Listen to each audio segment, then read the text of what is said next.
newly emerged online literature master, genius esports player, live streaming internet celebrity, popular star, super international film emperor, business tycoon. Sorry, only kids make choices, but I want them all. Chapter 1. 1 million yuan credited to Alipay.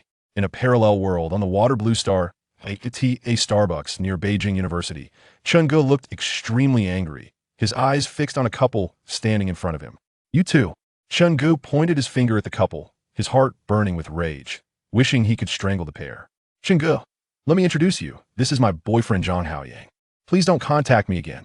I'm afraid Haoyang might misunderstand. The woman speaking was Li Jing, Chen Ji's girlfriend. No, now she was his ex-girlfriend. Li Jing crossed her arms, tilting her white neck as she stared at Chen Ge, as if she were discussing something trivial. Perhaps for Li Jing, dumping Chen Ge was a trivial matter. Why? I've given you so much over these 3 years. What do you take me for, a dog that you can call and dismiss at will? Chen Ji's furious roar echoed throughout the Starbucks, drawing curious glances from the other customers. As if she hadn't heard the anger in Chen Ji's words, Li Jing calmly replied, "Isn't that the case? Have you looked in the mirror? You're not handsome, you have no money, and you're so fat. I'm embarrassed to go out with you." Chapter 2. Mysterious newbie gift pack. Not long after leaving, Li Jing was boredly scrolling through her friend's circle when she suddenly came across a post Chen Ge had just made. When she saw Chen Ji's Alipay balance, her eyes widened in disbelief, thinking she had misread it. But then she remembered how Chen Ge had acted like a broke loser while pursuing her for 3 years. Did he really think he could just find a random photo online and pretend to be wealthy? However, Li Jing didn't delete Chen Ge from her WeChat. Instead, she moved him into a special group. The group's name was Dog Lickers, and Chen Ji's note was Dog Licker 25. Li Jing thought this through well. Someone like Chen Ge would only get mad now. As long as she waved her hand, he would come running with his tail wagging. Inside Starbucks, Chen Ji's sorrow was somewhat alleviated by the sudden credit of 1 million yuan to his Alipay, making him feel less sad. Adhering to the good tradition of not wasting, Chen Ge slowly finished his coffee. After all, if it weren't for the appointment with Li Jing, he wouldn't have come to such an expensive place like Starbucks. Isn't instant coffee that costs 2 yuan a pack good enough? After a few minutes, with a glimmer of hope, Chen Ge inexplicably opened Alipay to check his balance. He found that the balance remained unchanged. The 1 million hadn't been reclaimed by the bank. In a way. Looking at the string of zeros in his Alipay balance, Chen Ge swallowed hard. A million suddenly dropped on his head, making him a bit dizzy. Ding! Suitable host detected. Fame system is binding. Fame system binding successful. Host Chen Ge. Immediately, a bright blue semi-transparent holographic screen appeared before Chen Ge. What the hell is the fame system? Chen Ge glanced around the store, noticing that no one seemed to pay attention to his oddity. It appeared that only he could see this thing. Before he could react, the system interface popped up. Fame system. Level 1, 0/100000. Monthly spending limit. 1 million. Current use spending limit. 0 fame value. 0 personal funds. 777. System all. Click to. Enter tasks. None rewards. Mysterious newbie gift pack X1. Pending collection. What the hell is a monthly spending limit? And what is fame value? As soon as Chen Ge finished speaking, the system's voice echoed in his mind again. A mysterious newbie gift pack is available for collection. Would the host like to claim it? Claim. Claim it. Chen Ge hesitated before speaking, immediately opening the mysterious newbie gift pack for the host. 2 beams of golden light shone, and a flashy, cool sports car and a virtual image of a luxurious villa appeared before Chen Ge. Congratulations, host, you've obtained a 90 million Lamborghini Veneno. Congratulations, host, you've obtained a 130 million European-style detached villa in Linjiang Ziyuan. Chen Ge stared blankly at the Lamborghini Veneno key that had suddenly appeared in his hand, almost unable to contain his excitement. On the table was also an envelope containing the property deed and access card for the European-style detached villa in Linjiang Ziyuan. A 90 million Lamborghini Veneno. A 130 million detached, European-style villa in Linjiang Ziyuan. Gripping the Lamborghini Veneno key tightly, the tangible feeling in his palm constantly reminded him. This wasn't a dream. Everything was real. Chen Ji's eyes gleamed with determination. I'm about to take off. Chapter 3. The foundation of becoming a superstar, the Lamborghini Veneno, needless to say, is a supercar priced at 90 million. Only 5 units have been produced on the entire Aqua Blue Star, making it a definite show-off tool. As for the European-style, standalone villa in Linjiang Ziyuan, It's located in a rare residential area in the center of Shangjing City. Next to it is the Ziyun River, and those who live there are either rich or noble. Ordinary people, like Chungu, wouldn't even have the courage to take a look. Is this the system that rich tycoons must have in online novels? Love it. As a seasoned homebody, he naturally enjoys reading web literature. However, when such things happen to him, Chungu truly finds it hard to believe. Aguman, I finally waited for you. Ignoring Chun-Ji's excitement, the system's voice continued. Welcome to become the sole host of this famed system. Please note that due to enormous energy consumption, this system has been downgraded to its primary form. You can upgrade this system by gaining fame points or use fame points to exchange for items. Enormous energy consumption? Downgraded to primary form? Fame points can be exchanged for items? These are not the key points. The key is what is up with that monthly spending limit. System, can you explain? The monthly spending limit, as the name suggests, is the amount the host can spend each month, and all expenses will be covered by the system. Moreover, whatever amount is spent, the system will refund to the host. Do you understand, host? Holy crap, spending what I want and getting it all back. ISNT, that just free stuff? Chungu was stunned. If what the system said is true, then wouldn't he be taking off? Woo! All right, what does that fame value mean?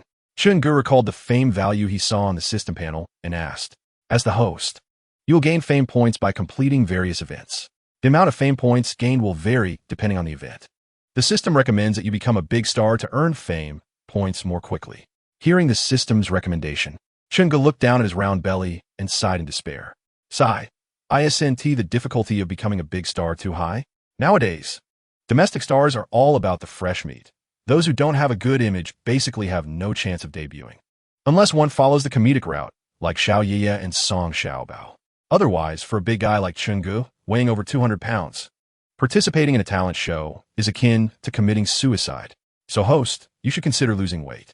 The system randomly issued a task, the foundation of becoming a superstar. To become a star, good looks and a good physique are essential.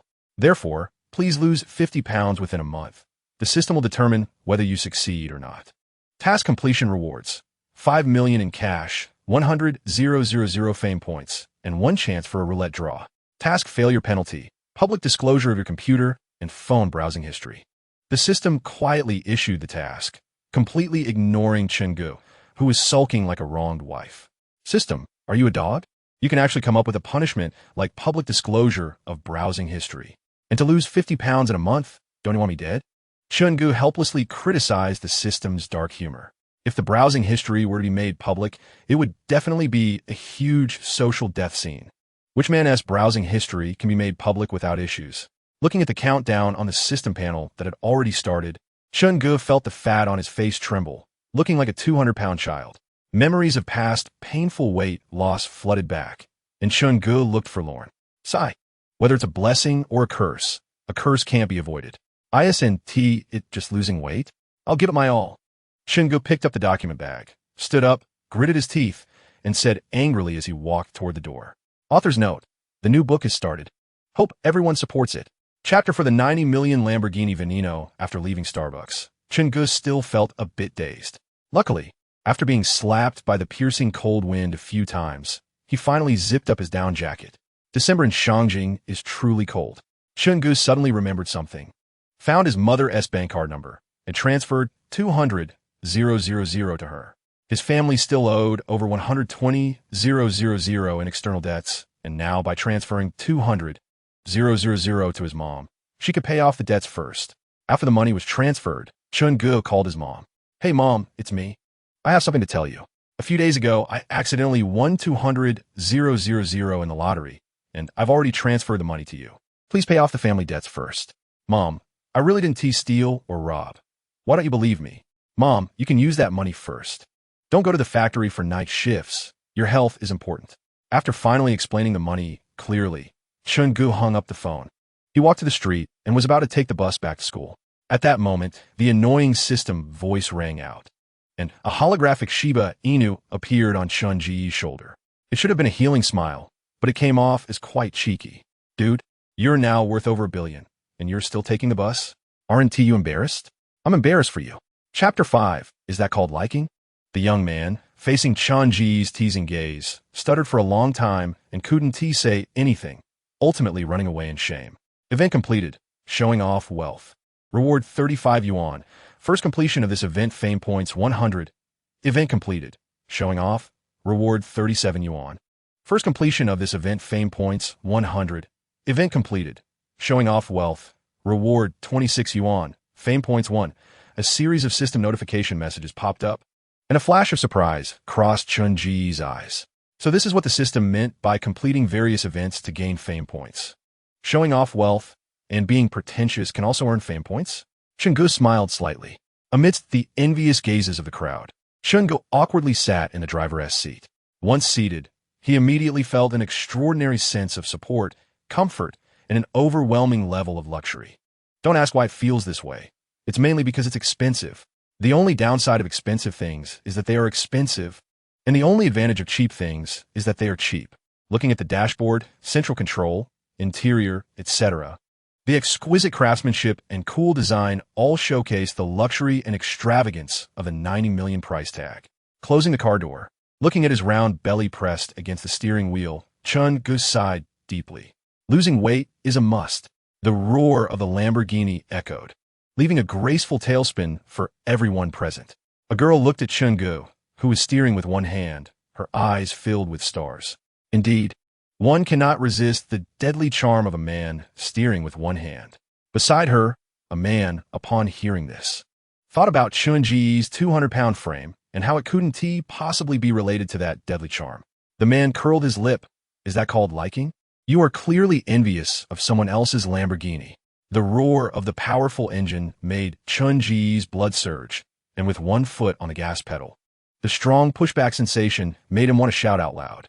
It was lunchtime, and the elite white-collar workers in the office building had just come downstairs, hungry and looking for a place to eat. Suddenly, the explosive roar startled everyone. A gray-silver Lamborghini Veneno burst into everyone's sight. Wherever the Lamborghini Veneno appeared, every car tried to stay as far away as possible. They feared being in the same lane as the Lamborghini Veneno. If they bumped into it, their lives could be reset. Some people, although not knowing what kind of car it was, could tell just by its incredibly cool and eye-catching appearance that it was a car they couldn't afford. Discussions erupted all around. Damn, being rich is impressive. Sure enough, this is the capital where the rich gather. A single wheel could buy me several cars. What the hell? I just saw a Lamborghini Veneno, a supercar worth 90 million. The fighter jet among sports cars. Hey, honey, don't you dare move. If you scratch that supercar in front of us, I swear I'll divorce you. Countless people took out their phones and began to snap pictures of a Lamborghini Veneno, posting them online and to their social media. In an instant, news of the Lamborghini Veneno appearing in the capital flooded the internet, climbing to the top of Weibo's trending searches. Some even managed to capture a side profile of Chun-Gu, causing many young women to feel that the way this man held the steering wheel with one hand was incredibly charming. This inadvertently led to Chun-Gu gaining a batch of fame points. The 90 million Lamborghini Veneno roared down the street, and for the first time, Chun-Gu truly felt what it meant to have road dominance. All those Range Rovers, Porsches, Maseratis, and BBA cars were instantly turned to dust, nothing left at all. Even the usually reckless buses in the city dared not move upon seeing Chun-Ji's Lamborghini Veneno, only moving after he had passed.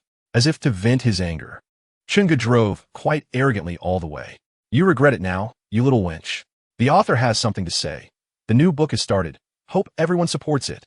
Chapter 6. Visiting a 1.3 billion mansion. Half an hour later, a gray-silver Lamborghini stopped at the entrance of the Linjiang Ziyuan community. The security guard at the entrance immediately straightened up and saluted Chun-Gu. As the window rolled down, Chun-Gu waved at the security guard. Seeing the Lamborghini owner wave, the security guard hurried over, respectfully looking at Chun-Gu. Excuse me, where is Building 8? Upon hearing Chun-Gu ask about Building 8, the security guard hesitated for a moment. Aren't you a resident here? I just remembered I have a house here. I have too many properties to keep track of. Chun-Gu casually made up a story. After all, the property deed and keys were in hand, so there was no way he was lying. Seeing how young Chun-Gu looked, the security guard thought to himself, having so many houses that you can't remember, is this the happiness of the rich? Can't mess with them. Please wait a moment. I'll call the property management for you. The security guard returned to the booth and called the property staff. In a short while, a beautiful young woman walked over to Chun-Gu. Dressed in a property uniform, she was quite attractive. seeing Chun Gu driving a Lamborghini. Her eyes sparkled with a hint of excitement. "Hello, sir. My name is Su Jing, the property manager of Linjiang Ziyuan. How can I assist you?" Su Jing's voice was pleasant, standing respectfully by the car, leaning down just enough for Chun Gu to catch a glimpse of a vast expanse of fair scenery. Chun Gu couldn't help but wonder if she wasn't cold-dressed so lightly in winter. I bought a house here before. I came to check it out today. Can you take me there?" Chun Gu spoke up. "Sure, sir, but first I need to confirm your information to ensure you are a resident here. Get in the car. The information is in the document bag in the passenger's seat. Just guide me." Su Jing opened the passenger door and sat down, feeling the luxurious interior of the supercar. Su Jing's heart raced a bit. It was her first time riding in such an expensive sports car. "Mr. Chun, your information checks out." After confirming that Chun Gu was indeed a resident, Su Jing signaled for the security guard to raise the barrier. Chun Gu drove into Linjiang Ziyuan with the beautiful property manager, Su Jing. Along the way, Su Jing intentionally and unintentionally flirted with Chun Gu, making him feel that money was truly a good thing, because it allowed others to overlook the fact that he was a 200-pound big guy. According to Su Jing, money doesn't matter. What matters is the sense of security a big guy provides. A few minutes later, the Lamborghini Veneno stopped outside the yard of Building 8. After getting out of the car, Chun Gu took out the key and opened the door. Stepping into the yard, Chun Gu felt that this place was truly spacious. A 300-square-meter garden surrounded a 3-story European-style villa, along with a Villa-S area of over 400 square meters, giving an overall impression of a paradise on earth. With a beep, the smart door lock opened, recognizing Chun Ji's registered fingerprint. After he received this standalone villa in Linjiang Ziyuan, the system had taken care of everything for him. Upon entering, Chun Ji's eyes widened, while Su Jing stood by, introducing it to him. "Mr. Chun, look. This entire villa adopts a European style, with luxurious yet tasteful decoration. All the furniture is from top luxury brands. Just the furniture and decoration alone cost 400 million. And once you move in, it will definitely be worth it." Following Su Jing as they walked and looked around, Chun Ji's expression remained calm, but inside, he was already overwhelmed. What pleased him most was the huge floor-to-ceiling glass window in the second-floor bedroom. In the morning, sunlight would stream through the floor-to-ceiling window onto the bed, and at night, it would create a special starry effect, combined with the sparkling river view. The stars across the sky made it feel like being in the vast Milky Way, capturing all the brilliant night scenery. A beautiful day starts from the first moment you open your eyes in the morning. One word, satisfied. 2 words, very satisfied. The author has something to say. The new book is started. Hope everyone supports it. Chapter 7, Mr. Chun will cover all expenses. After spending half an hour touring the entire villa, Chun Gu finally understood that a 1.3 billion mansion was not just a boast. With 3 floors above ground and 1 basement, a large garage could easily store 10 cars. The total usable area exceeded 500 square meters, leaving Chun Gu somewhat emotional. Some things, no matter how hard you work, you simply cannot obtain. Being born into a good family is truly more important than working a lifetime. As Chun Gu walked to the entrance with Su Jing, he asked, "Manager Su, could you help me find someone to clean the house? Money is not an issue." "No problem. I can send someone over shortly," Su Jing replied. Reluctantly, she left the courtyard after obtaining Chun Ji's WeChat, saying it was for convenience when sending the cleaning lady over later. Before leaving, Su Jing gave Chun Gu a meaningful smile. "Mr. Chun, feel free to let me know if you have any requests. Any request at all." Chun Gu smiled slightly, "Definitely next time." Before long, Su Jing arrived with several cleaning ladies, and they worked until after 6 in the evening to clean the entire villa. To thank the cleaning ladies for their hard work, Chun Gu gave each of them a 1,000 yuan tip in addition to their hourly wage. Having not eaten since noon, his stomach was growling. He drove his Lamborghini Veneno out of the Liming-Jing Ziyuan gate under the respectful gaze of the security guard. He casually found a Lanzhou noodle shop by the roadside, ordered a bowl of beef noodles, and instructed the owner to only serve the beef without the noodles.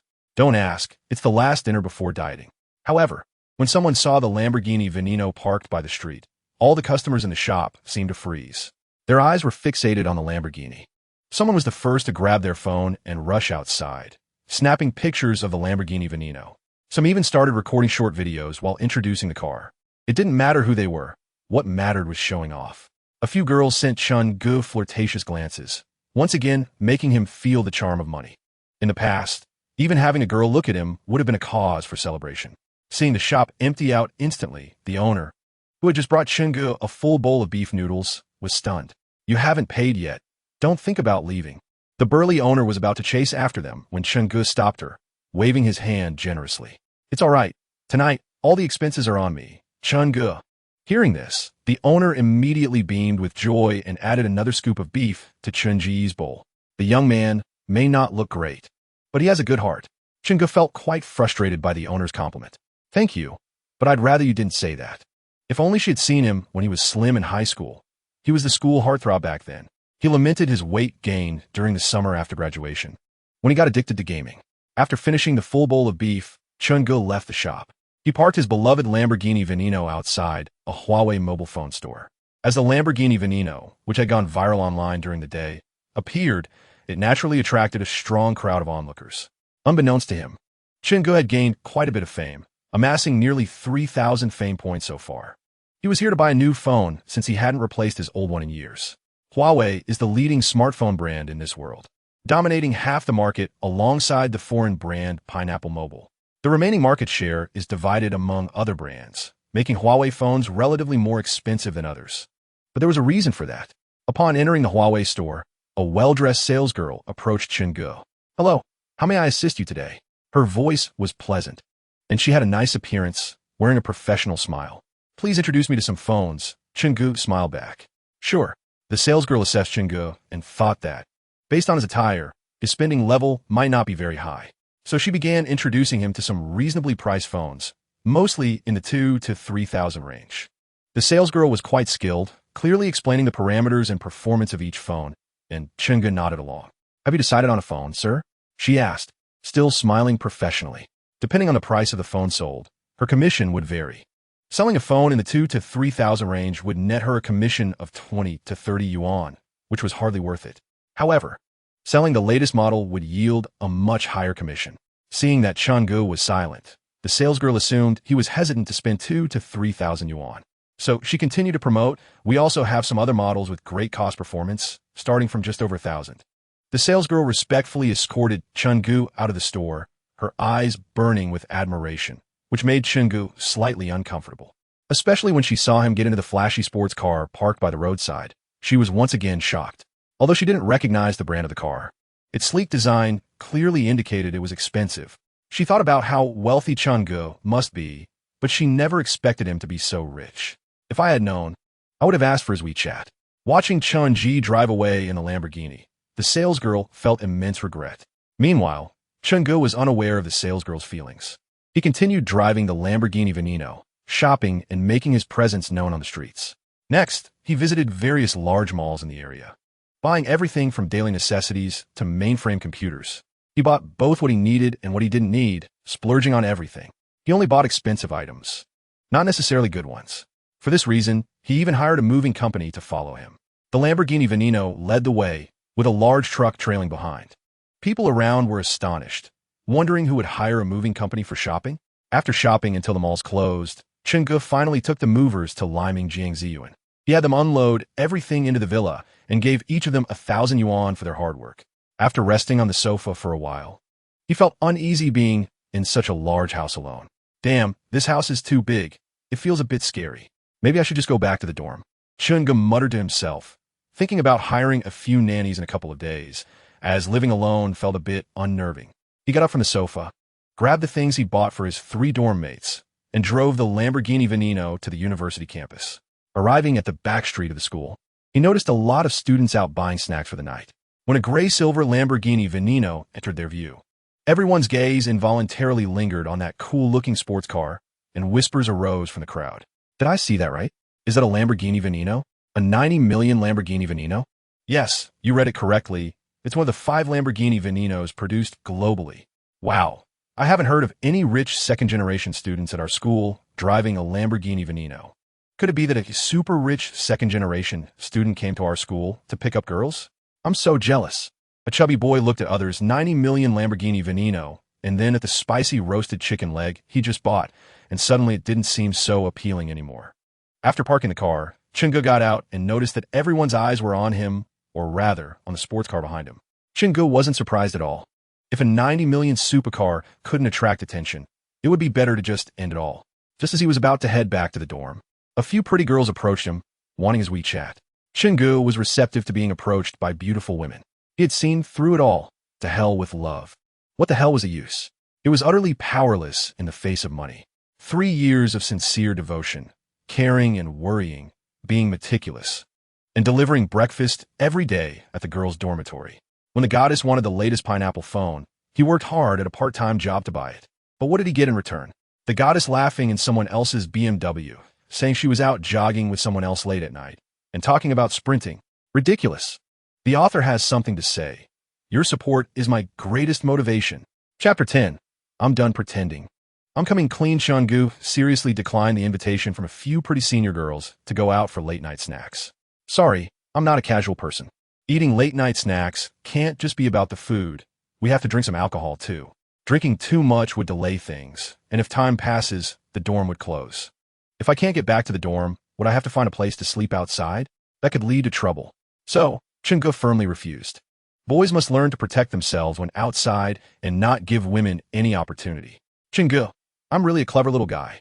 Back in the dorm, Chingu kicked open the ajar dormitory door, took a deep breath, and shouted, "Sons, Daddy's back."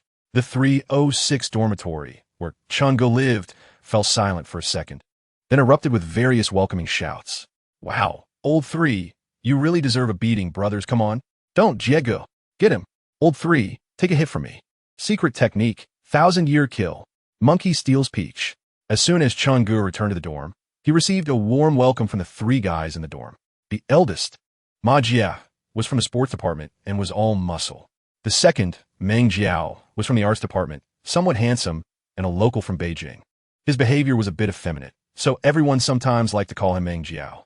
The third was Chungu himself, a big fat guy from the computer science department. The fourth, Zhang Fei, was also a big guy from the computer science department, having grown up with Chungu in the same neighborhood. So close they could share a pair of pants. After finally escaping the trio, Chungu placed the paper bag on the desk and called out, come here, come here. See what Daddy brought you today." Hearing Chunji's call, the others gathered around. Chungu took out a brand new phone box from a bag and waved it in front of them. Looking at the phone box, Zhang Fei recognized it at a glance.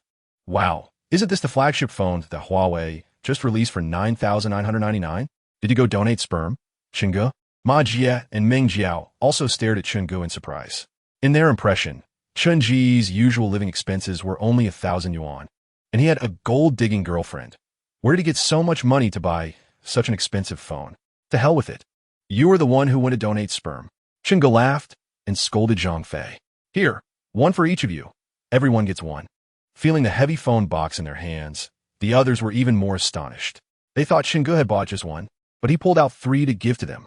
One phone cost 10,000 yuan, totaling 40,000 yuan. When did Chungu become so wealthy? Cough, cough. Chungu cleared his throat. "You might not believe it, but I'm actually a hidden rich second generation." After Chungu finished speaking, Ma Jia and Meng Jiao looked half convinced. Zhang Fei stared at Chungu curiously. "We grew up in the same courtyard. How did I not know that your Chun family is wealthy? Am I supposed to pretend to be rich?" Chungu pinched Zhang Fei's round belly. "All right, actually I won the second prize in the lottery. Why are you all so slow? Just take the gifts." Casually brushing it off, Chungu thought it was better not to tell them about having a system. After all, it sounded too magical. After giving out the phones, Ma Jia and the others prepared to continue playing League of Legends and invited Chungu to join. However, Chungu had other things to do, so he declined. Opening his old computer, Chungu found the largest recruitment website in the country, Huaxia Talent Network. He wanted to post a job listing since the villa at Linjiang was too big for him to live in alone. After registering for a recruitment account and paying the deposit, Chungu began to edit the job listing. He needed 7 female babysitters, offering room and board. With a monthly salary of 15,000 yuan, requiring them to be under 25, single, and unmarried. They should have good looks, no bad habits, and be proficient in various cuisines, holding both a chef certificate and a nutritionist certificate. Job responsibilities included taking care of his daily life and handling household chores. Work location, Linjiang. The author has something to say. Please support and bookmark. Chapter 11. The weight loss capsule's worth 5,000 reputation points. After editing the job listing, Chun-gu smiled slightly. Hiring 7 female babysitters would allow for shifts. The age requirement of under 25, single and unmarried, was to avoid some cliché storylines. Chun-gu didn't want to be chased by someone's boyfriend or husband when he went out. Having decent looks was a necessary condition. After all, eating is an enjoyable experience, and he couldn't hire someone ugly to ruin his mood. Holding a chef certificate and nutritionist certificate ensured professionalism and prevented any ulterior motives. The recruitment website automatically located Chun-ji's current location, and without even looking, he clicked to publish. After the job listing was posted, Chun-gu no longer paid attention to it. Having been busy all day, Chun-gu felt a bit tired, so he washed up early and lay in bed. Silently summoning the system, he saw the countdown on the system panel ticking down, with 29 days remaining. Chun-gu found it very difficult to lose 50 pounds in a month. Memories of his painful past experiences with dieting flooded his mind, causing his chubby face to twitch. "Is that dog around?" Chun-gu tentatively asked in his heart. The dog was a nickname he had given to the system, perfectly fitting its cheeky personality. If there's something to report, do so. If not, retreat. A holographic image of a blue Shiba Inu appeared before Chun-gu, with a mischievous look that made him want to smack it. However, since it was just a holographic screen, he had to give up on the idea of having dog meat hot pot tonight. "Look, that dog regarding that task, losing weight, is practically killing me. Is there any quick and easy method, like a weight loss pill that makes you thin in just 1 second? As an all-powerful system, of course there is." The dog still wore a cheeky expression, resembling a black-hearted merchant. "Here, this is the universe's high-speed quantum entanglement weight loss pill. Take it for 1 second and you'll lose weight with no side effects, crafting a perfect male god physique that never rebounds. It's only 1 million popularity points on sale. Young man, what do you think?" Seeing the ridiculous universe's high-speed quantum entanglement weight loss pill the dog recommended, Chun-gu was speechless. "Are you Shinji's dad?" The dog replied. "Huh? You're Shinji's dad, who can make up stories. What kind of quantum entanglement are you making up? You even want 1 million popularity points. You're worse than a capitalist." Chun-gu looked at his popularity points, which were barely 6,000, and 3 black lines appeared on his face. "I'm a real person, but you're a real dog," Chun-gu complained angrily. Seeing Chun-gu's depressed expression, the dog's smirk grew wider. "Hey, don't be anxious. Isn't business about negotiation? I haven't finished speaking yet." Chun-gu raised his eyebrow and stared at the dog. "There are expensive weight loss pills, and naturally, there are cheap ones as well. Let me recommend another one." After saying this, a white capsule appeared in front of Chun-gu. "Look, don't say I don't take care of you. This weight loss capsule enhances exercise effects by 100, and it only costs 5,000 popularity points. But as for the effect, well, it's not that great. Want to give it a try?" The dog's tempting voice lingered in Chun-ji's ears, reminiscent of a little devil's whisper. 5,000 popularity points. You're truly black-hearted." Chun-gu only had a little over 5,000 popularity points on hand, and the dog had just drained all of it. Chun-gu cried out, "I really have nothing left." However, considering the 100 enhancement to exercise effects, Chun-gu gritted his teeth in exchange for it. This is equivalent to working out for 1 day, and with the enhancement from the weight loss capsule, it would become 2 days. That's the principle of getting twice the result with half the effort. The author has something to say. Please bookmark. Chapter 12.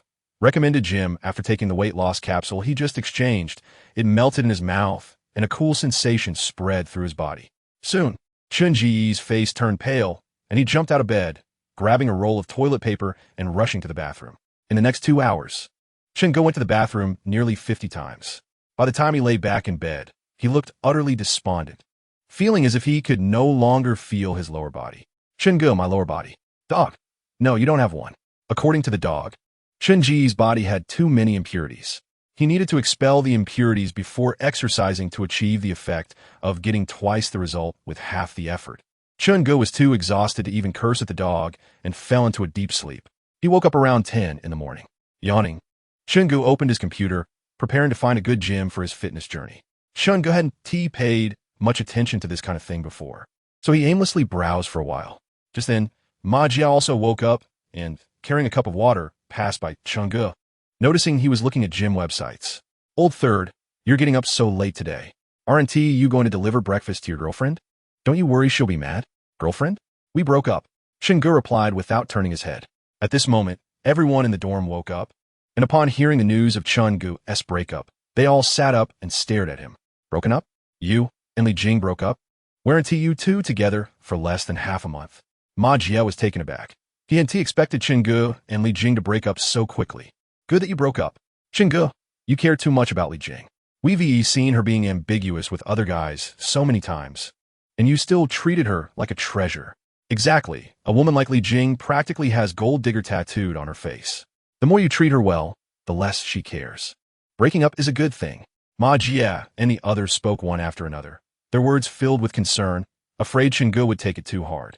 Hearing their caring words warmed Chun-Gu's heart. I'm fine. I've come to terms with it. That's good. Tonight we'll go out for drinks, and we won't come back until we're drunk to celebrate your return to being single. When I successfully lose weight, I'll treat you all to drinks. Chun-Gu said. Sounds good. Ma Jie patted Chun-Gu on the shoulder, his eyes catching a glimpse of Chun-Gu's computer screen. Old third, what are you looking at? Don't tell me you're thinking about losing weight again? At Ma Jie's voice, Chun-Gu's eyes lit up. Right, Ma Jie. This muscle guy goes to the gym often, so why not ask him? Oh, Ma, you go to the gym often, right? Recommend a good one for me. I want to lose weight. Are you really going to lose weight? Don't just shout slogans without action. Ma Jie looked skeptical. He had heard Chun-Gu talk about losing weight countless times. Each time was just shouting slogans, and the next day he would eat several big bowls of rice. Losing weight? Not happening. Don't worry, I'm serious this time, Chun-Gu said earnestly. Seeing Chun-Gu so serious, Ma Jie was half convinced. All right then, I'll recommend a gym. After saying that, Ma Jie searched online and pulled up the official website of a gym. Here, this wire a good gym I haven't been to, but a senior said it's quite good. The membership isn't expensive. The monthly card is $500, and I can't quite remember the annual card price. All right, I'll go check out this gym. After tidying up a bit, Chun-Gu left the school and, under the envious gazes of others, got into a Lamborghini Veneno. The roar of the powerful engine erupted, and Chun-Gu stepped on the gas pedal, heading straight for the Wairue Good Gym. The author has something to say. New book, please bookmark. Chapter 13. Zhang Haoyang, Rich Second Generation? Half an hour later, Chun-Gu followed the navigation to find the Wairue Good Gym located in the bustling downtown area. Stepping out of the Lamborghini Veneno with a blank expression, Chun-Gu was already accustomed to the surrounding people taking out their phones to take pictures of him. Walking into the Wairugada gym, Chun-Gu glanced around the environment, which was quite nice, clean, not noisy, and very quiet. Hello, how can I help you? The receptionist smiled and asked as she saw Chun-Gu approaching. Hi, I want to inquire about fitness options. Chun-Gu got straight to the point. The receptionist assessed Chun-Ji's figure, and her eyes lit up. It's great to see someone a bit heavier. Usually people like that come to the gym to lose weight. But few can persist through the painful process of weight loss. Many quit after just a few days and stop using their membership cards. Many gyms make money by selling more cards. All right, based on your request, we have a few packages you can look at. No need to look. Just give me the most expensive one. Tell me the price, and I'll swipe my card. Chun-Gu waved his chubby hand, embodying the essence of a wealthy person. The receptionist was slightly taken aback, thinking, you're not following the usual script here. Chapter 14. Intense Workout. Mr. Chun, do you know Zhang Haoyang? Suyu asked. Of course I know him. How could I not? A cold smile flashed in Chun-Ji's eyes as he recalled Zhang Haoyang's words from that day, which he remembered vividly. Setting aside thoughts of Zhang Haoyang, Chun-Gu changed into workout clothes in the locker room. When he came out, Zhang Haoyang and a wealthy woman in her 50s were no longer in the gym. Dressed in his oversized sports outfit, Chun-Gu appeared before Suyu. Seeing the amused glances from those around him, he shyly covered his round belly, his face turning red. After all, everyone else had such good figures while his was just a lump of fat, mostly the flabby kind. It was quite embarrassing. Once Chun-Gu was dressed, Suyu led him to a piece of gym equipment. Mr. Chun, I just want to confirm one last time. Are you really ready? Facing Suyu's smile, Chun-Gu felt something was off but couldn't quite place it, so he nodded. Yes, I'm ready. Great. Let's start with some warm-up exercises. Warming up before a workout can prevent muscle strains since the intensity later may be very high. Chapter 15. Is that Chun-Gu? Exiting the Wairugada gym, the lights were just coming on. Chun-Gu glanced at his weak legs, realizing he couldn't drive himself today, so he called a driver to take him back to school. When the driver saw that Chun-Ji's car was the recently viral 90 million Lamborghini Veneno, he was a bit shocked. Boss, this is my first time driving such a high-end car. I'm nervous. Shingo wanted to say that he hadn't driven it much himself, so he wasn't any better off. However, he couldn't show weakness in front of the driver and wave it off. It's fine, just drive casually. If anyone competes with you for lanes, consider it my loss. All right, with that statement from the boss, I feel a lot more confident. Half an hour later, the driver brought Chungo back to the back street of Shangjing University. Before getting out, Chungo spotted a white BMW parked by the roadside. Zhang Haoyang was leaning against the BMW, seemingly waiting for someone. Soon, a stylishly dressed girl walked over and hugged Zhang Haoyang intimately. Noticing the flashy Lamborghini Veneno parked nearby, they both inhaled sharply. This sports car must be expensive, Li Jing remarked, staring at the Lamborghini. She had spent the night out with Zhang Haoyang and was unaware of the Lamborghini's existence until she returned today and her friend informed her. Expensive? How could a 90 million Lamborghini not be expensive? Zhang Haoyang said enviously. He thought about how hard he had worked to convince that older woman to buy him a BMW 5 Series worth over 400,000. And now, looking at the 90 million Lamborghini, he felt his BMW key in hand suddenly lost its appeal. Inside, the Lamborghini Veneno. The driver respectfully handed the car keys to Chungo. Here you go, boss. Please give me a 5-star review. Chungo nodded, got out of the car, turned a glance at Zhang Haoyang and Li Jing, and then walked into the school without looking back. Chungo remained calm. But when Li Jing and Zhang Haoyang realized it was Chungo getting out of the car, they instantly lost their composure. Is that Chungo? Zhang Haoyang said uncertainly, as he and Chungo had only met once, and his memory was a bit fuzzy. However, Li Jing was sure that the person who had just stepped out of the Lamborghini was indeed Chungo. For 3 years, he had brought her breakfast every day and cared for her in countless thoughtful ways. He was the most diligent and persistent among her 20-something admirers. How could she not recognize him? Li Jing even thought Chungo was the best candidate to take over after she had her fun. But when she saw Chungo get out of the Lamborghini, she was instantly shocked. Is that Shinji's car? Li Jing murmured. It couldn't be, right? Didn't you see he got out of the passenger seat? Maybe he just hailed a luxury car. Look, the owner is just eating nearby. Maybe they'll leave soon. Let's go eat, Zhang Haoyang thought to himself, cursing Li Jing's opportunistic nature, thinking she was just trying to latch on to anyone with money.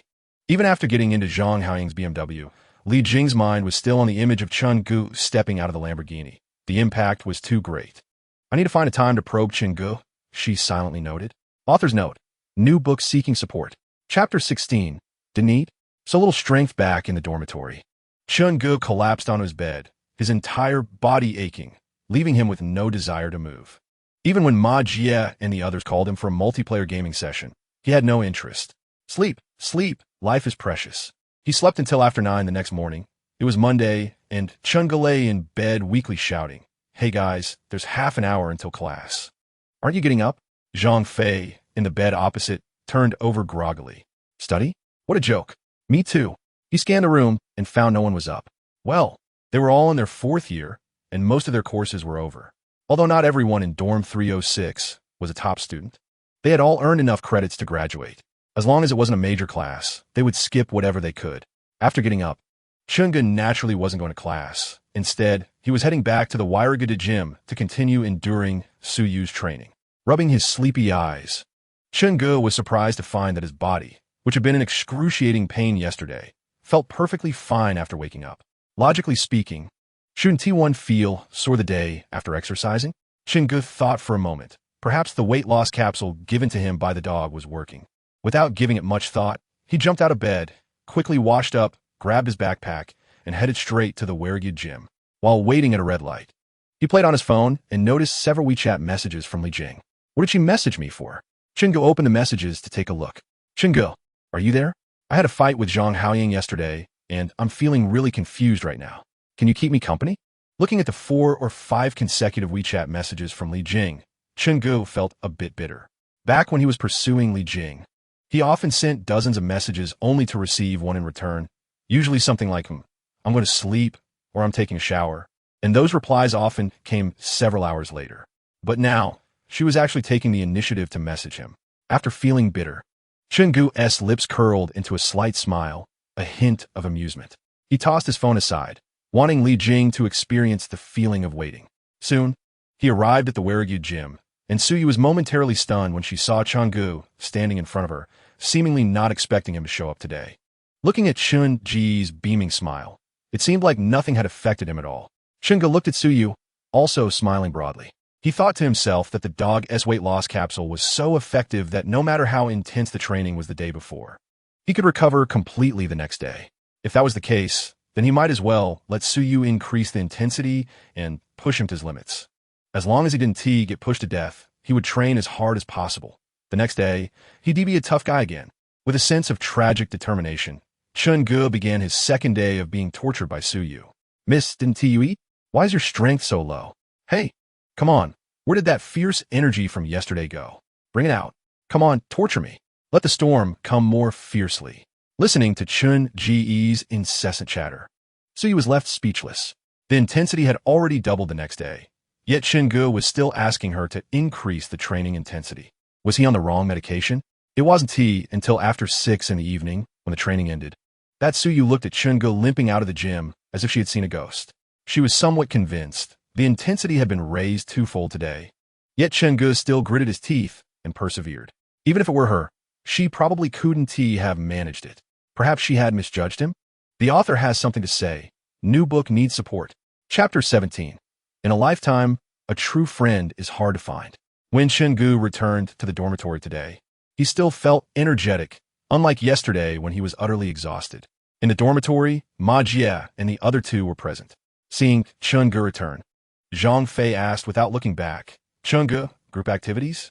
Zhang Fei intentionally spoke in a very lewd tone, which was their dormitory's signal to gather for a game in the Summoner's Canyon.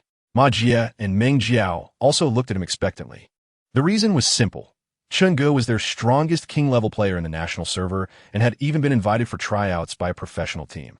However, at that time, Chun-gu was completely focused on Li Jing and decisively turned them down. Even now, Ma Jie and the others still regretted it. If it weren't for Li Jing, perhaps Chun-gu would have made a name for himself in the professional arena by now. The three of them were all players stuck in the silver and gold ranks, struggling to survive even in the golden promotion matches. They often pulled Chun-gu to help them rank up. With Chun-gu, the strongest king, they could easily dominate. However, their skill level was truly not commendable. Even if Chun-gu helped them up, they would drop back to silver rank in no time. Sure, let us go. Chun-gu agreed and took out his newly bought laptop from his backpack. As soon as Zhang Fei saw the large red eye logo on Chun Ji's new laptop, he was instantly shocked. Wow, the eye of the spendthrift. Zhang Fei shouted, and the other two turned their heads in surprise upon seeing Chun-gu's new laptop. The latest model of the eye of the spendthrift. I've been eyeing it online for so long, but couldn't bring myself to buy it. Ma Jie said, enviously stroking the laptop. Don't envy me. Everyone gets a share. The store only had this one in stock when I bought it today. I estimate you three will have to wait until tomorrow to get yours, and you can pick up your express delivery then. Hearing Chun Ji's words, the three were stunned again. You bought one for us too? Zhang Fei swallowed hard, but Ma Jie suddenly became serious. Third brother, we know you have some money now, but you really don't have to give us these things. That's right, we're good brothers and friends, but if you keep giving us stuff, I'm afraid our relationship will only be maintained by money. Meng Jiao added. Chun-gu understood what Ma Jie and the others meant. His original intention was to help them now that he had become successful. However, he realized that he couldn't keep giving them things like this, as it would make their relationship smell too much like money. Okay, I understand. But in the future, if you encounter any difficulties, you must let me know. In a lifetime, a true friend is hard to find. Having a few good brothers is enough. While Chun-gu was downloading League of Legends, Ma Jie and the other three started another game. Not long after, the sound of victory rang from behind. Ha ha, I've been promoted to Silver Eye. Zhang Fei leaned back in his chair, laughing loudly. Wasn't it because of me? You little noob. Ma Jie also leaned back in his chair, stretching lazily. Uffed. You're the one who got soloed by F6. You still dare say you carried me? Wasn't it because of Dad's Jungle Zhao XINS rhythm that you were able to fly? Hey, you little silver player dare to challenge this golden god? Cool me. Let us have a father-son duel. The loser calls the other dad. Bring it on. Who is afraid? Just as Ma Jie and Zhang Fei were preparing to have their father-son duel, Meng Jiao's voice rang out. Cut out, big brother and second brother. You two little noobs. If it weren't for my healer desperately healing you, you would have died in team fights long ago. Hearing Meng Jiao's voice, Ma Jie and Zhang Fei exchanged glances. Ma Jia, get him? Zhang Fei, let us get him. Meng Jiao, ah, don't come over. Brother Jia, no. Ma Jia, little darling, you're quite brave. Chapter 18. Suyu plays Douyin? The school internet was painfully slow, and Chun-gu was getting a bit bored waiting. He casually opened the Douyin app to see if there were any beautiful girls. Short video platforms were incredibly popular now, and whether young or old, people would scroll through Douyin during their free time. Chun-gu is naturally one of them, but he only occasionally watches, with more focus on playing games.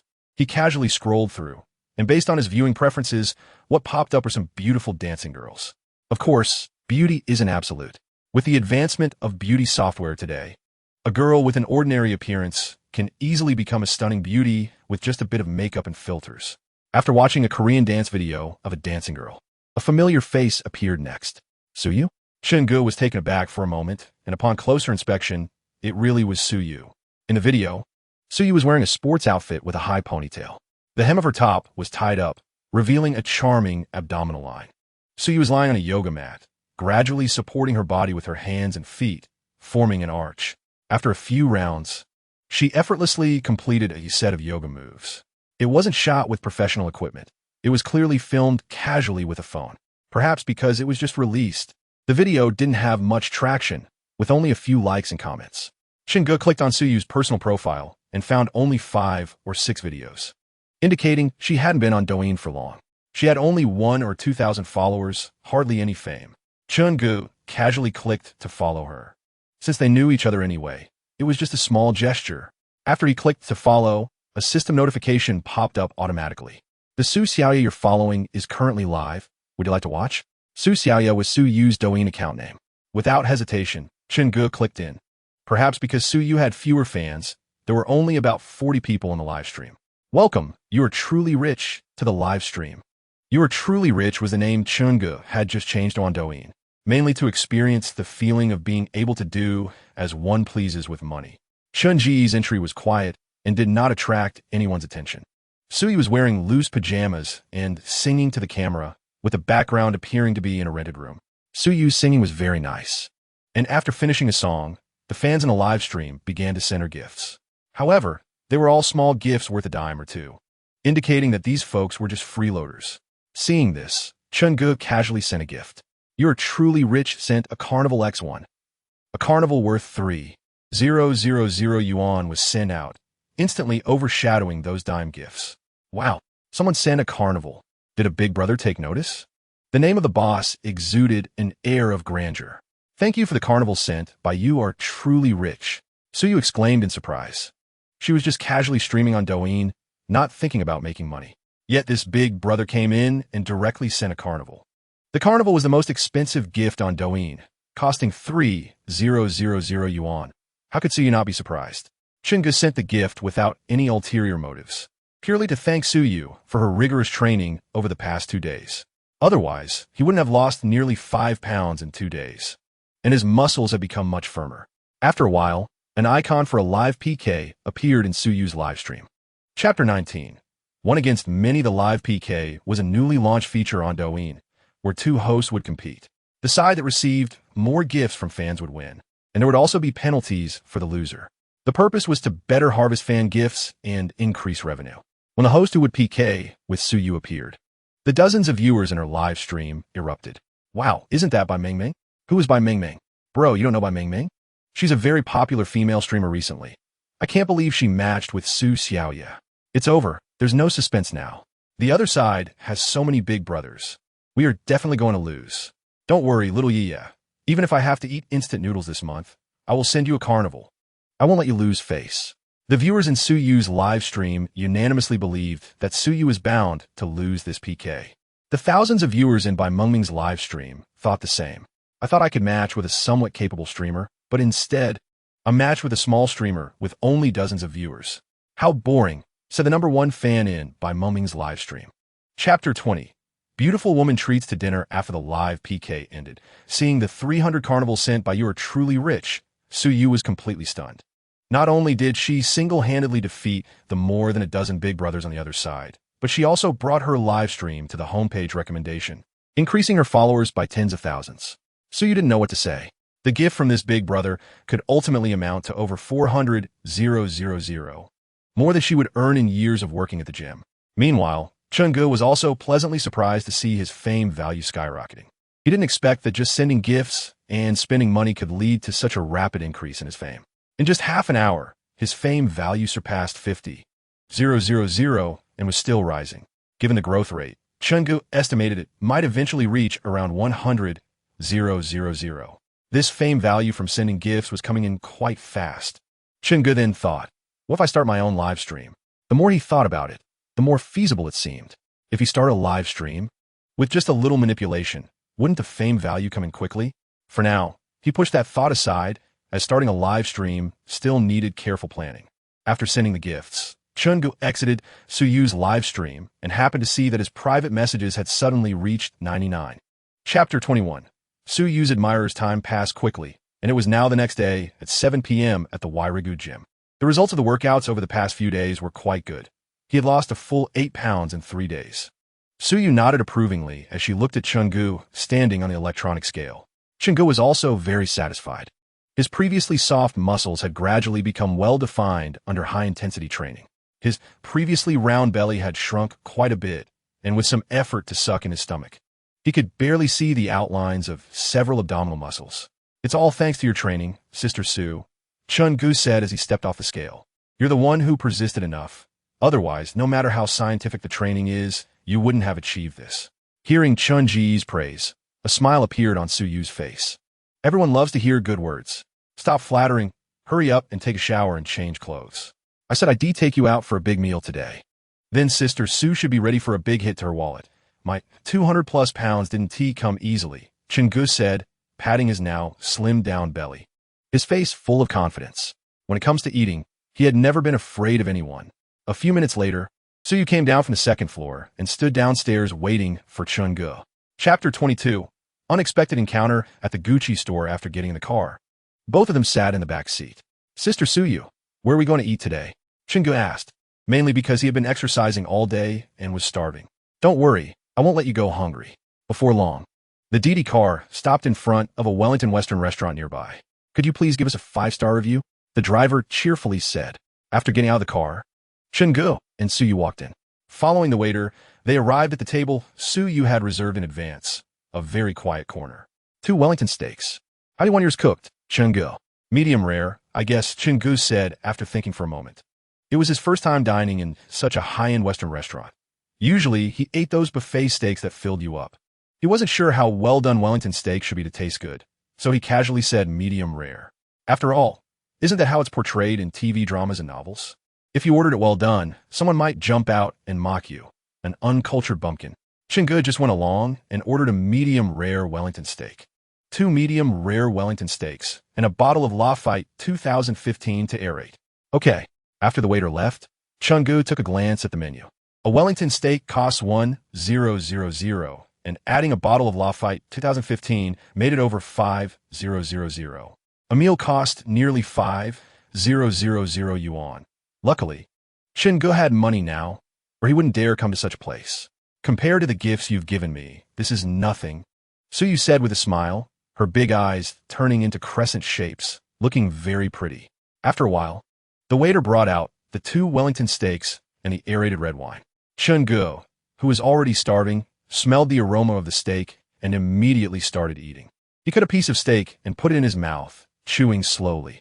The medium rare steak had a rich texture and elasticity. It was indeed much better than the buffet steaks he had eaten before. An hour later, Chun-gu and Suyu walked out of the Wellington Western restaurant. They had completely shared a bottle of red wine, and Chun-gu didn't feel much. He usually drank beer like water and could handle a pound of white liquor, so half a bottle of red wine was nothing. However, after half a bottle of red wine, Suyu's face was flushed and she walked a bit unsteadily. Chun-gu quickly supported her. Sister Suyu, I think you're drunk. Let me take you home. To his surprise, Suyu refused to go back and insisted on shopping. Whether it was because of a woman's nature or not, even though Chun-ji's feet were sore from walking, Suyu seemed to be getting more energetic as they walked. Passing by a Gucci store, Suyu pulled Chun-gu inside. As soon as they entered the store, Chun-gu was taken aback. He didn't expect to run into acquaintances here.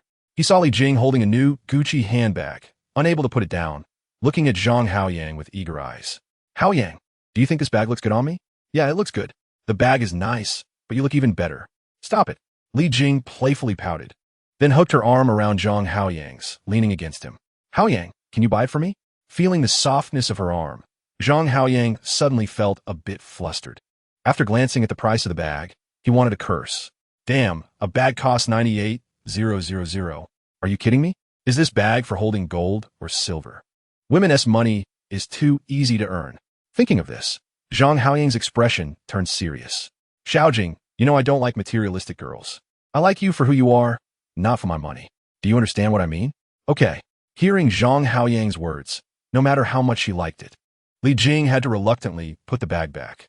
Xiaojing, let's go check out other stores. After saying that, Zhang Haoyang took Li Jing and walked outside, only to turn around and see Chenggu and Su Yu who had just walked in. Chapter 23. I don't know her damn. Thinking about how he used to act like a lapdog for Li Jing, getting excited over a simple WeChat reply from her, Chenggu felt inexplicably irritated. On the other hand, Li Jing's attention was not on Chenggu. She noticed the girl next to him was extraordinarily beautiful. In terms of figure, looks, and height, she felt completely outclassed. Did Chenggu hit the jackpot? He actually managed to date such a beautiful girl. The key point was that Chenggu even brought this girl into the Gucci store, where bags started at a minimum of 10,000 yuan. Could this poor guy really afford it? Could a Lamborghini Poison he saw earlier actually belong to Chenggu? As she thought this, Li Jing scanned the parking lot, but didn't see the Lamborghini parked outside. Her doubts were instantly dispelled. Indeed, a poor guy was just a poor guy. He must have just gotten lucky to date such a pretty girl. When Zhang Haoyang saw Su Yu, his eyes lit up. This girl was quite something. Looking at Li Jing next to him, compared to Su Yu, one was in the sky and the other on the ground. A thick sense of disdain arose in Zhang Haoyang's heart, and he planned to dump Li Jing in a couple of days. Then he would check out Su Yu's situation. Compared to Chenggu, he had a mysterious kind of confidence. However, if Zhang Haoyang knew that a rich second generation who drove a 4 million Porsche 911 had been rejected by Su Yu before, he probably wouldn't have such mysterious confidence.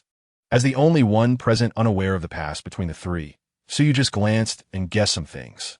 She actively took Chun Ji's hand, leaned against him, and affectionately said, Chenggu, is this your friend? I don't know her. Chenggu directly denied. Although he had a good temper, that was only towards friends. He didn't want to say much to someone like Li Jing, who treated him like a dog. Yeah, isn't Christmas coming up in a few days? Since we're here, let's pick a bag. Get the expensive one. Don't save money for me. Consider it an early Merry Christmas gift for me. Saying this, Chenggu pulled Su Yu inside, completely ignoring Li Jing and Zhang Haoyang as if they were air. Hearing Chenggu say he wanted to buy a bag, a cold smile appeared on Li Jing's face. You, a poor loser, are pretending to be a rich guy. Let's see how you handle it if you can't come up with the money later. Standing in front of the counter, Su Yu quietly said, Chenggu, you don't need to buy me a bag. I just asked you to get it.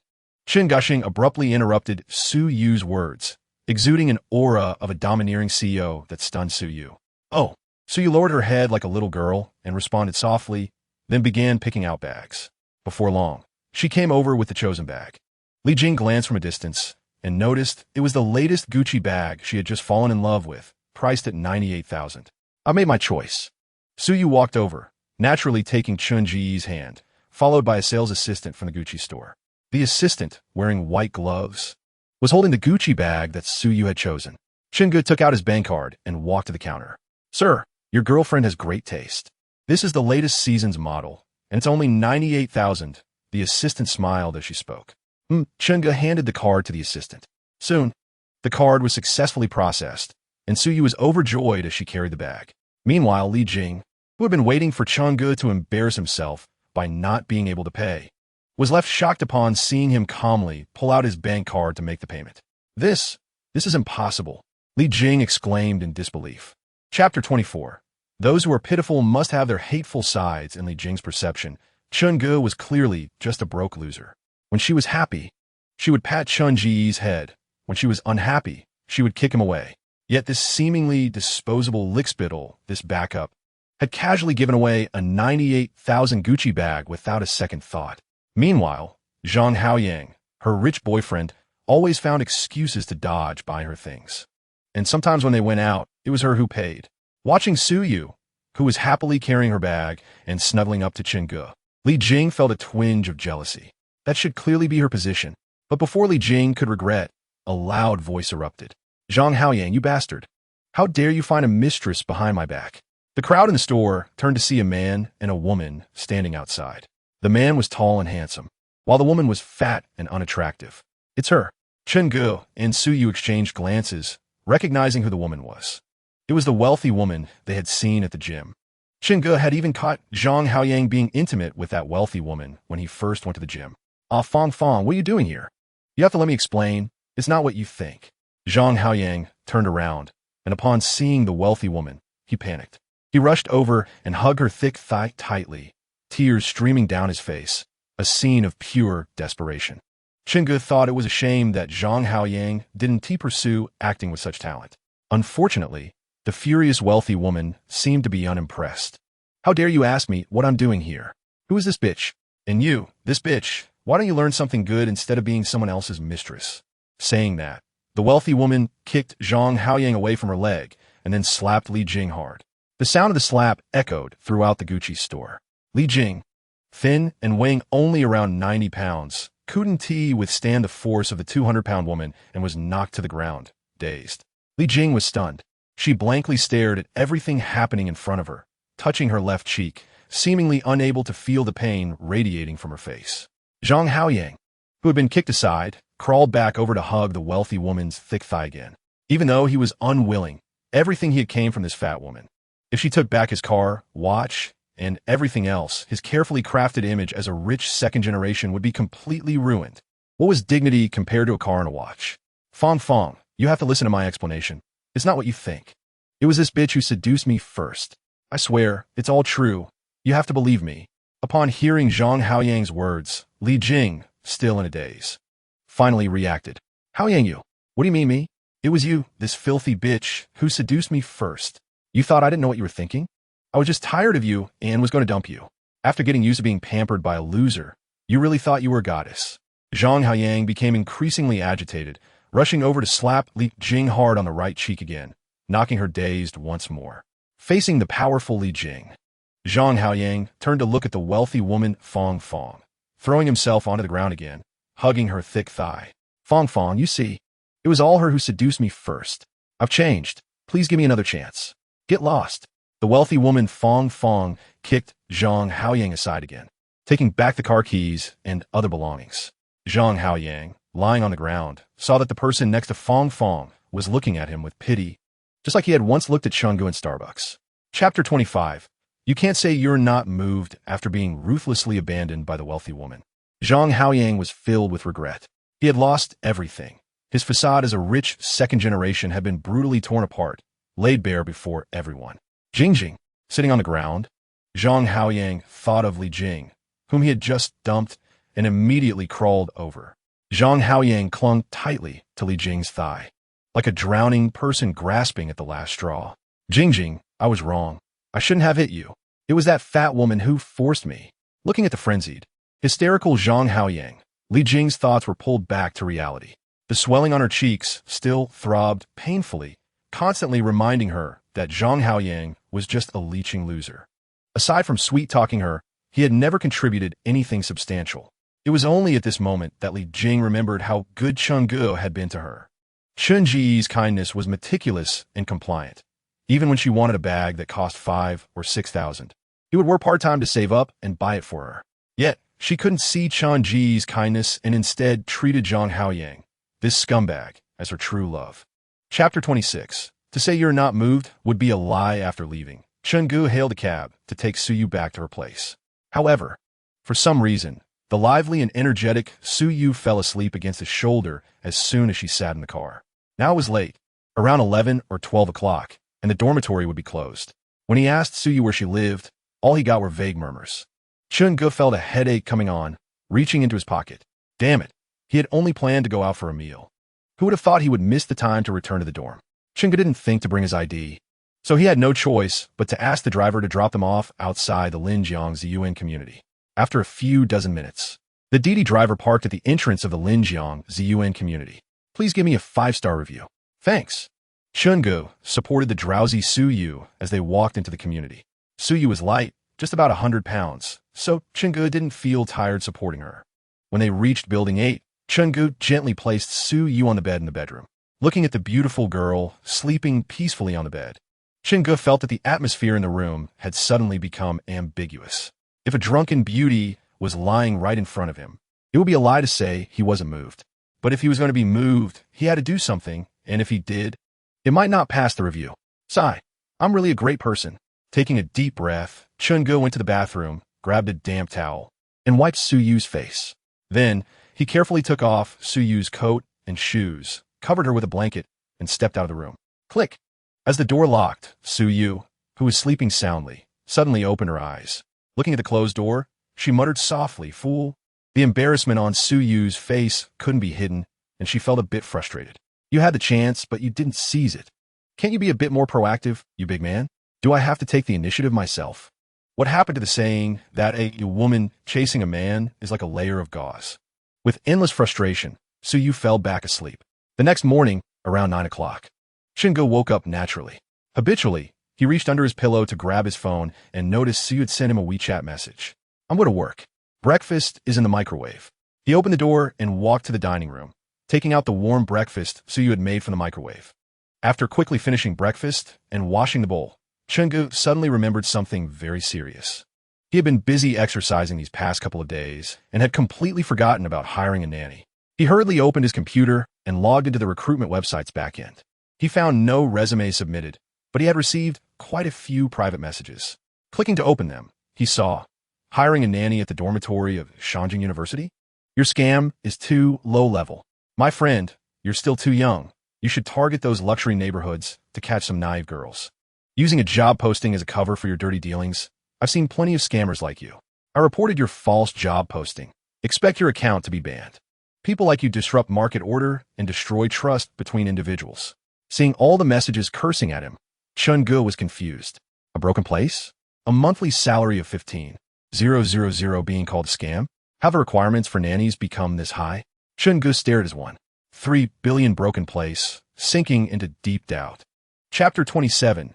Recruitment account banned. At the end, there was a message from the recruitment website's official account. "Hello. Your recruitment information was reported for containing false information and has been banned. If you have any questions, please contact customer service." False information? Chungu was baffled. He remembered not filling out any false information, right? The job location was at Linjiang Ziyuan, and a salary of 15,000 was correct. So how could it be false information? With his recruitment account inexplicably banned, Chungu was at a loss. Following the system's instructions, he found customer service to inquire about what false information he had posted. "Hello, sir. Your recruitment information was verified as false because the job location does not match the system's automatically detected location." Hearing this from customer service, Chungu exited to check his posted job information. When he saw that the system had detected the location as the dormitory of Shangjing University, Chungu suddenly realized. He remembered that he had posted the job information from the dormitory, and it had been automatically detected by the system. Having no experience with posting job information for the first time, he hadn't noticed these detail issues, which led to the misunderstanding. After figuring out the situation, Chungu asked about unbanning his account. "Sir, according to the website rules, accounts cannot be unbanned for posting false recruitment information. Please understand." "Really not possible?" "Really not possible, sir. But the key is I didn't post false information. It was the system that detected the wrong location. If you don't believe me, I can send you a video to show you." Chungu picked up his phone and casually filmed a video, showing his residence at Linjiang Ziyuan. He also included the chat screen to prove he wasn't just sending a random video from the internet to fool her. However, after sending the video, the customer service lady was unusually silent. Just when Chungu was wondering if she was busy, she sent a message. "Can I come over to apply?" Chungu, meow, meow, meow. After Chungu submitted the self-proof video, his recruitment account was quickly unbanned. He re-edited the job information, this time positioning it at Linjiang Ziyuan and specifically stating the job location. Click Publish. Chungu also spent 100,000 to buy the largest recommended spot on the recruitment website, ensuring that people would see his job information at a glance. There was also an official certification with 4 green characters saying Integrity Recruitment, indicating that Chunji's posting was definitely not false information. I have to say, spending 100,000 was worth it. With the official endorsement, the comments under the recruitment information were much more harmonious. I said, how could someone who can afford to hire 7 nannies be a scammer? Wow, the official gave the green certification for integrity recruitment. Turns out he really is a tycoon. Seeing the line, only hiring female nannies, made me tremble with anger. In the heat of summer, I was covered in cold sweat, and my hands and feet were icy. Can this society still be saved? How can we boys live to satisfy you? Tears streamed down my face uncontrollably. Everywhere was filled with oppression against men. When will men be able to stand up? In the same 9 years, your excellence surpasses mine. Bro upstairs, as long as you swing your knife fast enough. Your little brother won't catch up to you. Then you can stand up. Oh no, I fell. I need a tycoon to kiss and hug me to get up. In just a short while, Chun-Ji's recruitment backend received hundreds of resume submissions. He glanced through them and saw several attractive girls. This made him feel delighted and overjoyed. However, Chun-Gu didn't review the resumes immediately. Instead, he planned to wait a day or two, casting a wide net and selectively fishing. Who knows? There might be even prettier ones later. Chapter 28. The dog suggestion. Putting the nanny recruitment matter aside for now, Chun-Gu opened the system panel. Reputation system. Level 1, 500,010,0000. Monthly spending limit, 1 million. Current usage, 1 million. Reputation points, 143,254. Personal funds, 251,573. Current task. The foundation of becoming a big star. Lose 50 pounds within a month. Task completion reward. Cash reward of 5 million. Reputation points reward of 100,000. 1 roulette draw opportunity. Task failure penalty. Public exposure of computer and mobile browsing history. Countdown 26 days. This month's spending limit of 1 million has been fully used. And even personal funds have been reduced to just over 200,000 due to supporting Suyu. However, on the contrary, the reputation points have increased significantly by as much as 140,000. It seems that the 1 million spent on gifts has indeed had an effect. Otherwise, the reputation points wouldn't have risen so quickly. Dog, can the system upgrade be done by purchasing items in the system mall with reputation points? Chun-Gu summoned Dog. Yes. As long as the consumed reputation points reach the required amount for an upgrade, the system will automatically upgrade and refresh the monthly spending limit. Moreover, depending on the system's level, the monthly spending limit will also vary.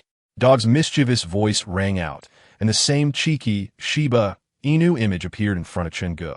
Refresh the spending limit? That sounds awesome. Chun-Gu was quite excited. Yes, it's that awesome. It's even better than going out to play with a big sword. Who went out to play with a big sword? I didn't, don't say that. Chun-Gu waved his hands repeatedly, denying it 3 times. It's now the end of December, and he has spent all of his spending limit.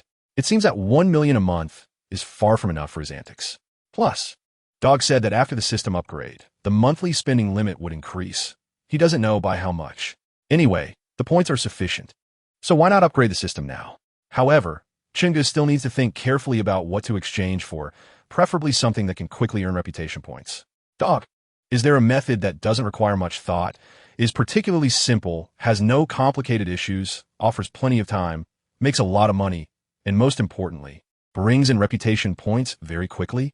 After saying this, Chun-Ji's face turned red. After all, he felt that his request seemed a bit excessive. Dog dear, I suggest you hurry up and go to sleep. Everything is possible in your dreams. Dog, you have changed. You no longer love me. Perhaps defeated by Chun-Ji's shamelessness. Dog rarely spoke seriously.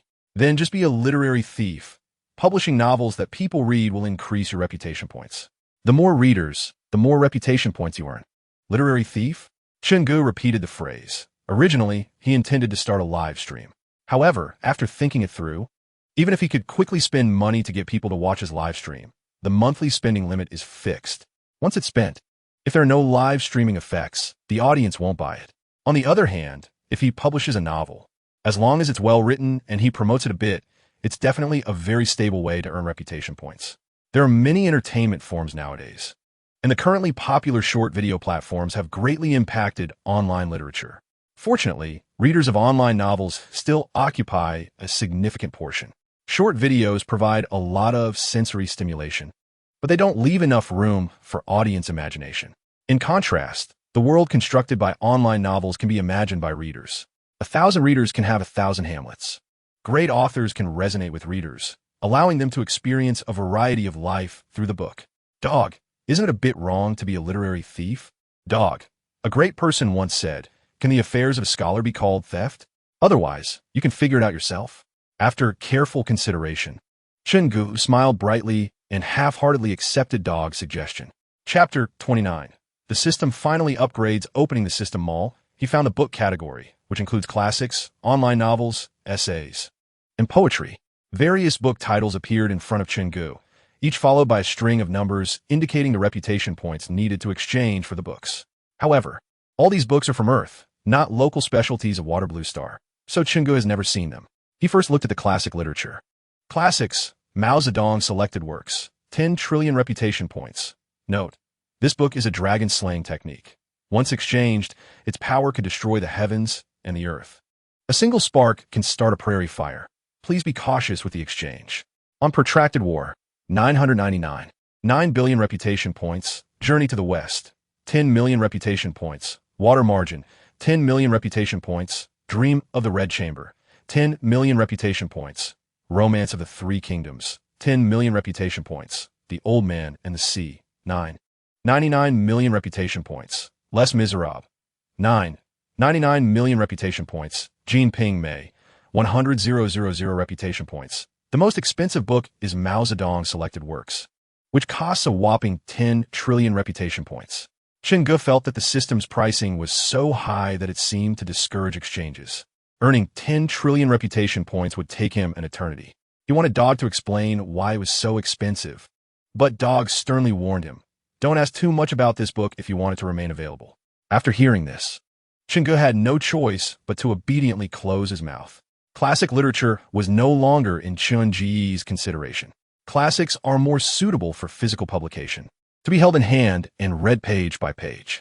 Online novels require a quick and exciting pace. One word can lead to a family massacre. One word can lead to the destruction of a whole clan. Chenggu clicked on the online novel category. Online novels. Ghost Blows Out the Light. 1 million reputation points. Zhu Xian. 1 million reputation points. Zhou Tin. 1 million reputation points. 1 million reputation points. Compared to those classics that cost hundreds of thousands, the online novels are much cheaper. After all, the two are not comparable in terms of literary quality. The books available for exchange from the system are all popular online novels that once swept through Earth, guaranteeing quality. According to Dog, as long as others read the novels he publishes, he can earn reputation points. If he wants more readers to check out his published novels, he naturally needs to find a high-quality web novel. Chenggu wasn't sure about the quality of these web novels. Anyway, the system upgrade only requires 100,000 reputation points, so he would look for books within that range.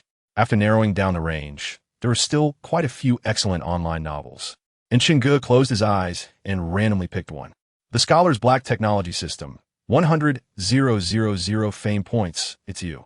Consuming 100,000 fame points. A blue light flickered and finally coalesced into the shape of a USB drive in Chun-Ji's palm. Ding! System upgrade successful. Adjusting system attributes. A mischievous voice from the system echoed, and the holographic screen in front of Chenggu twisted, shattered, and reset. Fame system. Level 2, 1 million. Monthly spending limit, 10 million. Current use spending limit, 0. Fame points, 43, 254. Personal funds, 251. 573. Current task. The basics of becoming a big star. Lose 50 pounds within a month. Task completion reward.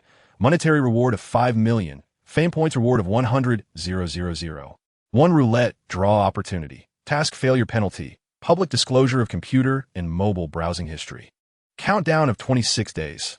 When Chenggu saw that upgrading to a level 3 system required 1 million fame points, his face twitched violently. At this rate, wouldn't it take 1 billion fame points to reach a level 4 system? He didn't dare to imagine what it would take to upgrade to a level 5 system. Chapter 30 Scholar released, plugging the USB drive into the computer's USB port. A folder named the Scholar's Black Technology System automatically appeared on Chun-Ji's computer. After completing the mission, the USB drive dissipated into light and shadow in the air. Unsure of the quality of this book and whether it would appeal to readers on Waterblue Star, Chenggu needed to read it first. Opening the first chapter, Chenggu began to read. The system thoughtfully replaced locations on Earth with those on Water Blue Star, and even included a beautifully designed cover. The protagonist was set up as a top student, which was quite novel. He wondered if there were any other highlights. Chun-Ge continued reading, and soon, he was completely immersed in the world of Scholar. He didn't know how long had passed when he suddenly looked up, realizing his stomach was protesting. It was really well written. Chun-Ge exclaimed in genuine admiration. He didn't need to read further. He knew this book would definitely become popular. It was just a matter of time. Chun-Ge ordered takeout, reading Scholar while waiting. After a while, when the takeout arrived, he hurriedly finished eating and opened the largest online literature platform in the country, Huaxia Chinese Network. He registered as a writer, using the pen name Rich and Truly Outstanding. Chun-Ge began to copy the content of the novel chapter by chapter into the writer's backend of Huaxia Chinese Network. He first published 2 chapters and waited for the approval notification. Due to the editors being back at work on Tuesday, Chun-Ge didn't have to wait long before receiving the approval notification in the backend. According to Huaxia Chinese Network's requirements, once the word count reached 100,000, he could apply for a contract in the backend. If the contract was not approved, he could either continue writing for love or decisively join the West Factory. Chun-Ge could foresee that the Scholar's black technology system would create a wave on Huaxia Chinese Network, and the fame points he would gain would be massive. So, he published all 100,000 words in one go and then applied for the contract, quietly waiting for the contract to arrive. In a high-end office building in Beijing, at the Huaxia Chinese Network editorial department. After just reviewing several new books for entry, editor Xiao Yuer felt frustrated. They were all cliché, formulaic stories, like a war god returning home, finding his sister living in a doghouse, and the war god commanding 10,000 soldiers to return, only to end up in the doghouse himself. Or the son-in-law who is a hidden big shot. Just because he likes someone, he becomes a son-in-law and is casually called around. Xiao Yuer mentally screamed, "My dear authors, can you please come up with something new?" Just then, a novel with 100,000 words applied for a contract appeared in her backend. With a subjective disinterest, Xiao Yuer looked at the 100,000 word contract application, following Huaxia Chinese Network's unspoken rules. New books favored by editors are typically signed within a few thousand to 30,000 words. As for books that actively apply for contracts at 100,000 words, they are generally not favored by editors and lack commercial value. Xiao Yuer glanced at the book title The Scholar's Black Technology System. Scholar? Black Technology System? That sounds somewhat interesting. There hasn't been a novel with the protagonist set as a top student yet, so naturally, it caught Xiao Yuer's eye immediately. After all, besides the top students themselves, who hasn't felt the fear of being overshadowed by them while studying? Xiao Yuer clicked on the Scholar's Black Technology System and began to read. Chapter 31 Contract approved. The first chapter described how the protagonist fainted while working part-time during the summer and unexpectedly obtained a system from the cosmic void. The goal was to cultivate the protagonist into a super scholar and elevate the technological level of Water Blue Star. The second chapter involved the system issuing tasks for the protagonist to complete. The professional knowledge interspersed in between was written in an impressive manner, making readers feel it was very sophisticated. Time passed slowly, and Xiao Yuer was deeply immersed in the world of Scholar. Is that it? After reading the last updated chapter in one go, Xiao Yuer was left wanting more. She hadn't seen such an interesting new book in a long time. From the author's style, it didn't seem like a newcomer. Perhaps it was an experienced author using a new pen name. However, when she checked the author's uploaded information, she was surprised to find that the author seemed to be a true newcomer. I've struck gold. Must sign. Xiao Yuer even bypassed the chief editor and directly sent a contract offer to the author of the Scholar's Black Technology System, fearing that if she waited too long, another editor would snatch it away. As a new editor who had just started less than half a year ago, the best author under her wing was only a level 5 author, considered a minor deity. Yet, she sensed that this book's author had the potential to become a major deity. She had to secure this future-promising author firmly in her hands. For the first time, Xiao Yuer felt the urgency and desperation that new authors experienced when adding editors on WeChat. By the way, shouldn't these roles be reversed? At Linjiang Ziyuan, Chun-Ge, who was browsing Huaxia Chinese Network, soon received the contract offer in his writer's backend. The editor was Xiao Yuer, who sounded like a female editor. Following the instructions in the contract offer, Chun-Ge carefully reviewed the contract. The contract was very fair, greatly protecting the author's rights without exploiting them. Water Blue Star had already popularized electronic contracts, and electronic signing also had legal effect. So, Cheng-ge quickly signed the electronic contract and sent it back, while also adding editor Xiao Yuer's WeChat. A little fish named Rich Really Is Great is anxiously waiting for the author to add his WeChat ID. Even waiting for her boyfriend in the past wasn't as urgent as this. The WeChat notifications on her computer vibrate, and, upon checking, it's the author of Scholar. Without hesitation, she quickly accepted Chun Ji's WeChat friend request. Right from the start, she showed an overwhelming enthusiasm towards Cheng-ge, excessively so. Just keep writing well. As long as the plot doesn't collapse, I guarantee I'll recommend you all the way. She rambled on about the road to becoming a god and the bright future ahead, and so on. Little Fish felt like a boss painting grand visions for her employees. Cheng-ge, in his villa, looked completely baffled. ISNT it said that editors are supposed to be aloof? Did he encounter a fake editor? Fortunately, Cheng-ge had seriously read this novel and was well aware of its potential. He knew how to show off just right, refreshingly unconventional. As the saying goes, it's not scary for a scholar to be cultured. It's scary when a scholar loves to show off. During the conversation with editor Little Fish, the words he replied the most were okay, sure, and that works. This left Little Fish feeling very frustrated. She thought their chat records resembled those popular dog-licking diaries online, just with their roles reversed. Sigh, being an editor is tough these days. Chapter 32. 10. 000 yuan, red envelope. Blows up a group after finishing the chat with editor Little Fish. A mischievous smile appeared on Chun-Ji's face. Little Fish promised to arrange a recommendation for him as soon as possible. Once the recommendation was in place, it was inevitable that this book would become popular. However, when Cheng-ge thought about needing 10 million fame points to level up, he couldn't calm down. Note, I'm about to show off. Domestic novel websites generally adopt a single chapter subscription model, and their S also a tipping function. How much to tip depends entirely on one's willingness. If someone tips a lot at once, there will be special markings and site-wide broadcasts. For example, a bronze lord needs to tip 1,000 yuan. A silver lord needs to tip 10,000 yuan. And a golden lord needs to tip 100,000 yuan at once. Only tipping for silver and gold lords will receive site-wide rolling broadcasts.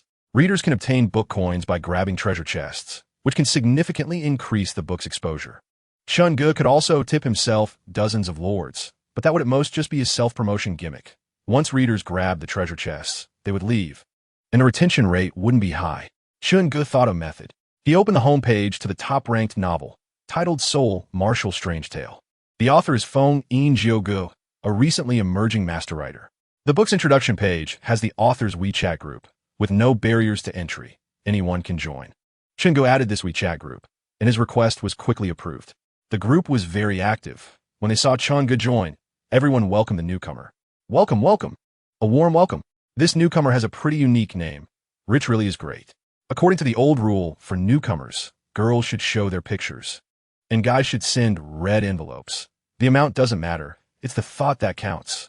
Zhao Rui, a struggling programmer and internet company and an admin of Feng Jiuji's fan group, was currently slacking off in the WeChat group while on the toilet. Just moments ago, he was the one who encouraged the newly joined member to send a red envelope.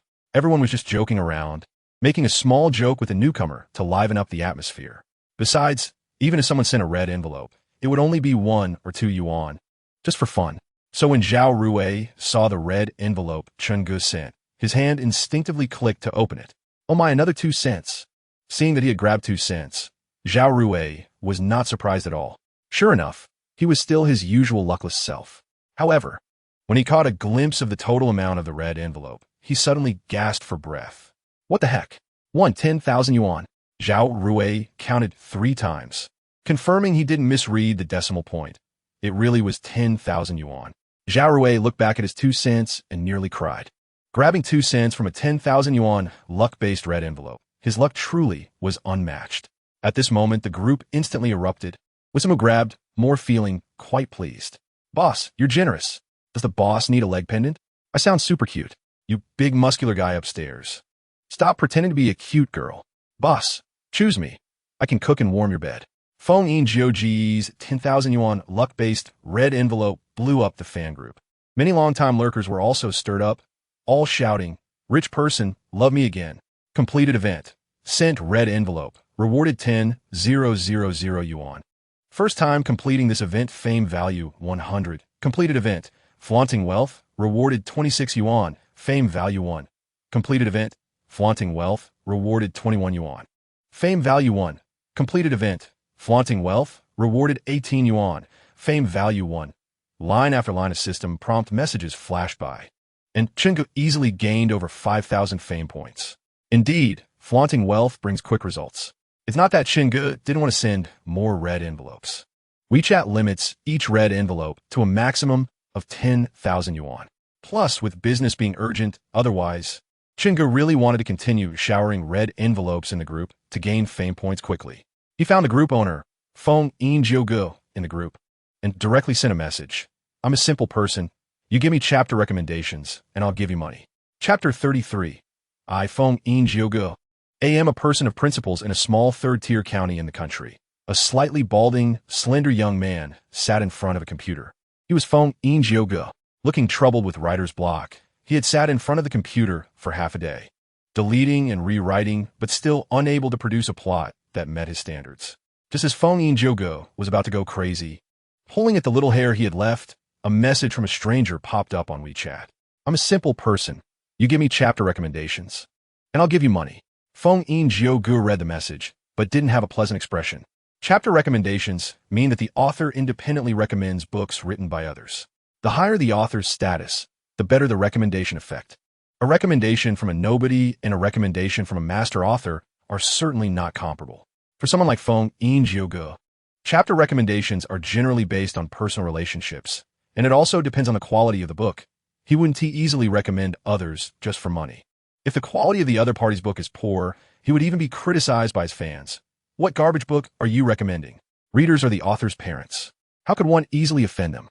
Naturally, Feng Yingzhou wouldn't give a recommendation to someone who came right out asking to buy it with money.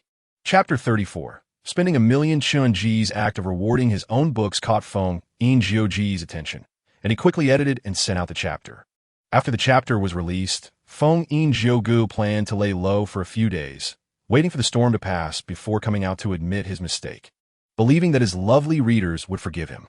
However, what shocked Feng Yingzhou was that Chunji's extravagant behavior had not stopped. Rich people really do show off. Rewarding taking cute pets to treasure hunt 1,000,000 book coins, becoming the silver leader of this book. Rich people really do show off. Rewarding quick transmigration. This host is super fierce 1,000,000 book coins, becoming the silver leader of this book. Rich people really do show off. Rewarding urban dragon 1,000,000 book coins, becoming the silver leader of this book. Feng Yingzhou felt bitter. Didn't he say he only loved me? What a scumbag.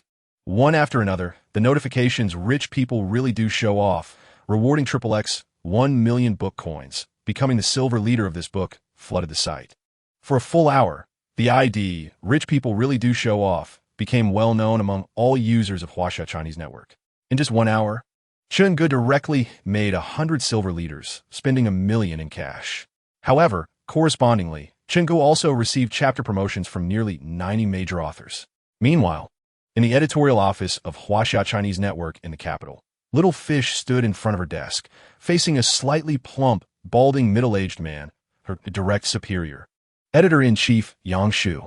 The reason Little Fish was called to the office was that she had made the decision to send a contract to Chungu without authorization. Bypassing the cross-review process with the editor-in-chief was not in accordance with the rules at Huaxia Chinese Network. "Little Fish, you've been here for about half a year now. Why are you still so impulsive? Let's consider this incident over, but I don't want to see this happen again. Do you understand?" "I understand, Editor-in-Chief," Little Fish said, lowering her head. "You can go back to work now." "Yes, Editor-in-Chief." Little Fish pouted, feeling a bit wronged, but she didn't regret her actions. Just then, there was a knock on the door, and a man walked in. "Editor-in-Chief, something strange just happened. You should come take a look." "Strange?" Yang Shu's face showed a hint of confusion as he stood up and left the office, with Little Fish quickly following. Sitting in front of a computer, Yang Shu's eyes were glued to the screen. Watching the bizarre data in the back end, a glint appeared in Yang Shu's eyes. "Editor-in-Chief, Over 90 authors updated simultaneously, but they all posted single chapters recommending the Black technology system of study masters.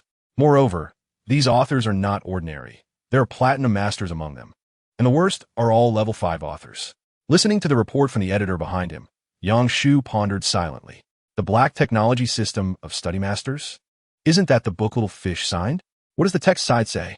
Yang Shu asked, crossing his arms in front of him. Huaxia Chinese Network is not the only major player domestically. If it's revealed that abnormal methods are impacting the fairness of the rankings, it could easily be used by competitors, which is what Yang Shu was worried about. The text side checked, and the recharge flow is normal. A rich person named Rich People Really Do Show Off spent $1 million, rewarding many books as silver leaders. Overall, there's no problem, the editor replied. Spending $1 million just to promote his own book?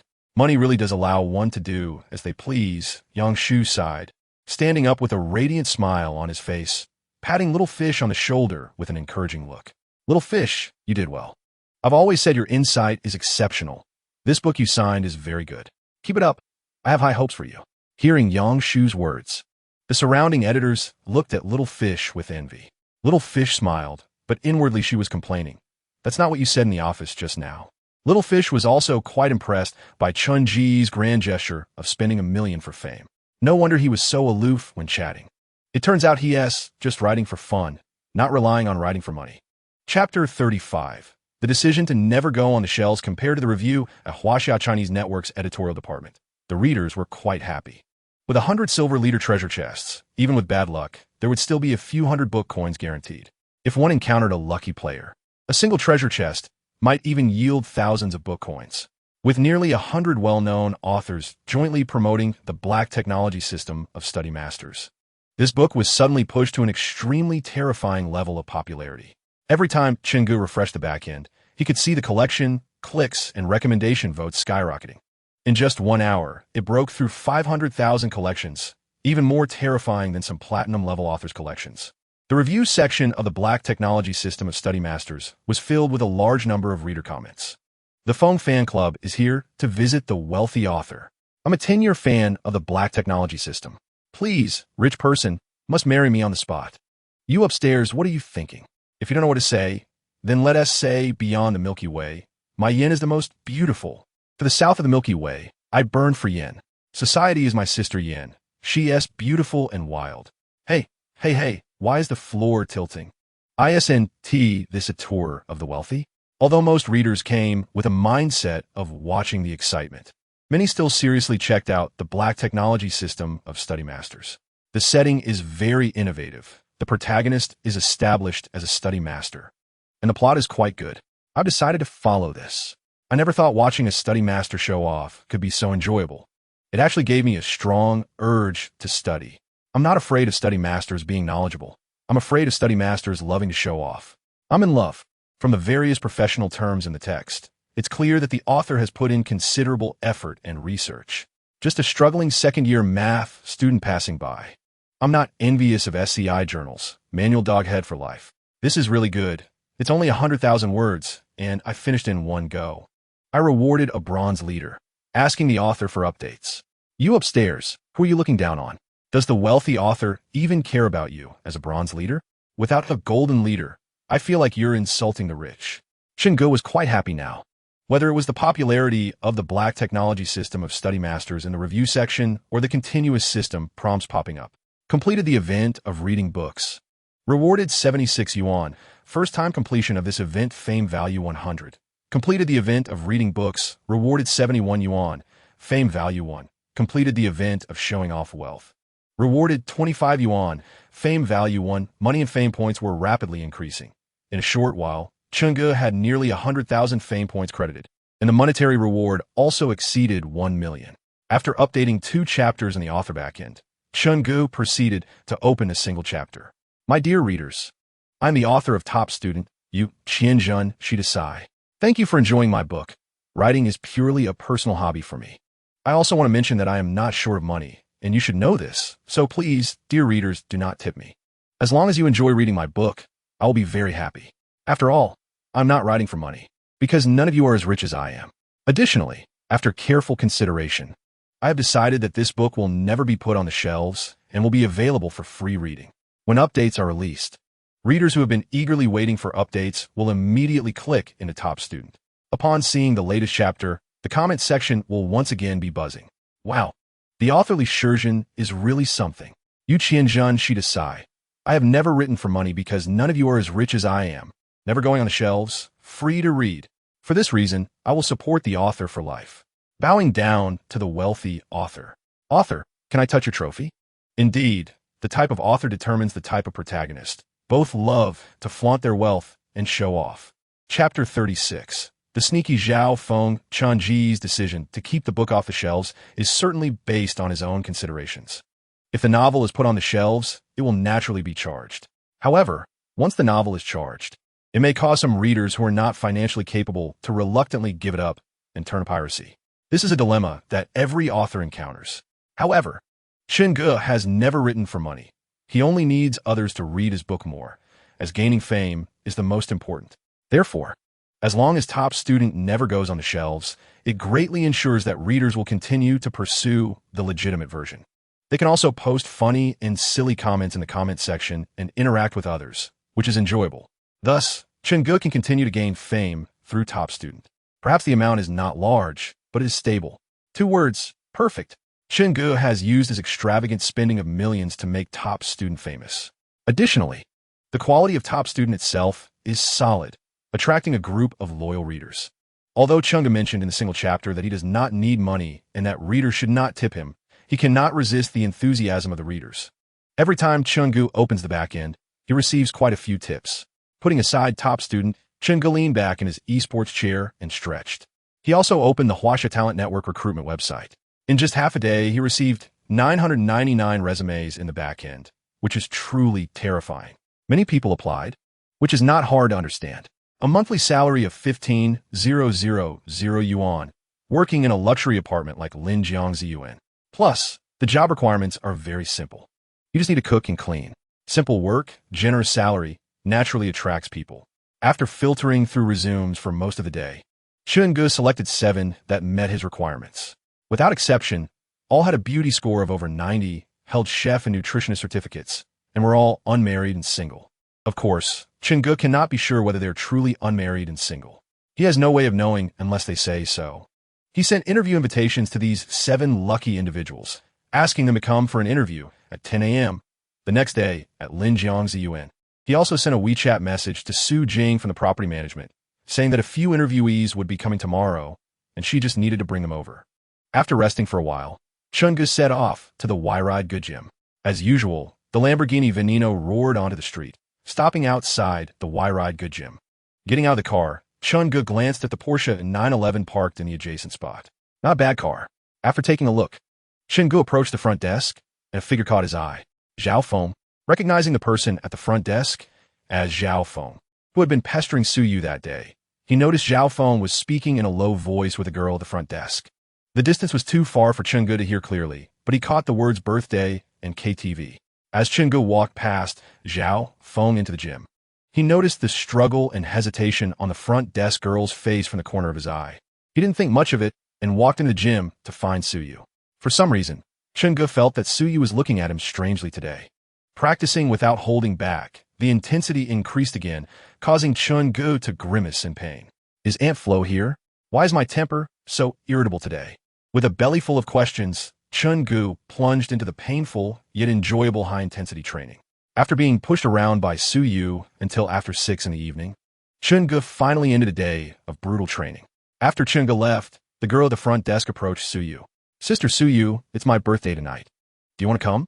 Sure, I happen to have nothing to do tonight. Without a second thought, Su Yu agreed immediately upon hearing the front desk girl's invitation. Chapter 37. Does anyone want to ride in my car? Just as Chen Ge sat in the car, his phone rang. Taking out his phone, he saw it was a call from his dormitory leader, Ma Jie. Hello, hello, can you hear me, old 3? Ma Jie's loud voice boomed from the other end of the line, making Chen Ji's ears ring. Old Ma, what's up? Chen Ge rubbed his ears. Ma Jie still couldn't change his loud voice. Today is Jiao's birthday, and she invited us to California Black Sail KTV to sing. As soon as Ma Jie finished speaking, Zhang Fei's lewd laughter came through. Xiao Jiao Jiao has invited a few beautiful girls from our art department today. This is a big chance to get off the singles list. Old 3, don't dawdle. Hurry up. If you're late, the brothers won't save you a seat. Damn. Why didn't you tell me earlier? Wait for me. I'm coming right over. After hanging up, Chun-gu started the car and quickly headed towards the school's back street. At the back gate of Jing University, several boys and girls were sitting in a milk tea shop by the street. Let me introduce you. This is my roommate Ma Jia and Zhang Fei. Chun-gu is still on the way. He will be here soon. This is my art department classmates Zhang Li, Wang Rou, Shun Xiaoyu, and my newly acquired girlfriend Fang Longlan. Chapter 38. California Black Sail KTV with the powerful roar of the engine. The Lamborghini Veneno shot into the night like an arrow. Half an hour later, a gray-silver Lamborghini Veneno parked in the parking lot of California Black Sail KTV. This entire street is filled with various bars, nightclubs, KTVs, and other entertainment venues. As an entertainment street, it has never lacked luxury sports cars. However, the appearance of the 90 million Lamborghini still overshadowed everything else. All the Porsche 911s and other luxury cars were instantly diminished. Chun-gu and Shun Xiaoyu got out of the Lamborghini Veneno, instantly attracting countless gazes. Countless beautiful girls, either youthful and vibrant or sexy and fashionable, were staring at Chun-gu with intense gazes, thinking about how to attract his attention. Shun Xiaoyu stood beside Chun-gu, feeling a bit dizzy. Although she wasn't the type of girl who particularly craved vanity or idolized materialism, after experiencing a supercar worth 90 million, she suddenly understood a bit. By the time Chun-gu and his group arrived, the California Black Sail KTV was already bustling with noise. Pairs of men and women were entering the KTV, and business was thriving. After several rounds, most of the imported liquor Meng Jiao ordered was already half empty. The few girls present were somewhat tipsy, while Chun-gu and his friends seemed unaffected. Shun Xiaoyu was quite drunk, resting her head on Chun-ji's shoulder. Chun-gu could clearly feel the warm breath from her nostrils against his chest. At that moment, Shun Xiaoyu shifted slightly and whispered into Chun-ji's ear in a voice only he could hear, "Chun-gu, I want to go to the bathroom." Her voice was soft and sweet, causing Chun-ji's body to shiver, and he felt a strange warmth spreading through him. Why was it so hot in the middle of winter? Chun-gu glanced at Shun Xiaoyu, who was looking at him with dazed eyes, making his heart race. He helped her up and said, "Xiaoyu says she wants to go to the bathroom." Once he said that, everyone in the room looked at him with strange expressions. Ma Jie and Zhang Fei, two mischievous guys, secretly gave him a thumbs up. Chun-ji's face darkened. What were these guys thinking? A few seconds later, Chun-gu raised his head and a bloodthirsty smile appeared on his face. "Wing Chun, Chun asked for your guidance." Upon hearing Chun-ji's words, the leading guy with yellow hair almost laughed out loud.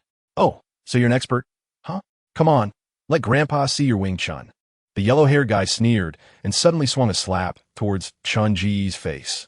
Surrounding him were 6 or 7 strong men sealing off his escape route. No matter how Chun-gu dodged, that slap would definitely land heavily on his face. But the outcome was often unexpected. Just when the yellow-haired guy's hand was only 3 centimeters away from Chun-ji's cheek, a strong hand firmly grasped his wrist like a steel clamp, rendering him unable to move. "How dare you grab me? You want to die, don't you?" No matter how hard the yellow-haired guy struggled, he couldn't escape Chun-ji's iron grip. "Hee," was all Chun-gu responded with. This dismissive attitude further enraged the yellow-haired guy, and with a glance, he signaled the 6 or 7 strong men encircling Chun-gu to attack. However, the expert-level Wing Chun boxing technique that Chun-gu had exchanged nearly 100,000 reputation points for was not so easily hit. Feeling the powerful punches coming at him, Chun-gu didn't hesitate. He dodged the punch coming straight at him and kicked the yellow-haired guy flying. Standing tall and strong, with the expert-level Wing Chun boosting his abilities, Chun-gu sent the yellow-haired guy flying 2 to 3 meters away with a single kick. The yellow-haired guy rolled on the ground in pain, gritting his teeth. That kick felt like being hit by a speeding car. It was a miracle he didn't pass out. The remaining 6 or 7 strong men watched in shock as Chun-gu kicked their companion away, their bodies instinctively freezing. To be able to kick a man weighing over 100 kilograms, how strong was Chun-gu? Damn, this guy knows martial arts. One of the muscular men in a tank top cursed angrily, pulling out a spring knife from his pocket. The knife flicked open with a sharp sound, glinting ominously in the dim light. Seeing the weapon, Chun-gu didn't dare to underestimate the situation. He wasn't Captain America. He could still be hurt. I'll kill you. The muscular man yelled as he swung the spring knife towards Chun-Ji's head. If that knife hit, Chun-Ji's head would definitely be split open. Just as the man approached him, Chun-Gu took a deep breath, and his speed suddenly surged. Relying on his absolute speed, he turned his head to avoid the lethal strike and moved to the side of the muscular man.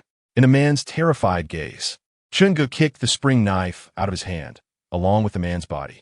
Then, Chun-Gu charged in like a hungry wolf among sheep. Fast as a storm, his movements were like a falling star. With both strength and speed maxed out, within moments the 6 or 7 strong men were all lying on the ground. Ma Jie and his group, who had just arrived, looked at Chun-Gu in disbelief. They had witnessed Chun-Gu single-handedly take on 6 or 7 strong men. When did the third one become so fierce? Ma Jie was astonished. He had the best physical fitness among them and had practiced combat sports with a coach. But compared to Chun-Gu, he would definitely kneel and beg him not to kill him. Call the police. Chun-Gu said casually as he kicked open the door to the V606 private room. Inside, Zhao Feng was about to do something inappropriate with his phone when the door was kicked open. Interrupted, Zhao Feng turned around angrily. Who the hell let you in? Halfway through his sentence, Zhao Feng's furious voice suddenly stopped when he saw who was standing at the door. Chun-Gu! Zhao Feng screamed in a high-pitched voice. On the sofa, Su Yu's jacket was tossed aside, her top slightly undone, revealing a glimpse of her fair skin. Seeing that Su Yu was unharmed, Chun-Gu immediately relaxed and looked at Zhao Feng with anger in his eyes. Author's note: 202-0620. I apologize to the readers of this book. The revisions will be completed today, as the plot will undergo significant changes. Since it is a different storyline, I recommend starting from the beginning, otherwise it will be confusing.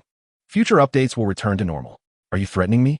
Zhao Feng looked at Chun-Gu, who was walking toward him step by step, meeting his fierce gaze and feeling a chill in his heart. Outside, his henchman had been dealt with by Chun-Gu.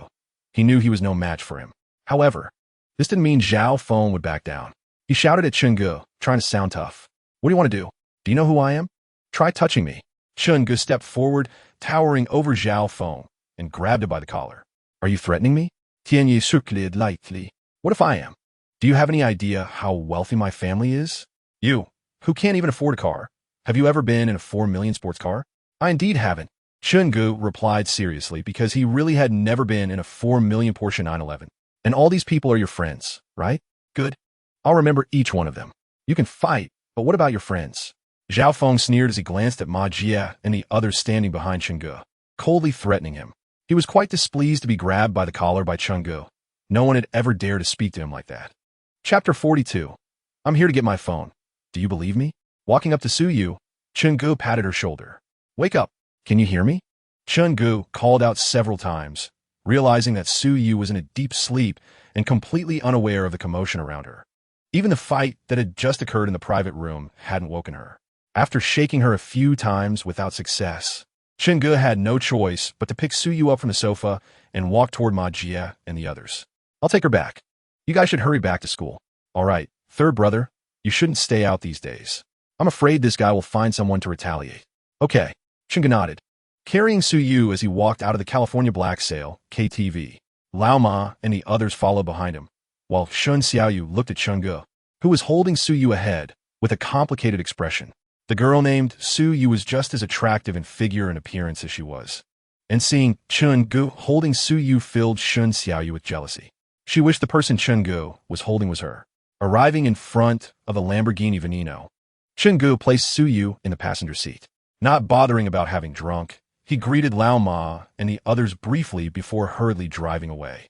Half an hour later, Chun-Gu returned to Linjiang's UN safe and sound. Chapter 43. Hiring a female nanny. Hearing Chun-Ji's deep, godlike voice, Su Yu felt a bit dizzy for a moment.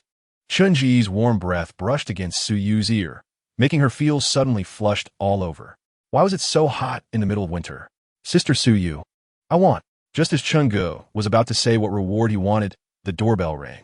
Hearing the sudden sound, Su Yu's dizzy head instantly cleared. She stood up gracefully and said, I'll go open the door. With that, Su Yu quickly walked to the door and opened it.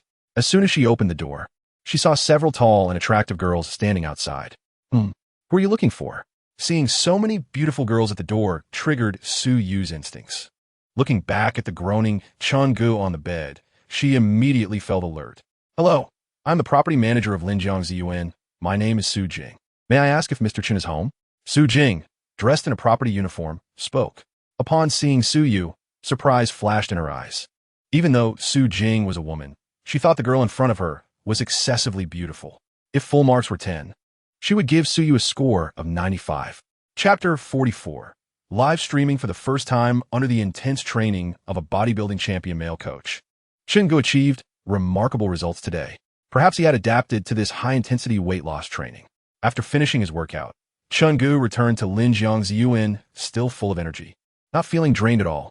Originally, he planned to go back to school today, but considering he wanted to try live streaming and worried it might disturb Ma Jie and the others' rest, he decided to come to Linjiang Ziyuan instead.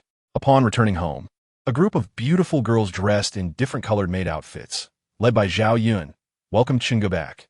"Welcome home, master." Hearing 7 beautiful maids call him master, Chun-gu felt something was off. "Forget it, just call me boss. I'm afraid the plot will get out of hand if you keep calling me master." Chun-gu had the girls change their address and was about to take a shower. As the person in charge, Zhao Yun had thoughtfully prepared hot water and clean clothes for Chun-gu, which made him glance at her appreciatively. Having a subordinate who knows how to read the room was indeed very comfortable. After a relaxing soak in the spacious bathtub, Chun-gu got out and stood in front of the full-length mirror. A faint smile hung at the corner of his mouth. After a week of high-intensity fitness training, he could see the results. Chapter 45. Whoever is coward is a grandson compared to team-oriented games like League of Legends. PlayerUnknown's Battlegrounds highlights individual abilities more. A headshot from 98k, 800 meters away can instantly kill, showcasing the extreme violent aesthetics of FPS games.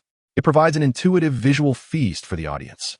Determined, Chun-gu found a Steam official website and quickly downloaded Steam. He registered an account and entered the main interface. Without needing to search, he immediately saw the recommended ad for PlayerUnknown's Battlegrounds on the main page. Chun-gu clicked in and successfully purchased the game. While waiting for the game to download, he clicked into the highly popular female streamer Xia Chuanzi's live stream. The live stream had an astonishing amount of viewers, far surpassing Chun-ji's modest popularity. Just as he entered, he saw that Xia Chuanzi had successfully won a match, with the comments flooding the screen. "Xia Chuanzi has been playing well lately. She won this chicken dinner. I am amazed. I thought she was going to die, but she pulled off a clutch with 1 health left. I was dumbfounded. Xia Chuanzi 666. I'm not saying anything more, just sending a rocket." Chapter 46. Rich people sparring with each other. After saying that, Chun-gu began sending super rockets. Rich people really show off, sending super rockets X4 to streamer Xia Chuanzi. Rich people really show off, sending super rockets X5 to streamer Xia Chuanzi. Rich people really show off, sending super rockets X6 to streamer Xia Chuanzi. One golden super rocket after another soared into the sky, instantly flooding the entire live stream chat. Moreover, it wasn't just Xia Chuanzi's live stream. Even other streamers' chats were overwhelmed by the golden rain of super rockets sent by Chun-gu. Countless viewers rushed into Xia Chuanzi's live stream, eager to witness this grand spectacle of wealthy individuals sparring against each other. "Just got here, what's going on?" Don't ask, just know it's rich people sparring, gods fighting. We mortals should quietly enjoy the show and grab some loot. Rich people really are showing off. They sent nearly 100 super rockets. What S100 super rockets? Didn't you see our rich boss has already sent 150 super rockets? Our rich boss has definitely won. Chun-gu and the rich boss crazily sent super rockets, leaving countless people present utterly stunned. As one of the parties involved, Xia Chuanzi was also shocked by the extravagant gifts sent by Mr. Qian and Chun-gu, 2 wealthy individuals. Chapter 47. Xia Chuanzi invites to Duo Q. The most shocked person among them was undoubtedly Xia Chuanzi, who was live streaming. Although she had a high popularity on the Shark Live platform and was one of the platform's promoted big streamers, she had never seen someone like Chun-gu, who casually sent out 10 million in gifts over a disagreement. It was simply extravagant beyond reason, an exaggerated display of wealth. Moreover, the top few wealthy individuals on the leaderboard were all guild accounts, and the gifts they sent had to be returned in full. Chun-gu, on the other hand, was a pure passerby. Even with a 50-50 split with the platform, Xia Chuanzi would still end up with 5 million. This didn't even include the gifts from Mr. Qian. If you added up the gifts from Mr. Qian, the total income from just that night of streaming would be over 7 million. Enough for a school district house in Beijing. No wonder so many girls today want to become internet celebrities.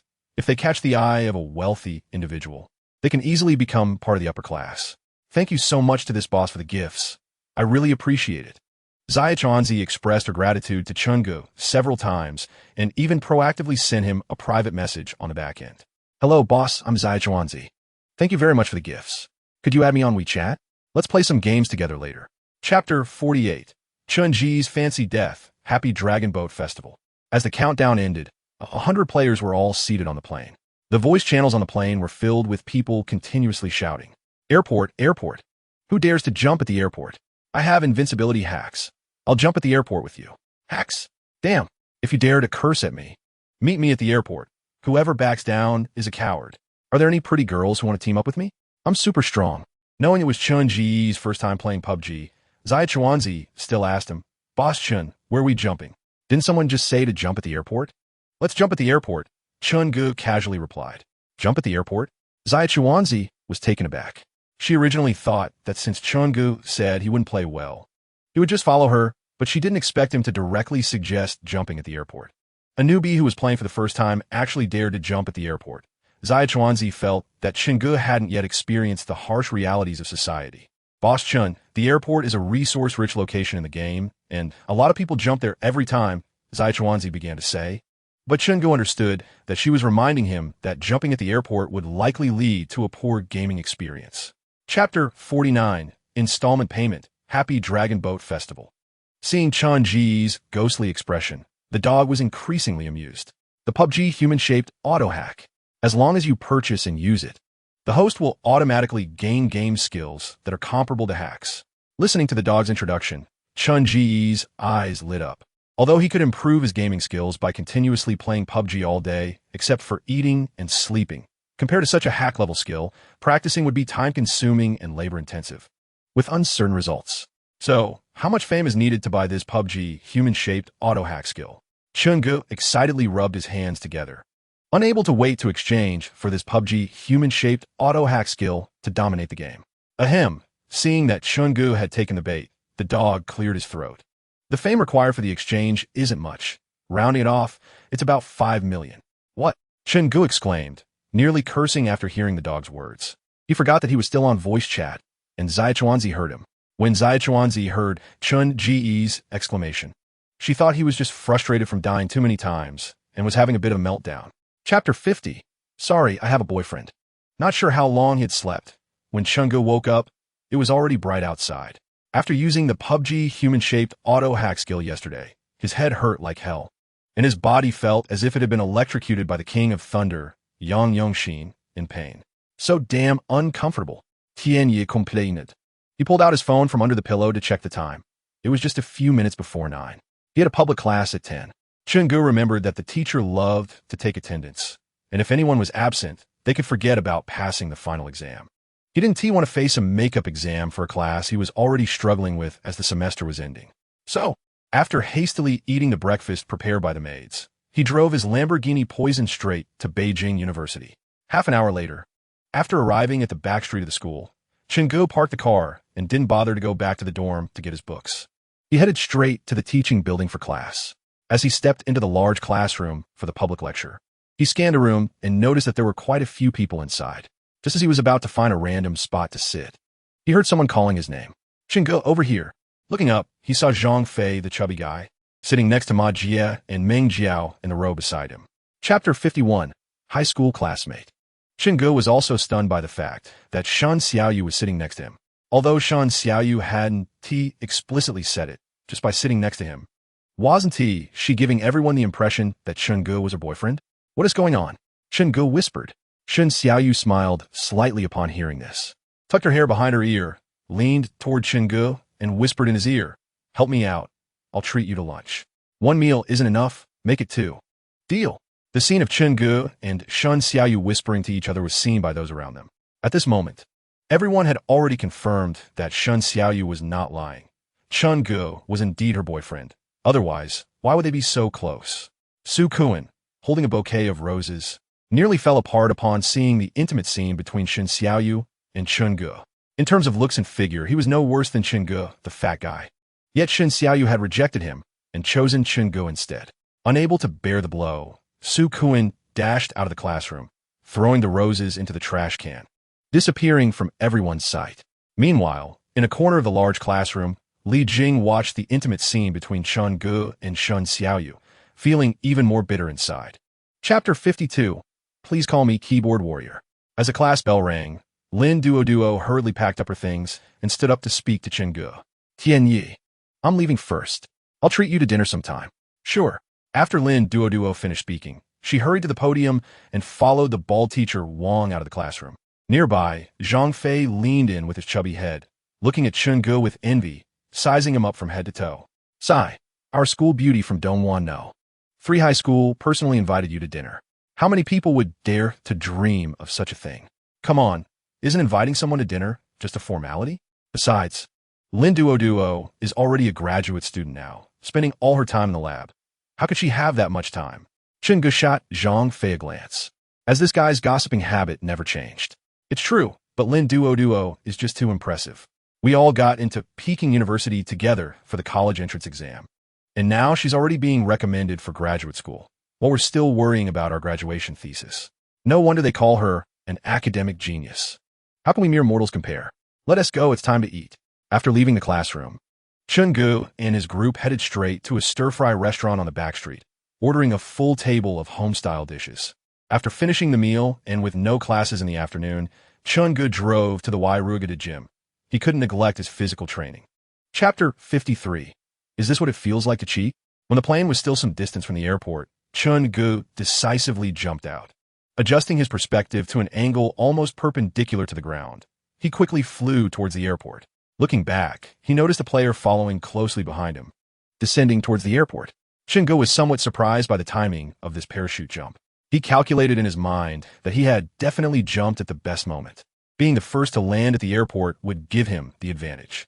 If he could find a gun right away, he might even pull off some impressive aerial kills. The player following him was also a skilled player, and Chen Ge was sure of that. As soon as he landed, Chen Ge found himself on the roof of Building C, where the sky was filled with thousands of parachutes descending rapidly. Taking advantage of this moment of calm, Chen Ge quickly searched the rooftop. He was lucky enough to find an AKM, an M16, a level 3 backpack, a level 2 helmet, a level 2 vest, and several bandages and drinks. Just as Chen Ge finished searching the rooftop, an unfortunate player landed right on the rooftop with him. The two locked eyes, and an awkward tension filled the air. Chapter 54. Win a chicken dinner and draw a 10,000 yuan red envelope. As Chun Ji's smile grew increasingly sinister, gunfire erupted in the airport. With an AKM in his left hand and an M24 sniper rifle in his right, Chen Ge tore through the entire airport. He drove a jeep out of the airport, followed closely by the blue poison circle. Meanwhile, his livestream had already attracted 100 or 200 viewers. Some were players who had just been killed by Chen Ge and rushed to his stream to accuse him of cheating. Others were there because they were drawn in by the title of Chun Ji's stream. Win a chicken dinner and draw a 10,000 yuan red envelope. That's right. The title of Chun Ji's stream was Win a chicken dinner and draw a 10,000 yuan red envelope. The Streamer S lottery feature had been recently introduced by the Shark Live platform. Streamers could choose to enable the lottery to provide benefits for their fans, which would also boost their own popularity and traffic. Chen Ge aimed to attract a large audience to his stream to gain fame. The lottery for viewers was a great way to do that, especially since Chen Ge wasn't concerned about money. To him, money was just a string of numbers, perfect for drawing prizes and earning fame. Like those popular streamers, the lottery benefits were incredibly generous. Chapter 55. Good luck and great fortune. Let's have chicken tonight. Most viewers in the live stream wanted to see Wei Shun properly punish Chen Ge, the cheating streamer. However, expectations are one thing, but punishing a cheating streamer is not so easy. As the countdown for the poison circle ended, a new poison circle appeared. Looking at the new safe zone on the minimap, Chen Ge couldn't help but curse. Damn, a punishing circle. The newly generated safe zone was a bit far from Chen Ge, but not too far. However, it required crossing a vast expanse of open wheat fields with no cover. If he crawled over step by step, he wouldn't make it in time. Moreover, Wei Shun, a professional player, was in the direction of the safe zone, and if he rushed over, it would likely be disastrous. Fortunately, Chungu had saved a few smoke grenades and grenades to create a smoke cover. According to the human-shaped self-walking cheat that transmitted awareness to him, he must not be the first to get up and run from the poison in the final circle. The first person to get up and run would be a big target. If someone in the direction of the safe zone was aiming at them, they would definitely be shot to pieces. So, Chungu patiently waited by the wheat stack, counting the time until the poison circle refreshed. Chapter 56. Congratulations to me for winning the lottery. At 4 a.m.'s base in Binhai City, Wei Shun stared at the darkening computer screen, feeling a bit dazed. This guy must be cheating, right? Clearly, I aimed and shot first. Yet I was the one who died? Wei Shun scratched his head in confusion and opened the death replay. In the replay, the opponent stood up at the exact moment he did, raising the AKM and firing in full auto. A barrage of bullets hit the same spot, instantly killing him. What kind of divine gun control is this? Seeing Chun Ji's almost recoil-less control, Wei Shun was filled with doubt. Cheating? He must be cheating. The gun control was too stable. Even many professional players couldn't achieve such perfect control in real combat. Wei Shun complained and then reported the incident, submitting the replay video to the officials. He reported every cheater he encountered. Sigh, the gaming environment is getting worse, and the officials don't seem to care. Whatever Wei Shun thought, Chungu had no intention of guessing. In his live stream, Chungu started a cash red envelope lottery. I successfully won this chicken dinner. I know many of you are questioning whether I have the ability to draw prizes, so now I'm starting the lottery. Chapter 57. Unlocking the Super Emperor. Picking up his phone, Chungu glanced and saw it was a WeChat call from little Tawanzi. He answered the WeChat call, and her sweet voice came through. Good evening. Boss Chun, I'm live streaming now. Do you want to play games together tonight? With little Tawanzi personally inviting him, he naturally couldn't refuse. After hanging up, since Chungu was live streaming, his words were clearly heard by the viewers in the stream. Wait, did I hear that right? The streamer just said little Tawanzi invited him to play games? Yes, you heard it right. Little Tawanzi just called to invite the streamer to play games. I was there at the time. I was at phone. Streamer, stop joking around. Play the game properly and give us red envelopes. Chungu saw all sorts of comments in the chat and found it amusing, so he spoke up. I originally wanted to interact with you as an ordinary person, but what I got in return was alienation and doubt. All right, I won't pretend anymore. Just now, the little group called me to play games together, and I laid my cards on the table. Chungu made some self-deprecating remarks, and the viewers in the live stream immediately flooded the screen with comments. Chapter 58. Shooting birds in the air, one shot, one kill, joining the little group's team. It was still just Chungu and the little group. Hello, Boss Chun. What are we playing today? The little group asked. Chungu thought for a moment. Since he wanted to hunt for thrills, the more spectacular the gameplay, the better. How about this? Let us not duo queue today. We'll squad up with 4, but we one-team match with randoms. Hearing Chun Ji's words, the little group blinked in confusion. Squad up without matching randoms? Just the 2 of us for a 4-man squad? Yes, exactly. It'll be more exciting. Seeing that Chungu was insistent, the little group didn't say much more. Quietly switched to 4-man mode and checked the option to not match with randoms. Given Chun Ji's poor skills, the little group already anticipated that tonight would likely be a series of bloody slaughter matches. Well, they would be the ones getting slaughtered. The game loaded quickly. With a 50,000 yuan computer, the loading speed was incredibly fast, and Chungu was always the first to appear in the quality square. After the little group entered, she took a glance at the map. The flight path was still going over the airport first. Upon seeing the flight path over the airport, the little group thought Chungu would definitely choose to jump at the airport. Chapter 59. Bringing the girl to chicken dinner. As a witness who had seen Chungu's kills throughout the game, the little group's expression was quite complex. She didn't expect that the Chungu who was still struggling yesterday could pull off such terrifying kills today. You have to know that pulling off aerial kills even once can be bragged about for a long time. Instead, Chungu directly pulled off a remarkable aerial shot. 1 shot per kill, not wasting a single bullet. The only thing that could turn Chungu from a novice into a player comparable to a professional was, aside from hacks, the little group couldn't find another explanation. Boss Chun, the little group began, but then hesitated. What is wrong? Chungu naturally knew why the little group hesitated.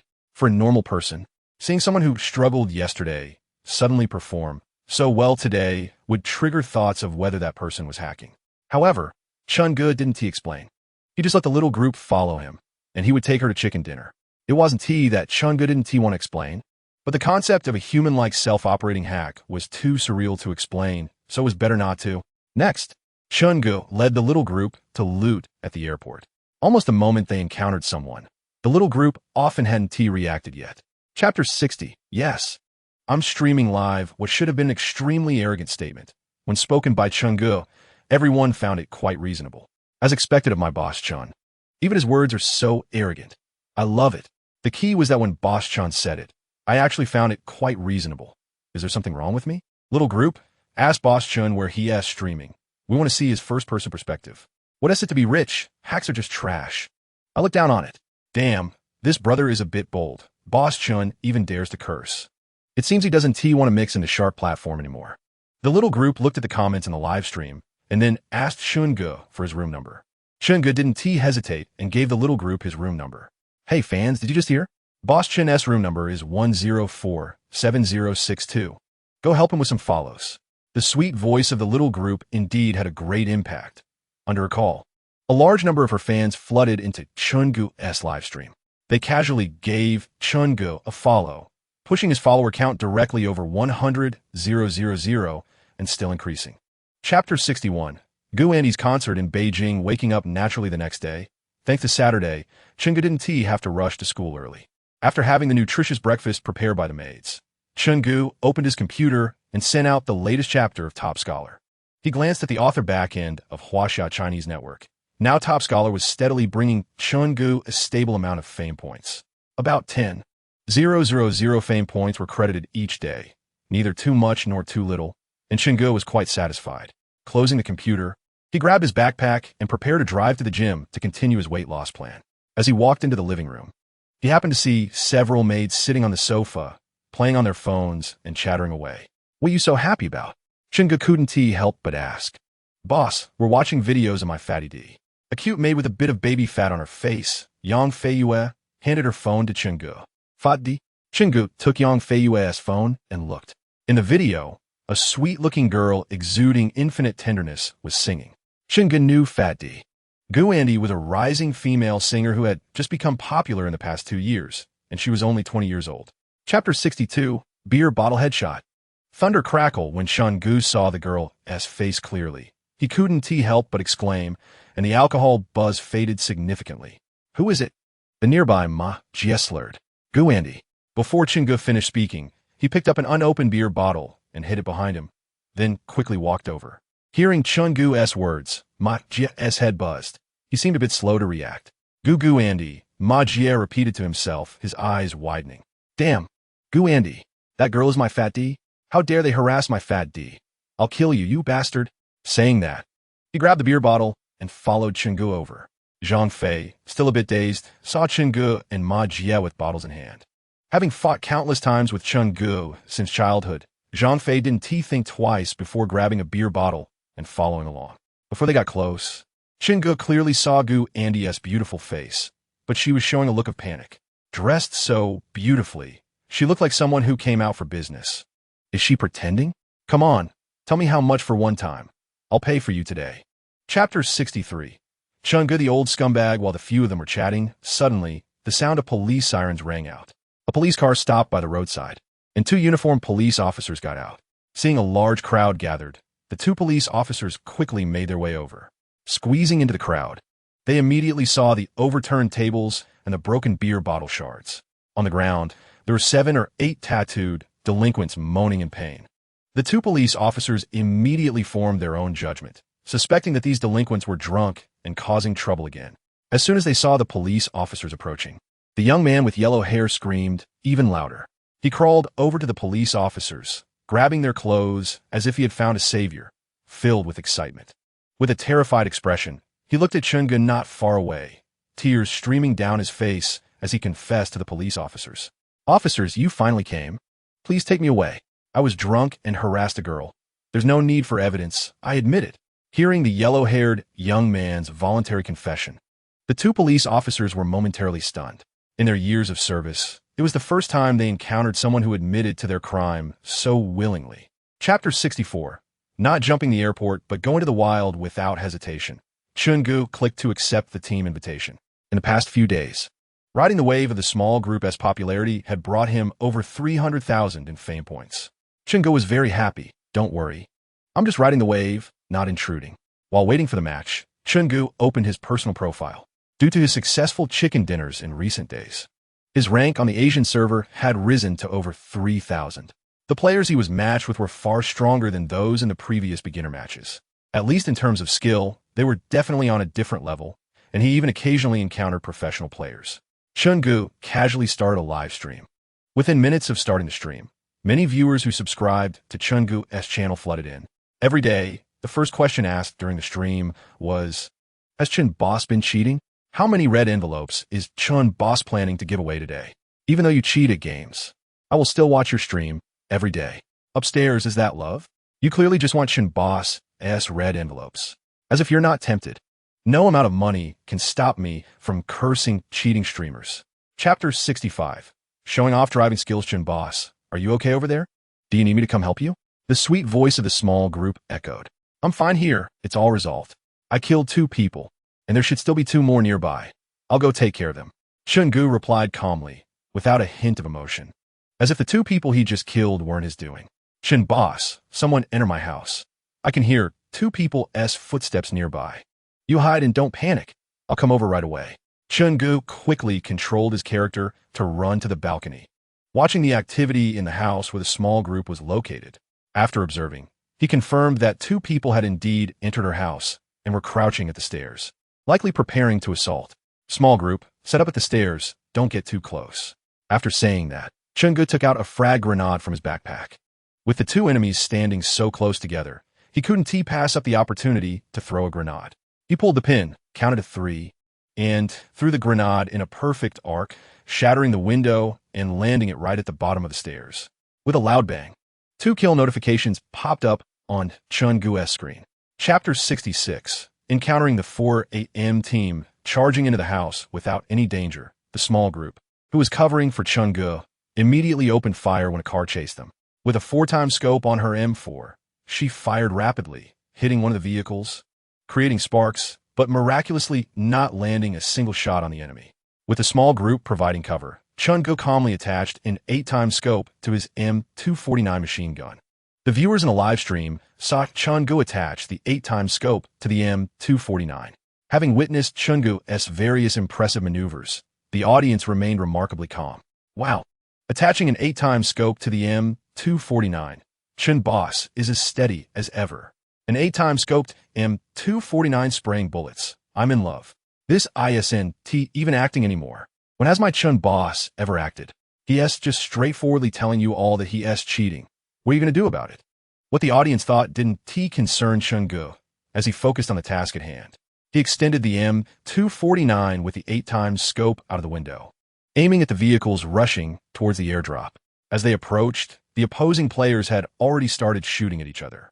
Chapter 67. 4 a.m. Team Annihilation Dam. He got away. After sneaking over, they realized he had thrown out a smoke grenade. Feeling a bit annoyed from being toyed with by a passerby, Yong Yuan said, "It's fine. He got away. The circle will close soon. We'll run into him."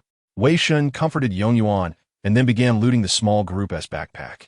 Chungu burst out from the circle, riding his beloved little motorcycle all the way up Dragon Ridge Mountain. He carefully searched the mountaintop and was relieved not to find any campers.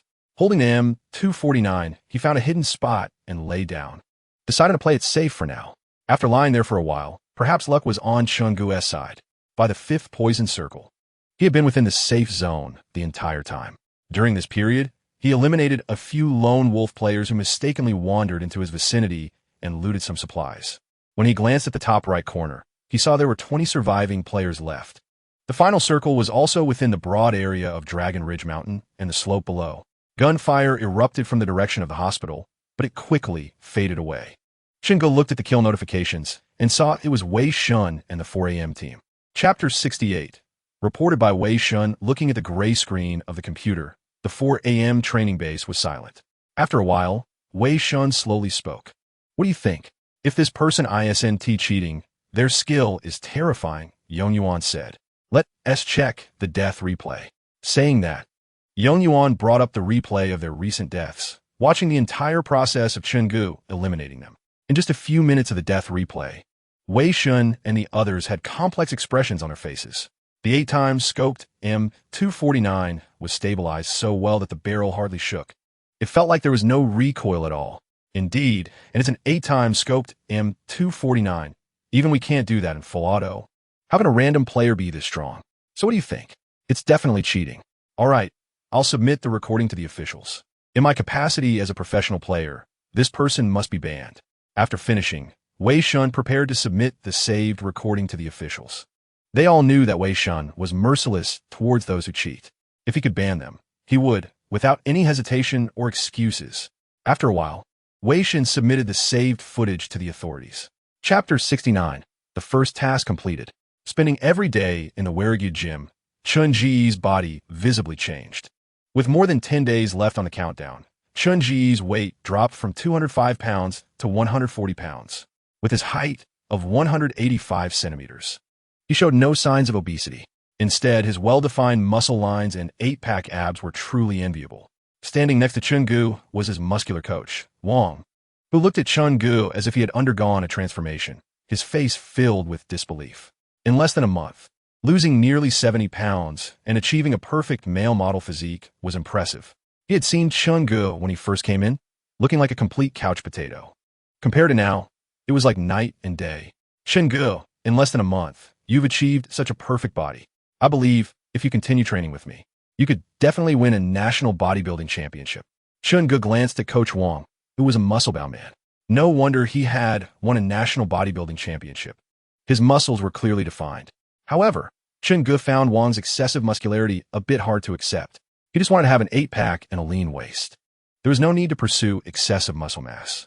Chapter 70. Drawn a professional team. Looking at the prize he had drawn, Chun Gu rubbed his eyes hard, doubting if he was seeing it wrong. A random esports team. Seeing the drawn prize, Chun Gu felt a bit annoyed. He hadn't even entered the esports circle, so how did he draw an esports team? Moreover, weren't there better prizes than this esports team? Why did he end up with this? As expected, his luck was as bad as ever. Let's open it.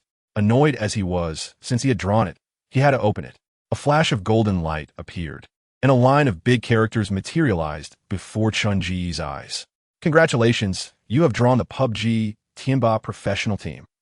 The PUBG Tianba professional team? Seeing that he had drawn the Tianba professional team, Chun Gu was somewhat surprised. Among so many esports teams, he happened to draw a relatively unknown team like Tianba. It made Chun Gu wonder if it was because he had been playing PUBG recently, which increased the odds of drawing a PUBG professional team. After thinking for a while, Chun Gu couldn't come up with a reason, so he had to claim the prize. Do you want to claim the PUBG Tianba professional team? Chapter 71. 2 dance area streamers. Looking at the barrage, mentioning Mr. Chun, Suin suddenly remembered the super rich guy who had given 1,000,000 gifts to the little group a while ago. Money really shines. The ID Money really shines was clearly remembered by every streamer on the Shark Live platform, especially the female streamers, who dreamed of having Mr. Chun come to their streams. Not to mention, what if Mr. Chun, this super rich guy, took a liking to them? Upon seeing that Mr. Chun had arrived, Suin became particularly enthusiastic. Is Mr. Chun here? Would you like to see me dance? I can dance for you. Suin's soft voice came through, causing a howl from the viewers in the live stream. Wow, Suin, your voice is so damn good. TSK, TSK, TSK. As expected of a super emperor, Suin's voice has changed. Whether we can see Suin dance again depends on Mr. Chun. Brothers, let's get excited. Captain Lee, let me lead the brothers for another charge. Sitting in front of the computer, Chun Gu smiled. Since the other party had said so, he felt he should show some response. Chapter 72. Have the ability to turn on the camera. Just when Suin and Mier were dancing to the chorus part, the screen of their live stream suddenly went black. A line of text appeared in the center of the screen. The broadcaster is suspected of violating regulations and has been temporarily banned. Both were banned almost simultaneously, mainly due to the overly suggestive nature of their dance. What happened? With Chun Gu leaning back slightly, he felt life was dull, and he was extremely frustrated. Damn it, I was just getting into it. And now you banned the live stream. Super admin, come out. I swear I'll beat you up. Even more frustrated than Chun Gu were the viewers in the live stream. Upon seeing that Suin and Mier's live stream was banned, they flooded the barrage with curses at the super admin. What the hell? You could have just watched secretly, but you actually banned the room. Super admin is eating alone. Super admin, come out and take a beating. Mr. Chun, don't worry. This super admin will be fired tomorrow. Without the beautiful scenery of Su-in and Mier, Chun-gu returned to his own live stream. At this moment, he received 2 private messages from Su-in and Mier. Su-in, thank you for the gifts today, Mr. Chun. To show my gratitude, I'd like to invite you out for a meal sometime. Chapter 73, Chicken Account Banned. Facing the tidal wave of doubts in the live stream, Chun-gu, sitting in front of the computer, was struggling to maintain his smile. Opening the camera was originally part of his live stream plan, but it had been moved up a bit. There was nothing wrong with turning on the camera. After all, he wasn't someone who relied on beauty filters. Since you all don't believe I'm this handsome, then I'll turn on the camera. Wait for me a moment, Chun-gu said in the live stream, then went to the Shark Live Assistant backend to adjust the camera. Seeing that Mr. Chun was really going to turn on the camera, the viewers in the live stream became even more curious. Since Mr. Chun dared to turn on the camera, it meant he was confident. Could it be that Mr. Chun really looks as handsome as in the photos? Just when everyone was filled with doubt and anticipation, a man's avatar suddenly appeared in the lower right corner of Chun-ji's live stream. Hey, can you see me? Chun-ji's voice echoed in the live stream. The viewers fell silent for several seconds upon seeing the man's avatar on the camera. Damn, who are you, handsome? Is this Mr. Chun? This is ridiculous. He really is this handsome. Don't you think Mr. Chun looks even more handsome in real life than in the photos?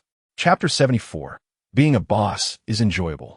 Closing that system ban notification, Chun-ji's PUBG game was forcibly returned to the desktop. Faced with the fact that his account had been banned by the official black hole, Chun-gu was quite puzzled as to why this happened. Why was my account banned when I didn't cheat? Tianyi murmured. After being heard by the audience in the live stream, the barrage became even more mocking. Wow, even after being banned by the officials, he's still arguing that he didn't cheat?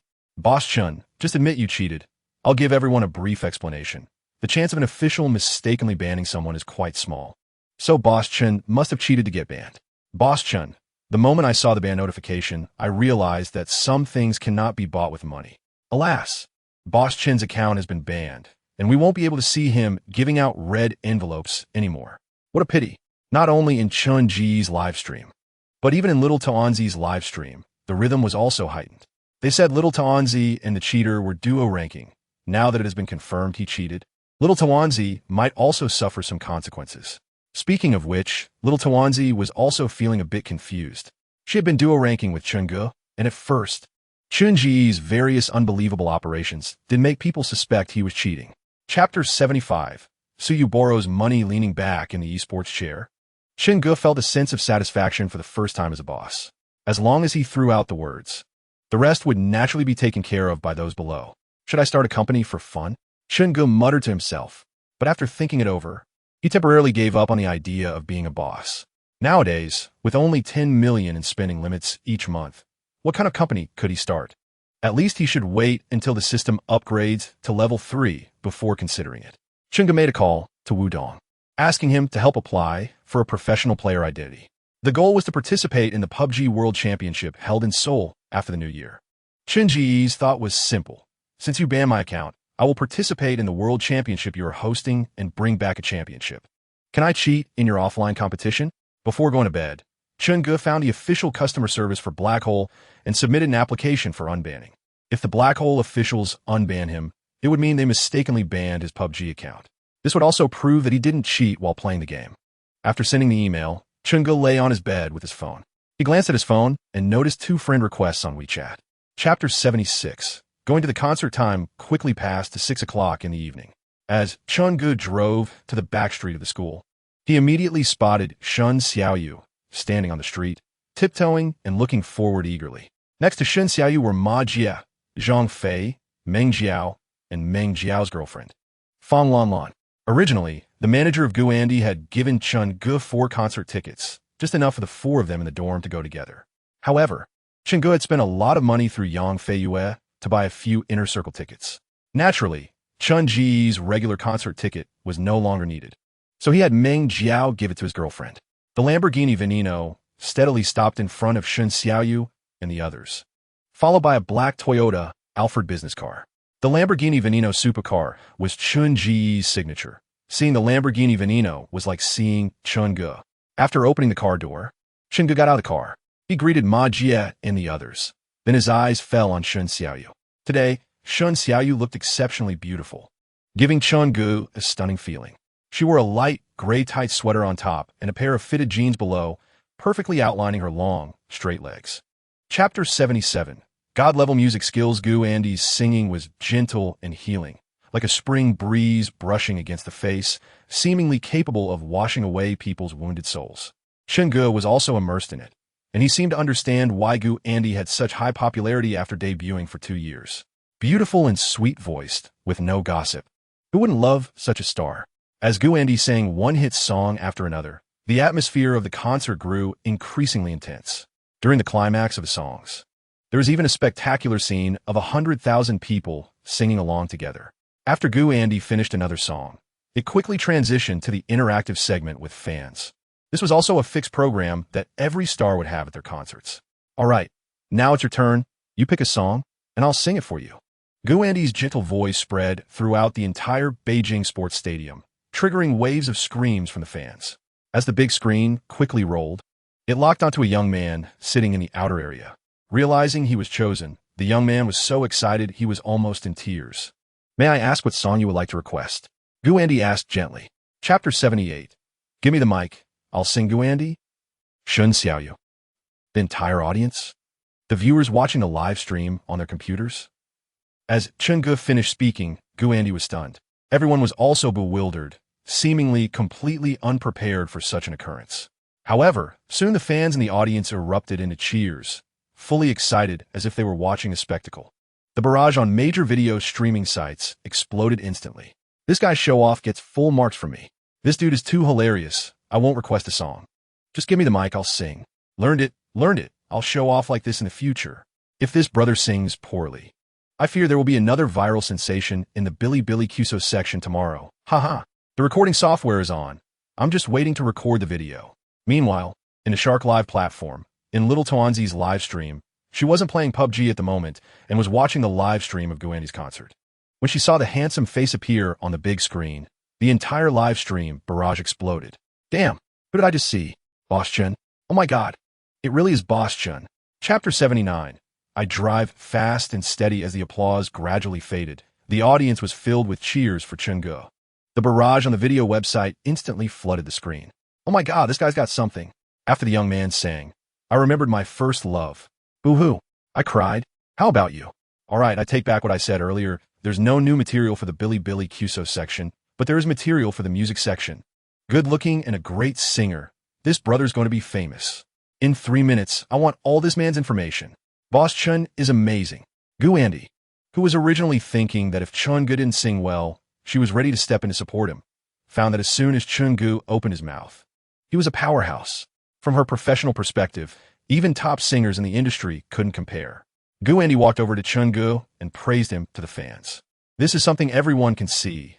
Chun-ji's original song paper is short. Feelings Are Long is indeed beautiful. In fact, many people recorded videos to prepare to post online. Fortunately, I debuted early. Otherwise, I would be one of those listening to the song below.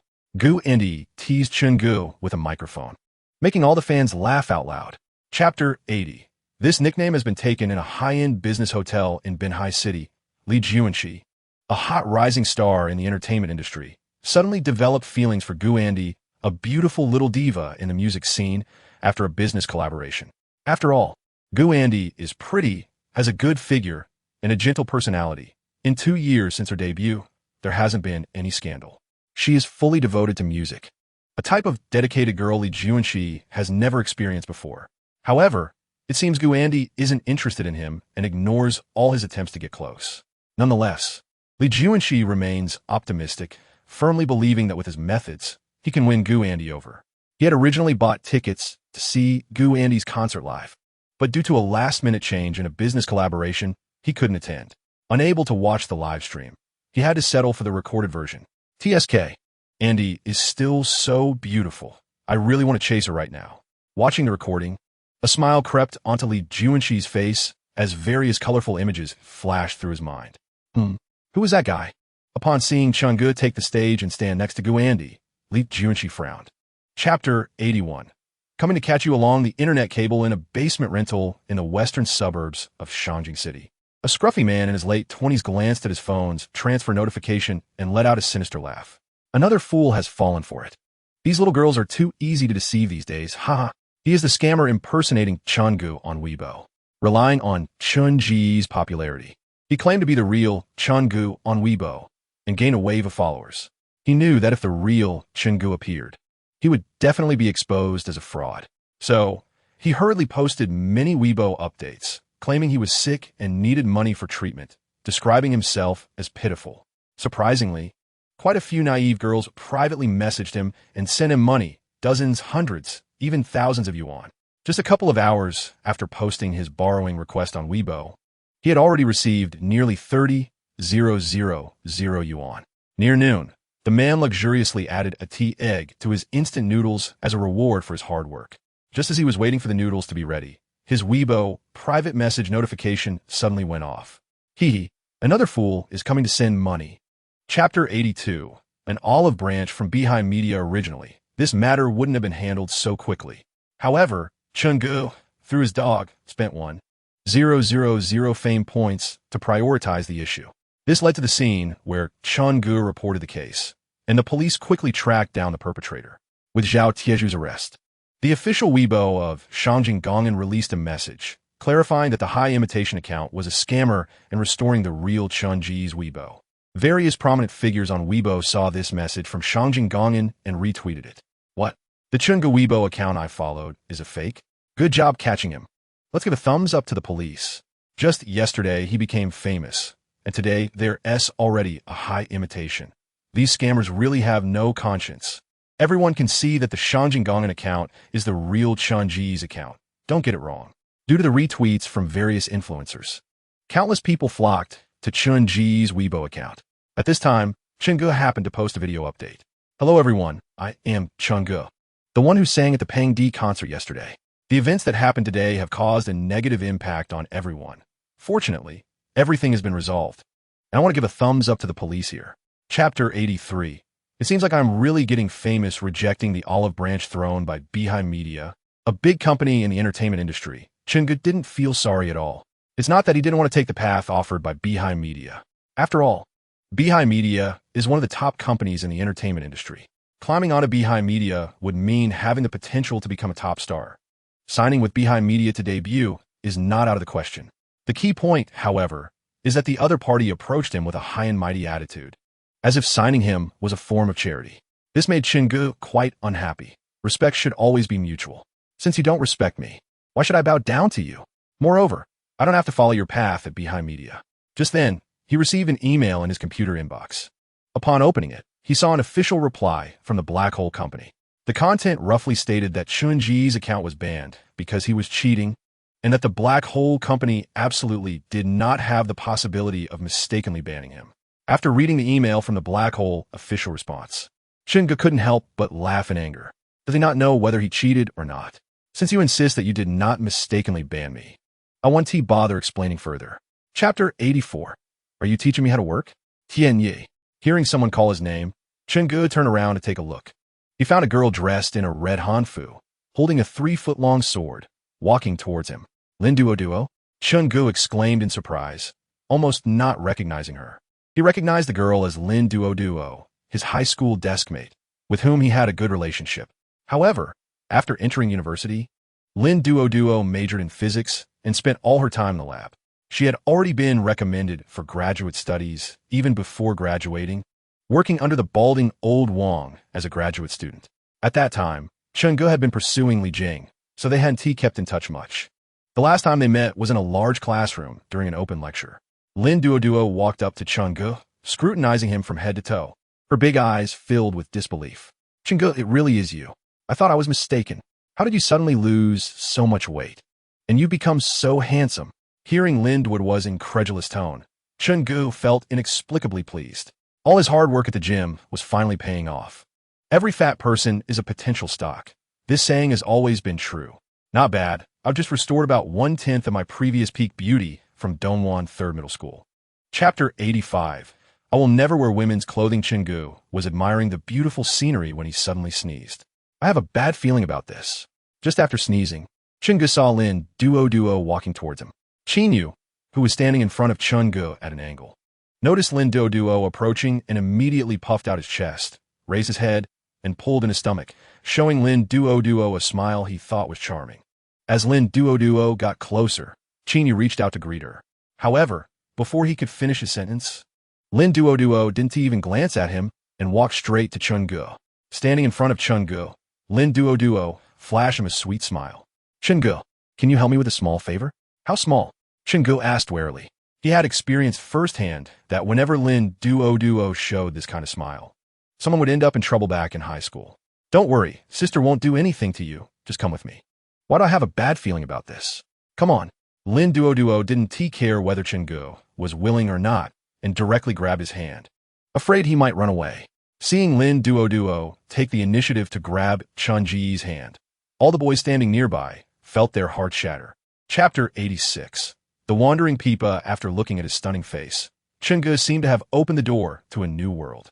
I have a bold idea, Tianyi exclaimed excitedly. With his bold idea, he didn't even want to have dinner anymore.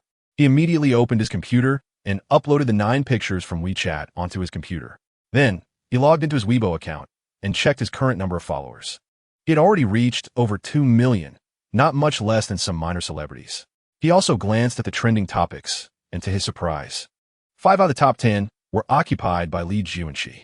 Meanwhile, Chungu only managed to secure the 9th position on the hot search list.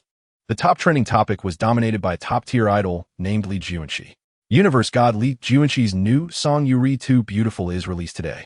Chungu clicked to take a look, and the number of comments below the Weibo hot search had already skyrocketed to hundreds of thousands. With Li Juanqi's massive popularity backing him, it was only natural for him to take the top spot. You're too beautiful? That title has a certain flair. As for the second trending topic, it was also about Li Juanqi. Li Juanqi can now fry fried rice.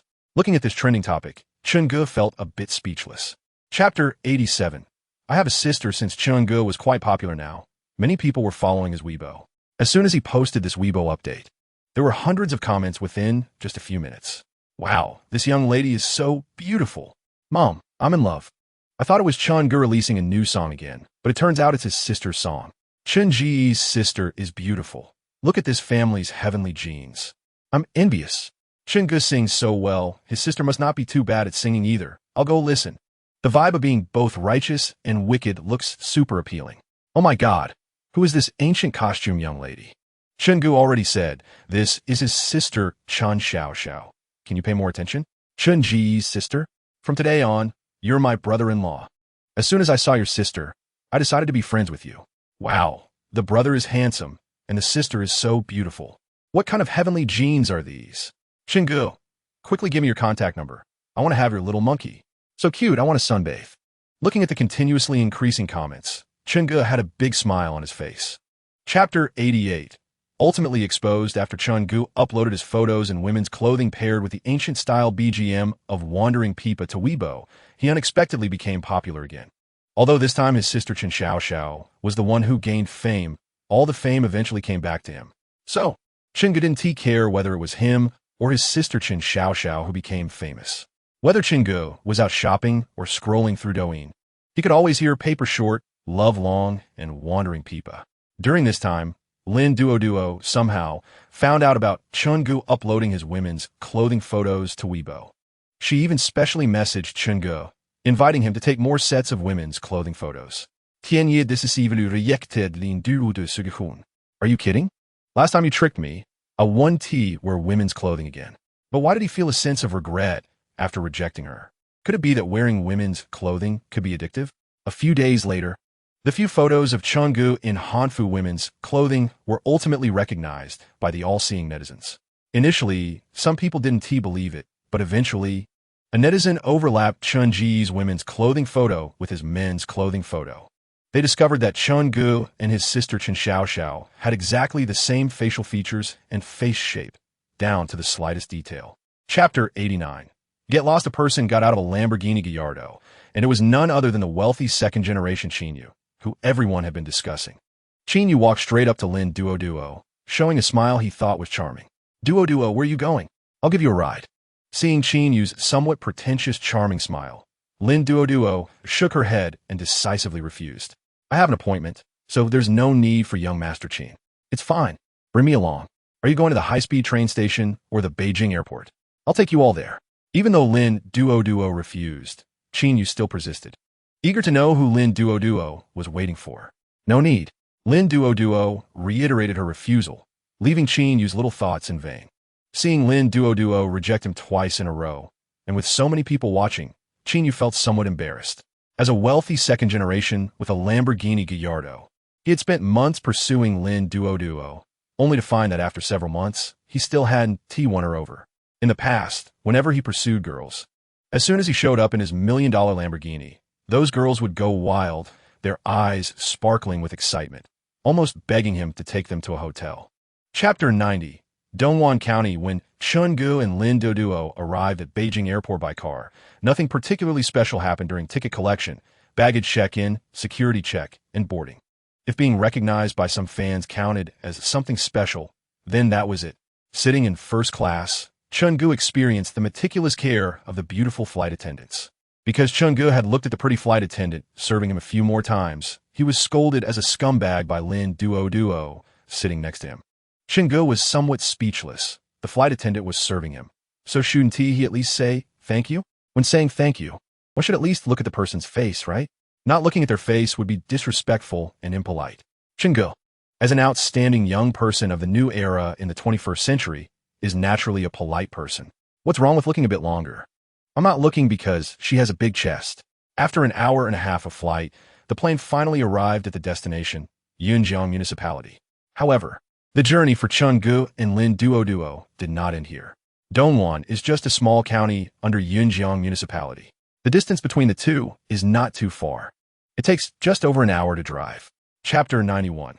Going to the bathroom and buying a house, Chungu found a sales assistant to ask where the restroom was, only to receive a disdainful glance in return.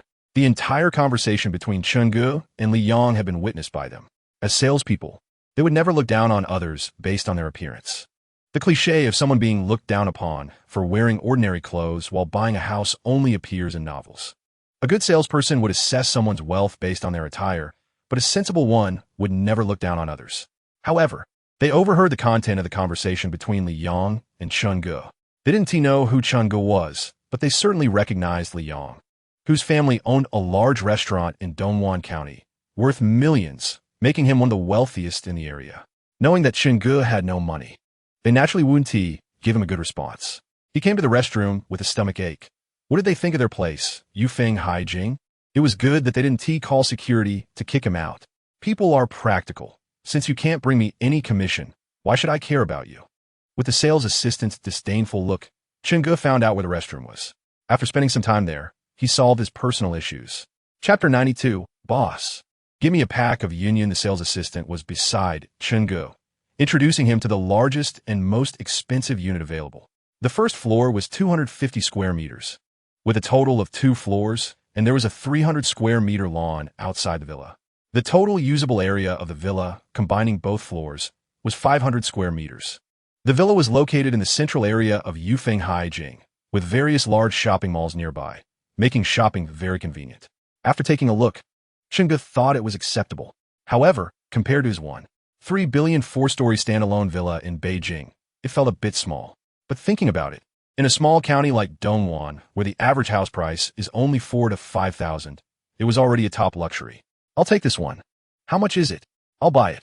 Mr. Chun, the unit you are interested in is the largest one in Yufeng Haijing, and it has already been fully decorated.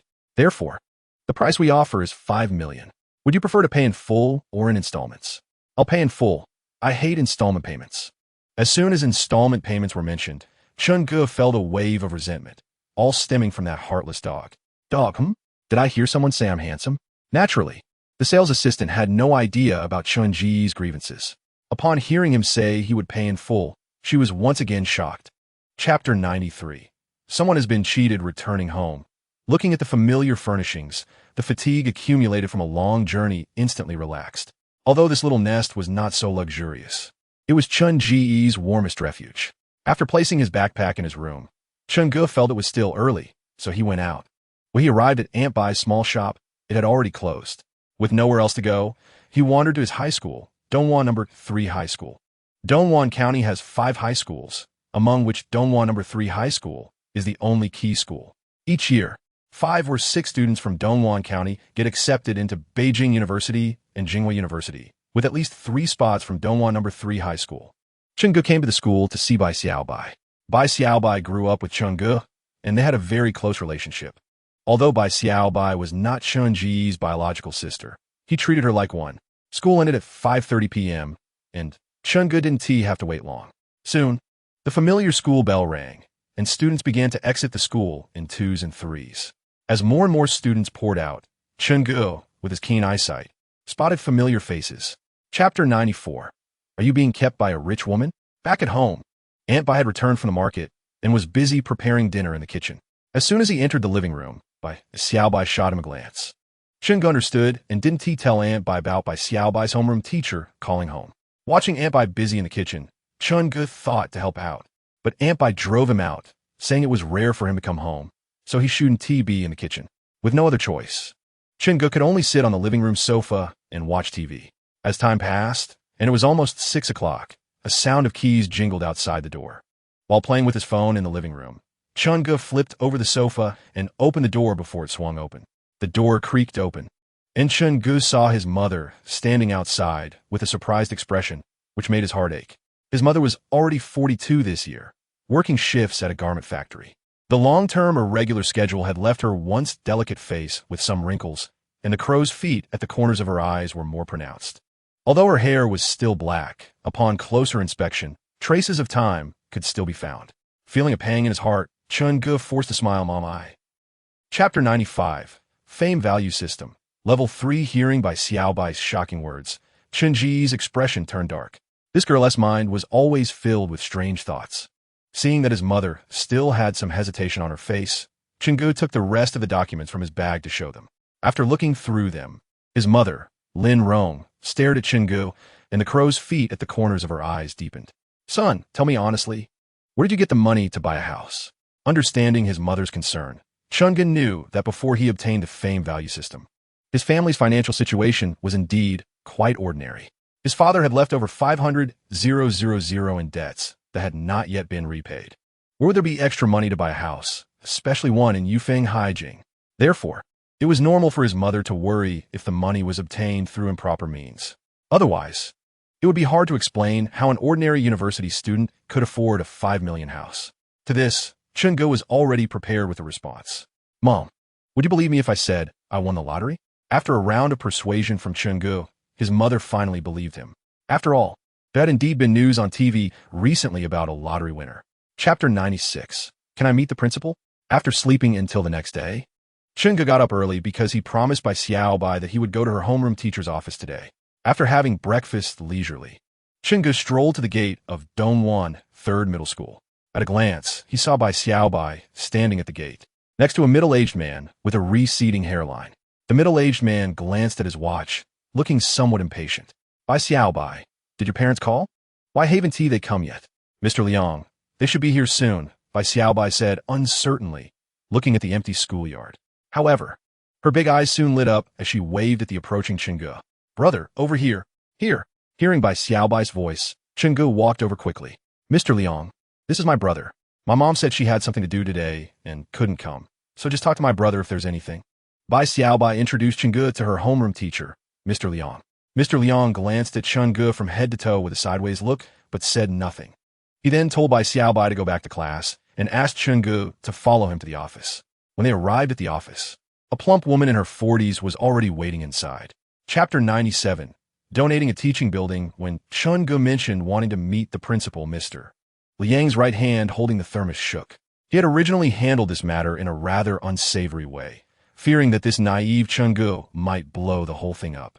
If the matter escalated, he would definitely be the one to take the blame as the homeroom teacher. What do you want to see the principal for? Mr. Liang asked, looking at Chungu warily. Nothing much, just a graduate of Dongguan 3rd Middle School wanted to make some contributions to my alma mater, Chungu replied. You graduated from Dongguan 3rd Middle School? Mr. Liang exclaimed, surprised. He did not expect to meet a graduate from Dongguan 3rd Middle School, especially one who talked about wanting to contribute to the school. Mr. Liang took a sip of goji berry tea from his thermos, discreetly sizing up Chungu. He found that apart from being a bit handsome, Chunji's attire was ordinary, lacking any hint of a wealthy person's aura. coupled with by Xiaobai's family situation. How rich could by Xiaobai's brother be?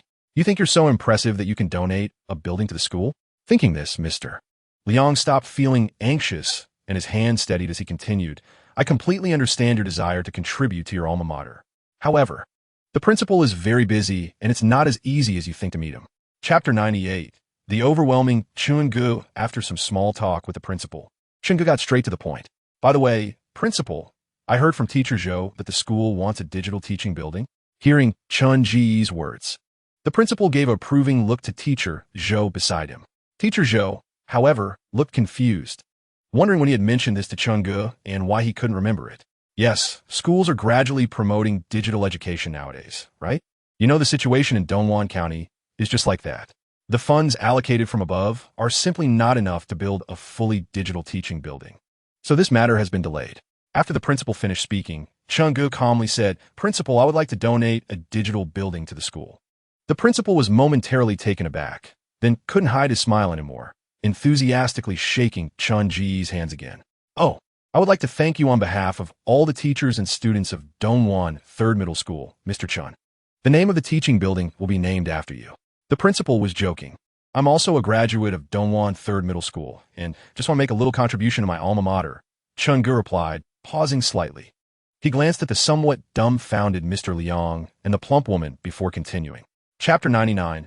Opening 2 large supermarkets for Mom. After the principal reported this matter, the leaders of Dongwon County immediately became agitated. Dongwon County's economic level is only around the 4th or 5th tier in the country. Being in a remote area, there usually aren't many investments made here. Their thinking was simple. If Chun-gu could donate 30 million to Dongwon 3rd Middle School, it indicated that he was a sentimental person. Dongwon County was the place where Chun-gu grew up, and if they could convince him to invest in some industries here, that would be the best outcome.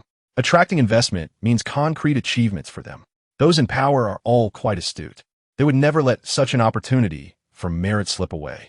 Thus, the leaders of Dongwon County all rushed to Dongwon 3rd Middle School. The uninformed onlookers thought something big had happened at the school. Otherwise, why would all the county leaders' cars head toward Dongwon 3rd Middle School? A group of county leaders enthusiastically shook hands with Chun-gu, their eyes filled with excitement. After learning the leaders' intentions, Chun-gu wasn't too surprised. After all, Dongwon County was the place he grew up in, and it was reasonable to give back to his hometown now that he had money. Chapter 100, Mom. I'm on TV. After discussing the supermarket matter briefly, Chun-gu went out to scout for locations. Since Chun-gu had bought a villa at Yufeng Haoshan and would be moving there in a couple of days, the supermarket location naturally needed to be close to Yufeng Haoshan. After running around for an afternoon, Chun-gu ultimately chose a shop of about 800 square meters to open the supermarket. 800 square meters is roughly the size of 2 standard basketball courts. This location isn't particularly great, and the foot traffic isn't too high. Buying this place to open a supermarket would likely result in long-term losses, but Chun-gu didn't care. The reasons for his choice were simple. First, it was close to the Yufeng Haoshan villa, just a 10-minute walk away. Second, it would give his mom and aunt something to do so they wouldn't be too bored. If there were losses, so be it. Could he not afford that small amount of money? So after Chun-gu poured 2 million into it, the 800 square meter shop was purchased. For a small county like Dongwon, where the economy was underdeveloped, buying an 800 square meter shop for 2 million was already quite a premium. After purchasing it, things became even simpler. With the county leaders paving the way, all the procedures were clear and straightforward. Chapter 101. I'm not just buying one car early the next morning. Chun-gu was still asleep in his room when he was awakened by the noise coming from the living room. Squinting, he went out and was instantly wide awake.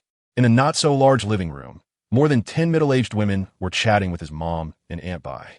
As soon as they saw Chun-gu come out, their eyes lit up. So this is the Chun family's boy. Wow, he really is a handsome talent. He is quite handsome. Sister Lin, take a look at the person I introduced to your son. I guarantee you'll be satisfied. Look at mine. I have several girls who are interested in your son. Absolutely no shortage. The young man is even more handsome than he looks on TV. Ani, I have a few photos here for you to see. Looking at the noisy living room that resembled a vegetable market, Chun-gu looked bewildered. Why are so many people here so early in the morning? It sounds like they're all rushing to introduce him to potential partners. After understanding the situation, Chun-gu still underestimated the power of the local TV station in Dongwon. It It was a news program that basically every household would watch. After the evening news broadcast yesterday, the news about Chun-gu being a golden son-in-law instantly spread throughout Dongwon County. Chapter 102. The embarrassment caused by the BMW i8 in less than an hour. Chun-gu drove his BMW i8 back to Dongwon County. When Chun-ji's BMW i8 appeared on the streets of Dongwon, it attracted countless gazes along the way. Dongwon County is just a small 4th or 5th tier county. Most of the cars on the street are worth tens of thousands to hundreds of thousands.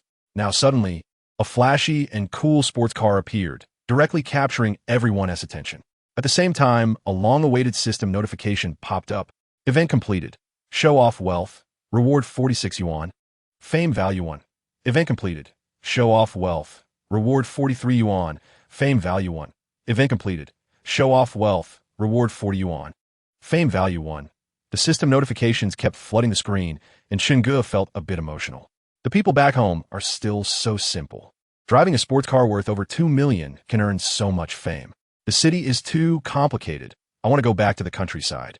After driving home and telling his mom and aunt about buying the car, he naturally got scolded by his mom for being a prodigal son. In the eyes of the older generation, the best way to manage money is to save it in the bank. Seeing Chun-gu spend money so freely, they naturally thought it was wasteful. Chapter 103. The counterattack from the academic overachiever after saying goodbye to Lin Duoduo's mother. Chun-gu drove Lin Duoduo to Li Shui Grand Hotel. Sitting in Chun-ji's BMW i8, Lin Duoduo was a bit curious. Chun-gu, where did you get the money to buy such an expensive car? Lin Duoduo didn't know much about cars, but she could tell from its design that it wasn't cheap. Moreover, Lin Duoduo also knew about Chun-ji's family situation. Even though Chun-gu had become a somewhat famous singer, it was impossible for him to come up with so much money to buy such an expensive car in a short time. Haven't I become famous online now? It should be reasonable for a star to buy a sports car worth 1 or 2 million, right? Chun-gu joked. Come on. Some singers are not even as famous as variety show stars now.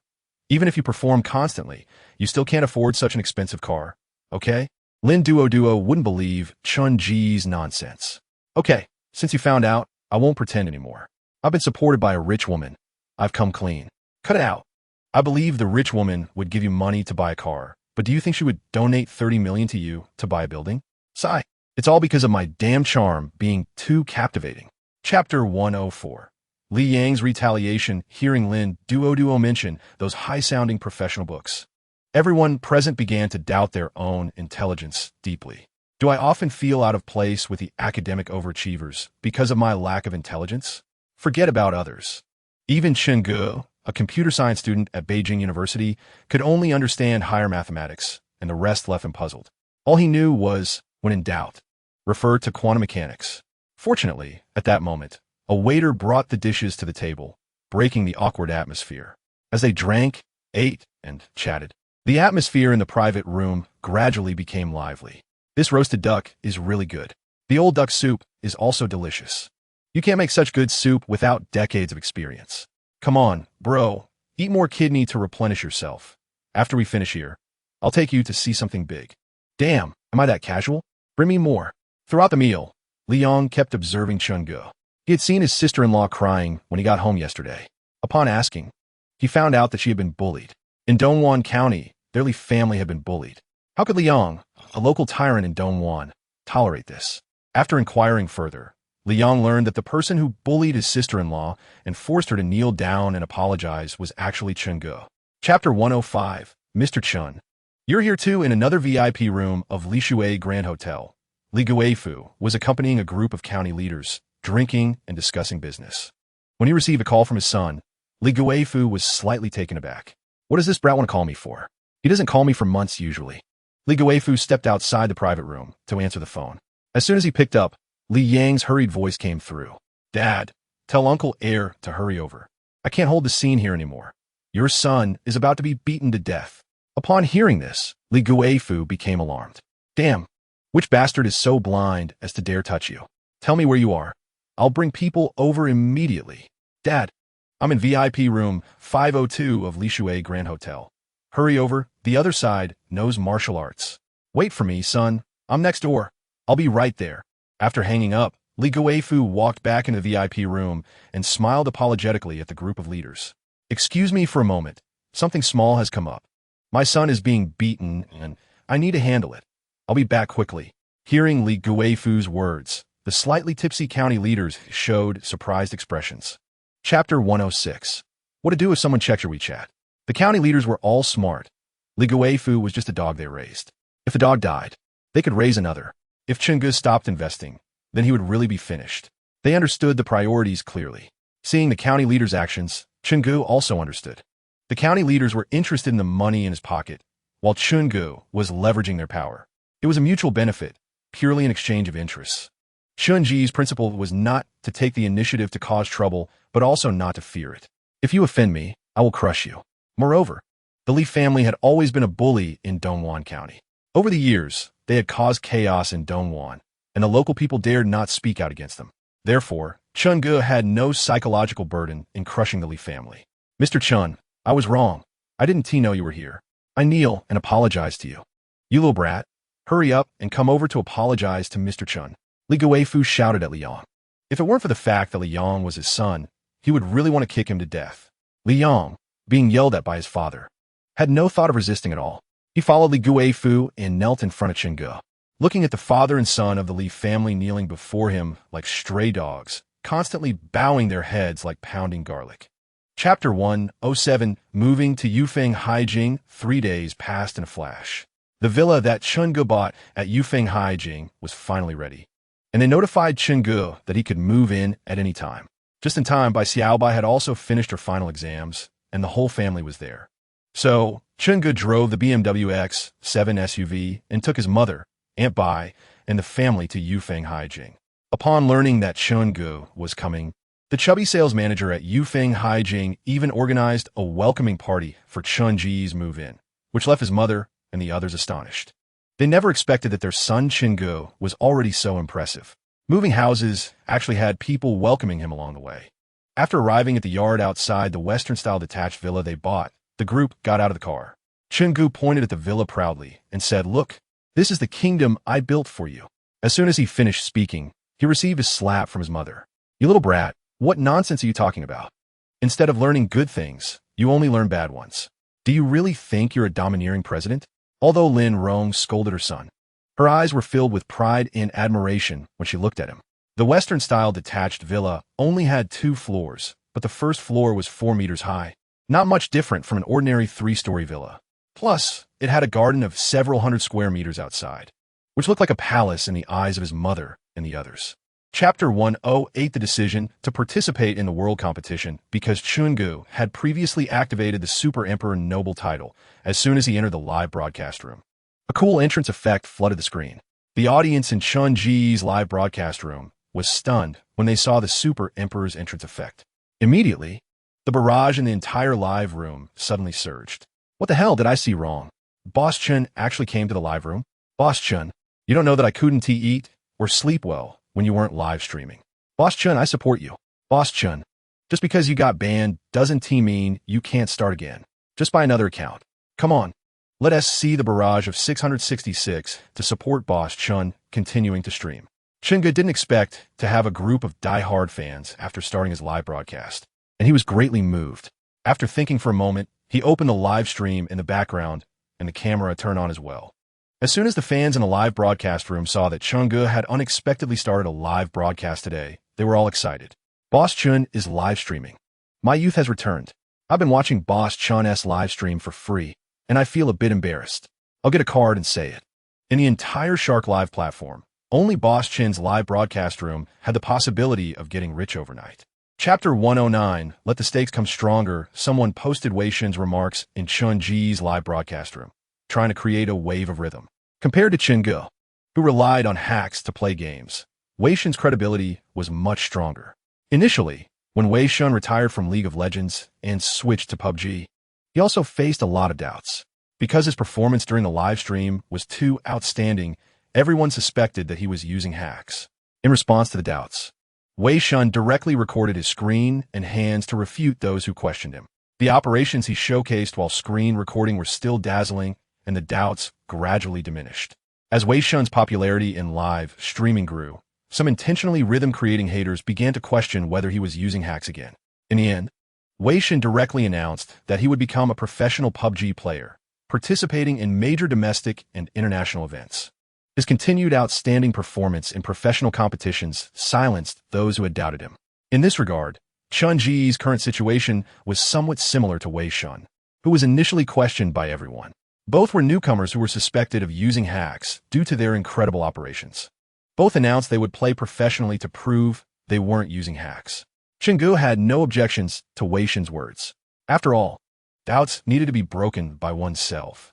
Chapter 1:10 A Relaxed Life of a Slacker. The audience in the live broadcast room heard by Xiaobai's address to Chenggu and immediately understood. It turned out that Boss Chun was not a beast, so it was fine. The atmosphere in the barrage shifted dramatically. Just a moment ago, it was full of remarks about how Boss Chun was worse than a beast, and now it was all praises for the big brother-in-law. There were even many comments asking Chenggu not to block the camera, as they wanted to see by Xiaobai. Chenggu was so angry he almost spat blood, thinking, "What are you guys thinking?" Chenggu quickly ended the live broadcast, causing the barrage in the live room to wail, cursing Chenggu for being inhuman. After turning off the live stream, Bai Xiaobai showed a strong interest in Chun Ji's laptop. Chenggu decisively rejected Bai Xiaobai's request to use his computer. "What are you talking about? There are so many lesson preparation materials from teachers on my computer. If you mess with them, wouldn't that lead to social death?" So, Chenggu decisively took Bai Xiaobai to a large computer city in the county to buy a computer. The staff in computer cities across the country were all the same. When they saw Chenggu and Bai Xiaobai, two young people entering, they immediately welcomed them with great enthusiasm. What i7, level Xeon, military-grade CPU, bulletproof military motherboard, 1T graphics card. GT6 10 Crazy Bull version, nuclear-powered power supply, high-speed solid-state drive, bulletproof socket. Chapter 111. Back to Beijing. Time flew by, and soon it was the day to leave home. Before leaving, Chenggu spent 500,000 fame points from the dog to exchange for a scholar necklace. He gave the scholar necklace to Bai Xiaobai to wear, as Chenggu had his own selfish motives. In fact, with Bai Xiaobai's current academic performance, if she performs normally in the college entrance examination, she could get into a prestigious university like 985 or 211 in China. However, getting into Beijing University or Tsinghua University would be a bit of a stretch. If the college entrance examination doesn't go exceptionally well, the chances are slim. That's why Chenggu exchanged a scholar necklace for Bai Xiaobai. Wearing the scholar necklace can provide a 100 increase in learning efficiency, enhancing her understanding of learning matters. Of course, the most important thing is still Bai Xiaobai herself. If she doesn't work hard in her studies, the scholar necklace would be useless. However, Chenggu had no worries in this regard. Bai Xiaobai had strong self-discipline. The computer Chenggu got for her was also something she lost interest in after a few days. Now, she only occasionally watched a drama or something like that. Chenggu packed his backpack, drove the BMW X7, and went to the happy community outside Lin Duoduo's house with his mother and Aunt Bai. Chenggu didn't let Bai Xiaobai see him off and told her to stay home and study well. Chapter 112. Is there a watch worth 10 million? After having lunch prepared by the maids, he rested in the villa for a while. Chenggu drove his Lamborghini Veneno and dropped Lin Duoduo off at the back gate of Shangjing University. These days were the time for students to return to school for the winter break, and as soon as Chun Ji's Lamborghini appeared, it immediately attracted a crowd. Lamborghini Veneno supercar, awesome. TSK, TSK, TSK. With a beautiful companion and a fancy car. When can I be so carefree and gallop like this? Alas, don't be envious. That is a life only for the young and rich. Let us just work hard, under the envious gazes of others. Chenggu and Lin Duoduo walked into the back gate of the school. After they returned to their dorms, Chenggu noticed that the three roommates hadn't come back yet. He had to put down his things and drove back to Linjiangziyuan to continue his lazy life. 2 days later, on the day of the return report, Chenggu went straight to the counselor's office. His counselor, Lao He, was 28 years old and also graduated from Shangjing University. Due to his excellent grades, he stayed on to teach. He was also a senior in the computer science major, and usually quite easy to talk to. Lao He often played League of Legends with Chenggu and his friends, so their relationship was quite good. Chapter 113. Poor play with cars, rich play with watches, and losers play with computers. Hearing Chun Ji's words, the young saleswoman was taken aback. She had thought that Chenggu would ask her to introduce him to some watches. She had thought he might ask if there were any cheaper watches, but she never expected Chenggu to directly ask if there were watches over 10 million. Who starts off so bluntly? Isn't it usually a gradual process? If not, something cheaper, around 7 or 8 million, will be fine. Seeing the saleswoman stunned into silence, Chenggu thought the store didn't have any watches over 10 million, so he slightly lowered his request. However, this slight reduction still surprised the saleswoman. But since she often interacted with wealthy clients, she quickly recovered. Hello, sir. According to your request, we happen to have a watch worth 10 million in our store, but the price is actually more than 10 million. If you look at it and don't buy it, you will also need to pay 1% of the price as an air loss fee, which is 300,000. Are you sure you want to see it? After saying this, the saleswoman quietly watched Chenggu. The so-called air loss fee is a store policy designed to deter people who only look without buying. Chapter 114. Arrival at the Tianba team. Tianba team manager Wu Dong received a call from Chenggu, saying he would arrive at the Tianba training base in Binhai on a 1 p.m. flight. Wu Dong was instantly nervous. He quickly called the cleaning lady to tidy up the villa inside and out. The team members also needed to clean up to avoid leaving a bad impression on the boss. After doing all this, Wu Dong had the driver take the team's business vehicle to Pudong Airport an hour early to wait. He wanted to leave a good impression on the boss. Although the boss said there was no need to pick him up as a qualified subordinate, the most important thing is to read the situation. Just because the boss said not to pick him up, does that mean you really want to go? Haha, young man, you're still too young. At around 1 p.m., Chenggu walked out of the domestic arrival exit from the VIP passage. Wu Dong recognized Chenggu immediately. The reason was simple. Chenggu's recognition was too high. Although he had seen Chenggu in videos before, seeing him in person made Wu Dong feel that Chenggu looked even younger and more handsome. At 185 meters tall, with a strikingly handsome and stoic face and a perfect figure. Chapter 115. Departure to Seoul. Good luck and big profits. Let us eat chicken tonight. The successful chicken dinner message appeared on the computer screen. Chenggu leaned back in the esports chair and stretched, feeling so comfortable he almost shouted out loud. Just as Chenggu exited the game, a series of gulping sounds came from behind him. The Tianba team members looked at Chenggu as if they had seen a ghost. Lin team, am I dreaming? Pinch me. Let me see if it hurts. Why don't you pinch me? I also want to know if I'm dreaming. Oh crap, you really pinch me. The captain, Lin Shu, screamed in pain as he looked at Ding Lu, who was still in shock. I sincerely apologize to the boss. We misunderstood him. I originally thought we would struggle in this world competition, but now I'm not worried at all. At least we can make it back by boat. After watching Chenggu train for 3 hours, all the worries of the team members dissipated. Although Chenggu was alone, he played in a squad of 4. While others could revive teammates when downed, Chenggu only had one life. Chapter 116. The Underestimated Tianba Team. A side note. The original title of this book was Fame Begins with Entertainment, and it has now been changed to Entertainment. All-round godly star. Don't get lost, everyone. Initially, I wanted to change the cover to a hand-drawn picture by a fat artist, but the store misunderstood the request and didn't do it, which is really disappointing. At 4 o'clock the next afternoon, the A and B groups of 16 teams were competing. However, due to the opening ceremony, all participating teams had to be present. The Tianba team, led by manager Wu Dong, boarded the official bus arranged by the Black Hole. Chenggu had to return to the hotel room to retrieve something he had forgotten. As he got on the elevator to go downstairs, he unexpectedly ran into an acquaintance. Seeing Gu Andy rushing in just before the elevator doors closed, Chenggu was stunned. He never expected to run into Gu Andy abroad. Such a low-probability event actually happened to him. Gu Andy looked at Chenggu with a bewildered expression. She was in Korea to shoot a music video for her album. It was indeed a coincidence to run into Chenggu at the hotel.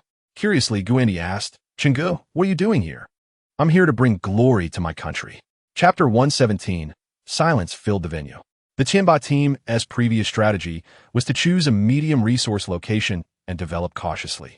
However, Chenggu directly chose to jump at the airport and even collided with another team. Losing 1 or 2 members would be considered good luck. If luck wasn't on their side, it was also possible for the Tianba team to be completely wiped out. Naturally, Chenggu was unaware of the various speculations from outside. He had his reasons for choosing to jump at the airport, and that reason was simple and straightforward. Only cowards play defensively. Real men face challenges head-on. He disregarded all tactics and charged in with an AKM. Him to go all in without holding back. However, since Chenggu and his team jumped at the airport a bit late, The resource-rich C-shaped building had already been occupied by the TL team. So Chun-gu and the others turned and rushed towards a satellite building. The resources were barely sufficient. They landed quickly, with Chun-gu landing on the rooftop of the second floor of the satellite building, and the other team members landing not far from him. All of them were seasoned veterans in competitive matches, so without much discussion, they paired up and spread out to search for resources. Following Chun-gu was Wei Lai, who was not very talkative and somewhat reserved. However, his shooting skills were precise, and he had a big heart. Chun-gu had good luck this time, landing and immediately finding an AKM and an S686 double-barrel shotgun. In Chapter 118, advancing to the finals, he switched to the S686 and took down one opponent with a shot, happily eliminating two members of the opposing team, TL, helping Wei Lai up. Chun-ji's heart was as calm as a mirror, and he even thought about lighting a cigarette. At this moment, Wei Lai looked at Chun-gu as if he were a monster. He had felt done for when he heard Chun-gu describe this method of attacking a building. Wei Lai didn't doubt Chun-ji's shooting skills, but the opponents were also professional players. The moment he was knocked down, the opponents wouldn't give Chun-gu a chance to rush in and finish them off. Moreover, he had to quickly determine the positions of the two opponents the instant the gunfire erupted. Then he had to kill both of them before they could react. If the two opponents were not in the same position, the difficulty would increase. They were all professional players. In a 2-on-1 situation, how could they lose? Yet, this seemingly impossible feat was accomplished by Chun-gu. The moment he was knocked down, Chun-gu rushed out. His shooting was steady, accurate, and fierce. A single magazine of 30 bullets instantly took down both opponents crouching in the corner. Wei Lai was completely convinced by this terrifying ability to discern sounds and shooting skills, especially after witnessing Chun-gu perform such an incredible maneuver with an unfazed expression. In Chapter 119, Heavenly Justice, everyone was intensely surprised by Chun-ji's actions. What was he trying to do? Ride a motorcycle to attract fire? Even if he could draw fire, the other members of Tianba couldn't keep up at all. They would be shot down halfway. Did Boss Chun lose his mind? Was he just trying to throw his life away? It wasn't the Tianba team's fault. Trying to charge up the steep slope without taking damage was too difficult, so they thought it might lead to a miracle. Chun-gu, riding his small motorcycle, had no distractions in his mind. He simply twisted the throttle to the max. He plunged into the smoke path laid out by Lin Shu and the others for him. Thick white smoke concealed Chun-ji's figure, and only the roaring sound of the motorcycle's engine could be heard, echoing like the heavy drumbeats of death, causing a chill in the heart. The members of Team 17 crouched on the second-floor platform, watching as Chun-gu charged into the white smoke. Was he really daring to rush in alone? This new member of Tianba was indeed fierce. I've seen him in kill messages many times. But in this situation, no matter how fierce he was, it wouldn't matter. We were in a good position in the circle, and one person couldn't turn the tide. In Chapter 120, an arrow piercing the clouds, the first match ended, and according to the rules, the Tianba team successfully secured 8 points for winning, plus 24 points for killing 24 opponents, totaling 32 points, temporarily placing them at the top of the leaderboard. It's worth mentioning that out of the 24 kill points, Chun-gu alone accounted for 20 points, showcasing his terrifying shooting skills. Following closely behind was Team 17 with 11 points. In the past, chicken dinner competitions were mostly dominated by Korean and European teams. But after the first match, two domestic teams were strongly occupying the first and second places. This truly excited the viewers watching the live broadcast in the country. Moreover, Tianba's impressive 32 points left the other teams far behind. Even if they had a poor second match, the first place would likely remain unshakable. Because he promised Ding Lu a chance to substitute in, Chun-gu let Wu Dong replace him with Ding Lu for the second match. With high enough points, he felt free to be reckless. In Chapter 121, Heaven Does Not Create Me, Chun Tianba, the G&G team members who landed and were quickly eliminated heard Chun-gu cursing in Korean over the voice channel, nearly smashing their headphones in anger. They were warned by the referee, standing behind them, and finally settled down. When the domestic live audience saw Chun-gu use a crossbow to shoot a bird in midair, they were once again unsettled. Wow, can such a difficult-to-use crossbow really shoot birds in midair? If it weren't for this being an international competition, I would doubt whether Boss Chun was using hacks. Ha, great job, Boss Chun. I'm useless. That G&G team member must be furious. Getting shot down in midair is a humiliating way to die. Go, Boss Chun. Teach these arrogant Koreans a lesson and let them know what the majesty of the suzerain country is. In the game, after killing one of the opponents with a crossbow, the kill message popped up from the upper right corner, and Chun-Gu recognized that the opponent was from the GNG team. He had originally intended to teach these uncivilized players a lesson, and now that they had come to his gun's mouth, Chun-Gu had no reason to let them go. Just as Chun-Gu tossed aside the crossbow and focused on searching for resources, a burst of intense gunfire erupted not far away. In Chapter 122, locking in the finals early, under Chun-Ji's leadership, the Tianba team once again dominated and secured a chicken dinner. In the third match, they earned 8 points, and Chun-Gu killed a terrifying 30 opponents, directly adding 38 points to their ranking. The Tianba team still firmly held the first position on the total points leaderboard with a total of 74 points, far ahead of the second-place TL team. No one could catch up to them. As long as the Tianba team performed normally in the next 2 matches, they would undoubtedly be the first team of the day. And indeed, as the audience had expected, with a monster-level player like Chun-Gu, winning chicken dinners was easier than drinking water. The next 2 matches on the desert map also ended with strong chicken dinners. In the fourth match, Chun-Gu killed 24 opponents, securing a powerful chicken dinner. In the fifth match, he killed 27 opponents, once again securing a powerful chicken dinner. On the total points leaderboard, the Tianba team was far ahead with 141 points. Another domestic team, Team 17, ranked 7th with 37 points. Team 17 also had a good chance to advance. In the afternoon, there were a total of 5 matches, and the Tianba team secured 4 chicken dinners. The only reason they didn't secure all 5 was that Chun-Gu didn't participate in the second match. If he had played in the second match, securing chicken dinners in all 5 matches would have been absolutely no problem. Chapter 123. I'm the Great Demon King. After finishing the interview, Chun-Gu got on the hotel shuttle bus and headed straight back to the hotel. By the time he returned, it was already past 8 in the evening. After battling for 4 consecutive hours from around 4 in the afternoon to nearly 8, Chun-Gu felt a bit mentally exhausted. After casually eating something in the hotel buffet restaurant, he went back to his room to rest. He slept until around 10 the next morning. This afternoon, the A group, where Chun-Gu was set to compete against the C group, which included 4AM and OMG. The 5 matches today were also highly anticipated by domestic viewers.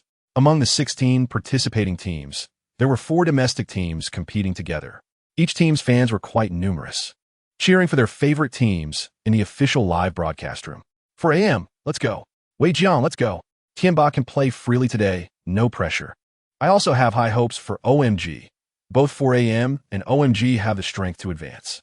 I hope 17 can perform well today, too. I want to see all 4 domestic teams in the finals. As the host warmed up the atmosphere, the players took their seats in the competition area. 5 minutes later, the match officially began. Chapter 124. Morning greetings from Guandy. Recently, I've seen people asking about updates, so I'll address it here. Because the author works during the week, there are 2 updates from Monday to Friday, and 5 updates each day on Saturday and Sunday, averaging around 3 updates per day. The update time is around 5 to 6 in the evening. Considering how hard I work, why not give a thumbs up before leaving? The third day featured matches between the B group and C group, and the matches for the 8 teams in the A group, where Tianba was, had all concluded. Currently, Tianba had already secured a spot in the finals. The remaining teams in the A group were somewhat uncertain. Only after all 5 matches of the B and C groups on the third day would it be confirmed which 16 teams would enter the finals. The news of Tianba securing a spot in the finals caused quite a stir domestically. Among the most notable was Tianba's new member, Chun-Gu. This was not only due to Chun-Ji's exceptional marksmanship, but also because he was a singer. Chun-Gu hadn't participated in activities for several months, and his popularity online had diminished somewhat. After all, no matter how good a song is, hearing it dozens or hundreds of times a day can become tiresome. Chapter 125. Guandy is in love? After figuring out why Chun-Gu was in Guandy's room, Meifong gave him a heartfelt reminder and then left. Chun-Gu then took the elevator downstairs with Guandy to have breakfast at the hotel restaurant. Sitting at the table, they chatted while eating. Did you just say in the room that you wanted to pull me in to take the lead role in the MV? Chun-Gu asked, puzzled. Yes. The male lead in that MV got food poisoning yesterday and is now in the hospital. To avoid delaying the shoot, and since you're staying at this hotel, I recommended you to the director. What do you think? Guandy replied after taking a bite of bacon toast and fried egg. After hearing Guandy's explanation, Chun-Gu pondered. However, he still had some worries because it was his first time shooting an MV, and he was afraid the result would not be good. After all, it was the MV for Gu Andy's new album, and he didn't want to mess it up. I've never filmed an MV before. I'm a bit worried I won't do well, Chun Gu expressed his concerns. To alleviate Chun Ji's worries, Gu Andy simply said, nowadays, as long as a star is good-looking, acting skills don't matter. Chapter 126. The Public Opinion Storm, thanks to the development of the internet. The news of Gu Andy and Chun Gu dating spread at a terrifying speed, sparking a wave of discussion online. One was the popular little diva of the music scene, Gu Andy, and the other was Chun Gu, a singer turned esports player who was now not focused on his original career. If we simply look at their fan numbers, Chun Gu and Gu Andy seemed quite compatible together. They were a handsome couple, with the man being good-looking and the woman beautiful. Most bystanders remained rationally indifferent, acknowledging that the entertainment industry has its fair share of breakups and reconciliations. However, when photos of Chun Gu and Gu Andy dining together emerged, they drew the ire of fervent fans of Lee Jiunxi. Previously, they had been shipping Lee Jiunxi and Gu Andy as a couple. Now, with the sudden emergence of Chun Gu, who disrupted their shipping, how could Lee Jiunxi's fans tolerate it? They flocked to Chun Ji's Weibo, launching a furious attack. Fat D is my Jiunxi's idol. Chun Gu, you're just playing with fire. Do you think you deserve Fat D? You're just a small singer with 2 songs. Look at our Jiunxi Oppa's single sales, over 100 million. I used to like you. I didn't expect you to be this kind of person. I'm unfollowing. Chapter 127. The gun is famous for being fast, although the situation became quite heated. With the public relations team intervening, the Weibo trending topic was quickly suppressed. Gu Andy's agency explained that Chun Gu was the male lead in Gu Andy's MV, which was why they were dining together. They were friends and not in a romantic relationship, as speculated by the public. Some people were skeptical of this explanation, while others dismissed it. Nevertheless, the trending topic was eventually suppressed, and memories on the internet only last for 7 days. After 7 days, everyone would go back to their usual routines, and there would be no further mention of it. Around 8 in the evening, the results of the B group and C group matches were announced. Both 4AM and OMG performed well, ranking 7th and 10th on the overall points leaderboard. However, Team 17 fell to 20th place, completely missing out on the finals 3 days later, becoming the first team to be eliminated among the 4 domestic teams, with 3 out of 4 domestic teams advancing. Domestic players were quite satisfied with the outcome. The more domestic teams there were, the greater the chance of winning the championship, as various teams prepared urgently. The 3 days passed in the blink of an eye. The day of the finals finally arrived, and the GNG team, which had been humiliated by Chun Gu before, once again made bold claims. Chapter 128.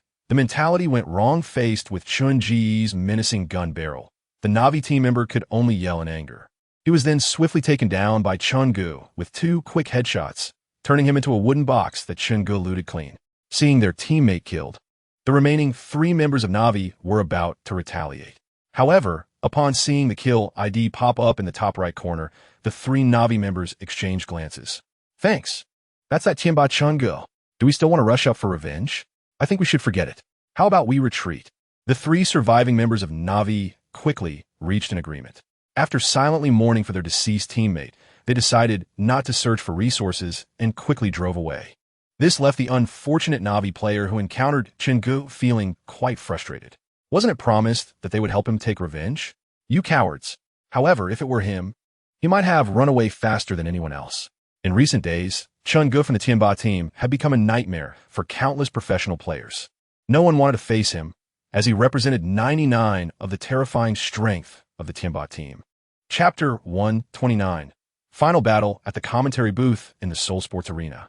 The 2 Korean commentators were overjoyed to see the Tianba team fail to secure a chicken dinner in 2 consecutive matches. The soul of the Tianba team, the formidable Chun Gu, was rarely seen having a bad mindset. This made the 2 Korean commentators very happy. They clearly remembered Chun Ji's mocking comments about the GNG team during an interview a few days ago. It's not that I play too well. It's that the GNG team plays too poorly. Look, can anyone say such things?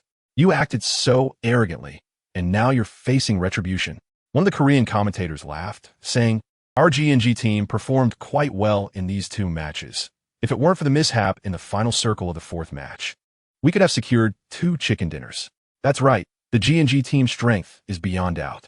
As long as they can secure a chicken dinner in the last match, they can definitely become world champions. The other commentator added, a few days ago, Chun-Gu openly mocked the G&G team during an interview, showing no grace. Haha, I'm looking forward to seeing G&G team win the final match. I can't wait to see the expression on Chun-Ji's face. I think the title of Demon King that Chun-Gu claims is not deserved. It should be awarded to our Korean players. Chapter 130. Sniper with both hands. The sound of the SKS gunfire erupted like a storm, delivering the power of an automatic rifle. Amid the roar of gunfire, a 7.62 bullet accurately hit one of the SB team members' helmet. The crisp sound of the helmet echoed as the level 2 camo helmet was knocked off. Wow, what an accurate shot, the SB team member exclaimed. Then another bullet hit his head, and he dropped to the ground. Seeing the ID pop up in the top right corner, the remaining 3 SB team members were filled with panic. Baka, it's Chun-Gu from the Tianba team. Someone go help him. We'll take care of this vehicle. The captain of the SB team shouted in the voice channel, firing his M416 madly at Lin Shu and Ma Tian. But once Chun-Gu took action, he would not give the opponent a chance to resist. The roar of the SKS sniper rifle sounded again, and the 3 opponents couldn't dodge in time before being sniped by Chun-Gu. In the blink of an eye, all 4 members of the Japanese SB team were wiped out. Chun-Gu achieved a 4-kill. This all seems lengthy, but it only took a few seconds from the moment Chun-Gu fired until he eliminated the 4 opponents. Wei, who was also a sniper, looked at his mini, which had just fired a shot, and fell in a deep doubt. Chapter 131.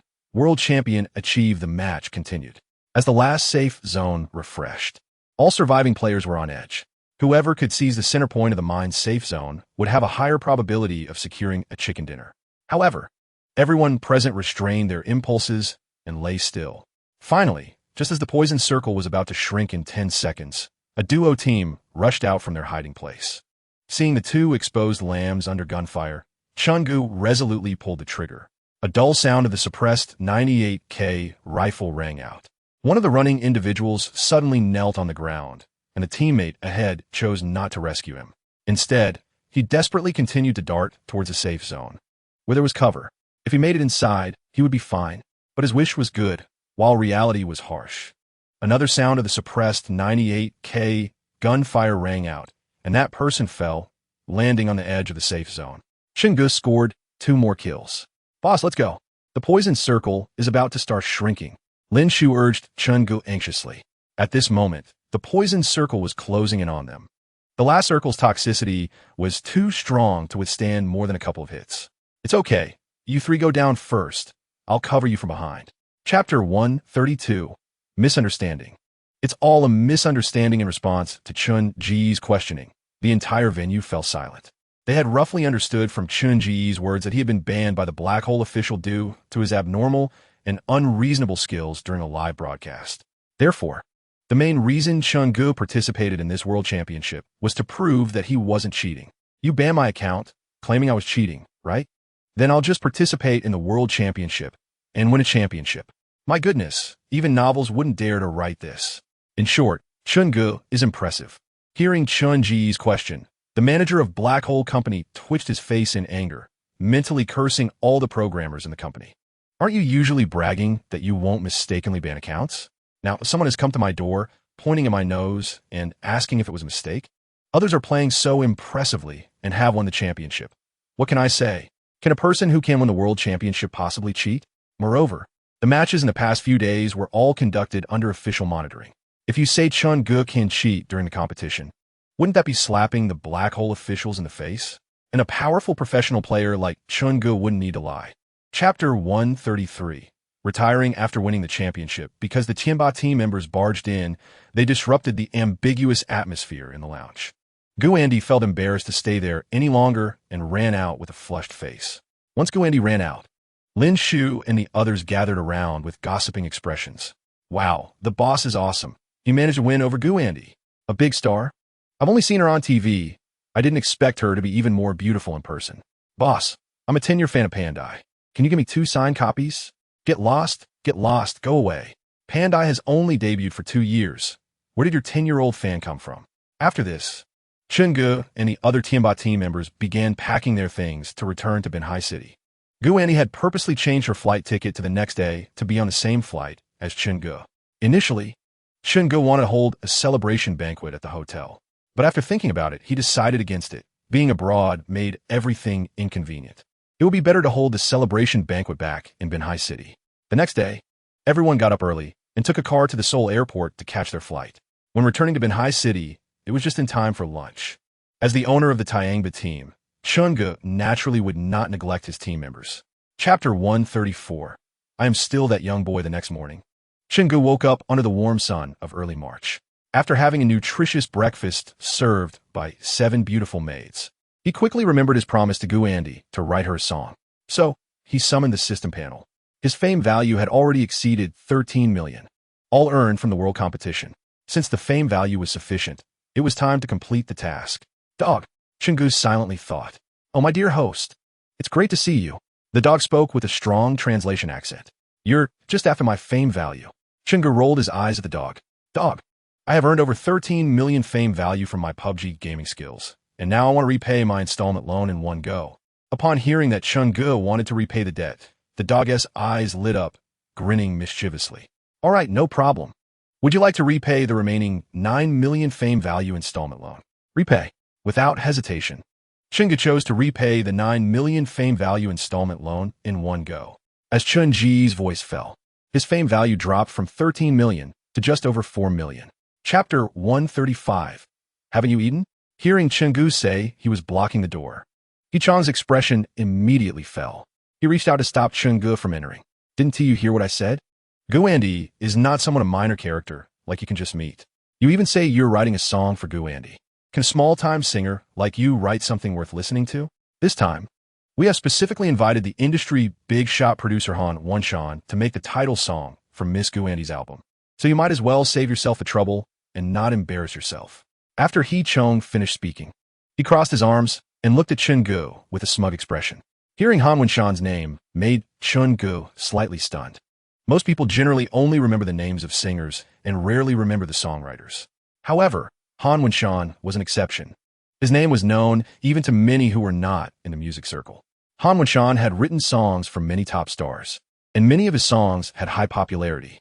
However, later on, Han Won-Shan shifted his focus to his family and gradually stopped writing songs for others. Even if someone offered a lot of money for Han Won-Shan to write a song, he would not respond.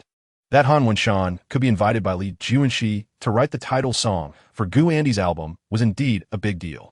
Chapter 136. Don't get me wrong. I'm not targeting you whether Lee Juin-shi was hurt or not had nothing to do with Han Won-Shan. However, as the person Lee Juin-shi invited to write the title song for Gu Andy's album, it became relevant when a small singer also wrote a title song for Gu Andy. Although Han Won-Shan was a big-name figure in the songwriting circle, he was as petty as a needle's eye. What he loved most was to flaunt his seniority. Relying on his status as a big shot, he would bully those nameless newcomers, and he took pleasure in it. In recent years, Han Won-Shan's creative inspiration had somewhat dried up, but not just anyone could provoke him. For someone like Chun-Gu, who had written 2 hit songs and was getting a bit too arrogant, Han Won-Shan loved to put him in his place, letting Chun-Gu know what it meant to respect his seniors. Sensing that Han Won-Shan was not friendly, Chun-Gu suddenly smiled brightly. All right, Chun-Gu agreed without hesitation. Although Chun-Gu had a good temper, he still had his limits. He wouldn't let someone bully him just because they were older or a senior. Since the other party wanted to step on him, he wouldn't shy away from it. Seeing Chun-Gu agree, Gu Andy's face showed a hint of worry. Chapter 137. New song recording. Watching Han Won-Shan slam the door and leave, Chun-Gu added fuel to the fire. Han, don't rush to leave. I just spontaneously wrote a song for Gu Andy. Let me sing it for you. Hearing Chun-Ji's words from behind, Han Won-Shan's face became even more awkward. He couldn't win with one song, and now he had to hear an impromptu song as well. This was not how to humiliate someone. In that moment, Han Won-Shan suddenly recalled those new songwriters he had previously humiliated. Good and evil will be rewarded in the end. Heaven has its cycles. If you don't believe it, look up. Does heaven spare anyone? Seeing the big shot leave, Lee Juin-shi and Hee-Chang were instantly dumbfounded. If even the big shot couldn't handle Chun-Gu, what could Lee Juin-shi, a popular star, say? Hee-Chang was even less capable. He could only arrange various business activities for Lee Juin-shi. Lee Juin-shi, feeling embarrassed, looked at Chun-Gu coldly before leaving the recording studio. Chun-Gu, I admit you're really good at writing songs. But if you think you can become famous just by being good at writing songs, then you're too naive. After saying that, Li Juanxi and He Chong left the recording studio. Chen Ge completely disregarded Li Juanxi's threatening words. Chapter 138. What to pay attention to when dining with a big star initially. Gu Andy ate quite elegantly because of Chen Ge. However, as they chatted while eating, Gu Andy seemed to become more relaxed. Her cheeks were puffed up as she continued to eat, nearly unable to contain herself. Eat slowly. No one is competing with you. Chen Ge smiled helplessly. After finally digesting the food in her mouth, Gu Andy took a sip of her drink and patted her chest. I can't eat anymore. I need to maintain my figure, Gu Andy said while burping and looking longingly at the table full of delicious food. Chen Ge understood completely. Whether male or female stars, as long as they have image requirements, they usually manage their figures strictly. Some business endorsements even require stars to maintain their image during the endorsement period. Otherwise, they could face warnings or severe penalties for breach of contract. Chen Ge picked up a piece of sweet and sour ribs, purposely sniffing hard at his nose, a look of delight appearing on his face. This rib is so fragrant. Gu Andy, sitting opposite, smelled the enticing aroma of the sweet and sour ribs and felt like she was about to cry from longing. Chapter 139. All-out online battle against Chen Ge. Chen Ge was arrogant and disregarded others, while the veteran in the music industry, Han Wenshan, was humiliated. The top star, Li Juanxi, kindly advised him, but Chen Ge retorted, "What are you?" to the songwriting big shot Han Wenshan. Chen Ge said, "No, the songs you write are all trash." 6 of the top 10 trending topics on Weibo were about Chen Ge. Moreover, these 6 trending topics on Weibo are not flattering at all. They're all criticizing Chen Ge. The comments below are also quite uniform, all attacking Chen Ge.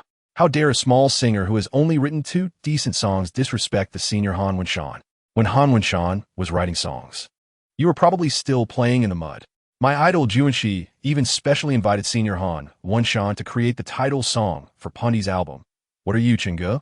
You even dared to insult my Juanxi Appa. Didn't your family teach you what manners are? Not even famous yet. And you dare treat seniors in the entertainment industry like this. If you become famous, the entire entertainment industry probably won't even matter to you, right? Boycott Chen Ge. This morally questionable singer. Chen Ge, get out of the entertainment industry. Chapter 140. Retirement Declaration. The official Weibo account of CCTV released various exciting kill highlights of the Tianba team at the PUBG World Championship in Seoul, South Korea. The ID that appeared most often, Tianba Chen Ge, and the owner of this ID is Chen Ge. Yes, it's that Chen Ge who is always slacking off, transforming from a singer to an esports player, whether it's a righteous drop or turning into a thunder god in the final circle. Paired with CCTV's professional editing and post-production, it has been edited into a high-quality blockbuster. After the exciting game highlights, there was a special interview with Chen Ge. The content of the interview, which lasted for some time, was ultimately condensed into 10 minutes. During the interview, Chen Ge spoke calmly, and every gesture exuded strong confidence. At the end of the video, there was a message from CCTV. Esports should not be seen as a monster by parents. Esports can also proudly represent our country on the international stage, sending out our strongest voice to the world. As a most mainstream television media in the country, what CCTV says basically represents the opinions of the higher-ups. Even CCTV acknowledged Chen Ge's glory in bringing honor to the country on the international stage. Chapter 141. Just charge a little money by announcing his retirement. Chen Ge has also settled one matter. After a simple tidy-up, Chen Ge drove to school for class. When Chen Ge entered the big classroom this time, all eyes were on him. Countless girls looked at Chen Ge with sparkling eyes, and the bolder ones even ran up to ask for his WeChat. However, under Lindwood's almost murderous gaze, Chen Ge decisively rejected the request to add WeChat. Life is precious. Sitting down next to Zhang Fei, Chen Ge saw Shen Xiaoyu, whom he hadn't seen in a long time, staring at him with a resentful expression. That expression made Chen Ge feel like a scumbag who got a girl pregnant and then ran away. If Chen Ge were a scumbag, it wouldn't be a problem to have something happen with Shen Xiaoyu. But as a responsible man, Chen Ge felt it was necessary to clarify things with Shen Xiaoyu.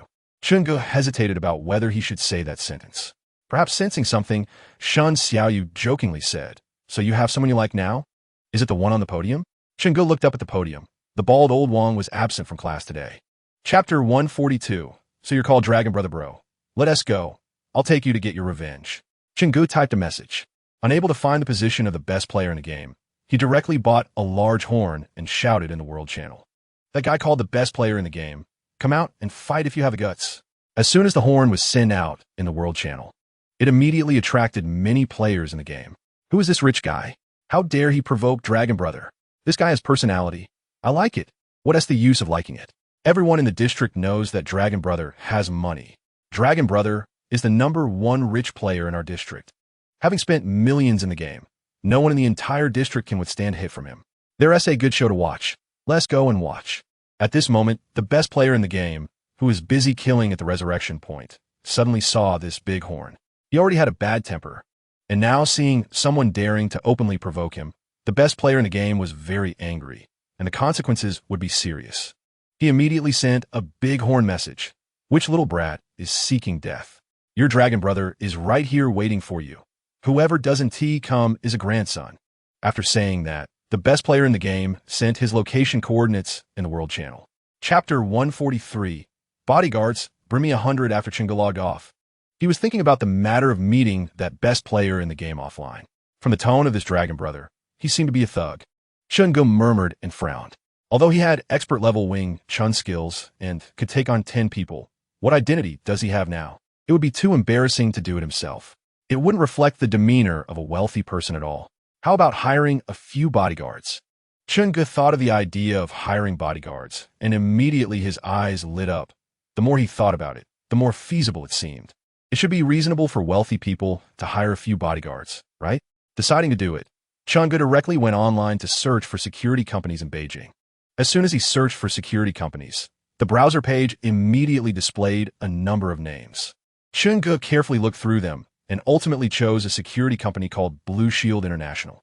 This Blue Shield International security company has a great reputation online. It is said that many wealthy people's private bodyguards come from Blue Shield International. This was also one of the reasons Chunga chose Blue Shield International. Then, Chunga drove, following the navigation, to the office building of Blue Shield International. Chapter 144. Bro, do you like watching pole dancing? At 9 o'clock the next morning, Chunga was awakened by the sound of a maid knocking on the door. Boss, the property manager Su Jing is waiting for you in the living room, said the chubby girl Yang Feiyue, standing by Chun Ji's bed. Oh, got it, you can go out first. After Yang Feiyue left, Chunga climbed up wearing a specially customized dragon rope pajamas. When he arrived in the living room, he saw Su Jing in a property uniform standing in the spacious living room. Manager Su, did you need something? Chunga squinted and asked, looking half asleep. Su Jing looked at Chunga and noticed that he was becoming more and more handsome and charming. When she first met Chunga, he was still a heavy-set guy weighing over 200 pounds. Now he'd suddenly transformed into a male god with a repressed vibe. Yet, this repressed male god showed no interest in her various hints. Eventually, Su Jing also gave up the thought of trying to flirt with this handsome and wealthy man. Mr. Chun, it's like this. Just now, dozens of Mercedes-Benz G-Class cars came outside and said they were here to see you. I was afraid they would come in and cause trouble, so I had the property security keep them outside. I came here just for this matter.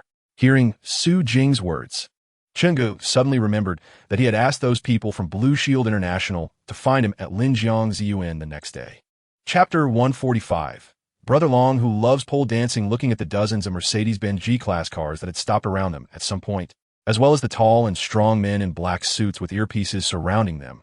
Brother Long and his group were almost in tears. They were genuinely panicking. The orderly formation and uniform suits of the others clearly indicated they were professionals. Although they stood silently behind Chunga, they exerted immense pressure on Brother Long and his 10 or so companions. Taking off his sunglasses, Chunga looked down at Brother Long, who was trying to shrink into a ball in front of him. What did you just say? Brother Long stammered. I just wanted to ask if you like watching pole dancing. I happen to have a pole. His eyes were clearly filled with fear. It's no wonder Brother Long was panicking. Anyone would feel nervous surrounded by 100 suited men. Moreover, seeing one of the short and stocky bodyguards with his hand inside his suit made Brother Long even more anxious. Could they be planning to use a gun? The more he thought about this possibility, the more anxious he became. Brother, you're still young. Please don't go down the path of crime, Brother Long stammered. He was used to being domineering in his territory, looking down on everyone. Chapter 146. Recruiting excellent assistants, are you kidding? I just got a taste of being a boss. Am I really thinking about cultivating a successor? Is there something wrong with my brain? More importantly, Chun-Ge had zero interest in male assistants. Not even a bit. Manager Lee nodded in understanding and wrote down Chun-Ji's requirements in his notebook. Okay, please wait a moment. We have a few resumes here. You can take a look to see if any are suitable. After a while, Manager Lee placed several exquisite resumes in front of Chun-Ge. He glanced at them, and without exception, they were all young and beautiful women, all under the age of 25. Moreover, their professional qualifications were impressive, many having experience in large companies. Chun-Ge looked through the resumes and finally fixed his gaze on the one in the middle. There was no other reason. This assistant requested a monthly salary of $30,000, making it the most expensive among the resumes. Zhen Xiao, 25 years old, fluent in Chinese, Japanese, and English, has 5 years of driving experience, understands legal and accounting matters, is a black belt in Taekwondo, and graduated from the Economics and Management Department of Shangjing University. She's actually a senior. Chun-Ge was somewhat surprised, but it was also expected. After all, this is no longer an era where one can achieve success just by having passion. Chapter 147. Renting a 1,000-square-meter office with Zhen Xiao to help him negotiate. It highlights how important an excellent assistant is. Starting a company naturally requires renting office space. And the reason for choosing Shenhua International is simple. Shenhua International is one of the best high-end office buildings in the center of Shangjing City, and the price is certainly not cheap. As a conscientious good boss, Chun-Ge naturally wanted to provide the best working environment for his employees. Don't ask, just know that this month's spending limit is almost gone. According to the current prices in Shangjing, office buildings generally range from dozens to hundreds of yuan per square meter per month. High-end buildings like Shenhua International charge around 400 yuan per square meter per month. Renting 1,000 square meters would cost about 400,000 yuan a month, totaling 8 million yuan a year. For Chun-Ge, who has a monthly spending limit of 100 million, this is just a drop in the bucket. Chun-Ge even thought the rent was not expensive enough. It didn't reflect his low-key identity. After waiting a while, Zhen Xiao came over with a plump middle-aged man in a suit. President Chun, this is Manager Zhang from Shenhua International.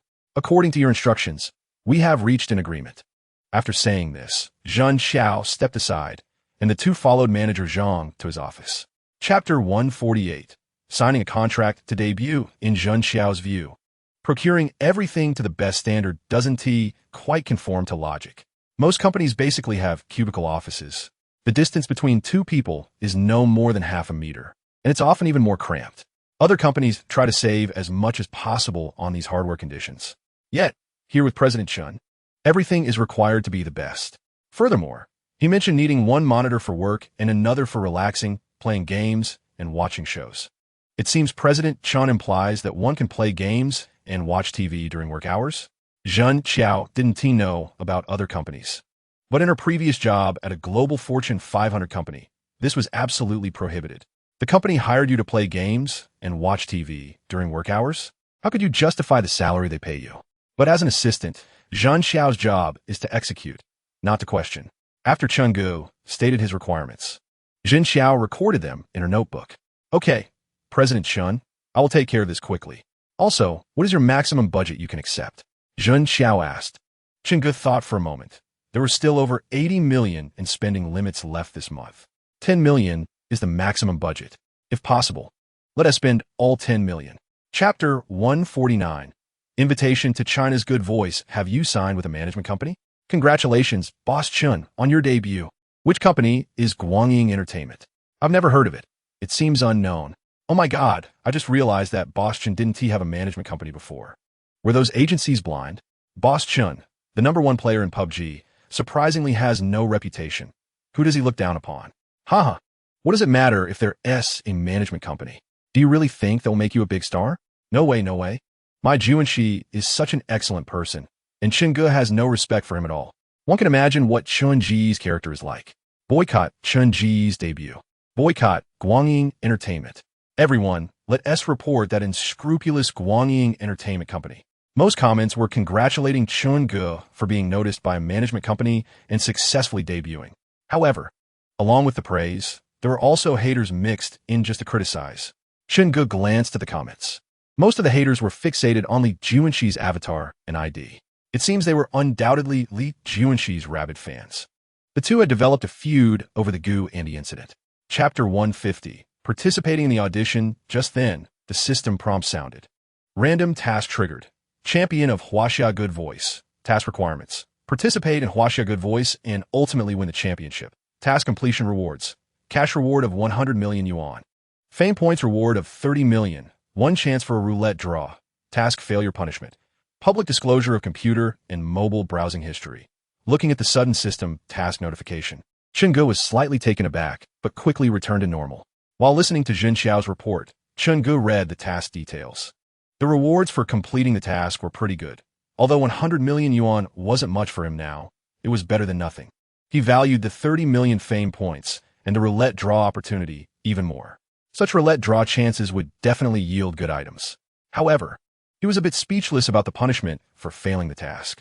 Why was that dog always concerned about his browsing history? Can such things really be made public? If they were made public, it would be a major social death scene. So he had to win a championship of Huaxia Good Voice this time. I'm a real person, but you're a real dog. At 3 o'clock in the afternoon, under Jin Xiao's arrangement, Chungu met with the director of Huaxia Good Voice at a cafe. Chapter 151. Please start your performance. Finally hearing his number, Chungu stood up gracefully, calmly walking into the second audition room under the gaze of others. Upon entering the second audition room, Chungu glanced at the two people sitting at the judges' table. A male and a female, both looking quite young, but they didn't seem very professional. The room wasn't large. Other than a long table, a few stools, and a computer, it was just people left. You can start your performance after taking off your mask, said the male judge. Chungu took off his mask and asked, "Can I have an accompaniment?" The girl playing with her phone didn't even look up, casually saying, "No need for accompaniment. Just sing a few lines a cappella." Hearing the female judge's words, Chungu was slightly taken aback. Was it really that unprofessional? However, since it was their show, Chungu had no comments. A cappella was fine. If his strength was strong, he could dominate even without accompaniment. So Chungu cleared his throat and began his a cappella performance. He sang his own song, Short Paper, Long Feelings, not starting from the very beginning, but directly choosing to sing the chorus. How could I fall in love with him and decide to go home with him? Chapter 152. The fourth minute of good voice you sang very well. Your voice is gentle and varied, and this song you chose fits your voice perfectly. The only female judge commented on Chungu, seemingly optimistic about him. Thank you for the compliment, teacher, Chungu replied with a smile. The three judges then began to discuss among themselves, which made Chungu feel a bit strange. Shouldn't they be giving him a spot to advance to the next round after passing? Why were they discussing? Chungu didn't have to wait long.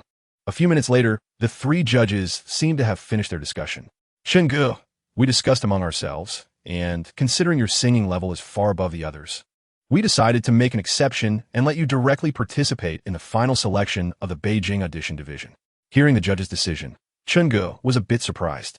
According to the competition system of Huaxia Good Voice, there would first be 3 rounds of auditions in the 5 major audition divisions, followed by another selection among the contestants who advance from those rounds to pick strong contestants for the final round of the audition division. Only the top 10 from each division's final selection could participate in the blind selection segment hosted by the Sioux Province TV station.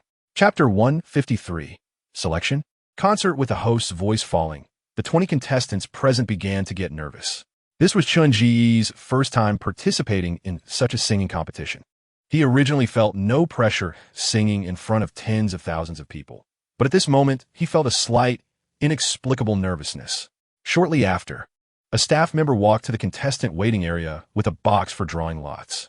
Since this was only a selection in the division, it wasn't necessary to make it very professional, as there was no live broadcast of the entire process.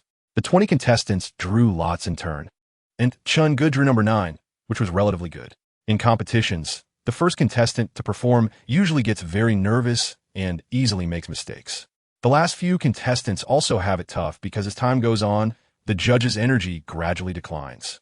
Coupled with aesthetic fatigue from the earlier performances, it could lead to lower scores for the later contestants. So Chun Ji's number 9 draw was in a great position. He wouldn't be the first to perform and get nervous and make mistakes, nor would he be at the end and risk lower scores due to aesthetic fatigue. Once everyone had drawn lots and taken a 10-minute break, the final selection competition began. The first to perform was a petite and cute girl who looked like a high school student. Chapter 154. First place in Beijing division, the 3 judges stood up to applaud Chungu. Judging by the looks of the 3 judges, Chen Ge felt that he should be safe in this competition, not to mention the excitement of everyone present. Even Chen Ge himself felt that he performed exceptionally well during his performance. So entering the top 10 in this final selection competition was definitely not a problem. However, to win first place, it still depended on how the remaining contestants performed. Chen Ge walked off the stage and returned to his seat. Many contestants around him looked at him, and Chen Ge smiled and nodded in response. He didn't appear aloof or arrogant just because he was more famous than them. After all, aside from his identity as a singer, his identity as a billionaire, and his stunning looks, he was just an ordinary senior student at a prestigious university. Nothing to boast about, nothing to be proud of. By the time it was Chen Ji's turn, the competition was already halfway through. Contestants continued to take the stage to perform, and some strong contestants appeared among them. However, compared to Chen Ge, they just didn't seem impressive enough. Chen Ge could turn the competition into his personal concert. Ordinary people really didn't have that ability. As the competition time gradually passed, with the last contestant, number 20, finishing their performance.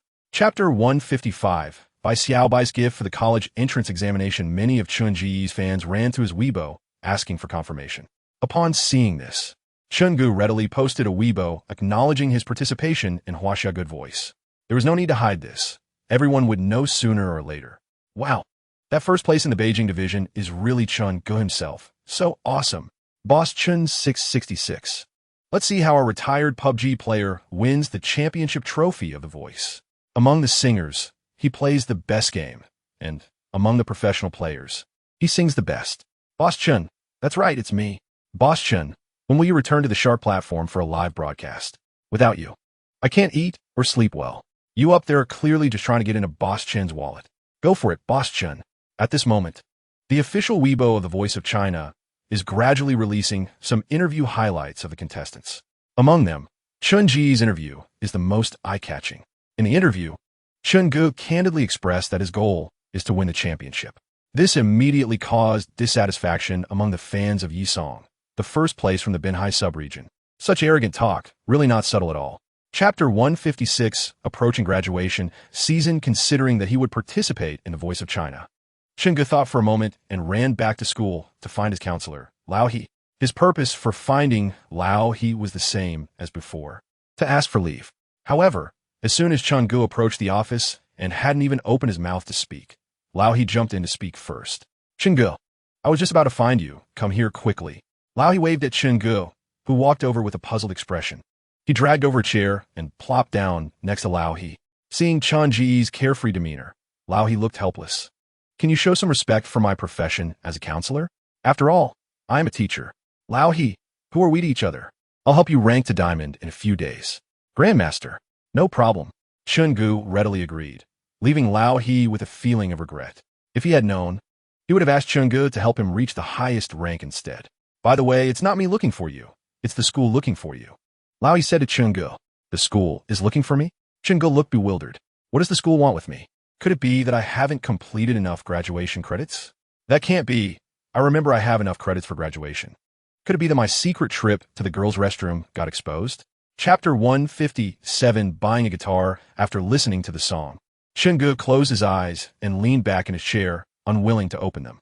The melody of the one sitting next to you lingered in his mind, refusing to fade away. It's not that Chen Ge was being sentimental, but with graduation approaching and this classic campus song, even a big man like him felt a surge of emotion. However, as soon as Chen Ge opened his eyes, he saw a chubby, baby-faced girl in front of him, startling him. Yang Xiaoping, why are you staring at me? Yang Feiyue stared at the slightly moist corners of Chen Ji's eyes, as if she had discovered a new world. She suddenly exclaimed, wow, it turns out my cooking has reached such a level that even the boss cried from being touched. Hearing Yang Feiyue's loud exclamation, Chen Ge couldn't help but give her a playful knock on the head. Get lost. Go play with your eggs. Boss, how can I play without eggs? Chen Ge meow meow meow.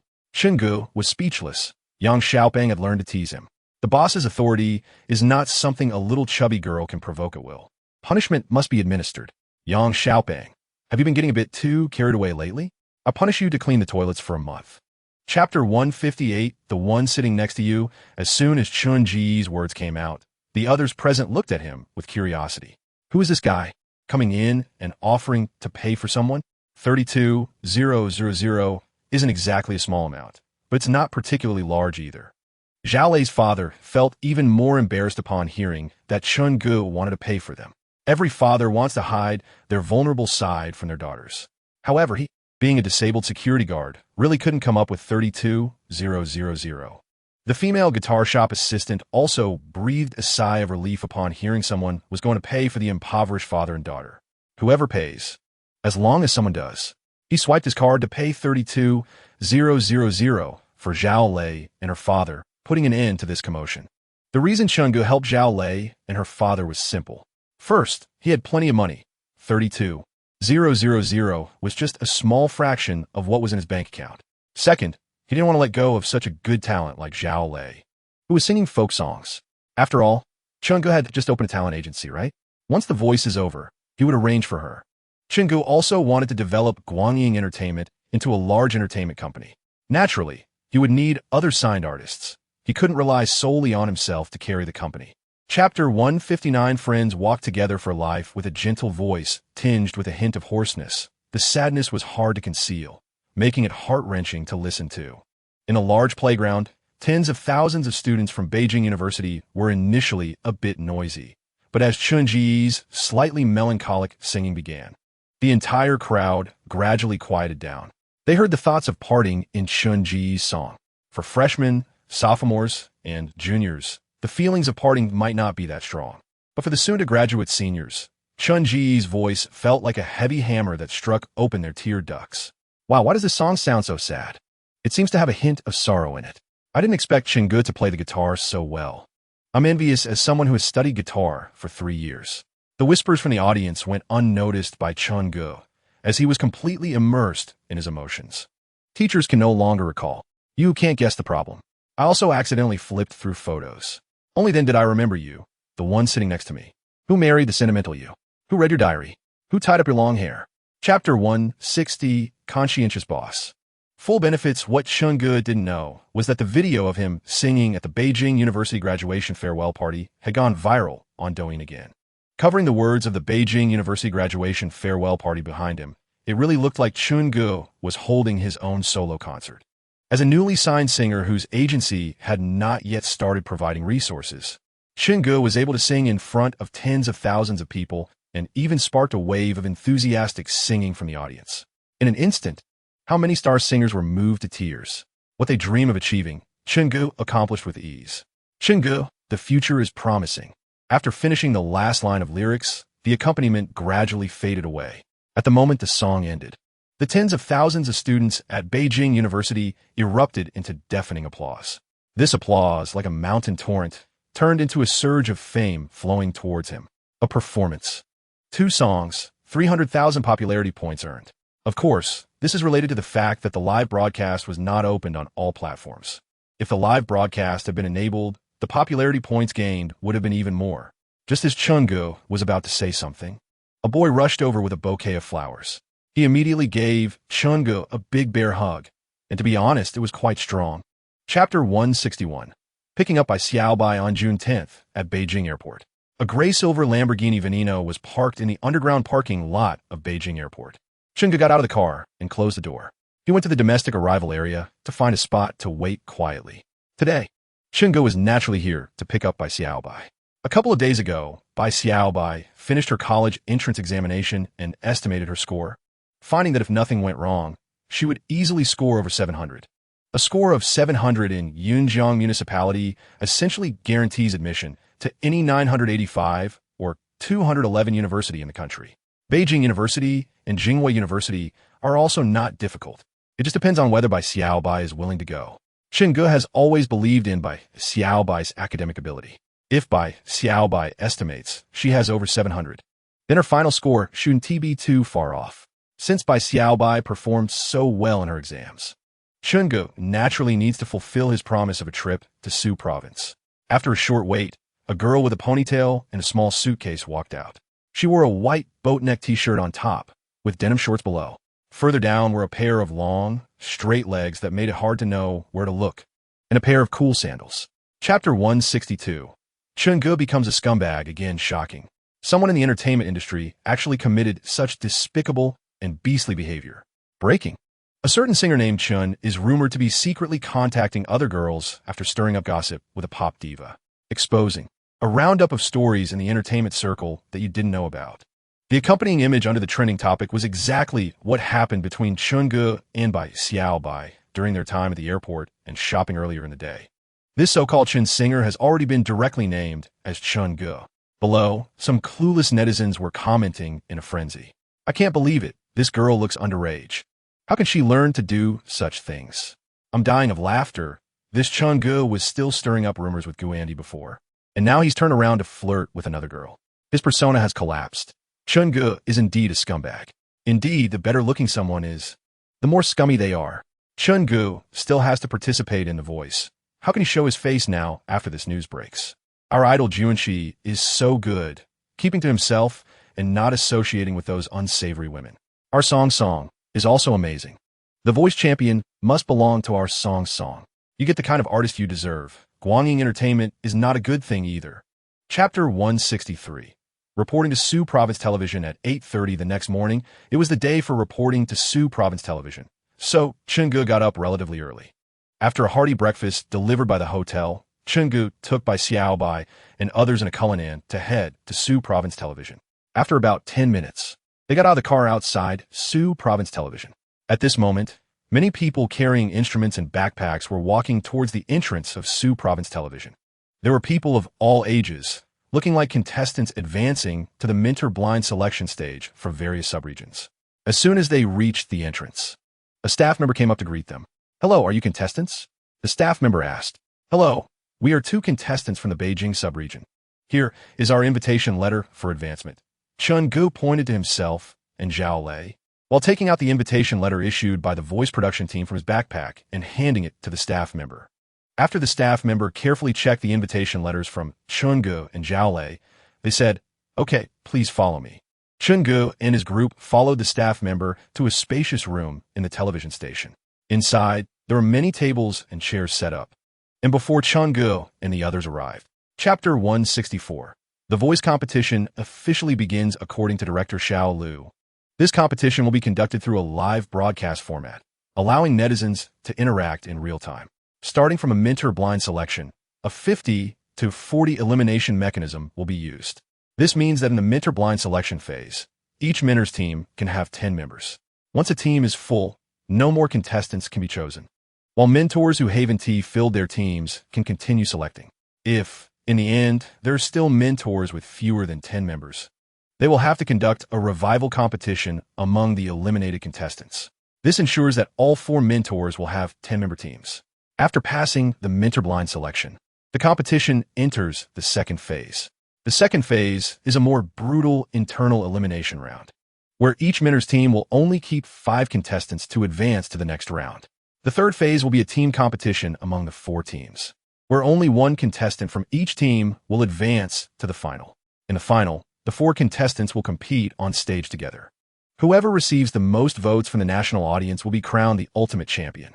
The competition system is simple yet brutal. Each competition means someone will be eliminated, while others will move forward. Chapter 165. Pre-competition minor issues. As luck would have it, the first person selected to participate in the mentor blind selection was Chun-gu. At that moment, the production team also cut to a solo video of Chun-gu. In the personal video, Chun-gu stood next to a small round table, introducing himself in standard Mandarin. "Hello everyone, I am Chun-gu from Dongguan County, Yinjiang City, a 4th-year student at Beijing University. I hope to achieve excellent results in The Voice, I am here." After that, some of Chun-ji's photos were shown, and once the playback finished, they would cut back to the live broadcast signal. This was also to give the contestants time to prepare for their stage appearances. Viewers watching the live broadcast of The Voice on TV, computers, and mobile phones were surprised to see Chun-gu in the personal video. Which family's kid is this? He looks pretty handsome. Looks like he has star potential. The first to appear is Boss Chun. He didn't make me wait in vain. I'm waiting to see the PUBG retired player dominate The Voice. At that moment, in the contestants' preparation room, there was also a large TV playing scenes from the competition site. When they saw that the first person to go on stage was Chun-gu, everyone present sent in their cheers and applause. Chapter 166. I am Chun-gu, stunning everyone naturally. Chun-gu on stage could not hear how many people online were resentful about his cross-dressing. Standing in the center of the stage, not far in front of him, were 4 large red spinning chairs, just facing away from the stage. This is one of the reasons why the voice of China is recognized by many.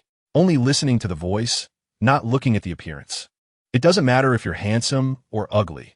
The mentors only listen to your voice when they turn around. In other talent shows, even if you don't sing that well, being good-looking will definitely give you an advantage. Now, all the audience's attention is on him, and Chungu takes a deep breath. He nods to the band teacher, signaling that they can start. The prelude of the Wandering Pipa slowly begins, and Chungu gently sings along with the microphone. However, this time Chungu does not use a female voice, but sings in his original voice. The young man's flower umbrella still falls at your home. You are as beautiful as a flower, while I wander the world. Make me a cup of flower tea. It doesn't quite match with you. The atmosphere begins to feel a bit awkward. Many people have heard Chungu sing the Wandering Pipa in a female voice, but they have never heard him sing it in his own voice. Chapter 167.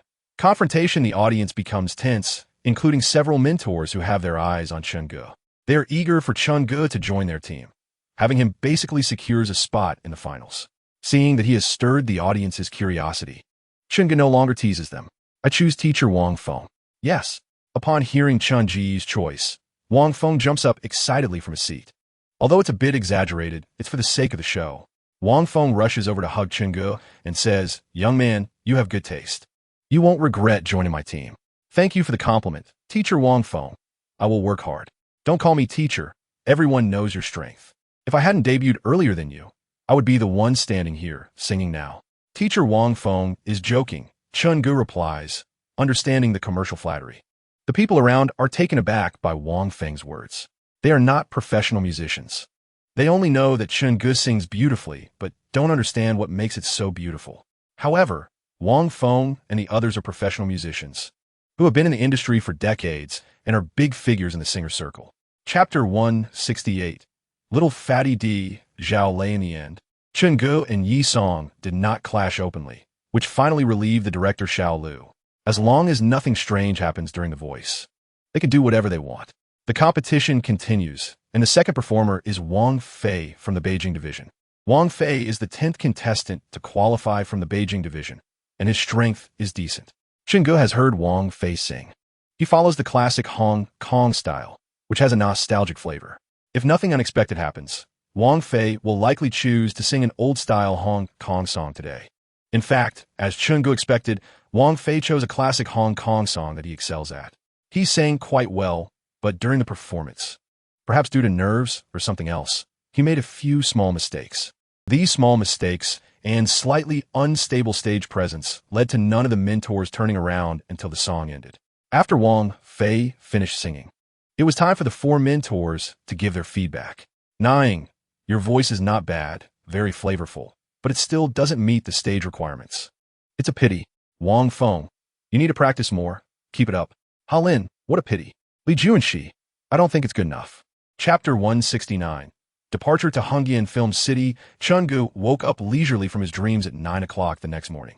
Since both Chungu and Zhao Lei were selected during the live broadcast of the first day's competition, the next 4 days of the schedule had nothing to do with them. This means they have 4 days to freely allocate their time. Of course, those who were not selected also do not have to go to the competition site. If they feel they still have hope, they can gamble a bit on whether the mentors team is full. This way, they can participate in the final resurrection match. Whether they can secure a spot depends on their performance that day. If they feel they have little hope, it's better to pack their bags and go home. After the first day's live broadcast of The Voice ended, and after a night of fermentation, 2 contestants stood out among the 10, Chungu and Zhao Lei. Chungu is a contestant who naturally attracts traffic, so it's normal for him to trend on Weibo. Zhao Lei, on the other hand, is loved by many netizens for her cute appearance and heavenly voice. She even earned the nickname Little Fatty D due to her baby fat and a voice similar to Gu Andy. Overnight, many fans emerged, and a fan club for Zhao Lei was even established. Chapter 170. When extras run, supporting roles. Hongyan Film City, as the largest film and television shooting base in the country, hosts countless crews filming there every year. In a TV series or movie, aside from a few important leading actors and supporting roles, the majority consists of extras. Because of this, Hongdian Film City has a large number of extras, who are often referred to as Hongdian drifters. Every drifter who comes to Hongdian Film City harbors a dream of becoming an overnight sensation and entering the entertainment industry as a big star. How wonderful it would be to become a big star. Just a few business endorsements could yield hundreds of thousands or even millions. However, for an ordinary person without background, trying to become a big star through hard work is as difficult as reaching the sky. Moreover, there are many students from art schools, either graduates or still studying, working as extras here. A handsome guy or a beautiful girl might be a rarity outside, but in Hongdian Film City, they are just another couple of $100 in extra fees. The male and female gods you see as aloof and untouchable are just sitting on the steps here, eating cheap fast food like everyone else. To become popular, it mainly depends on one's effort, opportunities, and unspoken rules. Chapter 171. Hu Gu is my fan assistant director Wang Gu called over Chun Gu by Xiao Bai and Zhao Lei to talk about the scene. It's a very simple scene where Chun Gu plays a domineering CEO who wants to have inappropriate thoughts about the female lead. The female lead refuses to comply, and then jumps from a tall building, accidentally traveling back to ancient times. Chun Gu also learned that the drama called Royal Hunting Ground has Hu Gu as the male lead and Yang Tianbao as the female lead. Hu Yi, as a first-line male actor in mainland TV dramas, became famous years ago for playing the character of Xianjian Mingxia Xiaoyao. The female lead, Liu Yifei, had already gained some fame, but her role in Xianjian Mingxia boosted her popularity even more. She is also known as Fairy Sister due to her sweet and lovely appearance that carries a fairy-like aura. Once, many fans of Xianjian hoped that Hu Gu and Liu Tianxian could achieve a beautiful relationship. However, things did not go as wished, and the two ultimately did not end up together, which left countless fans lamenting the missed opportunity. Later, Hu Gu leveraged the immense popularity he accumulated from Xianjian Mingxia Chuan to star in multiple ancient costume fantasy dramas, transforming himself into one of the most popular male actors in mainland China. Additionally, Hu Ji's polite demeanor and lack of star arrogance endeared him to many. In Chapter 172, titled Authentic Performance, I'm the overbearing CEO, the original script indicated that the female lead, Yang Tianbao, was supposed to act alongside Chun Gu. However, the person who showed up was a female stand-in who somewhat resembled Yang Tianbao. Chun Gu had heard that Yang Tianbao often skipped out on filming, with many scenes completed by stand-ins. At that time, it was simply a matter of photoshopping her face onto the footage, saving time and effort, and earning millions for doing almost nothing. While Chun Gu felt somewhat puzzled, the crew was already used to such occurrences. Hu Gu even gave Chun Gu a meaningful smile, clearly aware that Yang Tianbao preferred using stand-ins while filming. Since everyone was in the same industry and would inevitably cross paths, he chose not to comment on it, focusing instead on doing his own job well. After understanding the situation, Chun Gu said nothing more. After all, he was just a guest star, and how the crew operated was ultimately up to the director. Since the director found no issue with the female lead's absence, he had no problem with it either. Action! With the clapperboard clicked, the director shouted action into the megaphone, officially starting the filming. In Chapter 173, titled Old Who Promotes Me, Hu Gu, as a top-tier male actor in mainland China, had over 70 million followers on Weibo, far surpassing Chun Ji's few million followers. When Hu Gu posted on Weibo, it instantly attracted numerous people's attention. Wow! Old who rarely updates his Weibo, actually posted something. I will definitely support Old Who's new drama Royal Hunting Ground. The female lead is Yang Tianbao, expressionless and lacking acting skills. Plus they use post-production editing. My heart aches for Old Who. Come on, express your sympathy for Old Who in the comments. His new drama also featured a mysterious guest star, and the figure looked quite handsome. The girl sitting next to him appeared familiar. Could she be Pang Di? Don't be ridiculous. Pang Di is busy with her new album in Beijing. How could she be filming in Hongdian? If it's not Pang Di, then who is it? Fans flooded the comments on Hu Ji's Weibo, speculating wildly about various stars, from well-known celebrities to newcomers. Seeing that no one guessed correctly, Hu Gu eventually revealed the answer himself. In Chapter 174, titled Paying to Become Stronger, Chun Gu and Zhao Lei both carried guitars as they arrived at the Su Province TV station. Chun Ji's mentor was Wang Feng, while Zhao Lei's was Na Ying, and they wouldn't directly compete in this round. Upon entering their respective mentoring rooms, they found that several contestants had already arrived. When Wang Feng saw Chun Ge walk in with a guitar, he greeted him warmly. Unlike some entertainment industry seniors who considered themselves above others, Wang Feng always took care of his juniors, especially someone as talented as Chun Ge, who was on par with top singers. The entertainment industry is like this. Only those with strength and background earn respect. Respect is always earned through one's own efforts, not through others' charity, which is pitiful. Recognizing Chun Ge's strong abilities, Wang Feng naturally placed him on an equal footing with the other contestants. After a brief wait, all 10 contestants in Wang Feng's team gathered, and he began guiding each of them. However, Wang Feng did not guide Chun Ge. In his view, Chun Ge's abilities were sufficient for him to act as a mentor. So he instead had Chun Ge help guide the other 9 contestants. This scene filled the other contestants with envy and jealousy. In chapter 175, titled Sao Lei Advance. According to the order of the 4 teams led by Halin, Li Juanxi, Na Ying, and Wang Feng, each contestant took turns drawing lots. The draw box contained 10 ping pong balls and 15 Arabic numbers, each represented twice. Contestants who drew the same 2 numbers were automatically matched against each other. The winners would advance, while the losers would be eliminated. Everything was broadcast live, ensuring no underhanded dealings occurred. Zhao Lei's opponent was a middle-aged man dressed in punk rock leather attire. This man embodied classic heavy metal rock, while Zhao Lei leaned towards folk melodies. Their styles were polar opposites. One was aggressive, the other serene. Ultimately, who would remain depended on the opinions of the 100 audience judges and the 4 mentors. After the first 3 teams completed their draws, it was finally time for Wang Feng's team. Chun Ge, as a half-mentor of Wang Feng's team, naturally took the lead, guiding the other 9 contestants to the stage to draw lots. Compared to the anxious and nervous contestants, Chun Ge remained calm, casually reaching for a ping-pong ball. In Chapter 176, titled Treat Others with Sincerity, and you'll be treated with sincerity, after the 3rd day's competition concluded to celebrate Zhao Lei's successful advancement. Chun Ge took by Xiao Bai and Zhao Lei out for a big meal.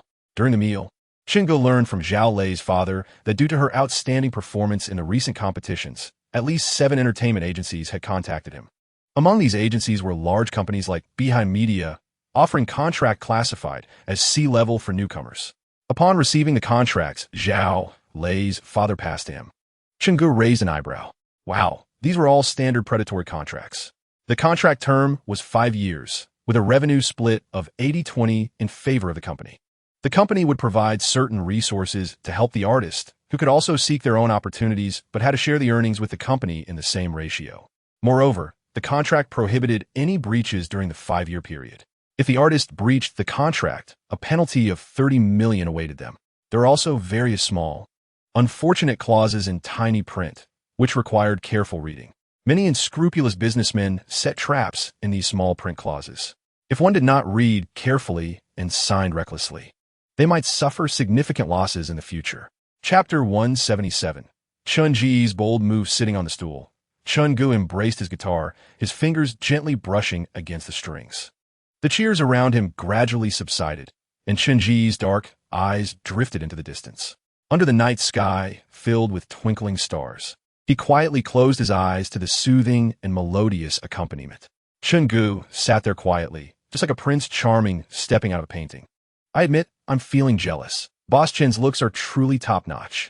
Oh no, I'm feeling fluttery. We're both in our 20s. Why is Chun Ge so handsome? It's not fair. A little chubby guy in front of the computer cried out in frustration. Judging by this prelude, it seems Boss Chun is going to sing The One Sitting Next to You. The One Sitting Next to You? What song is that? Boss Chun even wrote this song? Look at you, you're so out of it. Haven't you seen the video of Chun Ge singing at Beijing University? I was there, and at that moment, Boss Chun made me cry. For those who haven't heard it, their expectations shot through the roof. The mentors, Ying, Wang Feng, and Halin, sat in their chairs, carefully listening to Chun Ge's gentle humming. As professional musicians, they hadn't even heard him sing yet. They had only listened to a small part of the prelude. Chapter 178. No suspense in crushing advancement, watching the audience fall into silence. Chun Ge even heard someone softly sobbing. In fact, he had long anticipated this reaction when he decided to perform The One Sitting Next to You. This song is truly a masterpiece of campus music. The lyrics and melody are already quite touching, and when Chun Ge sang it, he infused his own emotions into it.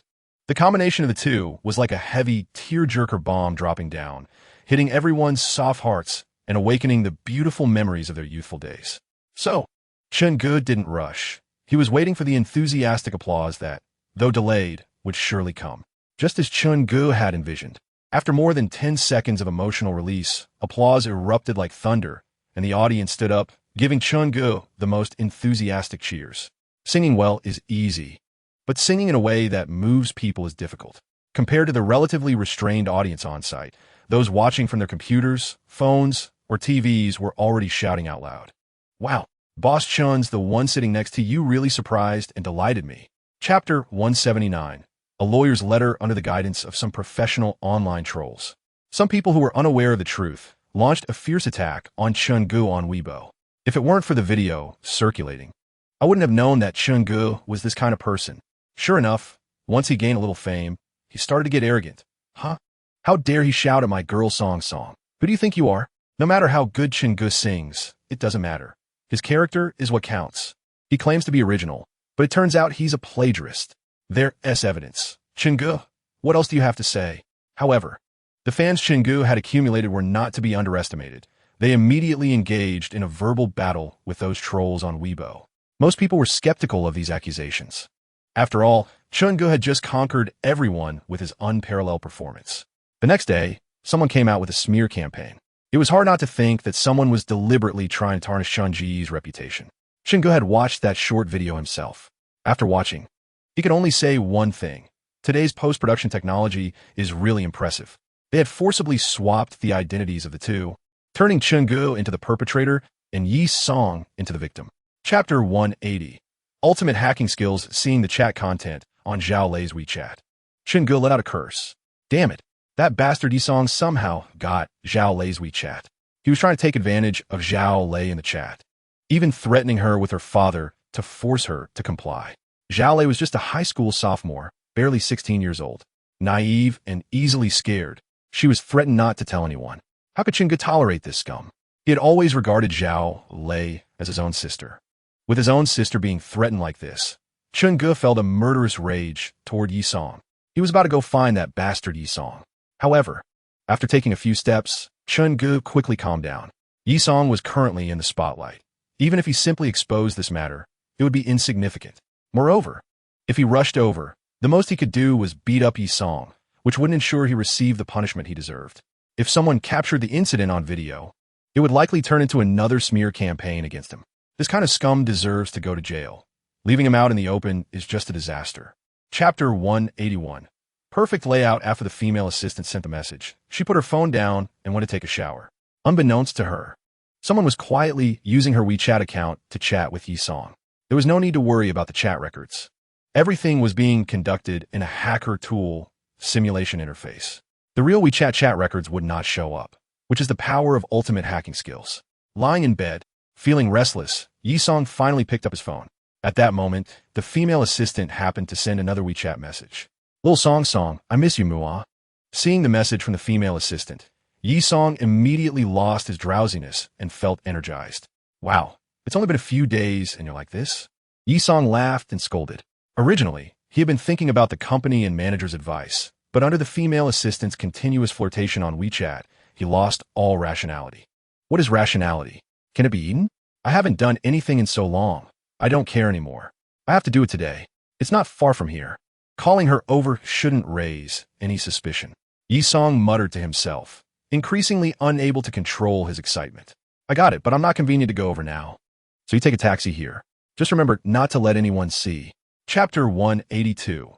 Unexpected gains. Just after finishing her shower, Yi Song's female assistant, wrapped in a bathrobe, was drying her wet hair with a towel. Upon receiving a message on WeChat, she opened it and rolled her eyes in disbelief. Men are all big pigs' feet. They say no, but their bodies are not honest. After replying to Yi Song's WeChat account with a message saying she would arrive soon, the female assistant sat down at the table and began to carefully dress up, selecting several very tempting outfits. She had also packed a number of auxiliary items into a small box. She knows that Yi Song is not very old, but the things he plays with are quite heavy in taste. If he gets interested, who knows what strange things he might come up with. On the other side, Yi-song had also finished showering and came out of the bathroom. He lay on the bed playing with his phone, feeling quite excited. He couldn't wait for his female assistant to come over and pamper him. Just then, while playing on his phone, Yi-song suddenly thought of something and revealed a very lewd smile. Brother Junshi can't go out looking for girls right now. Why not invite him over? With this thought, Yi-song's expression became even more excited. Chapter 183. Disgraced. Looking at the suggestive video title, Zhuo Wei, as a professional paparazzo, immediately became interested. At this moment, even if he wasn't allowed to click on the video, he had to see it, because there might be a sensational big news hidden in it. Moreover, the other party could silently hijack his laptop. It definitely wouldn't just be a simple prank. Would a top hacker be that bored? So there must be something huge going on. Chenggu remotely controlled the mouse to download the video attachment from the email to Zhuo Wei's desktop. Then he directly opened the video file of Li Junshi and Yi-song. After that, Chenggu didn't have to worry about anything. As the top paparazzo in the country, Zhuo Wei naturally knew how to maximize the value of such explosive news. Zhuo Wei watched the video that started playing, and his eyes became brighter and brighter. After all this, it took Chenggu almost 3 hours. He stood up from the chair, stretched comfortably, and then returned to his room to sleep until dawn, eagerly anticipating the trending topics on Weibo the next day. Chapter 184. Media pursuit. While Yi-song was sound asleep, he was abruptly awakened by Li Junshi. Seeing Li Junshi's gloomy expression, Yi-song's eyelids instinctively twitched. Brother Junshi, don't say anything. This time it went wrong. Hurry and go back to Beijing with me. Back to the company. What on earth happened? You see for yourself. After reading the wildly circulated topics online, Yi-song's body couldn't stop trembling.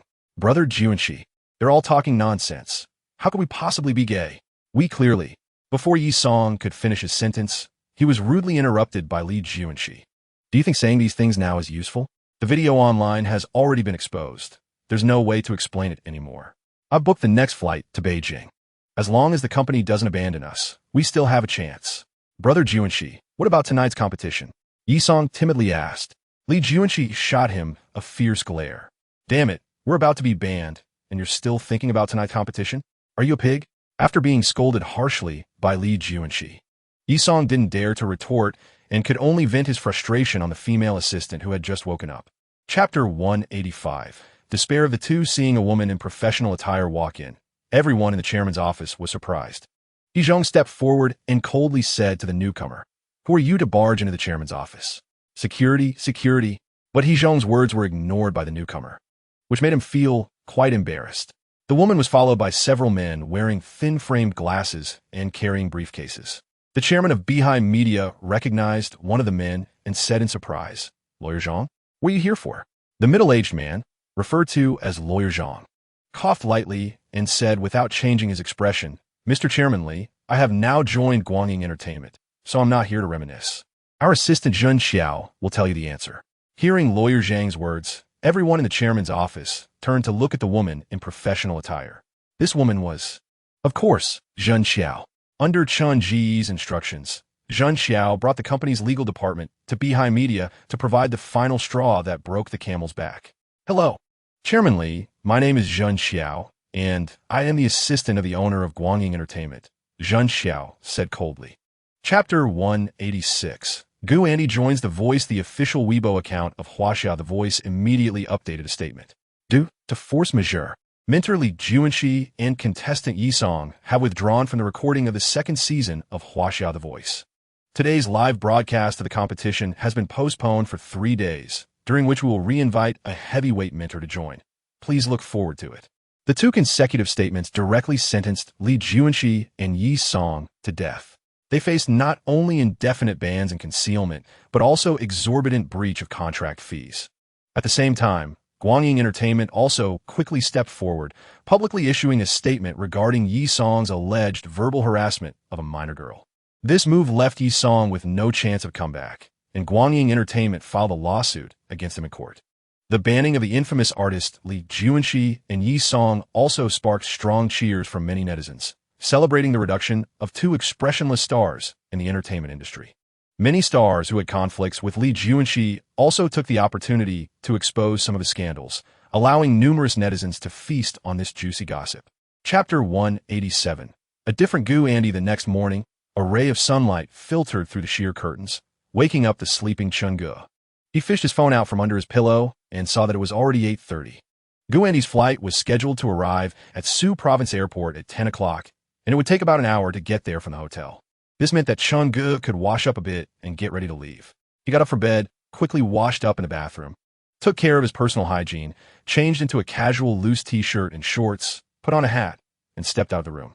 However, as soon as he stepped out, he bumped into Bai Xiao Bai. Bro, have you eaten? I specially went to buy breakfast for you. You little lazy bug. Didn't you sleep until 9 or 10 last time?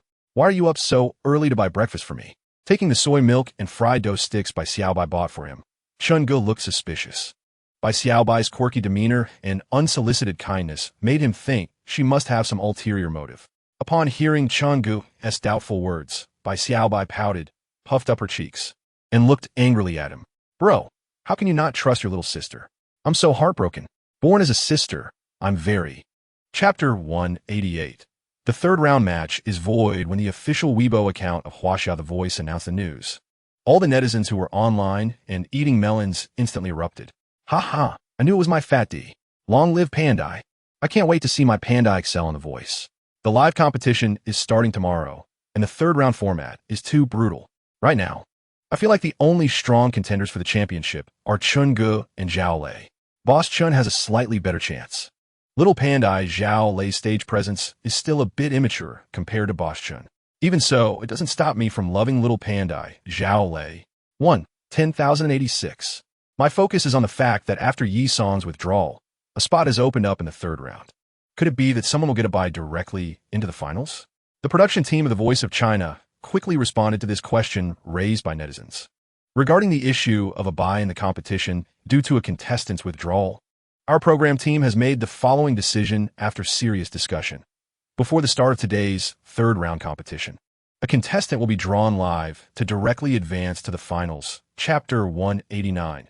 Zhao Lei Apprenticeship in short. This result satisfied everyone, except for Chun-gu, who was sulking alone. Chun-ji's expression of despair was captured by the camera and cut into the live broadcast. Many netizens saw Chun-ji's despondent expression and reacted explosively. What kind of expression is this from Chun-gu? Seriously, he's been directly promoted to the finals, yet he looks so despondent. I think you all misunderstood Boss Chun. His strength is enough to be a mentor. What does Boss Chin's expression indicate?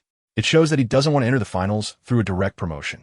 Because for a contestant of Boss Chin's caliber, it is a huge insult. A netizen analyzed this online, painting Chun-ji's image as incredibly noble. Chun-ji's fearless spirit of wanting to advance to the finals based solely on his strength has indeed captured a large number of netizens. I didn't expect Boss Chun to be so selfless. I'm sorry for my lack of foresight. Indeed, those with strength fear nothing. Today, I became a fan of Chun-gu. I suggest some stars in the entertainment industry learn from Chun-gu and see his professional attitude. Chapter 190. Random Team Formation. Chun-gu and Pandai, unlike the finals format of the first season of The Voice of China. The finals of the second season will be held in a large outdoor stadium in Su Province. The 4 mentors and 4 contestants advancing to the finals will be randomly drawn to form new teams. The mentors and contestants will sing a song together, and the winner will depend on national voting. Whoever gets the most votes will be crowned champion. This random team formation format is full of uncertainty for everyone. The draw ceremony took place after the third round of the competition, with everyone nervously and expectantly watching the rolling big screen. Soon, the avatars on the big screen stopped rolling and displayed the 4 randomly drawn mentor and contestant pairs. Wang Feng with Zhao Lei, Nine with one of the boys who advanced, and Ha Lin with another female contestant. Everyone's attention was focused on the last pair of mentor and contestant, Gu Andy and Chun-gu. Both the audience on-site and those watching the live broadcast online were excited. One is a singing queen with impressive popularity. Chapter 191. The night before the finals, Chun-gu was very familiar with the melody of this song, which was a title track he wrote for Gu Andy's album. The moment the piano accompaniment started, Chun-gu recognized it. However, Gu Andy's new album, Nirvana, won't officially launch until July. If Gu Andy reveals the title track of her new album now, it might affect the subsequent album sales. Pandai, are you sure you want to use Youth for the finals? Your new album hasn't officially been released yet. Hearing Chun-ji's concerns, Gu Andy stopped playing Youth. Sitting at the piano, she looked at Chun-gu and softly said, I want to see you in the championship. Gu Andy's gentle voice reached Chun Ji's ears, and for a moment, he didn't know what to say. In the end, Chun Gu firmly nodded and said, "Okay, I'll bring you back a championship. It's a promise. It's a promise." After confirming with Gu Andy that they would perform youth in the finals, Chun Gu and Gu Andy spent the following time practicing in the rehearsal room every day. Chun Gu also gradually discovered that Gu Andy loved to play Honor of Kings on her phone during her free time. Chapter 192. Tonight, I'm a chosen one, and the only after each round of singing, there would be a 10-minute preparation time. After a brief 10-minute warm-up from the production team, the host Hua Xiao's voice rang out.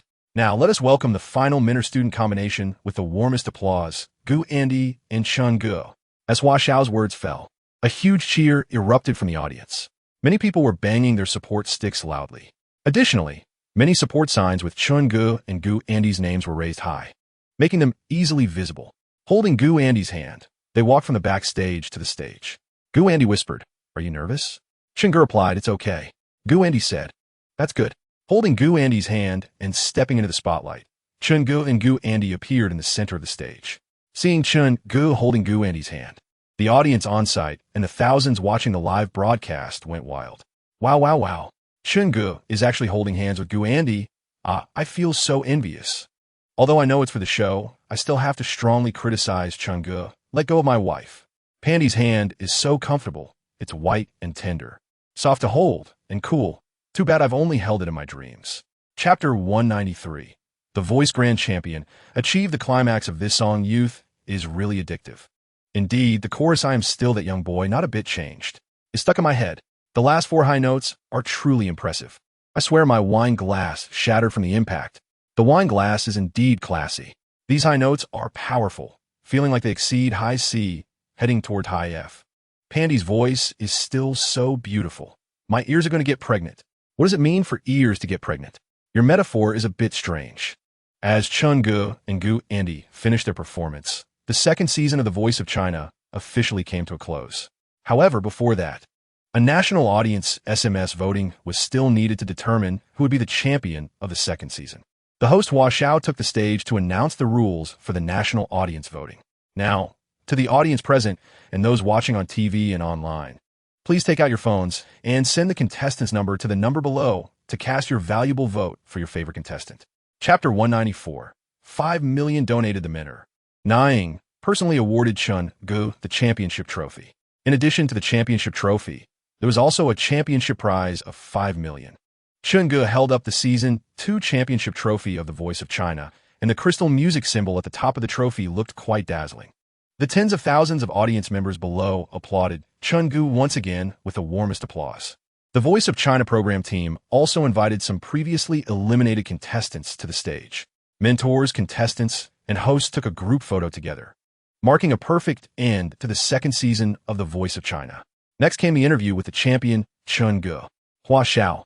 Chun Gu, what are your thoughts on winning the championship? Chun Gu picked up the microphone, pondered for a moment, and then spoke. First of all, I want to thank everyone who has supported me along the way. Without you, I wouldn't have been able to hold this championship trophy. I also want to thank my lovely sister, Bai Xiao Bai. We had planned to travel together, but we didn't really get the chance to go out and have fun. There are too many people to thank, but in short, thank you for your support. I will work even harder in the future. After Chun Gu finished speaking, he paused for a moment and then made a very bold decision. Chapter 195. I received a package. The system prompt sounded immediately. Congratulations. The host has won a building in the Shanghai International Office building. It wasn't until he heard the system prompt that Chun Gu came back to reality from a shock. Looking at the 3D icon of the office building floating in front of him, Chun Gu couldn't help but swallow. If he had won a super luxury car or a mansion worth hundreds of millions, Chun Gu might not have been so surprised. But now he had won an entire office building, and not just one floor, but a whole building. Chun Gu silently repeated the name Shanghai International Office Building. Suddenly, he remembered that his company, Guangying Entertainment, was currently renting a high-end office in Shanghai International, as one of the few high-end office buildings in Beijing. Shanghai International is located in the financial CBD area of the city center. Buying Shanghai International would require at least 10 billion yuan, and even then, it might not be possible to buy it. Now, having won it through the system lottery, it's no wonder Chun Gu was so excited. Previously, he only had assets of over 1 billion. Now, he had suddenly become a billionaire. Moreover, Shenhua International has a total of 30 floors, and the rent for each floor is about 400,000 yuan per month. Chapter 196. Emptying the mall back in Beijing, returning to the long-lost Linjiang Ziyuan. Although the presidential suite at tens of thousands a day is nice, it still pales in comparison to his own mansion. With no competitions or rehearsals, Chenggu has been living a leisurely life lately. Every day he eats and sleeps, occasionally drives out to shop around, and his little life is quite good. Guangying Entertainment's official Weibo also officially announced the signing of the little fat girl, Zhao Lei. At this point, the number of signed artists at Guangying Entertainment finally increased to 2. Chenggu also has his own plans for Zhao Lei. Although Zhao Lei currently has a high level of popularity, she is still a sophomore in high school, and the most important thing now is to focus on her studies. After some time, Chenggu wants to create an album specifically for Zhao Lei. Regarding the charitable donations, with the help of the system, Chenggu registered a new charity foundation named after him. From its inception, the Chenggu Charity Foundation does not allow any corruption to occur. Chenggu just wants to do his part to genuinely help those in need. Time quickly passed to 6:30 p.m. on July 10th. There was still half an hour until he and Gu Andy would live stream playing King of Glory on the Shark live streaming platform. Chapter 197. How do rich people play games? After recharging his account, Chenggu finally started matching for a game. Chenggu was in the silver rank, so he couldn't queue with Gu Andy. Since it was just for fun, playing a match was still quite enjoyable. Soon, he matched into a game, and Chenggu noticed that both his teammates and opponents were mostly in the diamond and star rank. Chenggu wasn't very skilled, so he casually picked the hero Guan Yu and went to the top lane. Gu Andy chose how to play the support role in the bottom lane. The mid lane was Luna, the jungler was Kai, and the marksman was Marco Polo. The game started, and Chenggu controlled Guan Yu, heading straight for the top lane. Because Chenggu didn't play King of Glory often, and the opposing top laner, Yang Jian, was a star rank, he kept harassing Chun Ji's last hits. In just a few moments, Chenggu gave away first blood, seeing that Chenggu was so bad at King of Glory. The viewers in the live stream were a bit stunned. What? Boss Chun gave away first blood? That can't be right. After all, Boss Chun is someone who has won the PUBG World Championship. Shouldn't he be dominating in King of Glory? One's performance can't be generalized. I once gave away first blood when I was extremely angry. It's rare to see Boss Chun struggling in a game. Ha! Chapter 198. Yang Jian's mental breakdown. The opposing Luna, Kai, and Marco Polo seem to have moved into the top lane. As long as Yang Jian dared to show his face, it would be a 4-man dive under the tower. Even if it meant trading 1 for 1, they were determined to kill Yang Jian. Yang Jian, not believing in evil, insisted on headbutting Chenggu and the others. However, the facts prove that other than the rapidly increasing death count, being stubborn was of no use. Yang Jian watched helplessly as his previously godlike stats turned into ghost-like stats. Yang Jian wanted to cry, but had no tears. Are you all dogs? Is this how you play games? Mid lane, bottom lane, and jungle were abandoned. They just stayed in the top lane. Eventually, Gu Andy, who was alone in the bottom lane, couldn't take it anymore and ran to the top lane. Faced with one more person, Yang Jian was once again dumbfounded. This isn't how you play. In response, Yang Jian frantically called for help from his teammates.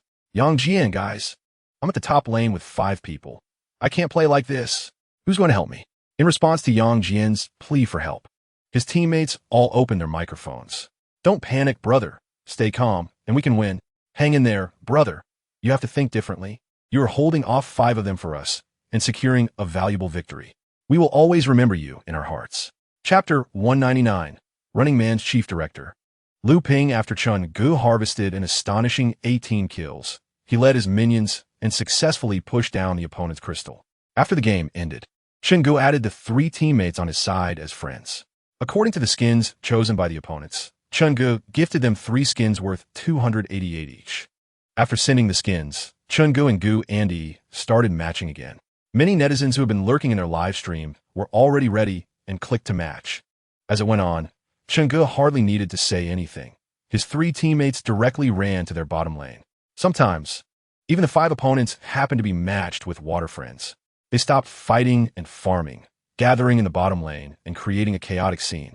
After 4 hours of live streaming that night, Chenggu couldn't remember how many skins he had given away. This tactic of Chun Ji's was humorously referred to by many water friends as the ultimate 4-protect-1 tactic. Of course, the prerequisite for playing this ultimate tactic is that you need to have money.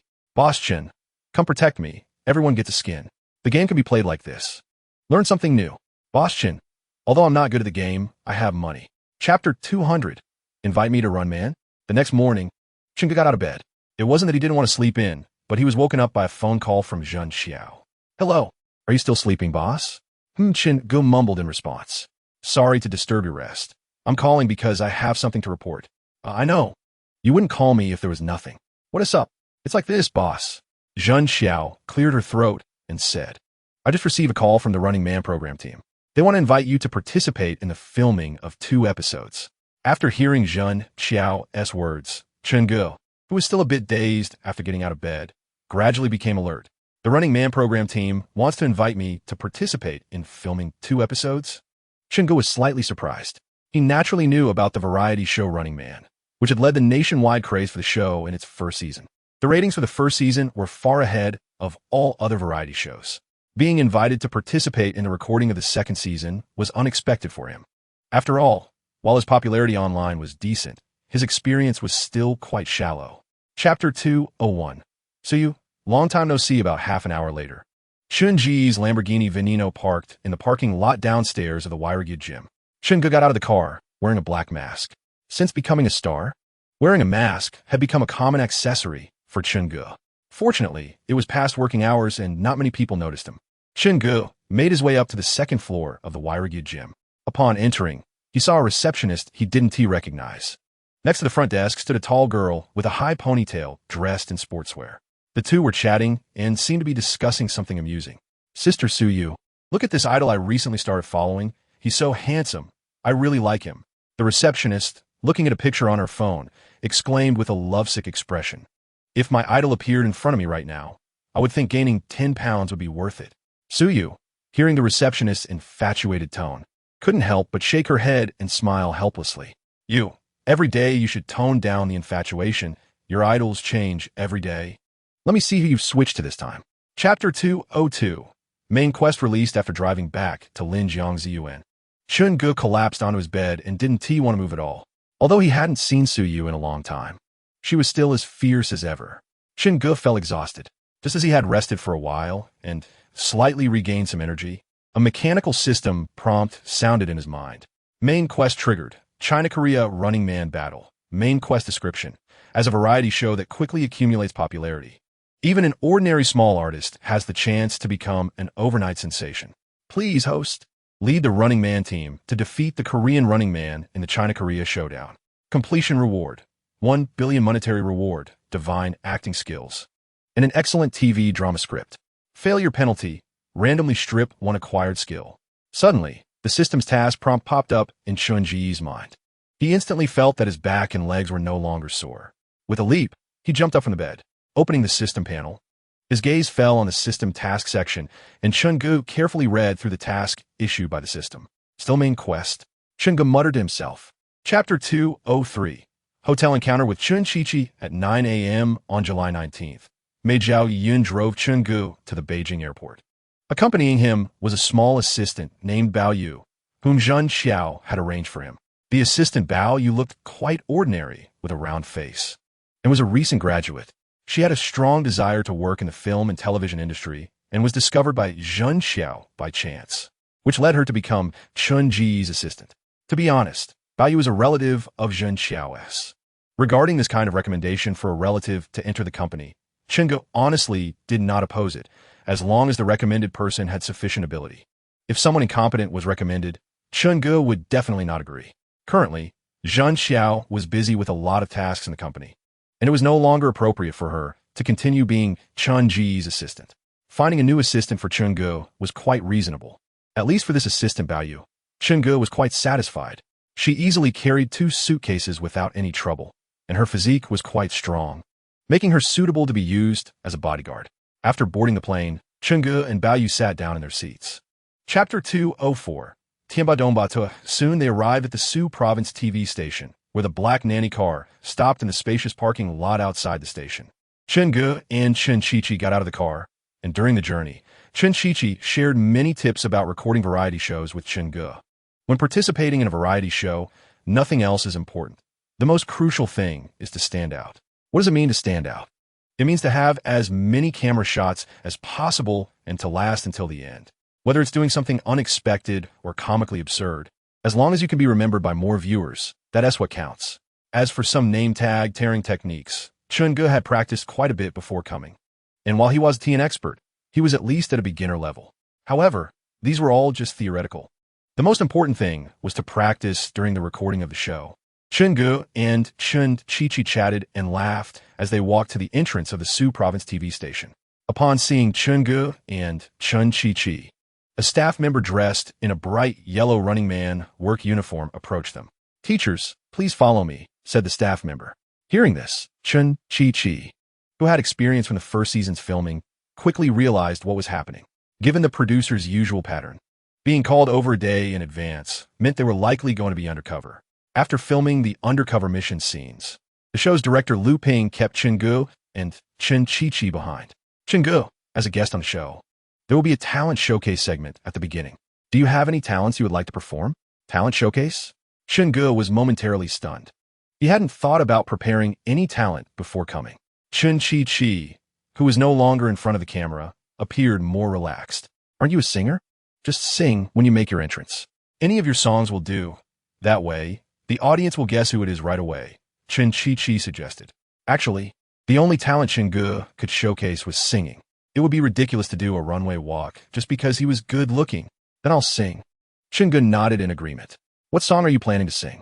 I can have the production team prepare, director Lu Ping asked. What song to sing? Chen Ge fell into thought.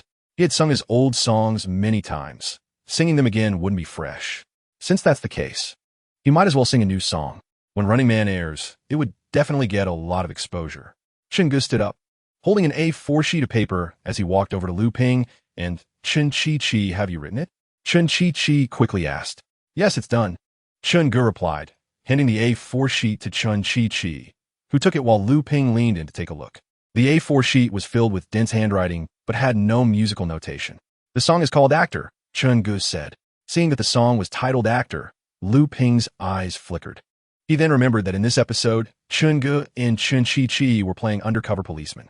The essence of being an undercover cop is acting, and Chen Ge had written a song called Actor, which could be said to be tailor-made for this episode. That's a good title, Lu Ping smiled and said. But what about the music? It's all in my head.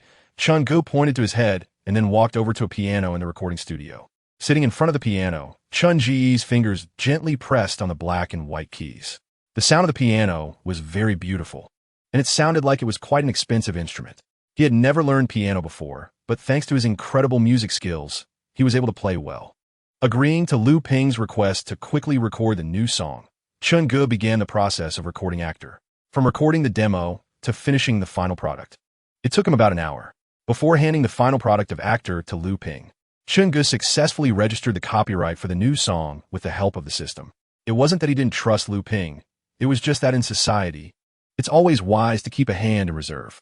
After handing the USB drive containing the completed song Actor to Lu Ping and greeting him, Chen Ge left the Su Province TV station with Chen Qiqi after returning to the hotel in Chen Qiqi's black van. Chen Qiqi shared some recording tips with Chen Ge. Once they had finished discussing, they parted ways. Back in his room, Chen Ge lay on his bed, bored, playing with his phone until around 11 or 12 at night before finally putting it down. After charging his phone, he fell into a deep sleep. The next morning, at 6 o'clock, Chen Ge was still sound asleep, dreaming away. The door to room 502, where Chen Ge was staying, emitted a soft beep. The door was pushed open from the outside, and a sneaky figure walked in. 5 minutes later, Chen Ge, along with Deng Zhao and the Running Man production team, stood outside room 1020. Who is in there? Chen Ge asked PD Lu Ping. You'll find out once you go in, Lu Ping replied, keeping tight-lipped about who was in the room. Unable to get any information from PD Lu Ping, Chen Ge had to brace himself to open the door and do the task. Hopefully, it will be someone easy to talk to. Chen Ge mumbled as he picked up the room, card to swipe, and opened the door. With a beep, the room's lock clicked open. Chen Ge quickly grasped the doorknob, carefully pushed the door open, and tiptoed inside, followed closely by Deng Zhao and the production staff. As he approached the bed of the person to be woken up, He saw a large foot sticking out from under the blanket.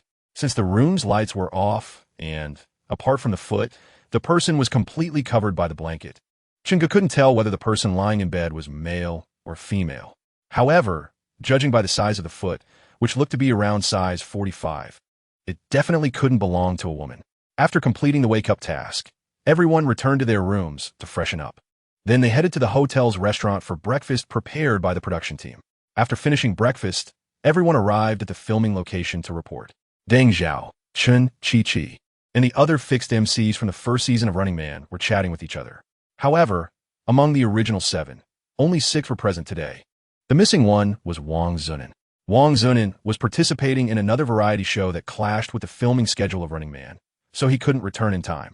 Moreover, this episode was to be filmed in Korea for the China-Korea Running Man showdown. Wang Zunin wasn't particularly skilled and could only hide away, so he had little chance against the members of Running Man. Thus, the production team was pleased that Wang Zunin couldn't participate in the filming. Chungu did not appear in front of everyone. Instead, he hid behind the stage with the other 2 guests, Udi and Wang Likuan. Udi was a well-known host from Taiwan, famous for hosting the entertainment talk show Tian Tian Xiang Shang. Wang Likuan was a beautiful girl with her own signature works. If I can still see the side of me that loves you, please cut out those scenes to make me look dignified.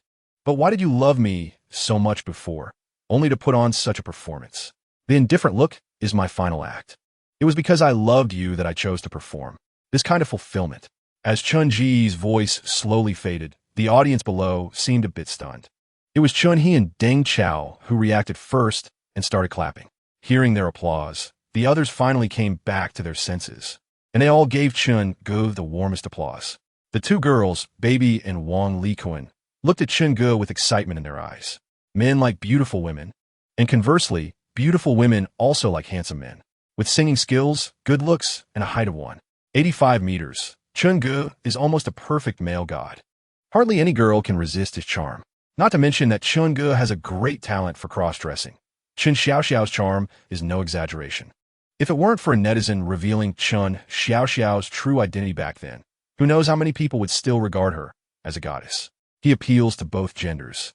How terrifying. Deng Xiao, wow. Baby, your eyes are almost popping out. Is it really that exaggerated? Chapter 211. The Lost Passport Seoul, South Korea. The largest modern city on the Korean peninsula. As the capital of South Korea, its special geographical location attracts countless foreign tourists to come for shopping and sightseeing. At 10 a.m., Incheon Airport in Seoul, a group of people dressed in red, yellow, and green uniforms walked out of Incheon Airport. They're the members and guests of the show Running Man who got up early to travel to Seoul to record the program. Outside the airport, in the parking lot, everyone stood in a row. Perhaps because they were out of town, everyone seemed very excited, chatting noisily. As the captain, Deng Chao immediately made a bold statement. Look at the strength of our team. We have me, we have Baby, we have Chungu, a dream team. We will tear you all apart later. Hearing Deng Chao's words, Dahaenyo Lee Chun was unconvinced, patted Udi's chest muscles, and pushed Udi out. Our Udi is not convinced. Let them see the strength of our team. Udi, an excellent talk show host, was good at picking up jokes. Pushed to the front of everyone, he immediately performed a rhythmic street dance, once again raising the atmosphere in the room. Wang Baoqiang, also from the red team, was not willing to be outdone. After Udi finished his dance, he did a few backflips in succession. Chapter 212. Encounter with a Korean female fan. The red, yellow, and green teams separated and got into taxis to head to Gwangjang Market.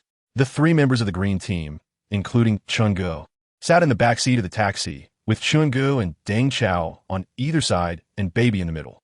Deng Chao was confused by the Korean he heard, but in order to get to their destination, he had to muster the courage to speak to the driver.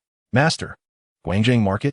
The driver looked at Deng Chao's plastic Korean with a face full of question marks. Seeing the driver's bewildered expression, Baby volunteered. Master, Gwangjang Market? The driver? Seeing that both Deng Chao and Baby had failed consecutively, in order to get to the next task destination sooner, Chungu spoke up to the driver. Master, Gwangjang Market. As soon as Chungu finished speaking, the taxi driver instantly understood. Gwangjang Market, okay. With Chungu stepping in, the problem with Deng Chao and Baby's plastic Korean was quickly resolved. Deng Chao and Baby both praised Chungu. Deng Chao, Chungu, your Korean is pretty good. The driver understood it right away. Baby, Chao-gu, You should learn from Chungu. With him around, our green team is sure to win today's task. Chapter 213, Snack Bingo, Part 1. After clarifying things, Deng Chao and Baby didn't ask further. It's normal for young people to enjoy playing games. And Chungu used to be a professional player in PUBG. He led the Tianba team to win the first world championship in PUBG in China. Plus, Chungu is so handsome, it's not unreasonable for him to have some foreign fans, right? With that thought, Deng Chao's heart wasn't as hurt. Following a small staircase, the three of them arrived at a small, exquisite Korean restaurant on the second floor. The restaurant had been booked by the Running Man production team for the upcoming recording. There were 3 small tables in the restaurant, and the program staff was sitting opposite them. No less than 20 cameras were filming Chungu and the others. Since it was a Korean restaurant, they needed to take off their shoes upon entering.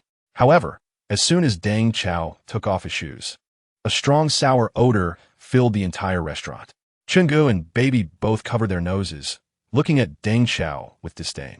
Deng Chao, with an awkward smile, explained, "It's because the weather is too hot, okay? It's not my feet that smell. Hey, Chao-gu, you should wash your feet." Baby covered her nose and fanned the air, sitting down at the middle table. Chapter 214, Snack Bingo, Part 2. As everyone was putting their shoes on to go downstairs, Chun Chi-chu suddenly leaned over to Chungu and asked, "Chungu, what is your green team memorizing? Tell me." Before Chungu could respond, Deng Chao pressed Chun Chi-chu's head back down. "Chi-chu, are you dreaming? Telling you that would be a big deal. Go away and don't disturb my Chungu." Deng Chao hugged Chungu affectionately, giving Chungu goosebumps all over. "Chao-gu, I'm sorry, I'm not into that. And besides, if you're into that, what about the princess?" Hearing Chungu tease him, Deng Chao was both angry and amused. "Go away, I'm not into that, okay? Didn't you see I already have 2 kids? Chao-gu, your naming skills are amazing. Naming your son Deng Deng is so creative." Everyone laughed and chatted as they walked downstairs.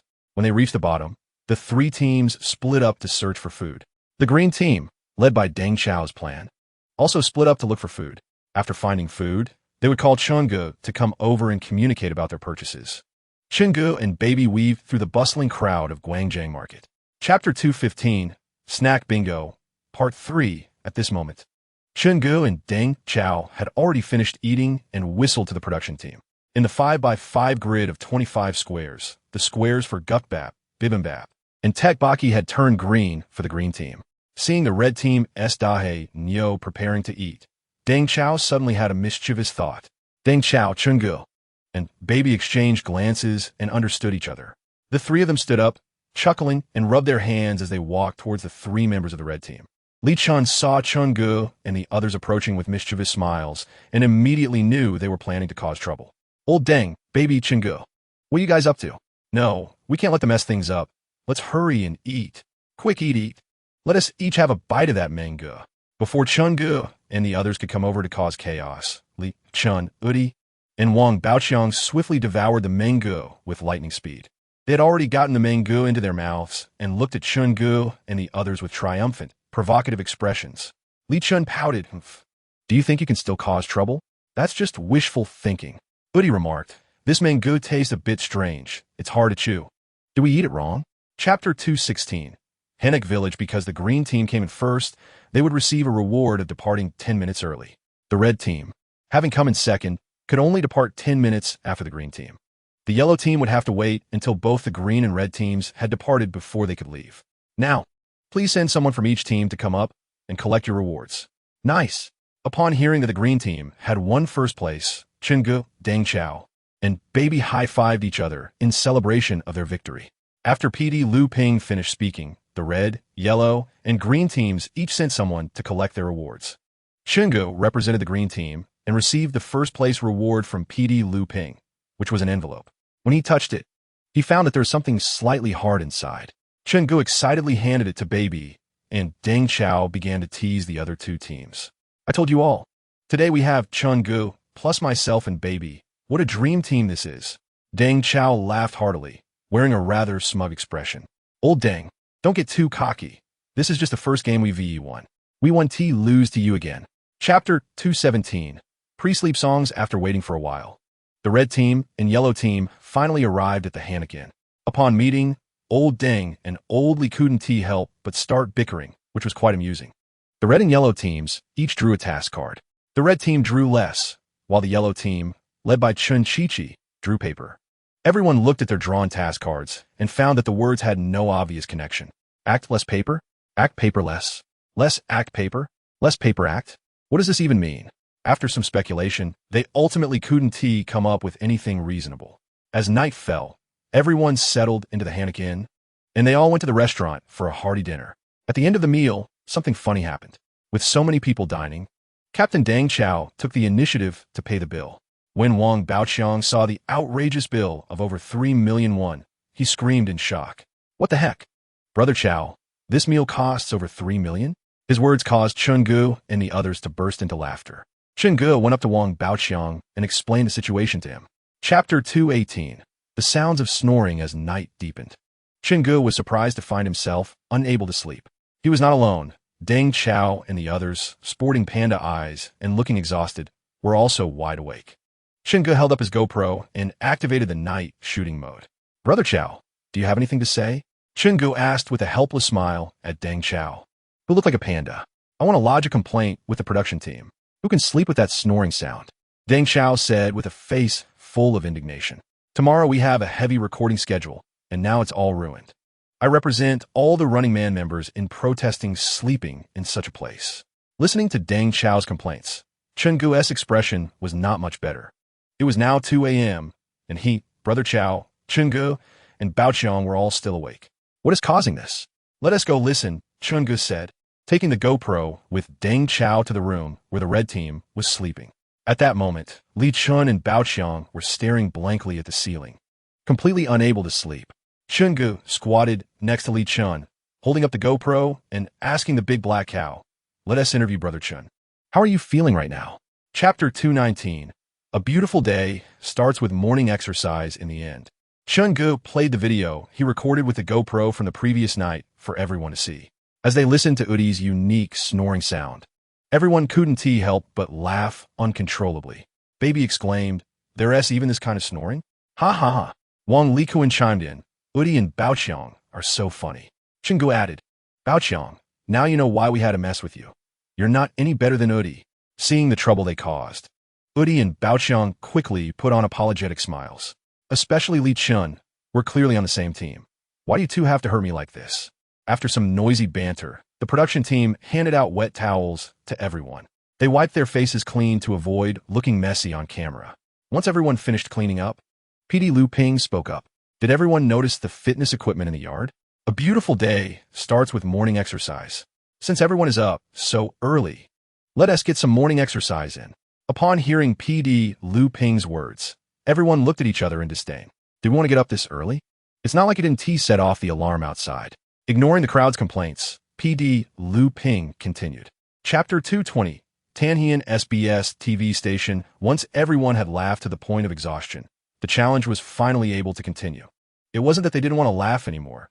They were just laughing so hard that their stomachs hurt. If they continued to laugh, they might end up in the hospital. The yellow team's challenge continued. However, once again, they were unsuccessful, with the issue stemming from Chun-Hee. Like Deng Chao, he couldn't hold a handstand for long before feeling dizzy and almost losing his balance. After one round of challenges, no team had succeeded.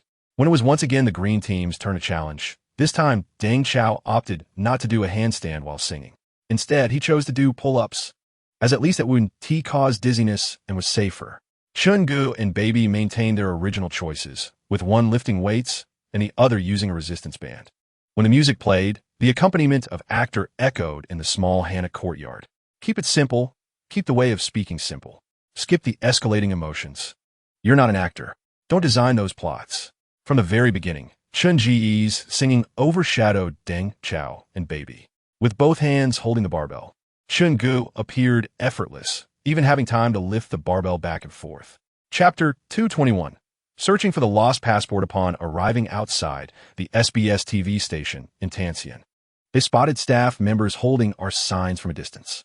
Without a doubt, they had come to the right place, and Chun Gu, Deng Chao, and Baby walked in together. At this moment, the production team was already waiting in the TV station lobby, with PD Lu Ping standing in front of a table. Approaching the table, Chun Gu picked up the mission card and tapped it, then read it aloud. In various corners of this building, many passports are hidden. Please find your own passport. First, Gather the 3 team members' passports and place them on this table to achieve final victory. Note, if you find a passport, you must stick it on your arm. With a maximum of 2 passports per person. You can snatch others' passports by tearing off their name tags. The person whose name tag is torn off is out. The person tearing off the name tag must have at least 1 passport on them to do so. After reading the rules, Chun-gu, Deng Chao, and Baby exchanged glances. As they were the first team, they had the right to start early. At this moment, the red team and yellow team were still on their way, so they had plenty of time to discuss strategies. Chapter 222, Love at the Corner. While searching, Chun-gu kept an eye on the surroundings. Just then, a figure in yellow approached from a distance. Chun-gu focused and realized it was Chun Chi-Chi. The two exchanged a knowing look and squatted in a hidden corner to discuss matters. Chun-gu, Chi-Chi, you've seen the mission card, right? Chun Chi-Chi, I have. What are your thoughts, Chun-gu? Chun-gu showed a thoughtful expression and shared some of his ideas. Chi-Chi, I think this. The production team set the winning condition as placing 3 passports from the same team on the small table to win. You and I belong to the yellow and green teams, respectively. If we find your passport or mine later, I'll place my passport where yours is, and vice versa. This way, it at least ensures that the yellow and green teams cannot win in a short time. After listening to Chun Ji's analysis, Chun Chi-Chi nodded in agreement and spoke. Then the only trouble left is the red team. The red team has Li Chun, Udi, and Wang Baoqiang, 3 strong men, which is a bit tricky. Chun-gu also felt that the red team was a big problem, as Li Chun, Udi, and Wang Baoqiang were not easy opponents. Chapter 223. Snatching passports. Chun Ji's gaze glanced at the passport attached to Zheng Kai's left arm. The meaning was quite clear. You can choose not to tear it off, but you must present a token of allegiance, which is your passport, for there to be a possibility of an alliance. Seeing that Chun Ji's target was aiming for his passport, Zheng Kai's anxious heart calmed down a bit. Handing over the passport could ensure survival, while getting his name tag torn off would only lead to being eliminated. It was obvious which option to choose. Zheng Kai rolled his eyes and said to Chun-gu, Bro, we agreed, right? If I hand over my passport, our yellow team and green team will ally to tear apart the red team's big bull. You can't go back on your word. Don't worry, as long as you give me your passport, I guarantee I won't tear you off, Chun-gu promised. All right, Chun-gu. You let me go first, and I'll take down the passport for you, Zheng Kai said, looking pitifully at Chun-gu. Seeing Zheng Kai's pathetic look, Chun-gu thought for a moment. Letting go of Zheng Kai wasn't a big deal. Even if he tried to run, Chun-gu was confident he could catch him again. Thus, Chun-gu released his hands and let Zheng Kai go. Chapter 224, Yellow-Green Alliance cornered. Deng Chao and Baby saw Chun-gu sneak up from behind, and their eyes lit up. Deng Chao noticed that both of Chun Ji's arms had passports attached. Chun-gu also had passports and could tear off name tags. As long as he and Baby could entangle Big Bull Li Chun, with Chun Ji's strength, he would definitely be able to tear off Big Bull Li Chun's name tag. Deng Chao and Baby quickly made their choice. The two changed their strategy and proactively approached Big Bull Li Chun, making him feel an inexplicable twitch in his right eyelid. From his numerous experiences of tearing name tags, he knew that something unusual was happening. Just as Deng Chao and Baby pounced, Li Chun skillfully dodged them, unusually choosing not to confront them directly. Big Bull Li Chun's sudden maneuver caught Chun-gu, who was rushing from behind, off guard, and he missed his target entirely. Just as Li Chun narrowly escaped the encirclement of the 3, he saw the 3 members of the green team gather and immediately retreated to the side, vigilant. Behind him was the escape route. As long as there was danger, Li Chun could quickly flee. Moreover, Chun-gu had 2 passports on him and threw one to Deng Chao. Chapter 225. Causing trouble for the red team. With Chun Ji's mediation, the Yellow-Green Alliance was formed. Chun-gu took a glance. Among the green team, he and Deng Chao had passports. In the yellow team, only Zheng Kai had a passport on his arm. It seemed that after being robbed of his passport by Chun-gu, Zheng Kai was lucky enough to find another one. Missing 1 passport meant lacking 1 fighting force. Therefore, the urgent task now was to help Baby and Chun Chi-Chi find a passport to stick on. This way, when facing the 3 members of the red team, their combat strength would be greatly enhanced. The Yellow-Green Alliance of 5 did not choose to act separately, but instead gathered together, not giving the red team a chance to isolate anyone. They had already torn the facade with the red team. If anyone got isolated, they were likely to be eliminated. During the search for passports, it was unclear whether it was luck or something else, but they did not encounter any ambush from the red team. It was as if the red team had disappeared. As everyone worked together, the passports hidden in the corners were gradually found. On the green team side, Chunge, Deng Xiao, and Baby all found their passports. On the yellow team side, Chen Qiqi retrieved her passport, while Zheng Kai got Udi's passport from the red team. Chapter 226. Sorry, I'm a police officer with the Yellow-Green Alliance of 5 against the red team of 3. The tense situation was about to erupt. Everyone was on guard, staring at the opposing camp, silently calculating how to tear off the other's name tags. After a tense standoff for a minute, someone finally broke the tension. The one who made the first move was the little leopard Zheng Kai, known for his speed. Seizing the moment when Udi in front of him was slightly distracted, little leopard Zheng Kai sharply grasped this fleeting opportunity. With extreme speed, he launched himself like a swift cheetah, pouncing fiercely on the distracted Udi. Zheng Kai's speed was astonishing, closing the 5 or 6 meters between them in the blink of an eye, reaching 3 steps in front of Udi in an instant. Udi had just reacted when he saw Zheng Kai charging towards him, causing him to break out in a cold sweat as he desperately tried to evade. However, Zheng Kai's momentum was fierce, leaving Udi no chance to react. The cheetah strike is all about a lethal blow.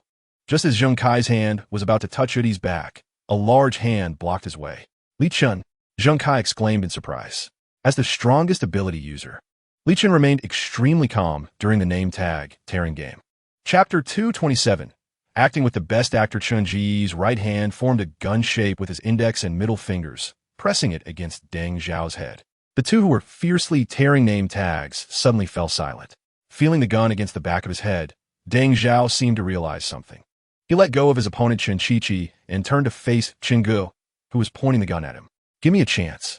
I had no choice before, but now I won't be a good person. Deng Xiao's voice was choked, and as he spoke, 2 tears fell from his eyes. Chun Ji's fingers pressed against Deng Xiao's forehead, seeing the anguish on his face. Chenggu was surprised that Deng Xiao had entered the emotional state so quickly to act with him. Just a second ago, they were joking around with Chun Qiqi, and the next second, he was in character. Deng Xiao truly deserved to be a first-line actor who had won the Best Actor award. His ability to switch to acting mode was impressive. Moreover, this was also a cue Deng Xiao threw to Chenggu, testing whether he could catch it. Deng Xiao's voice held no questioning or anger, but rather an unusual calmness, as if he were discussing a trivial matter with Chenggu. Yet, this performance further highlighted Deng Xiao's acting skills. Inspired by Deng Xiao's acting, Chenggu also entered the emotional state. Chapter 228. Brother Zhao takes me into the crew after completing the first episode's filming. The Running Man team was scheduled to fly to Jeju Island around 4 p.m. Due to filming schedule issues, guests Udi and Wang Liquan would not be participating in tomorrow's shoot. After nearly an hour of flying, they arrived in Jeju Island just in time for dinner. Because they needed to film there the next day, Chungu and the others checked into a resort. During dinner, Deng Xiao led everyone in a meal together. It must be said that having Deng Xiao as a captain was indeed great.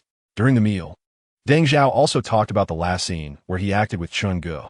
You guys don't know, when I was tearing name tags with Qiqi, Chungu came up behind me. I didn't suspect him at all and told him he didn't need to help, saying I could handle Qiqi by myself. Who would have thought that my most trusted teammate would point a gun at my head? My mindset completely collapsed at that moment. Hearing Deng Xiao's words, everyone burst into laughter. Chungu scratched his head awkwardly and clinked his glass with Deng Xiao. Chapter 229. Making paper boats. Crossing tasks just as everyone was feeling suspicious of each other. Director Liu Ping spoke up. Come up to receive your task treasure chests. As soon as Liu Ping finished speaking, Wang Baoqiang dashed in front of Director Liu Ping.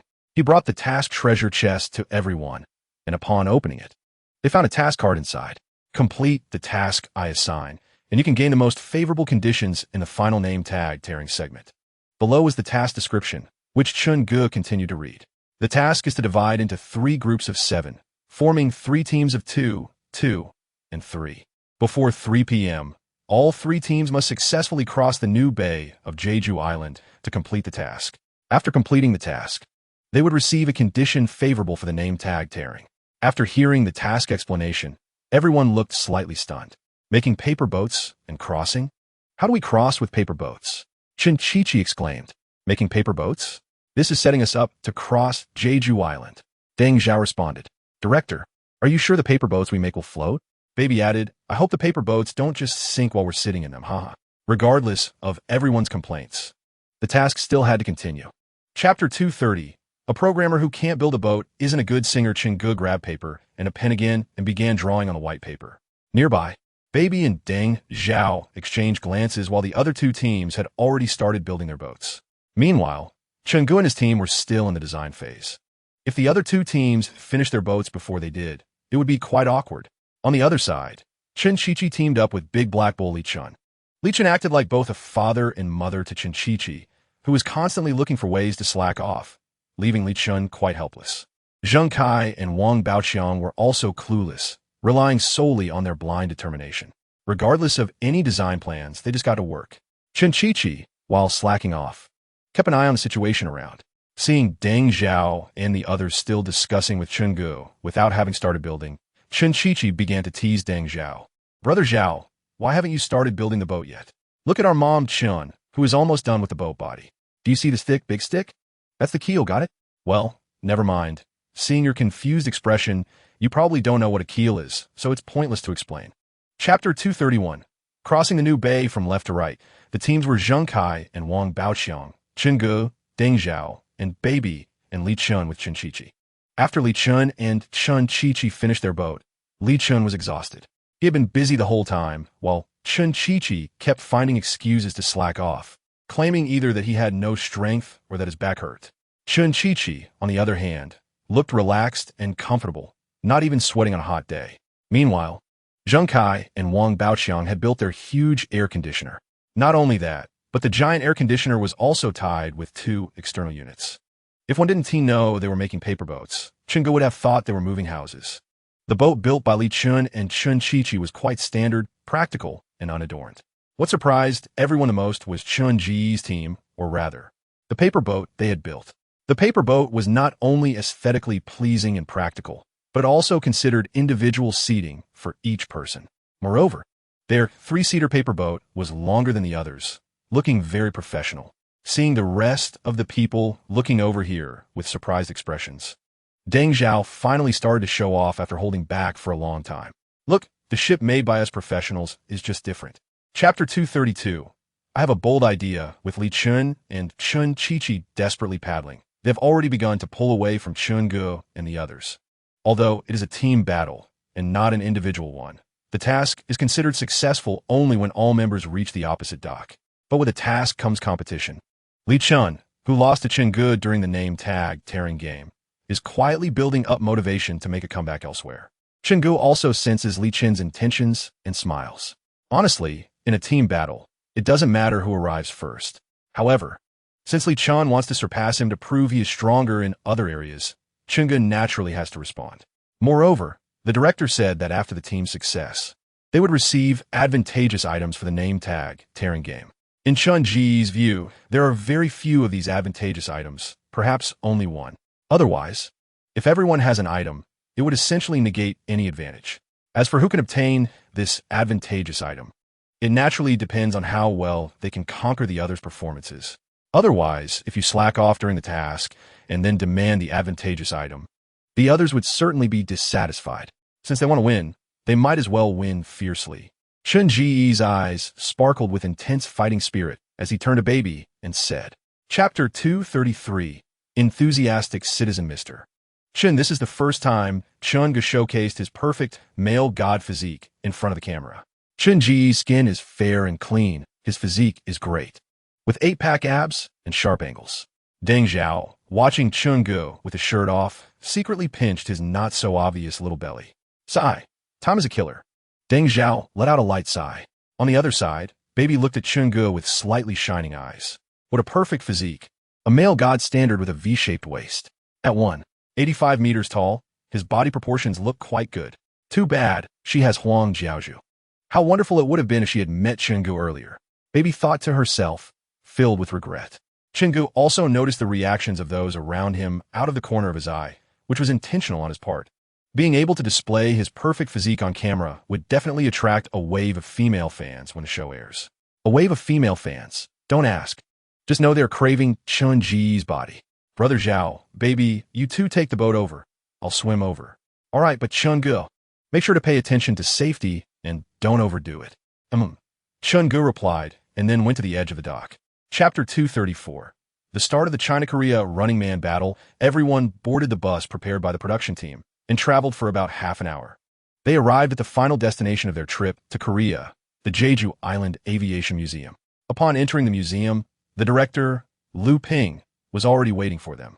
Congratulations on arriving at the last location of your trip to Korea, the Jeju Island Aviation Museum. I hope this place will leave you with the most unforgettable memories. After director Liu Ping finished speaking, Chen Chichi couldn't help but speak up. Really? The director is so kind to arrange for us to visit the museum. I must take more photos later. Chen Chichi, dream on. Is director Liu really that kind? He might be plotting something to torment us. Exactly. Every time we record, Director Liu is always thinking about how to make us suffer. It's too cruel. Director Liu, when will you give us a relaxing episode? We're exhausted. Ignoring everyone's complaints, Director Liu Ping continued. Just now, you successfully completed the task of crossing the new bay at the Jeju Island Resort and received a name tag exchange coupon. The name tag exchange coupon can designate any one person to receive a smaller version of the name tag. Who do you want to designate to receive the smaller version of the name tag? Chapter 235. The shocked and confused Ji Hyo Chun-gu, who had been taken to another location, suddenly heard a noisy shouting sound near his ear. Young Cook Appa, Lee Kwang-soo, don't leave me. Ji Hyo, I'll come find you. Due to the distance and the fact that they were speaking in Korean, Chun-gu could only catch a few names. Kim Jong-kook, Yoo Jae-suk, Ji Hyo. Chun-gu murmured these familiar names, a slight smile appearing on his lips. After waiting for so long, the China-Korea Running Man battle was finally here.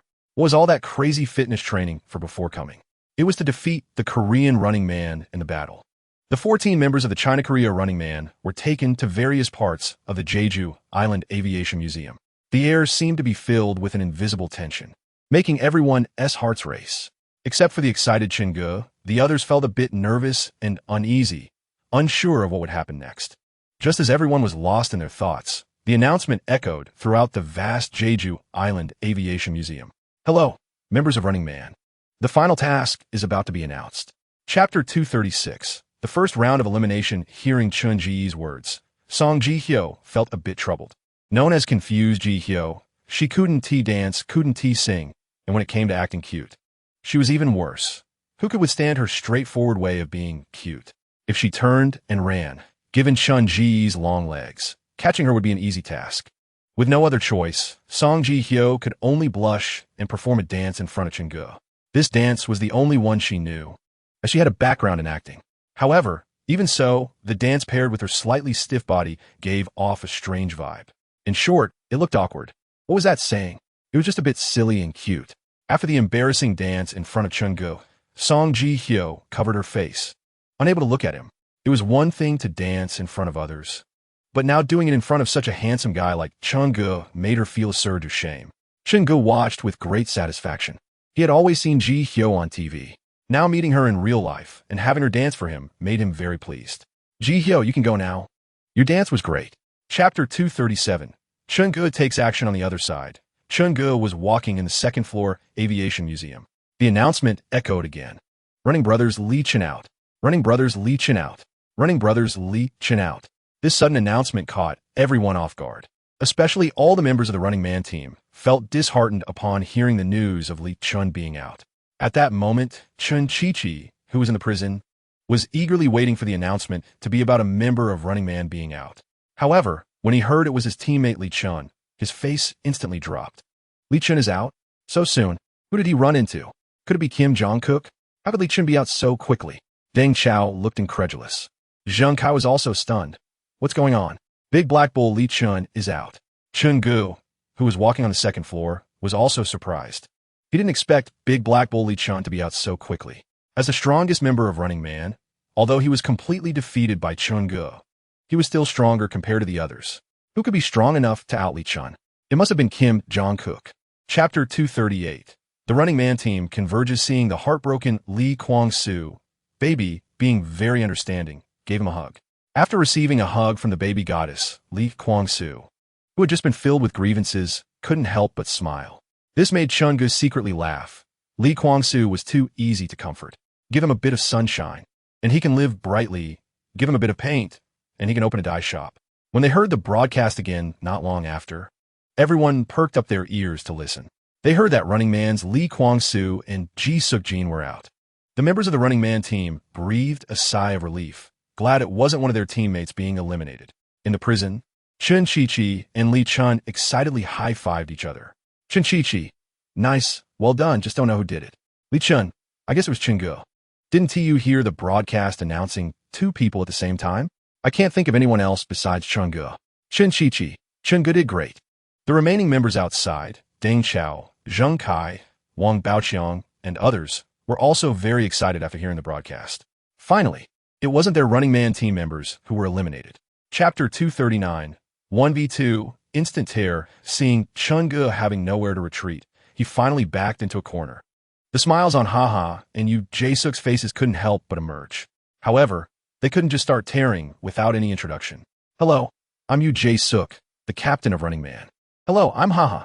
Hearing the two greet him in their awkward Chinese, Chun-gu responded in fluent Korean. Annyeonghaseyo, I'm Chun-gu from Running Man. Nice to meet you. Like others, upon hearing Chun-ji's fluent and authentic Korean accent, Yu Jae-suk and Haha almost had the illusion that Chun-gu was Korean. Chun-gu politely shook hands with Yu Jae-suk and Haha. Facing 2 opponents, Chun-gu was also forced into a corner, and Yu Jae-suk and Haha didn't think they would lose, mainly because although Chun-gu seemed tall, he didn't appear very strong. Chun-gu was not like Kim Jong-kook, who could be identified as very strong at first glance. He looked slim in clothes, but had muscles when undressed. That was Chun-gu. Although we should properly greet each other since it's our first meeting, we're in the middle of a mission now. After I tear off your name tags, I'll greet you properly. Chapter 240, Reality is not a novel. Running Man's Zheng Kai, Baby out. Running Man's Song Ji-hyo out. The announcement was broadcast 3 times in a row. Zheng Kai and Baby from Running Man were out. And for Running Man, it was Song Ji-hyo who was out. Hearing this news, the recently eliminated Yu Jae-suk and Haha instantly became excited. Yu Jae-suk, well done. Haha, taking out 2 at once. It must have been Kim Jong-kook. Chun-gu also frowned tightly. Zheng Kai and Baby were out. That meant only he and Deng Chao were left in their Running Man team. With Running Man eliminating Song Ji-hyo, he tore off Yu Jae-suk and Haha's name tags, leaving only 2 members remaining. Oh no! Chun-gu exclaimed in surprise. Zheng Kai, Baby, and Deng Chao were together. Now that Zheng Kai and Baby had their name tags torn off, didn't that mean Deng Chao was in danger? Thinking of this possibility, Chun-gu was anxious to rush to save Deng Chao, but he didn't know where Deng Chao was. Chapter 241, Confronting Kim Jong-kook 1v2. Running Man's Chun-gu versus Running Man's Kim Jong-kook, Gary. Unlike the quick tearing he did with Yu Jae-suk and Haha, both Kim Jong-kook and Gary had strong name tag tearing abilities. Tiger Kim Jong-kook had great strength and was like a bug in the Running Man show. Occasionally, the capable Gary, who practiced boxing before debuting, was also quite strong. Sometimes he could even tear off Kim Jong-kook's name tag. Facing both Kim Jong-kook and Gary at once put a lot of pressure on Chun-gu. However, Chun-gu was not someone who feared challenges. The greater the pressure, the more excited he became. Since he sought stimulation, he would take it to the end. Let's go. The 2 sides took their positions in the spacious hall. Kim Jong-kook and Gary immediately employed a left-right pincer attack strategy. It was a simple yet practical tactic. Attacking from both sides simultaneously could overwhelm a person. But Chun-gu had already seen this kind of tactic and had a way to counter it. As long as my speed is fast enough, they will never be able to form an encirclement. Chun-ji's speed was top-notch, and even the fast Gary couldn't keep up with Chun-ji's pace.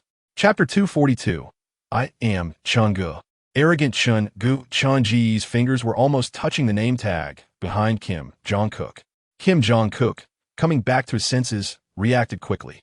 He managed to step back 1 step using his strong physical strength, narrowly avoiding Chun-ji's fierce attack.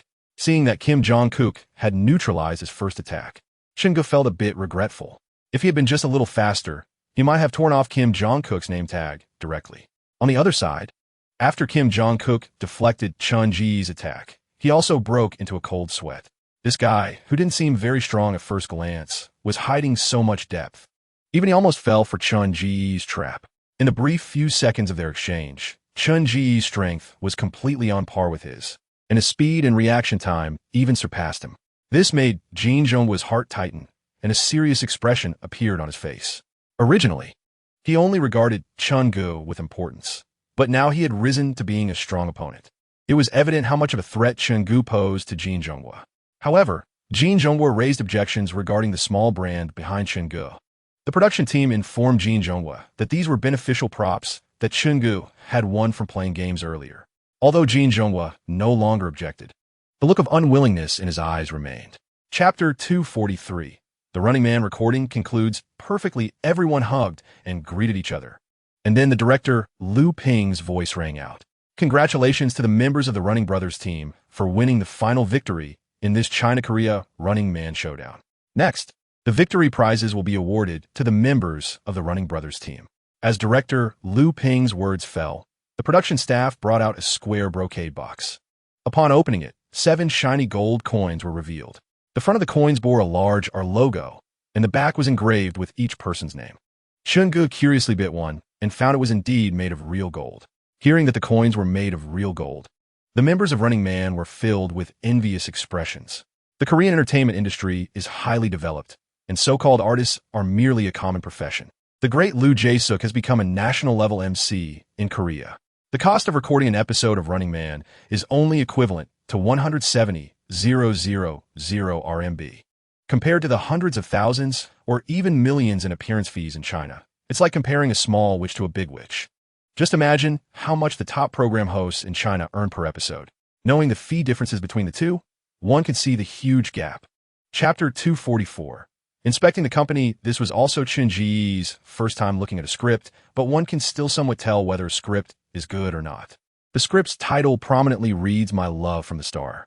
The male lead's name is Do Min-jun, an alien from another planet who has lived from ancient Earth to modern times, and is now a professor at a top university. The female lead is Cheon Song-yi, a national-level actress known for her clumsy and somewhat arrogant personality.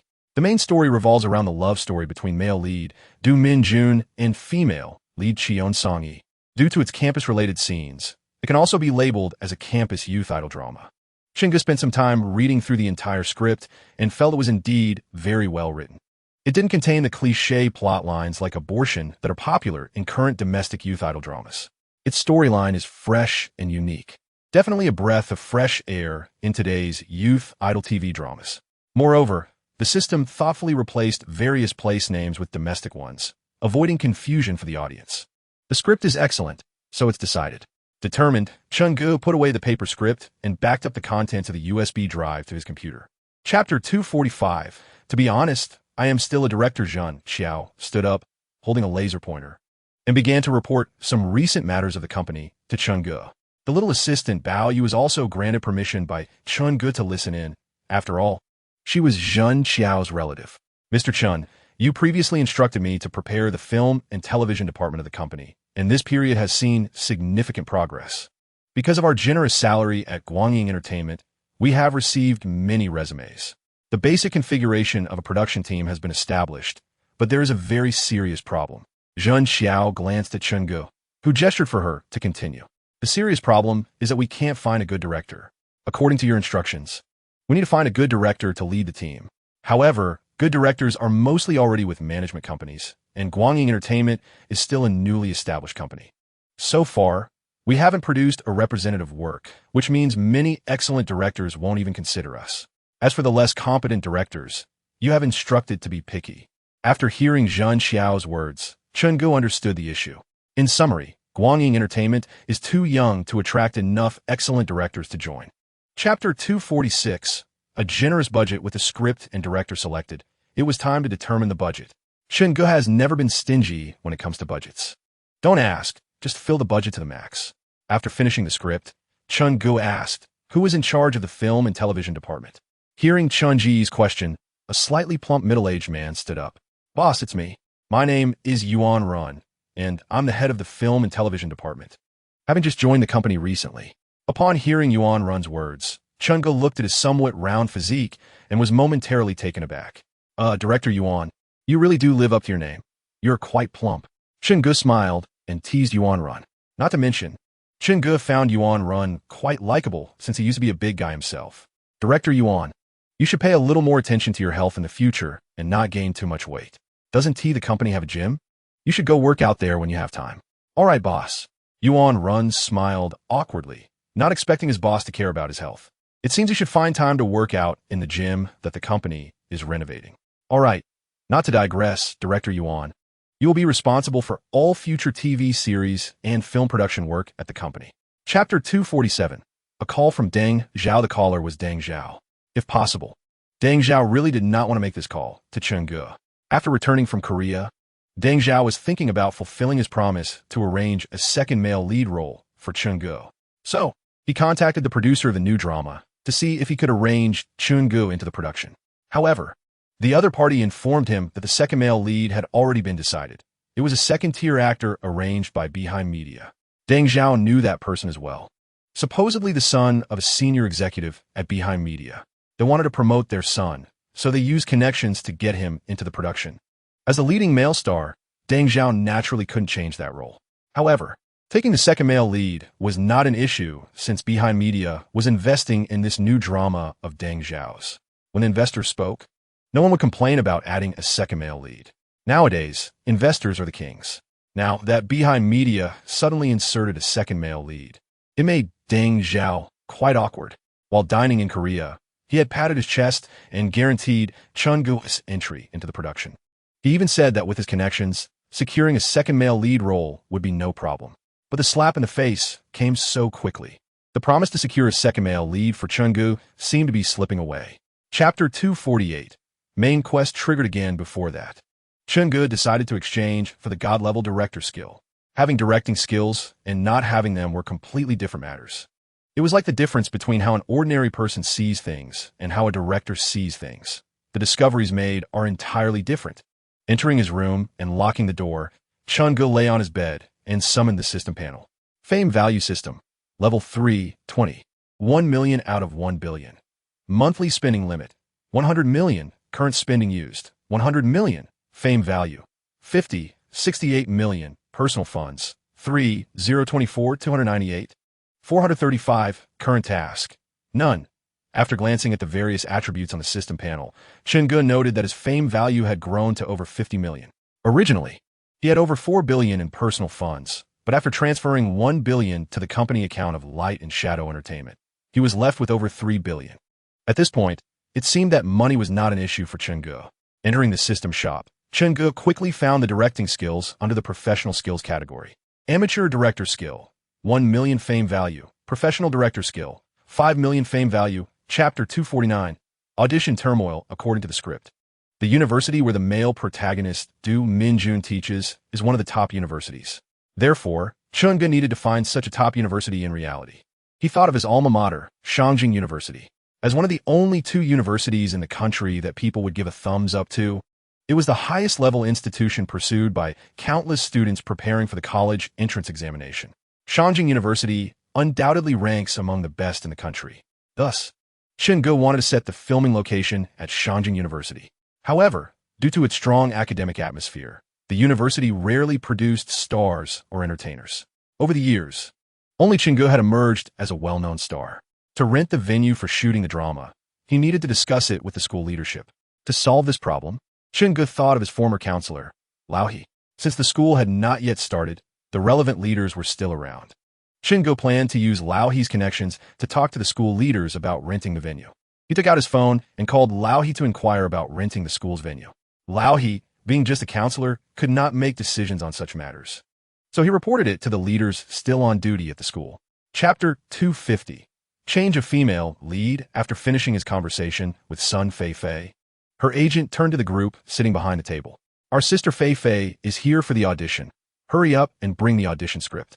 Hearing the condescending tone of Sun Fei Fei's agent, Chen Ge was somewhat shocked. Where did she get the courage to speak to the director and the investors like that?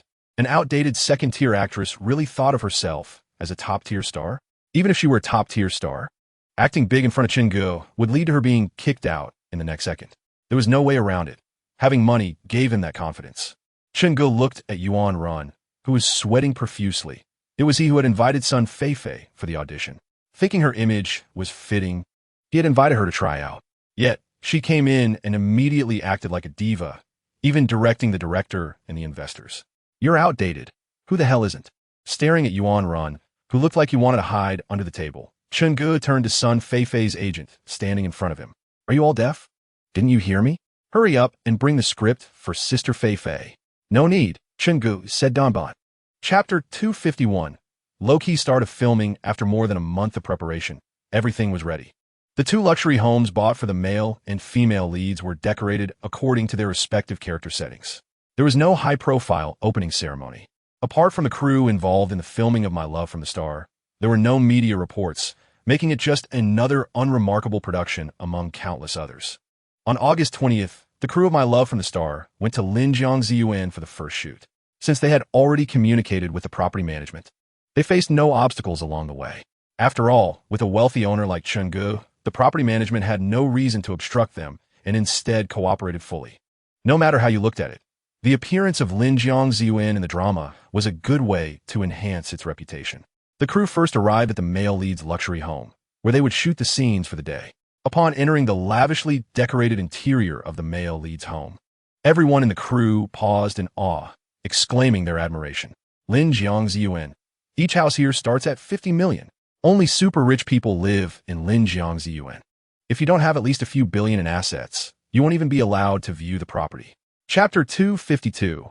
The unconvinced assistant director according to the script. There would initially be an ancient scene. The visuals of a spaceship carrying the male protagonist, Du Min-jun, landing on Earth belong to the realm of post-production special effects, which Chun-gu wouldn't have to act out. What Chun-gu needed to shoot was the scene of the male lead, Du Min-jun, changing into various styles of clothing in his house. This didn't require any particularly impressive acting. It was more like a fashion show. The first take was quickly completed without a single NG. As the scene transitioned to modern times, Chun-ji's character Du Min-jun, being an alien, had gradually adapted to living here after more than 400 years. While showering in the bathroom, he delivered an inner monologue about his experiences. Of course, to pass the review, Chun-gu wore a towel around his waist during filming, exposing only his upper body. Even so, his perfect upper body physique still drew gasps of admiration from everyone on set. The men looked at Chun-gu with a hint of envy and jealousy. Not only was his physique perfect, but he also had a handsome face. The combination was enough to captivate many. Then, Chun-gu noticed Gu Andy quietly taking out his phone again. Chapter 253. Detail freak as Chun-gu issued commands. The crew members began to move, and the makeup artist rushed over to touch up Chun-ji's makeup. 2 minutes later, all the equipment was adjusted according to Chun-ji's requests. Looking at the assistant director Li Jiang, who dared not meet his gaze, Chun Ly said, "Shoot properly. Don't adopt a just getting by attitude. My crew doesn't need slackers." After saying that, Chun-gu paused for a moment and scanned all the crew members. This statement wasn't directed at just one person, but was meant for everyone present. Working diligently is welcomed, but if you have the mindset of just passing the days. "I'm sorry, my crew doesn't need you." Chun-ji's voice wasn't too loud, but it clearly reached everyone's ears on set. Alone, it seemed to lack intimidation. Yet when spoken by Chun-gu, it made people's hearts race. This young director appeared to have a bit of a temper. Chun-gu knew that merely speaking wouldn't convince others. Following what he had just said, they shot the scene again. This time, Chun-ji's performance flowed seamlessly, as natural as ever. Just like the first performance, it was done in one take. Chapter 254. The man who works diligently is the handsomest. Everyone on set went to get their boxed lunches, while Chun-gu remained sitting alone in the director's chair. He quietly watched the footage, pondering something. Occasionally, he took out the script to flip through it, jotting down notes and sketches whenever inspiration struck. This scene could be better. They would reshoot it in the afternoon. The camera here didn't capture what I wanted. This take was okay. But let us shoot another one to see if we could draw out better performances from the actors. As Chun-gu scribbled notes, he muttered to himself, completely forgetting he was on set, lost in his world as a director. His exceptional directing skills guided him on how to capture better footage. However, all of this was a fresh experience for Chun-gu. Whether controlling the crew as a director or performing alongside actors, it was an exhilarating experience. The main task, requiring viewership ratings to surpass 5, placed immense pressure on Chun-gu, but he converted that pressure into motivation. If he was going to do it, he had to do it well. This was Chun-ji's obsession. Producing a bad film was something he couldn't forgive himself for. Just as Chun-gu was immersed in his world, a striking figure appeared beside him. Chapter 255. The first day of shooting ends at the end of the day. Everyone in the crew had profoundly experienced the presence of Chun-gu, the tyrant of the set. Every detail, big or small, was handled personally by Chun-gu, who was able to express his thoughts on everything. Not only did he excel in his directing duties, but what was most shocking was his explosive acting skills. Supporting actors like Gu Andy and Su Hua, who had scenes with Chun-gu, realized what true explosive acting was after working with him. This explosive acting wasn't about how hysterical or passionately expressive one could be. Sometimes, it was just a look or a gesture that conveyed a powerful aura. During their scenes with Chun-gu, Gu Andy and the others felt as if they were being led by him. It was a feeling of being completely dominated by Chun-gu, both physically and mentally. The advantage of being led by Chun-gu was that it allowed them to immerse into their roles more quickly. While acting, they even forgot they were acting, as if they had truly become the characters in the story. When they weren't even aware they were acting, their skills naturally improved. Anyone who had acted alongside Chun-gu had only one word to say. So this is what acting is really like. Chapter 256. Guest appearance when the call connected. A slightly drowsy voice came from the other end. Chun-gu, why are you calling so late? Is there something up? Brother Zhao. I just saw on Weibo that your show The Legend of Light Years was officially announced today, but you weren't listed in the cast. What's going on? Hearing Chun Ji's words, Deng Zhao fell silent for a moment before responding. This is a bit complicated. It clashed with the recording schedule for Running Man, so I had to push it back. It's nothing serious, don't worry. By the way, when are you coming back to Running Man? You've been gone for a while, and Oldie has been quite arrogant without you around. Deng Zhao's tone carried a hint of grievance, sounding like he had been bullied by Li Chun during the name tag tearing game. Running Man has sent my show. I can only join if the director invites me. I can't just show up uninvited. Chun-gu laughed as he replied. He actually wanted to tear off name tags again, preferably in a 1v6 scenario. Being an undercover was a bit addictive, especially at the moment of revealing the truth. Seeing everyone's bewildered expressions was extremely satisfying. We all hope you come back again. If you want to, just let me know, and I'll have the director invite you. Chapter 257. The final scene for the next few months, Chun-gu was immersed in the crew. Except for the day Bai Xiaobai started school. When Chun-gu took her to Beijing University, he basically shuttled back and forth between the crew and Linjiang Ziyuan. Under Chun Ji's perfect coordination as the tyrant of the set, the shooting progress was rapid. Everyone in the crew was like a high-speed train, completing hundreds of shots daily. In just over 2 months, they reached the final scene. Deng Zhao and others accepted Chun Ji's invitation and made guest appearances in some parts of My Love from the Star. The performances of these seasoned actors were naturally outstanding. But Baby's acting was still quite lacking. As a perfectionist director, Chun-gu couldn't tolerate such flawed acting appearing in his drama. He pulled Baby aside for a special acting coaching session. After some earnest guidance, when Baby res-hot the scene, her acting visibly improved. This transformation left everyone on set in awe of Chun-gu. If he could coach someone like Baby, then this director was truly exceptional. Chapter 258. The wrap of the drama, however, just as they approached the kissing scene, an issue arose. Oops, I'm sorry, I couldn't hold it in. Chun-gu raised his hand to signal. Cut. Seeing Chun-gu suddenly break into laughter, assistant director Li Jiang quickly called for a cut. The crew looked at Chun-gu, who had never laughed during filming, confused. Typically, laughter on set was caused by someone else breaking character. The director laughed for the first time. I'm witnessing history. How could the director laugh? He was kissing with a beauty like Gu Andy, and he still laughed. It was hard to understand. If it were me, I'd feel it was worth it even if I died. Hey, do you think it's because the director doesn't like women? That's impossible. The director likes fencing, right? Come on, don't say that. How could the director like fencing? No wonder. I thought the way the director looked at me was a bit strange. A little chubby boy couldn't help but tense up, fearing that Chun-gu would take notice of him. Everyone present saw the little boy's reaction and were speechless. Big brother, are you sure that with your looks, Director Chin would be interested in you? Chapter 259. The prototype of an excellent crew hearing Chun Ji's words. Everyone in the crew let out a long sigh of relief.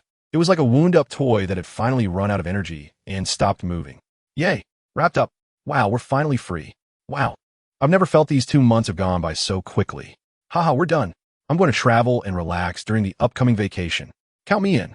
I've been on edge filming with Director Chun for over 2 months. Haha, Director Chun is so nice. Aside from being a bit strict on set, he hasn't shortchanged us at all. Exactly. Overtime pay is literally cash that we get as salary. Even the takeout is specially ordered. Dining at Mingware restaurant with an average cost of over 3,000 per person. Director Chun really splurged, as Chun-gu announced the official wrap of the TV series. The entire crew erupted in celebration. Filming with Chun-gu had great benefits, but they also had to endure the immense pressure from this tyrant on set. Off the set, however, Chun-gu was just a young man who loved to joke around and could chat with anyone easily. Chapter 260. Straight to the point, the sun was high in the sky, and the morning sunlight streamed through the sheer curtains into the bedroom. Waking Chun-gu from his sleep, his eyes still heavy. He raised his right hand to shield his eyes from the glaring light. Looking at Gu-andi, who was tangled around him like an octopus, memories from last night flooded back. It seemed like there was a bit of craziness yesterday. Thinking about the wildness he and Gu-andi had shared last night, Chun-ji's face flushed. He really didn't expect Gu-andi, who always portrayed a gentle and pure image, to be so bold and proactive yesterday. Bold enough to break that thin barrier, leaving Chun-gu somewhat addicted to the experience. Setting aside the somewhat awkward techniques, Gu-andi had performed perfectly in every aspect. Sigh, those days of being a playboy are gone forever. He could no longer gallivant freely. Chun-gu sighed softly, just as he was about to get out of bed to use the bathroom. However, as soon as he made a small move, he woke Gu-andi, who was still asleep. "Chubby Andy, you're awake," Chun-gu said with an awkward smile, akin to the guilt every man feels afterward. Gu-andi murmured, snuggling up to Chun-gu like a little kitten. Chapter 261. Post-production at 2 in the afternoon, in the editing room of Gwangying Entertainment's film department. Chun-gu sat in front of the editing computer, starting to cut the footage bit by bit. Behind him stood assistant director Lee Jeong and several editors. Watching Chun-gu edit at lightning speed, they were left dumbfounded. As professional editors, they could tell that Chun-ji's editing skills were quite adept. The various scenes in the film seemed to be deeply imprinted in Chun-ji's mind. He didn't seem need to think at all about what shots to use or what footage to cut in. Often he would just glance, and the composition of a shot would quickly come together. Oh my gosh, when did the director become better at editing than us professional editors? He writes, directs, acts, and now also edits. Director Chun is trying to do everything by himself. Bro, you forgot that Director Chun is also a professional singer. And the songs in the series were also written by him. Sigh. I no longer doubt that Director Chun can handle all aspects of producing a TV series on his own. Thank goodness he can only edit, or else we professional editors would be out of jobs soon. Chapter 262. A 400 million investment early the next morning. Chun-gu and Gu-andi arrived at Gwangying Entertainment to record the theme song and some insert songs for My Love from the Star. The original music package had been copied to the computer along with the script. However, Chun-gu only selected the accompaniment, leaving the rest of the recording for Gu-andi to sing. Chubby Andy, this is the theme song I wrote earlier. It's perfect for your vocal range. Gu-andi took the score that Chun-gu handed over and softly hummed along with the notes. Just a brief hum, and her eyes lit up. With her musical talent and sensitivity, she could already tell that the song My Destiny was of high quality. This song is really good, Gu-andi exclaimed. Her gaze towards Chun-gu warm like a spring breeze, with a hint of pride, because he was the man she admired. Although Chun-gu hadn't composed songs for a while, he still seemed as excellent as ever. From the theme song, he composed for My Love from the Star. It was clear that he remained the creative musical genius he always was. I'm glad you like it. I specifically wrote this theme song for you, Chun-gu said with a smile. Chapter 263. Contacting the TV station for a while after that, they worked overtime to produce My Love from the Star. Finally, by mid-September, they completed the final version of the film. First, it was sent to the General Administration for review. Once the review was cleared, they could officially choose the broadcasting method. There were two broadcasting options. The first was to sell the premiere rights to domestic satellite TV stations. They could either sell it exclusively to one station or choose to premiere it simultaneously on all stations. The former would naturally fetch a higher price, and the TV station would provide more resources. The latter was a method used for productions of lesser quality. If the quality wasn't satisfactory, they would rely on quantity to win over viewers. After all, if every station airs it, there will always be some blind viewers who will see their show. Gaining even one more viewer was a profit for them. The second option was not to choose a TV station, but to directly release the series on video streaming sites, abandoning the middle-aged and elderly market to attract younger users who prefer binge-watching shows online. This has become a common practice for low-budget TV production crews in recent years. After all, Airing on TV comes with strict requirements regarding production costs. Chapter 264. Deliberately colliding schedules after returning to Yunjiang City. Chen first went home for a visit. His sudden return surprised both his mother and Aunt Bai, who immediately began preparing a meal to welcome him home. During the meal, Chen also caught up on the status of the 4 large supermarkets his family owned, learning from his mother and Aunt Bai. He has opened 4 large supermarkets in the 4 urban areas of Dongguan County, and all of them are doing quite well. Because the products sold are of good quality and low prices, and the sales staff have a good attitude, they have already established a foothold in Dongguan County. When people in Dongguan County go out to shop, they generally choose Sister Supermarket as their first option. Finding such a large supermarket with good quality products, low prices, and great service is not easy. After resting at home for a night, Chun-gu hurried to Yunjiang TV station the next day. The person receiving Chun-gu and his team was the university classmate of Deputy Director Li Jiang. Li Jiang's classmate is a moderately important leader at Yunjiang Satellite TV, in his 30s and very talkative. There are no issues with his interpersonal skills.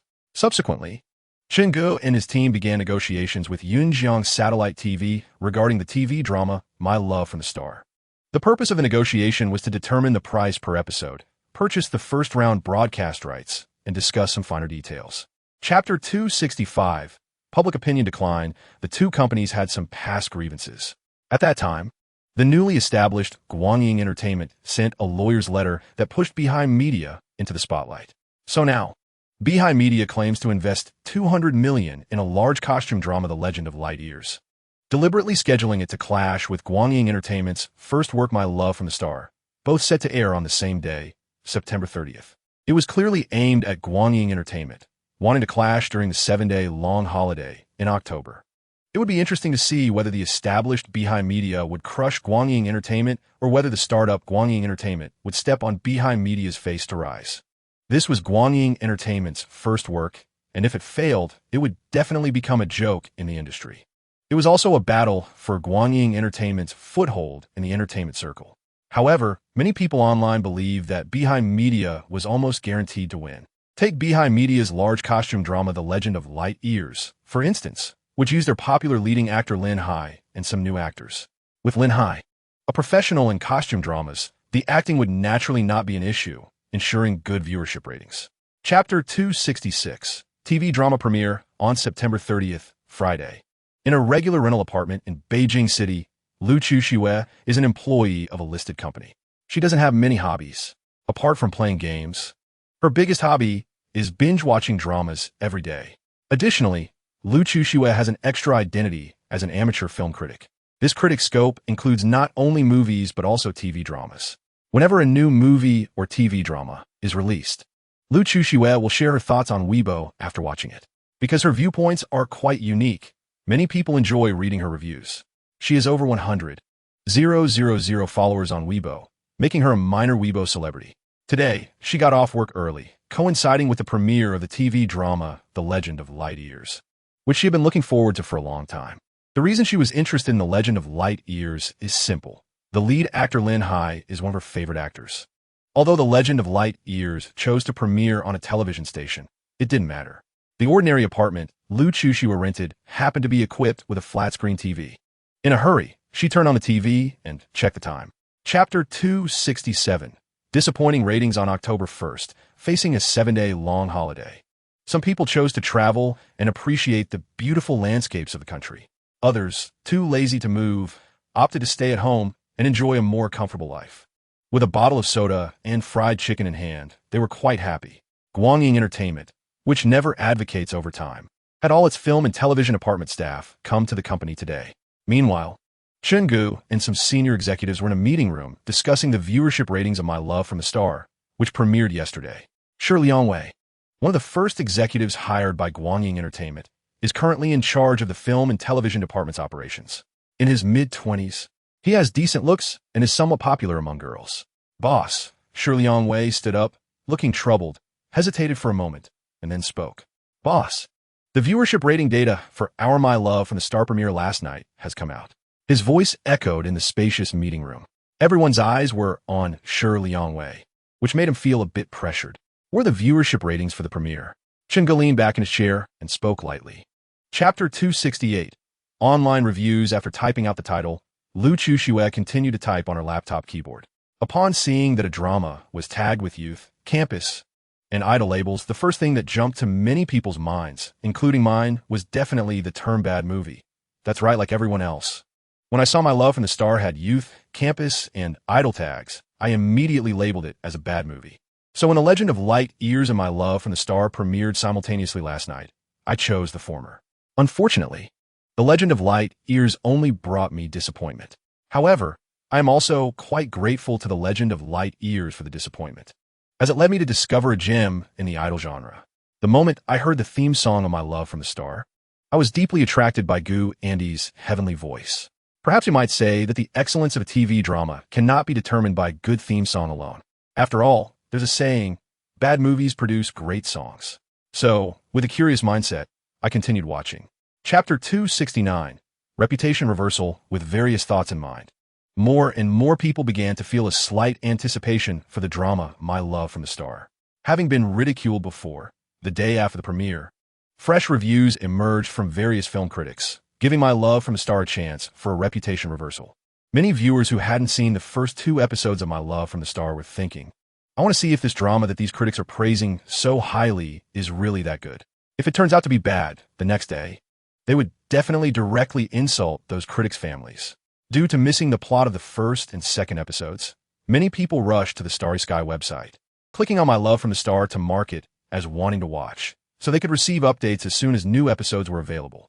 As more and more people clicked to mark it as wanting to watch, the number of people wanting to watch My Love from the Star surged dramatically. In just a few hours, by the time the Starry Sky network updated at 8:30 p.m., the number of people wanting to watch My Love from the Star had already surpassed 10 million. Although the view count for the competing show Legend of the Light Year had reached 60 million. Chapter 270 viewership rates surpasses 2 revealed that the excitement was not limited to Fu Weigua from Yunjiang TV. Shi Liangwei, who had been waiting in front of his computer, was equally thrilled. As the operations director of the film and television department at Guangying Entertainment, he was more concerned than anyone else about the viewership data. Only with good ratings could he develop corresponding operational plans. Otherwise, if the ratings were poor, he wouldn't even have a reason to create impressive proposals. After the dismal ratings of less than 0.3 during the premiere yesterday, Shi Liangwei had been holding his breath. He had watched all the episodes of My Love from the Star, and such an excellent drama had no reason to be overlooked. Had the viewers' taste gone to the dogs? Why would they choose to watch the mediocre Legend of the Light Year instead of the splendid My Love from the Star? Just as Shi Liangwei was venting his frustrations, midnight struck. At the moment it turned midnight, he quickly refreshed the web page showing the viewership ratings. Then, Shi Liangwei was stunned, because he saw a very familiar name in second place on yesterday's ratings chart. Chapter 271 Explosive Word of Mouth. Due to the reviews from yesterday, many viewers chose to watch My Love from the Star. They wanted to see what magic this highly praised drama had. Many people held such thoughts. However, as soon as they clicked into the My Love from the Star playback interface on the Starry Sky network, they were deeply captivated the moment the theme song started playing, unable to pull themselves away. The 2 episodes updated by the Starry Sky network featured a tight plot that was engaging and had no dull moments. The performances of the male and female leads, along with the supporting cast, were consistently excellent. It was as if there was a magical allure that made everyone who watched unable to stop. 2 hours quickly passed, and the audience finally woke up from the world of My Love from the Star. Looking at the unfinished screen, everyone felt a bit frantic. Damn it, why did it stop here? Director, come out, I want to show you something awesome. Editor, you've gone too far. Why do this? I want to see the next episode's plot. Aha. Director, look at the brick in my hand. Isn't it beautiful? Okay, I admit I've developed a tiny bit of interest in this show. Chapter 272 Director Chunga, Screenwriter Chunga. Generally, viewers of television dramas don't pay much attention to who the director is. Perhaps during movies, some might care more about the director's identity. It wasn't until after My Love from the Star aired 4 episodes that someone thought to check the director's name. The reason for their interest was quite amusing for Chunga. Many netizens wanted to see which bold director dared to spend the investors' money this way. However, when someone posted the name of the director of My Love from the Star online, a bunch of netizens were once again stunned. The name sounded quite familiar. Chunga. The director's name is Chunga, same name and surname. The probability of having the same name and surname, especially within the same production team, is quite low, but it's not impossible. Was there a possibility that this director Chun-gu and the male lead Chun-gu were the same person? Some netizens proposed this viewpoint, only to be immediately ridiculed by others. Is that guy upstairs out of his mind? How could they be the same person? No way. He is both the director and the actor, and his acting skills are so good. Being multi-talented, who would believe that? Even novels wouldn't dare to write it like this. Chapter 273, Some are happy. Some are worried as the online word of mouth for my love from the star reversed. More and more viewers stayed in front of their TVs and computers to watch. On the third day of airing, My Love from a Star broke 3 in viewership ratings.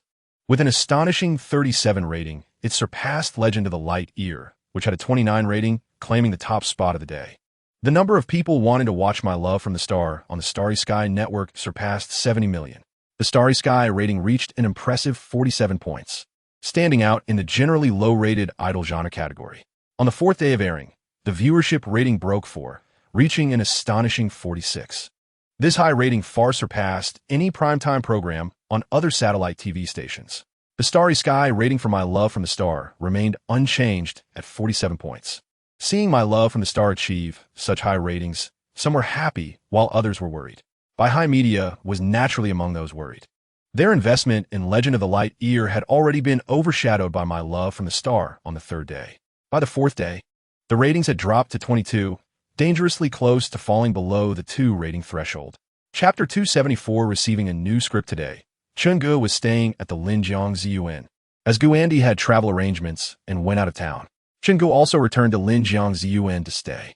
After closing the door, Chun-gu leaned against the head of the bed and silently recited a phrase in his heart. Now using the roulette draw opportunity.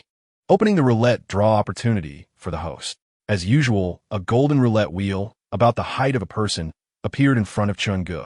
The 10 sections above were obscured by distorted light and shadows, showing no specific items. I draw. With Chun-ji's voice, the golden roulette wheel began to spin rapidly. The speed of the rotation was so fast that even if Chun-ji's eyes were closed, he couldn't keep up. Just at that moment when the golden wheel was spinning, Chun-gu slapped his forehead, suddenly remembering something. Damn, I seem to have forgotten something before drawing. Every time before drawing, Chun-gu would wash his face to remove his bad luck attributes. It's unclear if it was due to some kind of metaphysics, but after several face washes, the reward from his draws had been quite good. This time, he was drawing without washing his face, and Chun-gu felt a slight sense of unease. He hoped he wouldn't draw anything useless. Chapter 275, I am a singer upon hearing Guandi's words. Chun-gu showed a thoughtful expression. From the name of this program, I'm a singer, it was clear that it was a singing competition. Since it had the word singer, it indicated that it wouldn't be selecting untrained amateurs. Coupled with the fact that the I Am a Singer production team had invited Guandi to appear on the show. This represents that the show I Am a Singer invites already famous singers to compete against each other. This is also the cleverness of the I Am a Singer production team. In recent years, many singing talent shows featuring ordinary people have emerged, and the market is nearing saturation. So it is better to take the opposite approach. While you're doing talent shows for ordinary people, I will invite some already famous singers to participate in the show. Moreover, there is an important benefit to this. The invited singers are all well known and have their own loyal fan bases. Therefore, from the very beginning, it guarantees that the ratings for I Am a Singer will not be too poor. As a pioneering show, I Am a Singer will have considerable ratings for a long time. Previously, while recording the theme song My Destiny for My Love from the Star with Guandi, the system's voice sounded, opening 4 classic song packages for the host. Then, light and shadow intertwined, and 4 beams of shining golden light burst forth. Congratulations!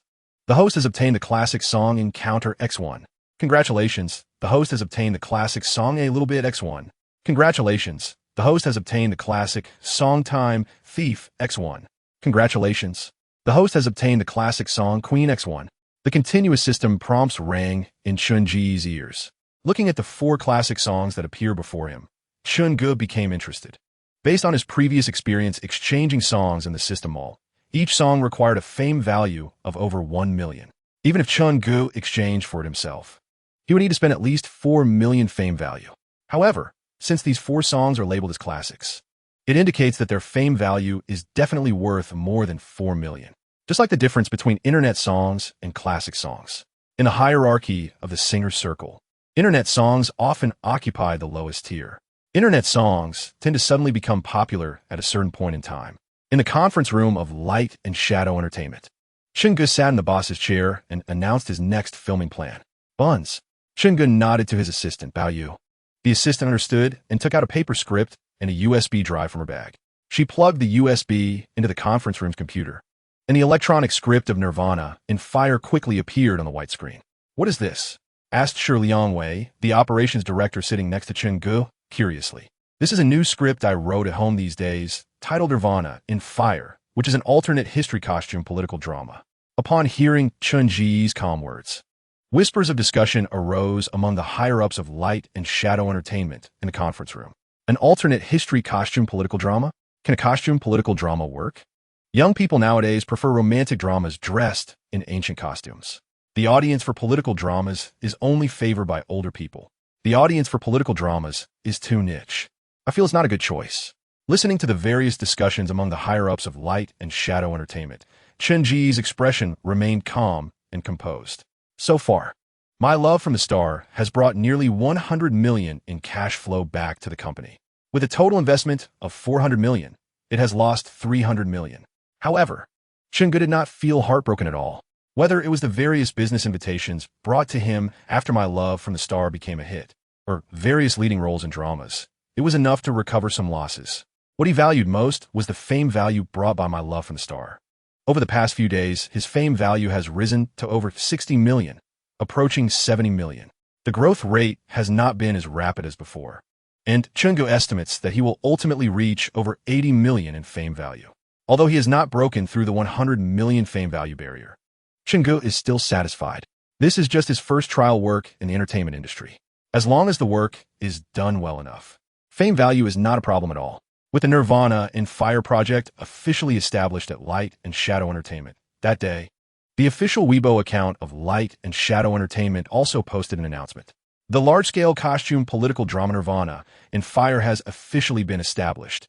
Please pay more attention. Nowadays, the official Weibo account of Light and Shadow Entertainment is no longer the small transparent account it used to be.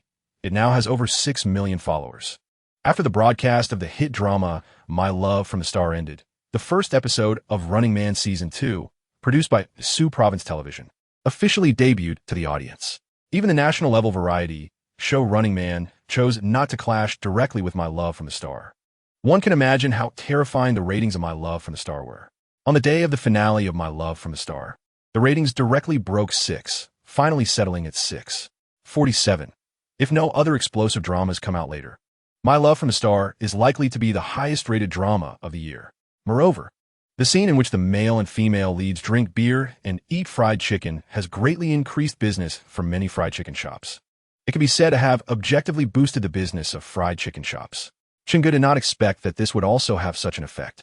In the following episode of Running Man Season 2, viewers were pleasantly surprised to find that Chungu was invited as a guest on the show. The red, yellow, and green teams of Running Man went to Korea, allowing the audience to witness Chun Ji's fluent and authentic Korean. After a period of promotional build-up, Mango TV finally officially announced the 7 participating singers. The IAM a Singer production team is honored to invite 7 famous singers. Veteran singers, Han Hong, Lu Huan, Sun Nan. Pillars of the music scene by Wei Wei, Zhang Jie, Gu Andy. Emerging singer, Deng Ziki. 7 new and old singers compete on stage. Under a brutal competition system, who will achieve the title of King of Singers, Queen of Singers? Let's wait and see. With the official announcement from the I Am a Singer production team on Weibo, many bored netizens gathered again to discuss in the comments.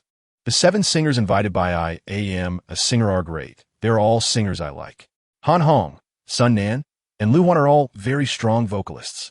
Bai Weiwei, Zhang Jie, and Gu Andy's strengths are well recognized. If it weren't for their relatively short experience, I might even think their singing skills surpass Lu Huan and the other 2. By the way, does anyone know the newcomer singer named Deng Ziki? She seems to be quite unknown. I just look her up online. Deng Ziki is a new female singer who recently emerged from Hong Kong, and her singing ability is quite good. Chapter 281.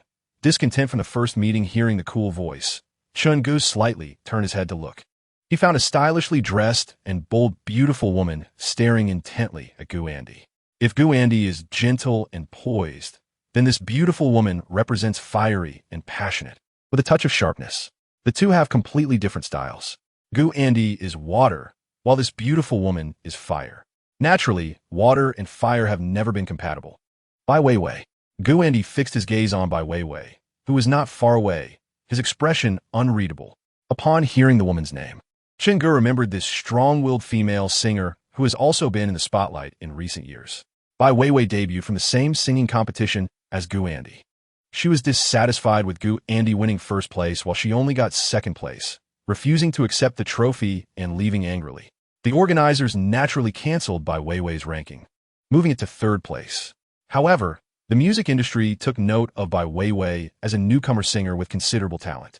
Eventually, she was signed by Tianyu Group, one of the 4 major entertainment companies. Tianyu Group hired the former gold medal lyricist and composer Han Wenshan to tailor an album for Bai Weiwei's debut. Chapter 282. The C-position teacher, he explained the competition content to everyone. After he finished, they asked some detailed questions. Later, under Teacher He's guidance, Chen Gu and the others shot promotional posters for I Am a Singer. Not only did they take promotional posters for each participating singer, but even the 7 producers had their promotional posters taken. After shooting the promotional posters, everyone dispersed. Chen Gu and Gu Andy took Mei Fong and Bao Yu out for a meal before returning to the hotel. By 8 o'clock in the evening, the official Weibo account of Hunan TV's I Am a Singer released the promotional posters. One was a collective promotional poster of the participating singers, and the other was a collective promotional poster of the 7 producers. To ensure that many netizens understood clearly, the I Am a Singer production team also prepared accompanying text. Lu Huan, Shueli Group, Han Hong, Zhang Ying Group, Sun Nan, Lu Siwei Group, Bai Weiwei, Han Wenshan Group, Zhang Jie, Tianqing Group, Gu Andy, Chen Gu Group, Deng Ziki, Chen Lingxing Group, among the 7 singers except for Deng Ziki from Hong Kong, who has lower recognition. The other 6 singers are well known to the public, and each has a high level of popularity. Chapter 283.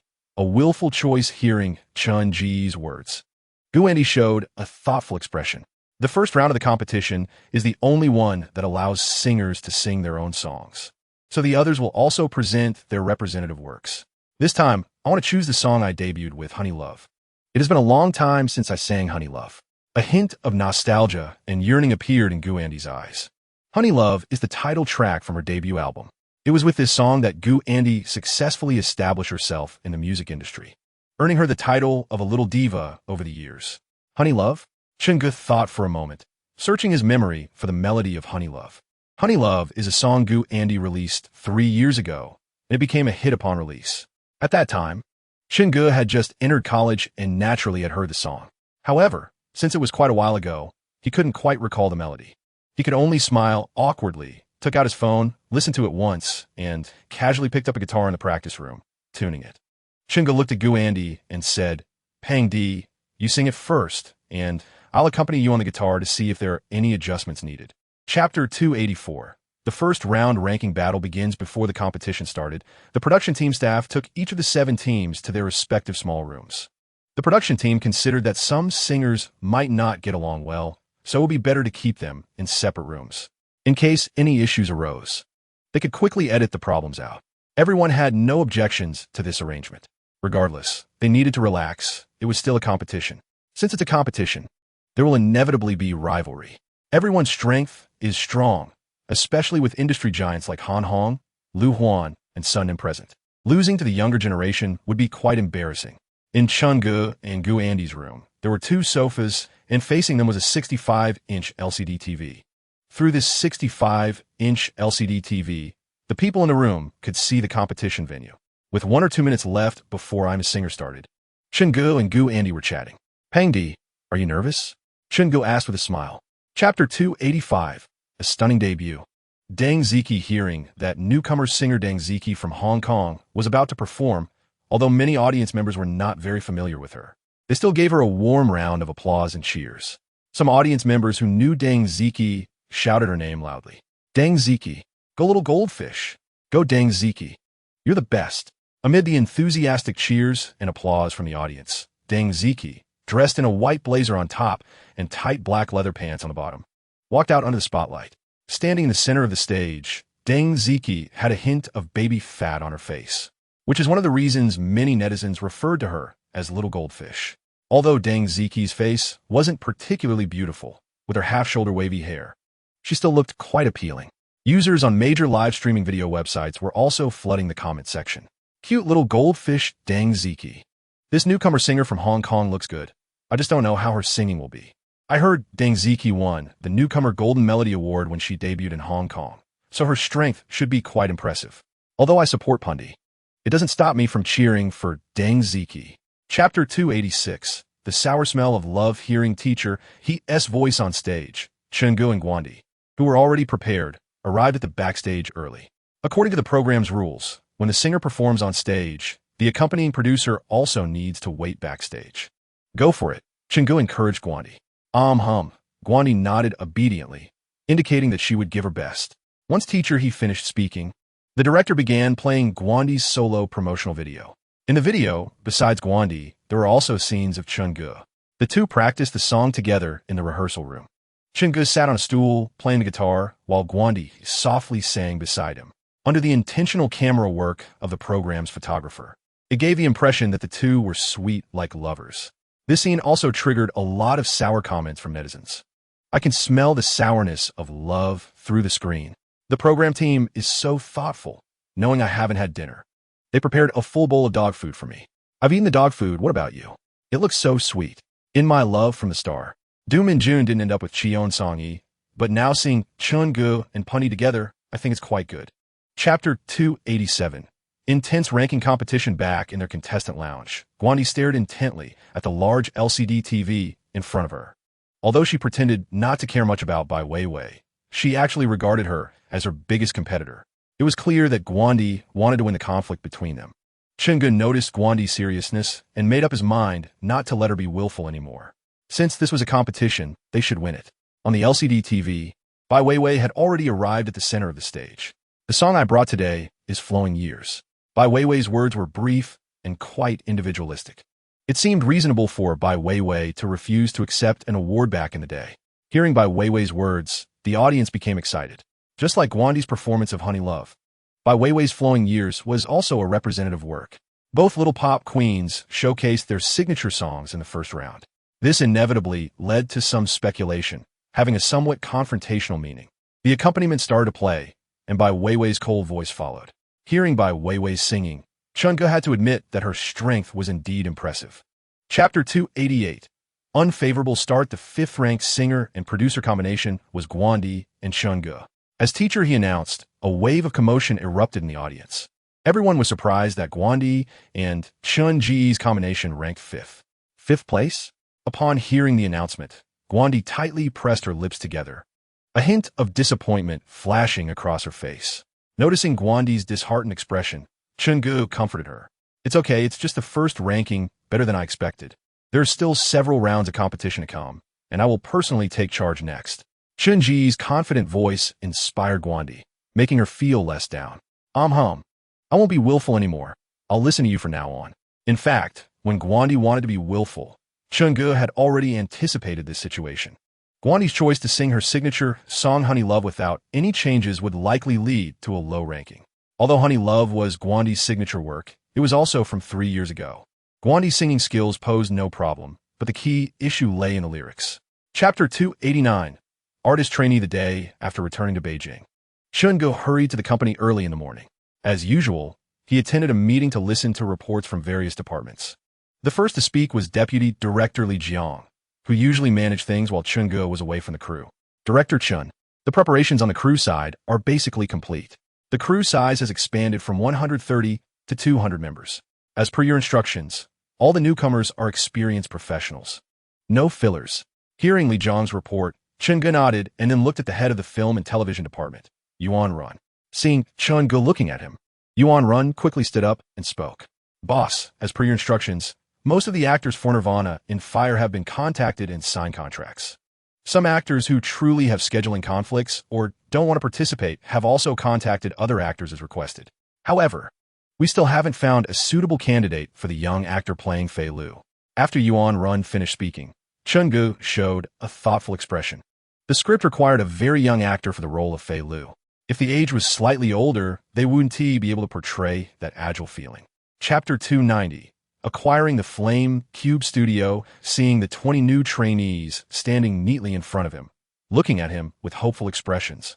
Some even showed a hint of nervousness, fearing they would leave a bad impression on Chun-gu. Leaving a bad impression during the trainee phase could be fatal because it meant they might never be picked up by the company for training and debut. Chun-gu smiled and gestured for everyone not to be too nervous. Everyone relax. Don't be too nervous. I'm not a man-eating tiger. I'm about the same age as you, only 22 years old, not a big director, just a peer. Chun-ji's words didn't help.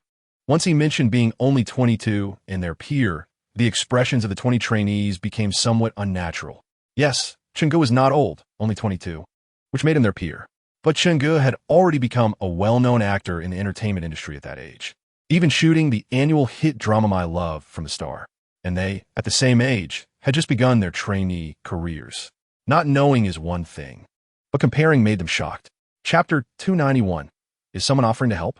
The hotel they checked into was still the same one they stayed at last time when they came to Mango TV. The little assistant, Bao Yu, had already prepared everything for Chun-gu in advance. After spending some time learning from Guanyi's manager, Mei Fong, Chun-gu noticed that Bao Yu's growth was quite evident. As he became more and more steady in his work, Chun-gu gradually began to transition from assistant to manager. After putting things in the hotel room, Chun-gu prepared to head to Mango TV. Since the official recording of the show would take place tomorrow, Chun-gu also needed to prepare in advance. Generally speaking, if the contestant schedules are not urgent, they would stay at Mango TV for a while. The other participating singers would mostly be here, focusing on preparing their songs for the second round of competition. Chun-gu chose to return to Beijing to supervise the preparations of the company's production team. Gu Andy's ranking in the first round of competition was not ideal, and he had been under considerable online scrutiny during this time. Before the official recording of I Am a Singer began, there were already discussions online about the feud between Gu Andy and Bai Weiwei. During the recording process of I Am a Singer, this speculation was confirmed. Chapter 292. Left, right. Chun-gu decisively rejected Sun Feifei's alluring request. To make Sun Feifei give up her hopes, Chun-gu simply took the elevator to leave. His resolute departure left Sun Feifei standing there in a daze. Watching Chun-gu disappear at the elevator entrance, Sun Feifei couldn't understand why she had failed. I've shown enough skin, almost half is out. The slit of her skirt was nearly up to her waist. How could Chun-gu not show any interest? Sun Feifei was somewhat perplexed and even looked at her outfit from top to bottom. There's nothing wrong, the neckline is low enough and the slit is high enough. She believed her looks and figure were quite good. In the past, dressed like this, older men would have rushed at her eagerly. Today's outfit was even more revealing than before. Why didn't it work on Chun-gu? Sun Feifei was baffled and stomped her foot in frustration. She took out a small recording pen from her handbag, her face filled with regret. What a pity I couldn't get Chun-gu to take the bait. Originally, Sun Feifei thought that if Chun-gu agreed, the recording pen would capture their transaction. Chapter 293. Just a showdown time quickly moved to 6 o'clock the next evening. And at 7 o'clock, I Am a Singer would begin recording on time. During the day, the 7 singer groups had each conducted a rehearsal. The rehearsals were done separately to prevent the other singers from knowing each other's performance songs. This also ensured the fairness of the show, I Am a Singer. During Gu Andy's rehearsal, Chun-gu supervised the entire process. I'm a Singer used live band accompaniment, so the band's performance would also affect the singers' live performances to some extent. The half-hour rehearsal passed quickly, but Chun-ji's brow remained furrowed. He felt something was off, but he couldn't pinpoint what it was. With this worry, he continued until half an hour before the competition began. Before the official recording started, the 7 singer-producer groups were waiting backstage. Several contestants greeted each other warmly. Aside from the conflict between Gu Andy and Bai Weiwei, the other singers had no issues. Since they were all in the entertainment industry, it was necessary to maintain good relationships. Chapter 294. What? Chun-gu was warming up backstage. On stage, host He Laoshi conducted a brief interview with Bai Weiwei. Just as he was about to announce the next performer, he suddenly heard the program director's voice in his earpiece. He Laoshi, hold on for 2 minutes. There's a situation backstage. Hearing the voice in his earpiece, He Laoshi continued hosting without showing any signs of disturbance. Such unexpected situations often occurred during recordings, and He Laoshi had seen many of them and was very experienced in handling them. Backstage, the program director looked at Chun-gu, who stood before him, somewhat bewildered. Just moments ago, Chun-gu had approached him, saying he wanted to go on stage to replace the pianist. He wanted to personally help Gu Andy play the accompaniment. Chun-gu, are you sure you want to go up and play yourself? The program director asked Chun-gu once more. It was not surprising he was confused. The person responsible for playing the piano on stage was a highly paid piano master. Moreover, this piano master had won numerous awards in international competitions. Now that Chun-gu said he wanted to go up, the program director thought, Chun-gu, aren't you causing trouble? I know you're great at singing, but playing the piano and singing are two completely different things. Chapter 295. Meeting the right person after Gu Andy spoke. She turned to Chun-gu and playfully winked. This moment happened to be captured by the camera, presented in full view of all the audience. At that moment, viewers watching the online live broadcast of I Am a Singer were left with a big question mark. What did I just see? My Gu Andy just winked at Chun-gu? Something feels off. Chun-gu and my Gu Andy seem very off. Damn, my Gu Andy seems to be cheating. I'm feeling explosive right now. Wait, I seem to have discovered a problem. Just now. Gu Andy said the name of this song is Encounter. Encounter is a song Chun-gu wrote for Gu Andy, and she ended by saying she hopes everyone meets their right person. Did we miss something? Gun in hand, follow me. Kill Chun-gu, grab Gu Andy. Watching TV, my damn wife is gone. I'm feeling wronged. In addition to discussing Gu Andy's sweet wink at Chun-gu, many people also focused on the new song Gu Andy was about to sing.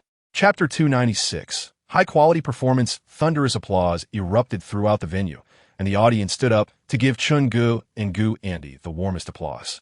Gu Andy's performance of the song Encounter was not only a newly created song, but also of high quality. Chun-ji's high-level piano accompaniment perfectly matched Gu Andy's melodious singing voice, providing everyone with a wonderful audio-visual feast. Gu Andy's singing was infused with acting, effortlessly drawing everyone into the world of her song. As their performance concluded, the audience began to discuss excitedly. Wow. This song Encounter sounds so good. It really is beautiful. Gu Andy's rendition is full of amazement. The lyrics and composition were all done by Chun-gu alone. How impressive. Chun-gu took on all the work for this song's creation, leaving no room for anyone else. And Chun-ji's piano accompaniment level is also very strong. Such effects can't be achieved without diligent practice.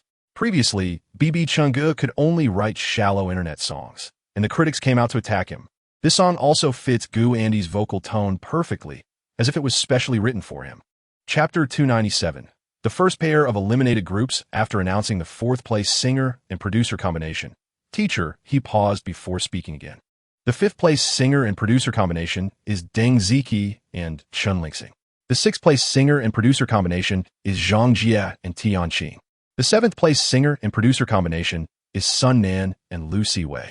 Upon hearing that she got fifth place, Deng Ziqi patted her small chest and let out a sigh of relief. Thank goodness. The singer-producer combination of Deng Ziqi and Chun Lingxing had ranked sixth in the first round. Getting a fifth place this time is quite good. After all, they were up against some of the top singers in the country.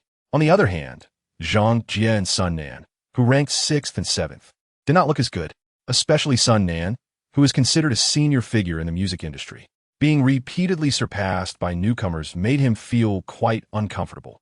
In fact, Sun Nan has the ability, but his arrangements sometimes don't keep up with the times. The music style he uses, which is decades old, cannot score high now. Zhang Jie, on the other hand, simply lacks a bit in terms of his own strength. Chapter 298. The third-round competition system after Sun Nan and Lu Siwei left the I Am a Singer stage. Host-teacher, he began to announce the competition system for the third round. The system for the third round differs from the first two. The third round adopts a pair versus pair competition format. Upon hearing teacher He's words, everyone showed a hint of confusion on their faces. Pair versus pair? Seeing the puzzled looks from everyone, teacher he smiled slightly and continued. The so-called pair versus pair competition means that among the existing 6 groups, 2 pairs of singers and producers drawn with the same number will form a team. The 6 groups will form a total of 3 teams. Each team will prepare a song, and the song cannot be their own. They must either rearrange a song by another artist or create a new song. After all 3 teams perform, there will be 500 public judges voting. The team with the fewest votes will be relegated to the elimination zone. The 2 groups in the elimination zone will then have to compete again and the loser will be eliminated. Chapter 299. Discussing competition songs. Chun-gu woke up around 9 the next morning. As soon as he woke up, he heard a few knocks on the door. Pulling on a loose t-shirt, Chun-gu went to the living room to open the door. As soon as he opened it, he saw Gu Andi standing outside with her hands behind her back, as if hiding something. When she saw Chun-gu had opened the door, Gu Andi's eyes turned into 2 crescent moons.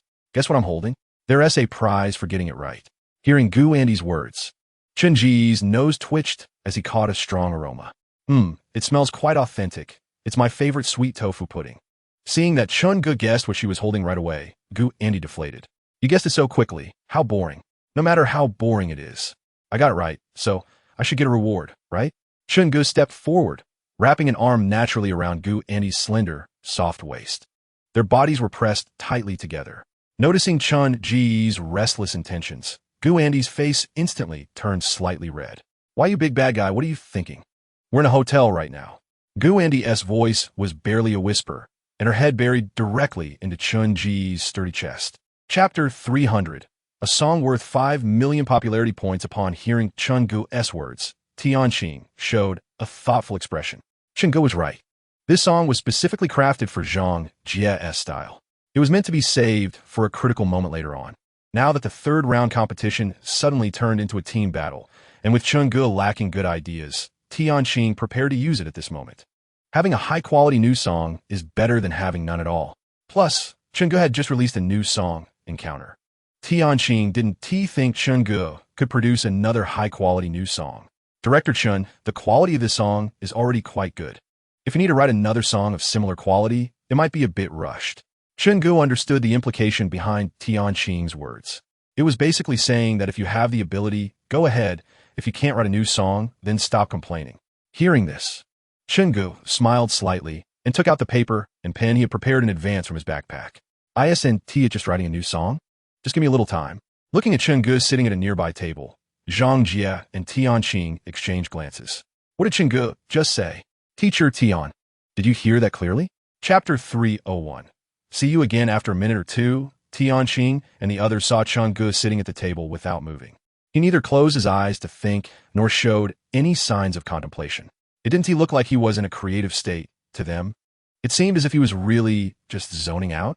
Gu Andi, who had collaborated with Chun-gu multiple times, noticed that Zhang Jie and Tianqing's gazes were on her. Zhang Jie, curious, asked Gu Andi, by the way, is Chun-gu always this? Unique in his creative habits? Before Gu Andi could speak, Tianqing chimed in. Every producer has their own unique habits when creating. It seems our director Chun likes to zone out while creating. Tianqing's words were not finished, but a strange look appeared on his face, revealing his doubts about Chun-gu. Hearing Zhang Jie and Tianqing's remarks, Gu Andi found herself at a loss for words. She had indeed collaborated with Chun-gu many times, and they had even had in-depth discussions. He knows my strengths and weaknesses, and I know his. Why do I suddenly feel a bit hot? Gu Andi bit her tongue lightly, trying to bring herself back to reality. Chapter 302. The tyrant of the film set reappears listening to Chun-ji's captivating singing as he performed. Everyone felt a tingling sensation on their scalps. It wasn't that Chun-gu sang poorly. On the contrary, his voice was extraordinarily beautiful. He brought the nostalgic emotions of the song See You Again to the extreme. Even Gu Andi, Zhang Jie, and others who do not understand the origin of this song feel quite touched. It's been a long day without you, my friend. And I'll tell you all about it when I see you again. We've come a long way from where we began. Oh, I'll tell you all about it when I see you again. When I see you again. As the song ends, Chun-gu wakes up from the world of music. Chapter 303. Stunning adaptation. At 7 o'clock on Friday night, the carefully crafted I Am a Singer by Mango TV arrives as scheduled. The stage is still the same, and the host is still Teacher He. However, unlike the previous 2 rounds, only 6 singers remain on stage this time. Moreover, the competition format has changed to a team battle. 3 teams will compete on the same stage, and the top 2 with the most votes will directly advance to the next round. The team with the least votes will be relegated to the elimination zone. In the elimination zone, 2 singers will have another PK round. Finally, 500 audience members will vote, and the singer with the most votes will win and continue to stay on the big stage of I Am a Singer. The loser will leave the stage of I Am a Singer, just like the eliminated Sun Nan from the previous episode. On stage, Teacher He, dressed in another outfit, looks very energetic today. Welcome everyone to Mango TV on Friday night. He hands a microphone to the audience, and the 500 audience members respond with a synchronized cheer. We are the happy family. Chapter 304, New Song. Another new song. Host teacher, he comes on stage and briefly interviews Han Hong and Deng Ziki. After watching the stunning performance of the first team, everyone is even more looking forward to the brilliant performances of the next two teams. Now, let's welcome the second team to perform. They are Teacher Lu Huan and Bai Weiwei. Let's give them a round of applause. Immediately, Teacher Lu Huan and Bai Weiwei walk on stage. Teacher Lu Huan's style remains the same, with his hair tied up. Bai Weiwei, on the other hand, has clearly dressed up and looks particularly charming. Under the spotlight, Teacher Lu Huan and Bai Weiwei begin their performance. Without any unnecessary opening remarks, the music starts playing, capturing the audience's drifting thoughts. Upon hearing the song performed by Teacher Lu Huan and Bai Weiwei, everyone is slightly surprised. Did they actually choose this song? The difficulty of performing this song is very high. Even the original singer doesn't perform it easily. This song involves so many techniques that it seems to be created purely for showcasing skills. If they can actually perform this song, that would be amazing. Chapter 305, Another Singer Eliminated. The moment the song ends, the audience erupts with intense cheers, almost lifting the roof off. This rendition of See You Again is just too beautiful. The performances of Fat D and Zhang Jie are also quite perfect, with their singing skills on point, showing no mistakes.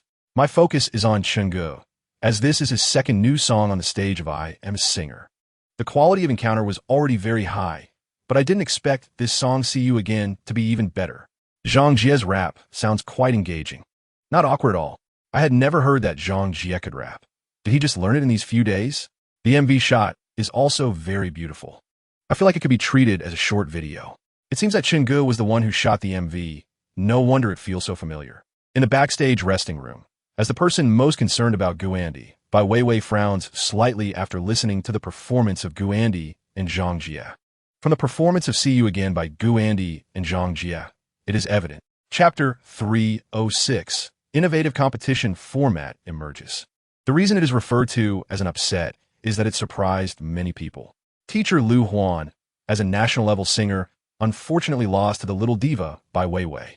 Both have strong abilities, but overall, Teacher Lu Huan has more experience and is more seasoned. The little diva Bai Weiwei, on the other hand, has a better grasp of the current popular trends in the music scene. Bai Weiwei knows what songs the audience loves to hear now. In her duel against Teacher Lu Huan, Bai Weiwei strategically chose a popular song. To everyone's surprise, she defeated Teacher Lu Huan. Of course, in addition to strategically selecting the song, Bai Weiwei also gave her all in this duel. Hence, the result was that Teacher Lu Huan was outmatched by the little diva Bai Weiwei. Upon learning this result, Teacher Lu Huan did not show much sadness. Instead, he generously embraced Bai Weiwei. Holding the microphone, Lu Huan slowly speaks to the camera. In every industry, there are always old-timers leaving and newcomers coming in. Just because you have been in the industry longer doesn't mean you are stronger. It only means you have more experience. Chapter 307, Lucky Wong Chun Falls. After the intense competition of the third episode of I Am a Singer, the 5 contestants who advanced to the 4th round have been determined. The music industry heavyweight teacher Lu Huan leaves the stage regretfully. The competition format for the 4th round is also quite interesting. It will involve adapting or creating songs based on drawn keywords. The most sympathetic one is Guandi, who drew the keyword theft, which is extremely difficult to adapt or create. This has made many fans supporting Guandi and Chenggu sweat nervously. They do not expect the adapted or created song to be stunning. They just hope for the best result of not being eliminated. As before, after this episode of I Am a Singer concludes, the largest music website in the country, Chanchian Music, has included the songs performed by several singers on the I Am a Singer stage. The song Encounter, which had previously dominated the new song listening chart for a week, has now slipped to 2nd place after being dethroned by the new song See You Again. The positions at the back are also occupied by songs from other singers, which shows the high quality of the new songs that have emerged recently. Chapter 308, Nirvana and Fire starts filming. Chenggu distributed the filming plan, and everyone in the film and television department was eager to get started. It had been a while since they finished filming My Love from the Star. During this time, they had been preparing for Nirvana and Fire, and without filming, the entire crew was almost getting restless. It's somewhat amusing when everyone was filming with Chun-gu. They were all on edge, completely dominated by Chun-gu, the detail-oriented tyrant, from body to soul. Now that there was a break from shooting, they began to reminisce about the filming days. Hearing that Nirvana and Fire was about to start filming, they were all excited to fly to Hungyeon Film and Television City in Su Province the next day. Everyone was thrilled to be directed by Chun again. Wait, why does it seem like everyone is looking forward to it? Do they all have a masochistic trait? The next day, after returning to Beijing, Chun-gu barely settled in before taking the entire crew of over 100 people on a flight to Hungyeon Film and Television City in Su Province to shoot Nirvana and Fire.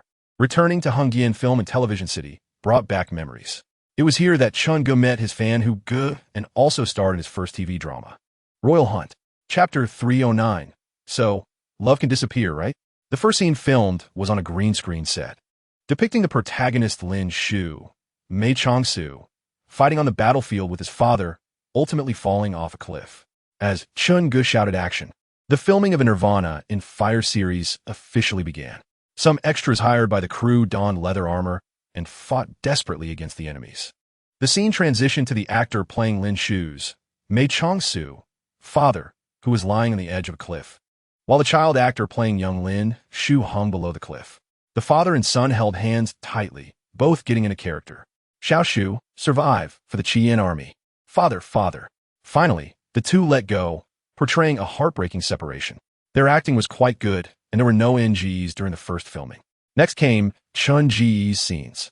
Hundreds of eyes in the crew were focused on him, including new crew members and seasoned actors like Lee Jung-ming, all eager to see how Chun-gu would perform. After the first scene was completed, the crew moved to a different location.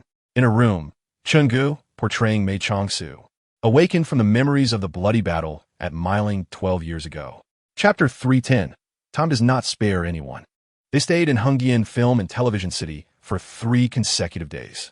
Even with some new faces, Chun-gu effortlessly controlled the entire crew. Under his direction, the filming process became increasingly smooth. The 3 days of shooting exceeded the initial filming schedule significantly, considering that he and Gu Andy needed to rush back to Mango TV for I Am a Singer. Chun-gu handed over the crew to assistant director Lee Jiang, who would lead everyone to shoot the remaining actors' scenes.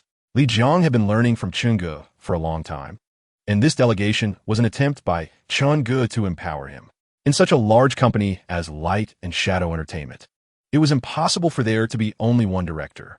In the future, they would surely cultivate other directors for TV dramas or movies. If Chun-gu were the only director, he would be exhausted.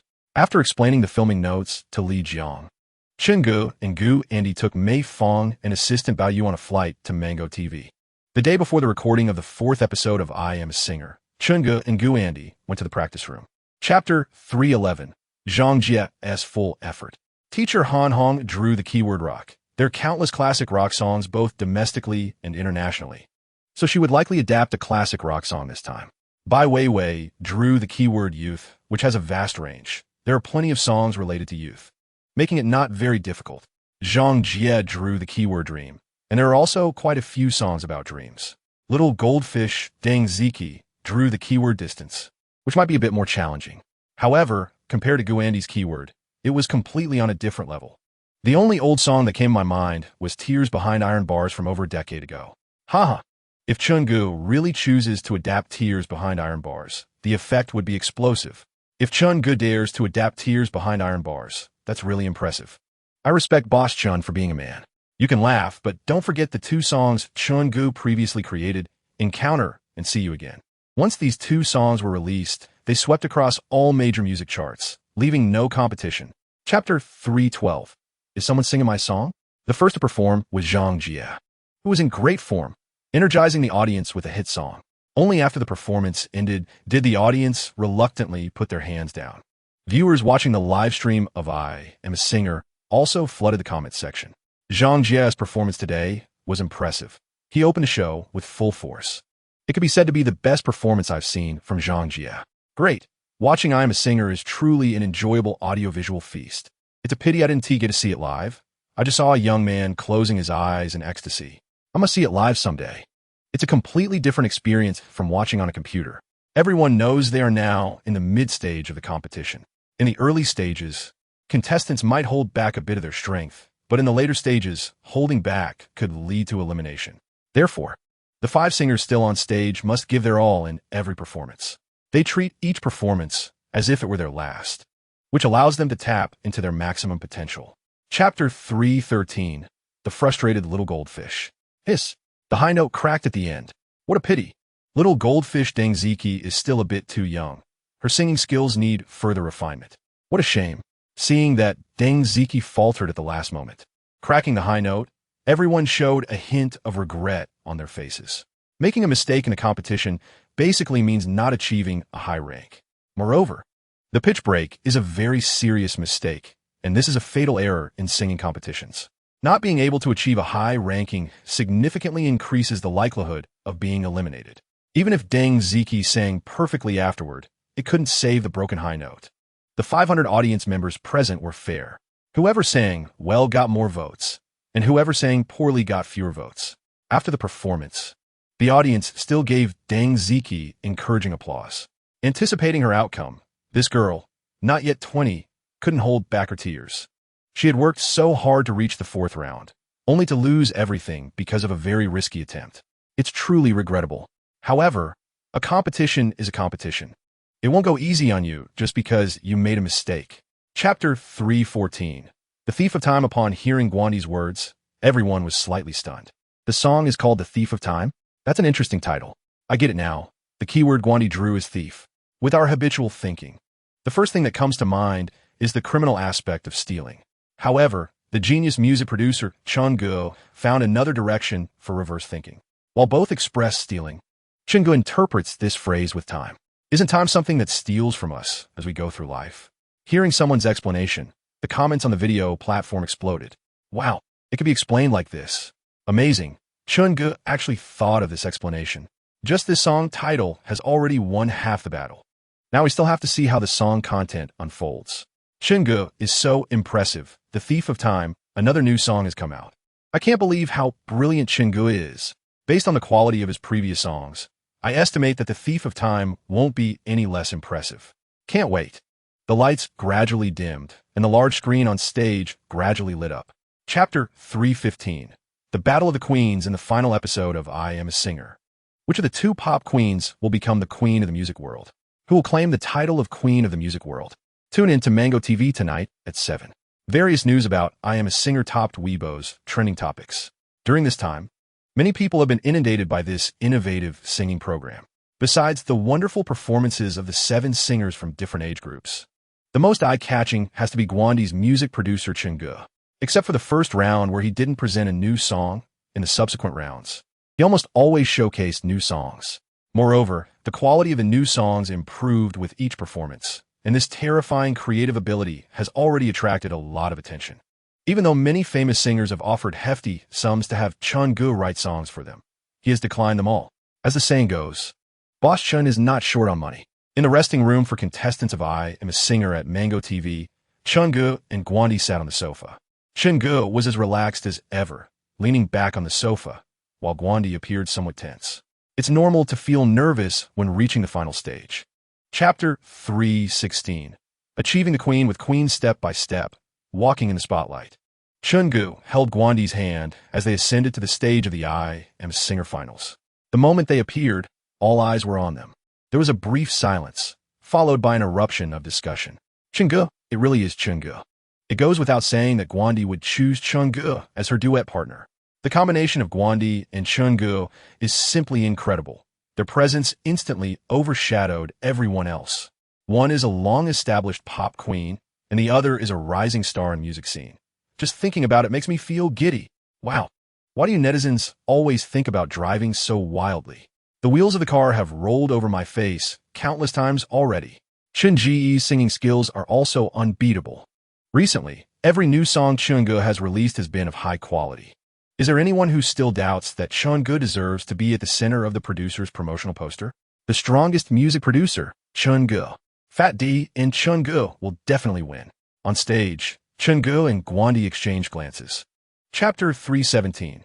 The end of I Am a Singer as the audience below collectively shouted the names of Chungu and Guandi, Bai Weiwei's expression changed slightly, and a hint of bitterness appeared at the corner of Mo Fong's mouth. So strong. Mo Fong had also watched I Am a Singer and still remembered Chun Ge from the days of singing online songs. Now, after experiencing Chun Ji's live performance, Mo Fong felt utterly outclassed. What if finds a big shot? This is it. Bai Weiwei's music producer Han Wenshan had long since lost the desire to compete with Chun Ge. Han Wenshan knew he had never been Chun Ji's opponent. However, the small glimmer of hope left in his heart was completely shattered in the face of the audience's thunderous cheers. Whether Han Wenshan admits it or not, Chun Ge has already become the strongest producer in the music industry. And he, once the strongest music producer, has been completely outdone by this rising star. Perhaps it is truly time to put down the pen and retreat into the mountains. In contrast to the silence of Bai Weiwei, Mo Fong, and others, the viewers watching the live broadcast were much more enthusiastic. Guandi, Guandi, Tianyi, Tianyi. This rendition of Queen coming from Chun Ji's mouth is simply stunning. I just changed my pants, and now they're wet again. Chapter 318. Past grievances resolved. In stark contrast to the joyful Guandi was another pop queen, Bai Weiwei, who wore a look of desolation. As she gazed at Guandi, who was holding the championship trophy high, Bai Weiwei's thoughts seemed a bit hazy.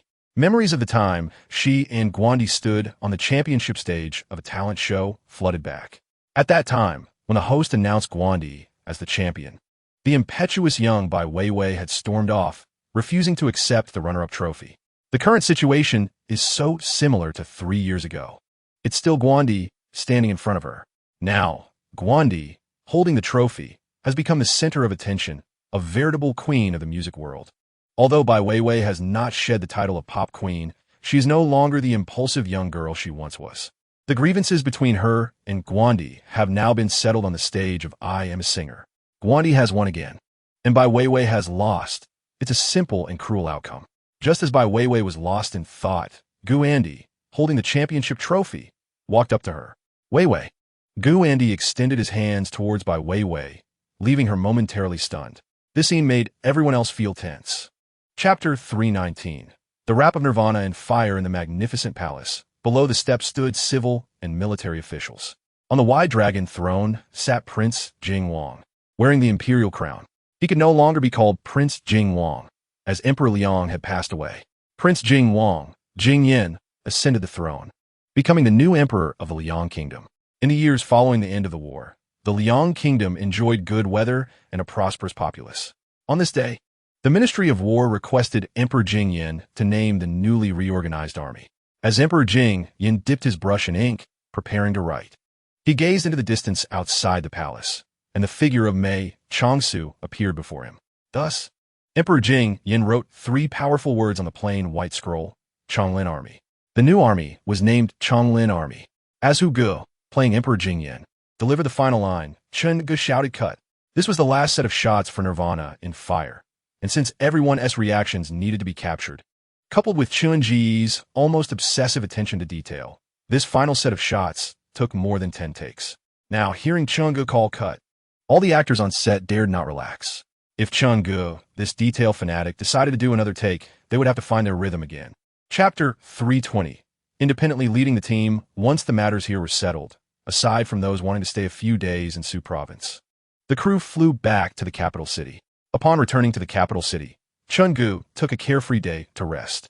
When he felt his energy restored, he spent the next period immersed in the film and television department of Guangying Entertainment. Chun Ge personally handled the editing of the footage. This shoot took a relatively long time. Unlike the previous filming of My Love from the Star, which took less than 2 months this time, the filming of Nirvana in Fire spanned over 4 months, resulting in a large amount of footage. Chun Ge needed to sift through this material to find what he wanted and eliminate the excess. Finally, leveraging his strong directing skills, he edited it into a complete final cut. For 10 consecutive days, Chun Ge was in the company editing the footage of Nirvana in Fire. After 10 days of meticulous editing, he successfully completed the final cut of Nirvana in Fire. Chapter 321. Don't worry about money. After completing the final cut of Nirvana in Fire, Chun Ge edited it into 54 episodes. The total number of episodes is considered quite long among domestic dramas today. Even at a pace of airing 2 episodes a day, it would take nearly a month.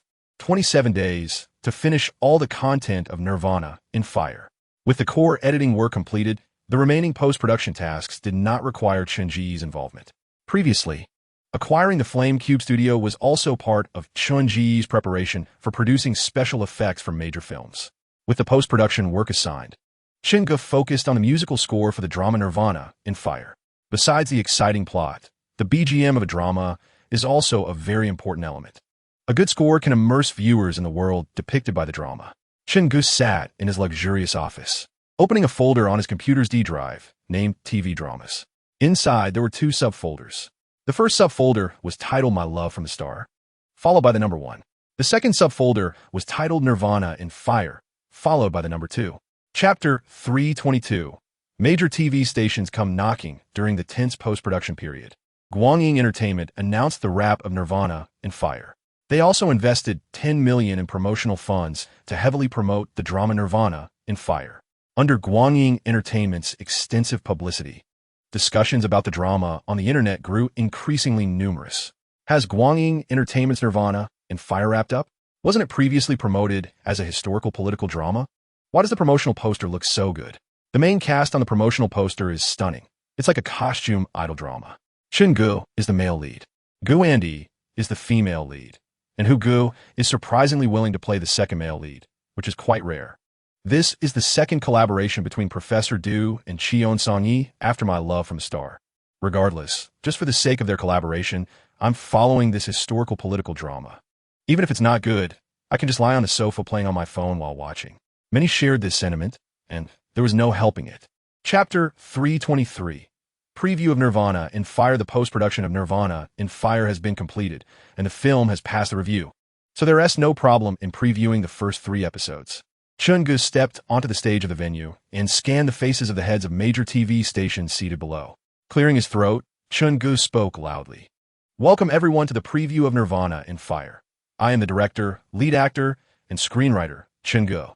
This preview will showcase the first 3 episodes, and I believe that after watching, you will have a clear evaluation in your hearts.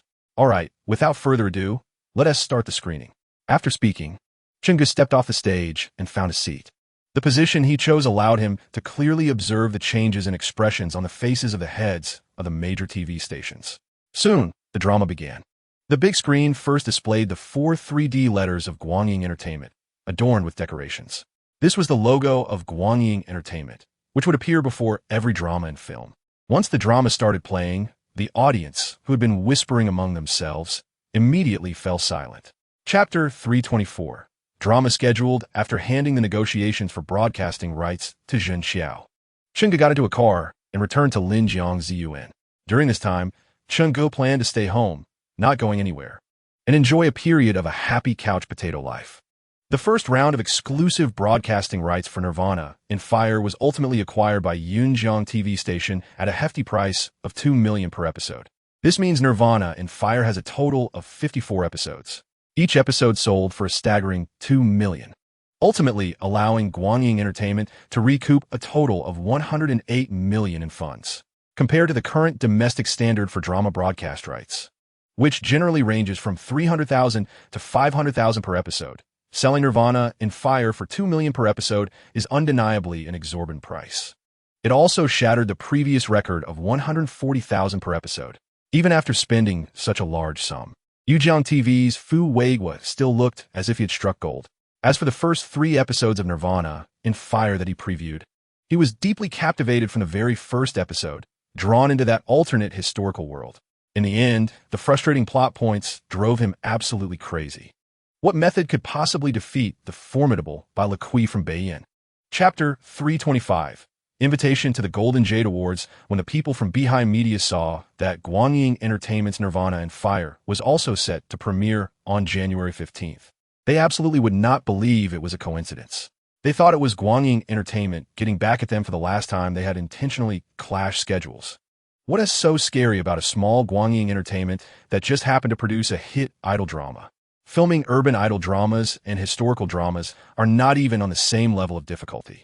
Not to mention, they were attempting to produce a serious historical power struggle drama, something many famous television directors wouldn't dare to try.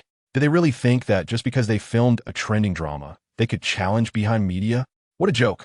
If Chung-go had filmed an urban idol drama, I might have felt a bit anxious.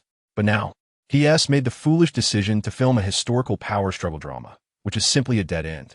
This was the conclusion behind media reached after a meeting, believing that Chung-go's attempt at a historical power struggle drama was pure folly.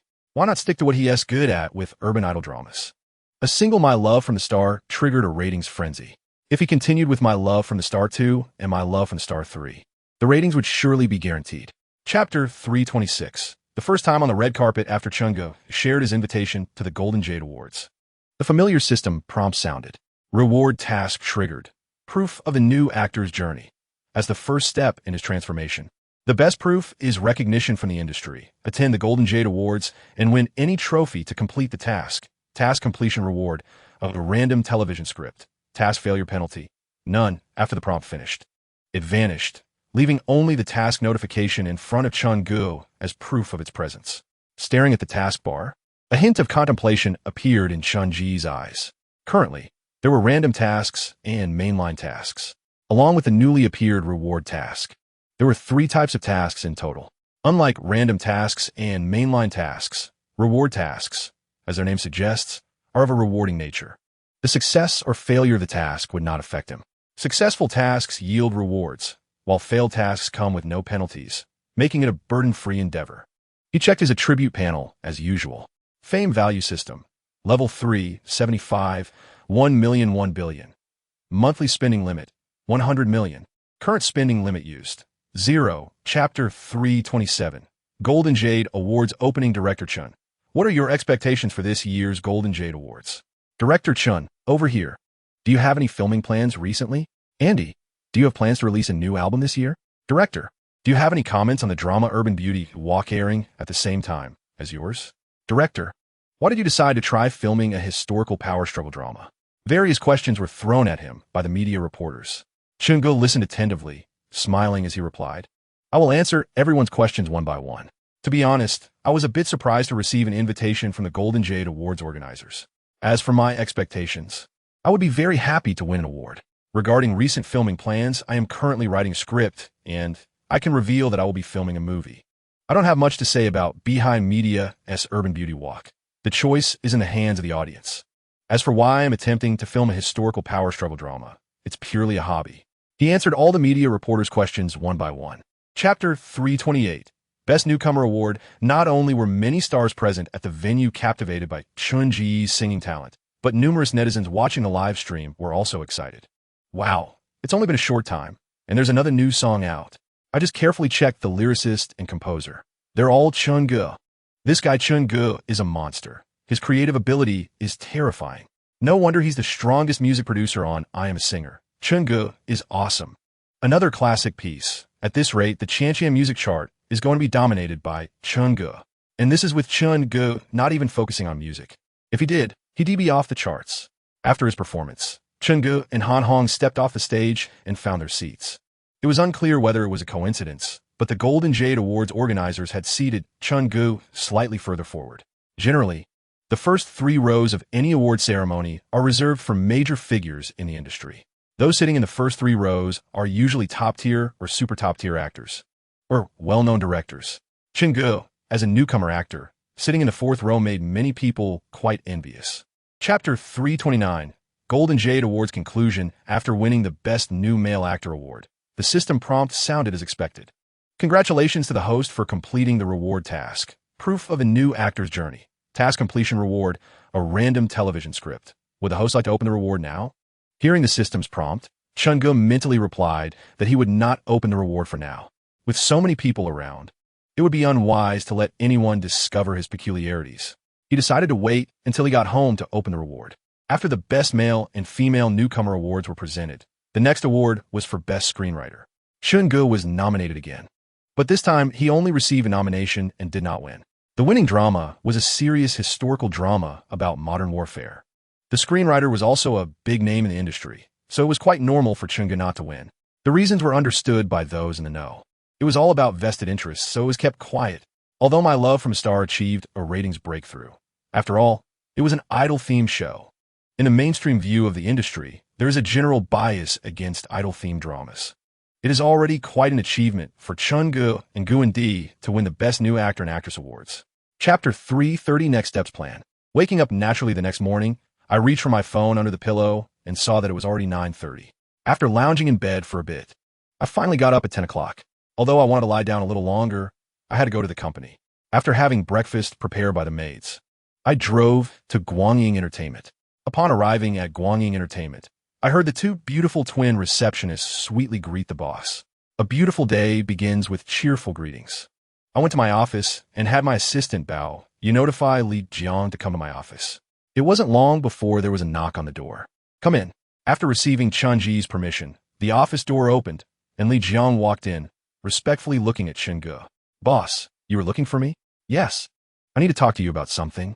Chun-gu had Li Jiang sit in front of him and took out a folder from his backpack, placing it in front of Li Jiang.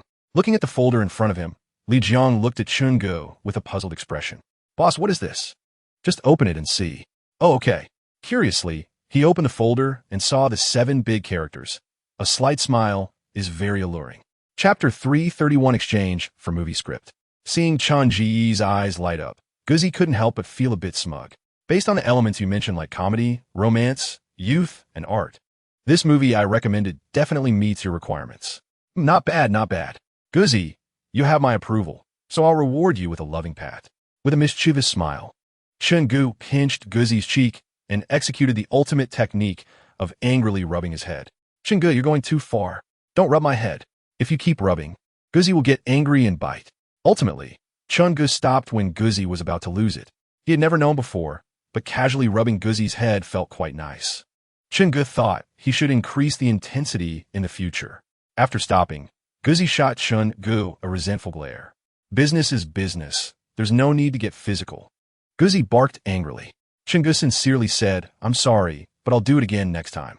Hearing Chun-ji's insincere apology made Guzi almost bare its teeth in anger.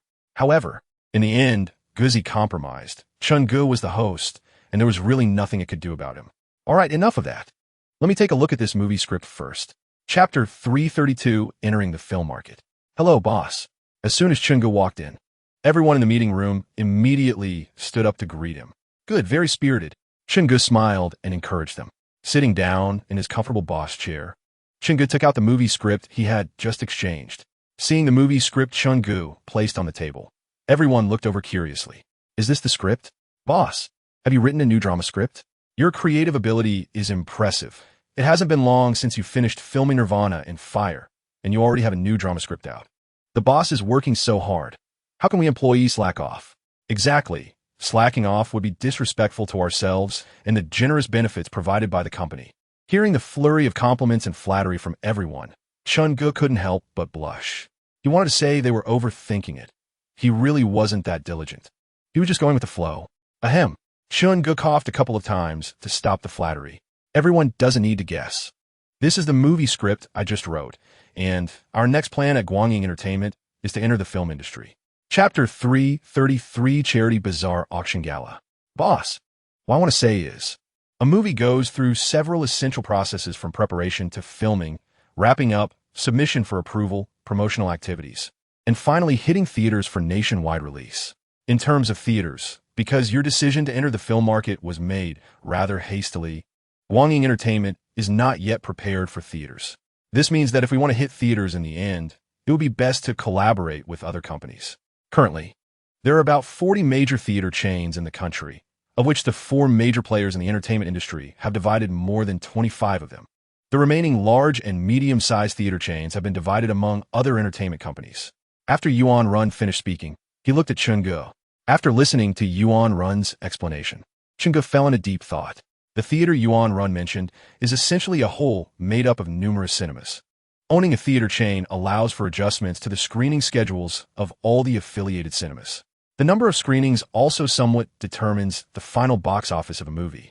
More screenings mean more viewers. As long as the movie quality is decent, the final box office won't be too low. Fewer screenings mean fewer viewers. Chapter 334, Inviting the Best Actor to Participate. After confirming the invitation, soon a waiter welcomed Chun-gu and his assistant Bao into the main venue. They arrived at just the right time. At the Charity Bazaar auction, Chun-gu scanned the room and recognized many familiar faces, mostly first and second-tier big-name stars. There were also many people Chen Ge didn't know, but judging by the respectful attitudes of the surrounding stars, there were likely big figures in the entertainment industry as well. Chen Ge, over here.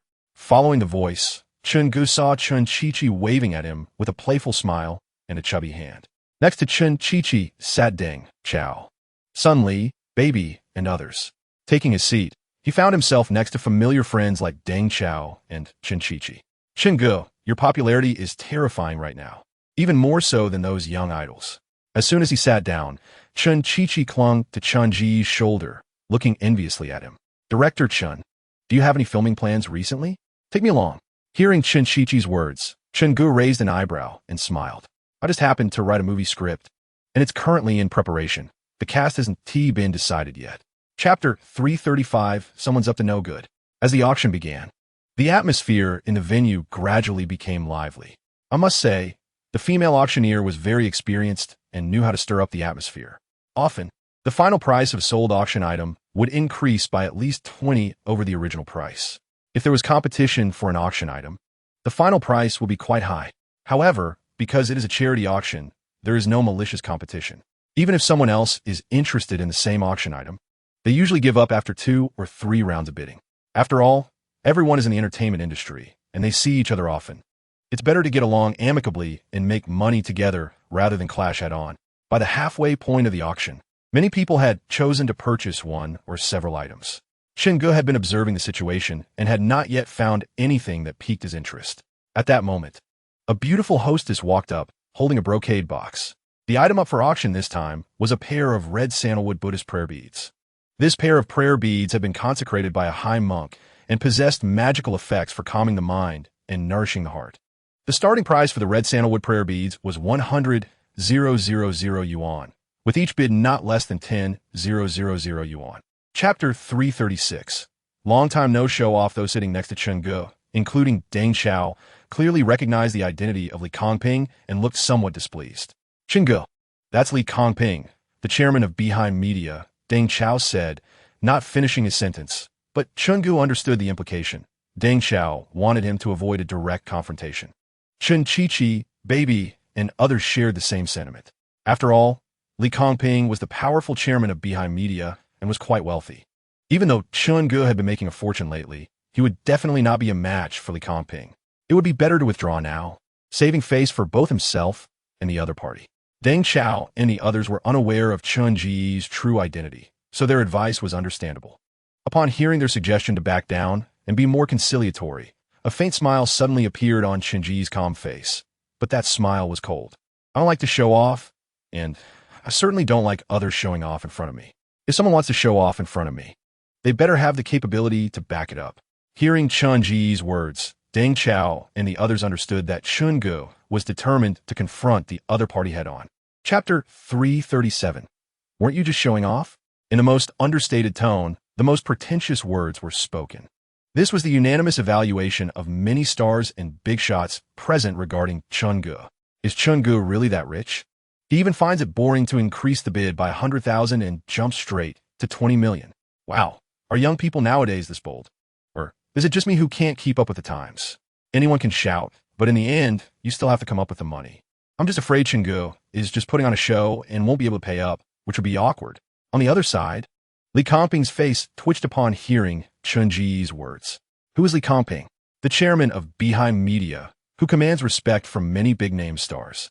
Now, he was being publicly humiliated by a rookie who had only debuted for a year. I can endure, but I can't let this go, he thought. I have a net worth of over $1 billion. How could I fear a small artist? Seeing this, Li Kongping entered a series of numbers on the electronic bidding panel. As he raised the panel, he snorted coldly. It's just 20 million. What's the big deal? I thought you were impressive. I'll bid 30 million. Chapter 338. It's just 50 million. Who knew that Chen Ji's slight head shake and sigh were fully captured by Li Kongping from a distance? Upon seeing Chen Ji's shaking head and sighing expression, Li Kongping's face twitched. Haha, Chen Ge, you really are just putting on a show. Can you even come up with 50 million? Li Kongping's sudden loud shout startled everyone present, and after realizing it was inappropriate, he awkwardly sat back down. However, Li Kongping's words sparked intense curiosity among the crowd. They all want to know if Chun-gu could really come up with 50 million. According to the auction process, payment was typically settled after the auction ended. But now, with so many people watching, this was a perfect opportunity for Chun-gu to show off. Although there weren't many people present, they were all prominent figures. The fame he would gain from this would multiply. Even the smallest contribution counts. Chun-gu calmly said, "It's just 50 million. I'm not like some people who can't come up with the money." Chun-ji's words struck Li Kangping hard again. Li Kangping glared at Chun-gu, sneering inwardly. "Keep showing off. When you can't come up with the money, I'll settle the score with you." Chapter 339. Praise from official media the next day. Chun-gu woke up, shaking his somewhat dazed head. He had drunk quite a bit with Deng Chao and the others the previous day, and didn't even remember how he got home. After getting up and taking a shower, he felt much better. As Chun-gu ate breakfast, he took out his phone to check for interesting news. As soon as he opened it, several WeChat messages popped up. Scanning through them, he saw messages from big-name female celebrities like Yang Mimi and Yi, all expressing a desire to collaborate with him. He replied to each message, saying he would definitely collaborate next time if there was an opportunity. This statement was somewhat empty, as whether there would be an opportunity was up to Chun-gu. After replying to the messages, Chun-gu logged onto his Weibo account. As soon as he logged in, he saw that his private messages were once again maxed out at 99. Opening it, he randomly flipped through a few fan messages praising his looks. He then noticed various trending topics about himself on Weibo. 3 of the top 10 trending topics were related to him. Amazing! Super popular singer and actor Chun-gu generously donated 50 million at last night's charity auction. Chapter 340. Collaboration. Having understood this, Chun-gu took a sip of warm milk and spoke lightly. "What conditions do the people from Solomon International have?" Hearing Chun-ji's question, Shi Liangwei was slightly taken aback, then revealed an expression of admiration. "Our boss is indeed sharp. I hadn't even said it yet, and you already guessed it.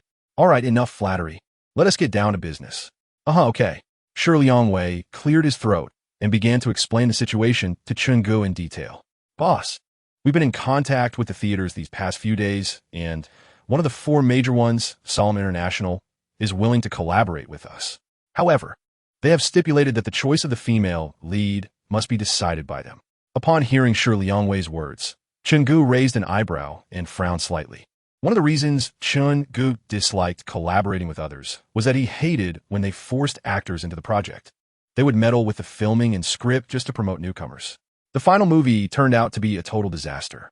After the poor reviews, the blame was shifted onto the director and screenwriter, with comments like "bad director" and "bad script," claiming they delayed the opportunities for their idol. In any case, their idol is just a non-stick pan. Chapter 341.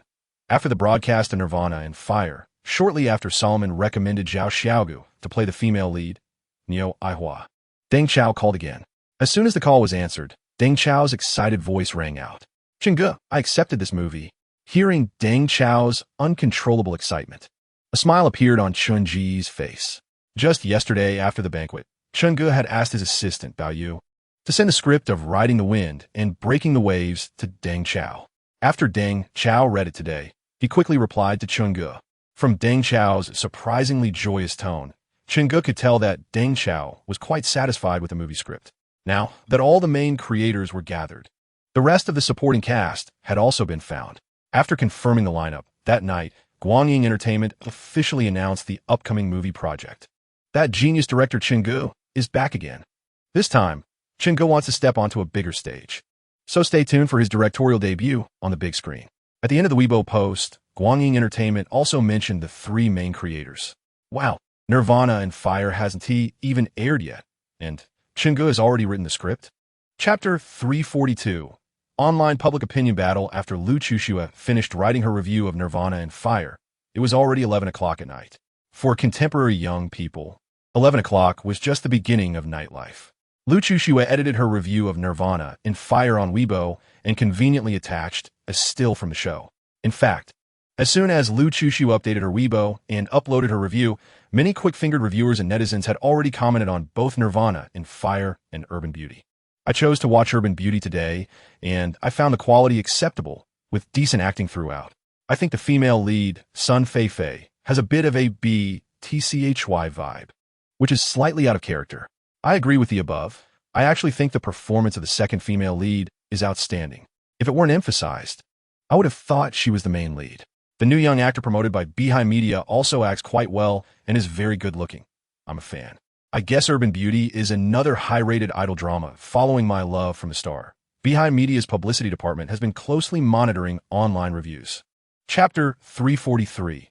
Another ratings frenzy. Looking at the ratings data that refreshed at midnight on the computer screen, everyone in the room was left in shock. Their mouths agape enough to fit a goose egg. Some even rubbed their eyes in disbelief, as if they thought they were seeing things. After a brief moment of shock, the room erupted into wild joy. Awesome. The premiere ratings broke 4. Damn. Now I want to see the expressions on those little brats from Behind Media. After holding my breath for so long, I'm going online to enjoy their expressions. Why are you so petty? Urban Beauty at least broke 2 in its premiere ratings. That is pretty good. Someone chimed in sarcastically, clearly expressing disdain towards Behind Media. True. After all, their premiere ratings also broke 2, which is quite decent, huh? Can you be a bit more serious when complimenting others? You've been laughing all along. Sir, I'm sorry. We are professionals, trained very rigorously. No matter how funny it is, we want to laugh unless we can't help it. Haha. Chapter 344. Crazy year-end meeting prizes. With the data from Nirvana and Fire and Urban Beauty being released, the two were no longer comparable from the start. Since its broadcast, Nirvana and Fire has seen continuously rising ratings, while Urban Beauty had decent ratings in the first few episodes. However, as it progressed, it fell into the common traps of cliched plots typical of domestic urban idol dramas, ultimately leading to a decline in both reputation and ratings, which was dismal. Chen-gu once again proved his authority as the best new director of the Golden Jade Awards. Guangying Entertainment also re-entered the public eye. People in the industry no longer dared to underestimate Guangying Entertainment, the new company breaking into the entertainment circle. After all, no one can guarantee that their consecutive dramas will achieve explosive ratings, yet Guangying Entertainment did it. Due to the popularity of Nirvana and Fire, Chen-gu and Gu Andy's market value rose again. Chen-gu received numerous invitations to star in or direct projects, with fees reaching as high as $5 million. However, he turned them all down as he needed to prepare for his movie after the new year. Chen-gu placed great importance on his big screen debut and didn't want to mess it up. Chapter 345. Eat well, drink well. Have fun. After the employees were seated, Chen-gu arrived at the scene. His arrival was met with heartfelt applause from the hundreds of employees of Guangying Entertainment. Since joining Guangying Entertainment, they had all experienced a completely different environment. Working at other companies before was not really working, it was wasting youth. And the most frustrating part was not making much money. Now that they were at Guangying Entertainment, everything changed. Which other company allows you to leave work promptly at 5? Which offers weekends off without compromise? Which allows you to binge-watch shows and play games after finishing your work? Not to mention the incredibly generous benefits. The highest standard directly filled to the brim. There are so many other subsidies that I want to go into detail. There are too many to count. While others claim that 996 is a blessing, we at Guangying Entertainment work 955. Am I proud of that? What does working even mean? This is what real work looks like, and all of this is provided by Chen-gu, the conscientious boss. Following a boss like him, it's no wonder Chen-gu is making money and becoming famous. Stepping onto the stage, feeling the thunderous applause and cheers from the crowd below. Chapter 346. Returning to Beijing University. In fact, in the end, Shi Liangwei also didn't choose to go to the war-torn Middle East for a summer job.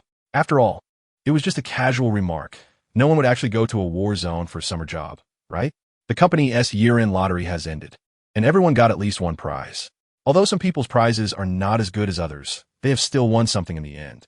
After finishing the meal, the administrative colleagues distributed the previously prepared Sunshine Award one by one. 2,000 yuan is not too much, but it's not too little either. It can be considered a small consolation for those employees who won the 4th and 5th prizes. Next came the final activity of the annual meeting. There was nothing else. Just one word: play. The sides of the main venue were filled with various amusement facilities. There were capsule machines, claw machines, basketball machines, dance machines, and so on. To ensure that the employees had a great time, Chen-gu specially instructed the technicians to set the odds of the capsule machines to the highest level. Since they were there to have fun, they should enjoy it to the fullest. In the past, when people put in dozens or hundreds of coins, they could never catch a single toy. Now, with the odds set to the highest, it was basically a sure catch every time. Chapter 347. A new year. After more than an hour of travel, the plane from the capital arrived at Yunjiang Airport on time. because Chun-gu had spoken with his mother and aunt Bai in advance. As soon as he exited Yinjiang Airport, he saw his mother and aunt Bai standing outside the domestic arrivals exit, holding up a sign. Xiao Xiao, bye-bye here. Aunt Bai, with her sharp eyes, spotted Chun-gu and Bai Xiao Bai among the crowd. The two quickly walked over, just like all the children returning home. Once back with family, there was always a bit of chatter. In the past, Chun-gu found it annoying, but after experiencing certain things, it now felt exceptionally warm. As for Bai Xiao Bai, even after going to university, she still acted carefree and thoughtless as ever. After a bit of chit-chat, they got into the car, driven by Aunt Bai, and made their way back to Dongguan County. Compared to when she first bought the car, Aunt Bai's driving skills had improved significantly. However, Aunt Bai's steady personality was reflected in her driving as well. She preferred to drive slowly rather than too fast. It took a little time, but they finally returned to Dongguan County, driving through the streets while Chun-gu looked at the scenery retreating behind them. Chapter 348. Press conference. The day after returning to the capital, Chun-gu hurried to Guanyin Entertainment. After the long holiday during the new year, many employees had gained quite a bit of weight. The saying, gain 3 pounds during the holidays, proved to be true. He had his assistant Bao notify the department heads to come to the meeting room for a meeting. Chun-gu first listened to the various summaries from the senior leaders of each department regarding the previous year. Then he called on Supervisor Yuan Run from the film department. Supervisor Yuan, how is the preparation for our movie Riding the Wind and Breaking the Waves? Can we start filming in the next few days? Upon hearing his name called, Yuan Run quickly stood up. Report, boss. The preparation work for the film crew has been completed. We can start filming anytime you need. All right, I understand. Chun-gu nodded and wrote down a date in his notebook. Then his gaze turned to Li Jiang, who was sitting next to him. Li Jiang had been assigned as the main director for the TV series before the new year. The company's new TV drama, A Smile is Beautiful, was also entrusted to Li Jiang. Old Li, how is the preparation for the TV drama crew going? Chun-gu asked slowly.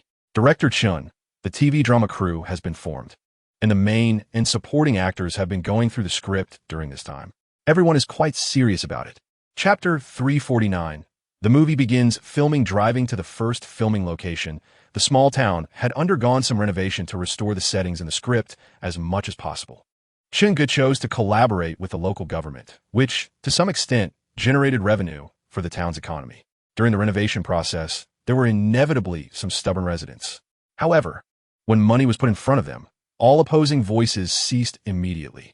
The first shot to be filmed was the protagonist Su Tailang getting into a car accident while racing. After waking up and pushing open the door of the dance hall, he found that the outside environment had changed significantly from before. Just as Su Tailang was puzzled while walking down the street, he suddenly saw his elementary school teacher. Their conversation gradually unveiled the plot of the entire drama. As before, the crew was composed of familiar faces from the previous projects. Without Chun-ji's instructions, they busily took care of their respective tasks. The crew operated in an orderly manner, with everyone knowing what they needed to do without being told. Zhao Xiaoying, who was following the crew, sat in a chair watching the orderly scene on set and couldn't help but feel a bit curious. Sitting next to her was Deng Zhao, who had already changed into his costume and would soon have a scene with Chun-gu. Chapter 350. Director? Unprofessional. Next up was the scene where Chun-gu and Deng Zhao would have a confrontation. The general plot involved Chun-gu walking into an alley when suddenly a figure rushed past him. Accompanying this was the sound of someone shouting about catching a thief. As a new youth growing up under the red flag in the 21st century, the male lead Su Tailang naturally charged forward to catch the thief. After a chase, Su Tailang successfully caught up with the thief. However, the thief pulled out a dagger, prompting Su Tailang to prepare to retreat. After all, doing good deeds must not put oneself in danger. This isn't about selfishness. Just then, Su Tailang's father, Su Zhengtai, made a dramatic entrance. The acting skills of Chun-gu and Deng Zhao need no further elaboration. However, the supporting actor needed several reminders to find the right feeling for this scene. Once the set was ready for the next shot, filming quickly commenced. Since Chun-gu was going to act in the scene, Zhang Wen took the director's chair. Scene 2. First shot, take 1. Action. With Zhang Wen's loud call, the sound of the clapperboard echoed. Chapter 351. Convincing while everyone was discussing. The second shot had already begun. As before, Chun-gu adopted a sprinting style for the scene. The chase between Chun-gu and the supporting actor portraying the thief naturally led to a flashback of Su Zhengtai in his youth. The adjusted camera angle, through continuous shots, clearly captured the facial expressions of Chen Ge, Deng Zhao, and the other actors. While Chen Ge and Deng Zhao were filming, Zhao Xiaoying and her agent arrived at the director's monitoring area. Zhao Xiaoying's agent stared intently at the images displayed on the director's monitor. Her brow furrowed initially, followed by a soft exclamation. She was glanced at by Zhang Wan, who was sitting in the director's chair. Knowing the rules on set, Zhao Xiaoying's manager quickly closed her mouth.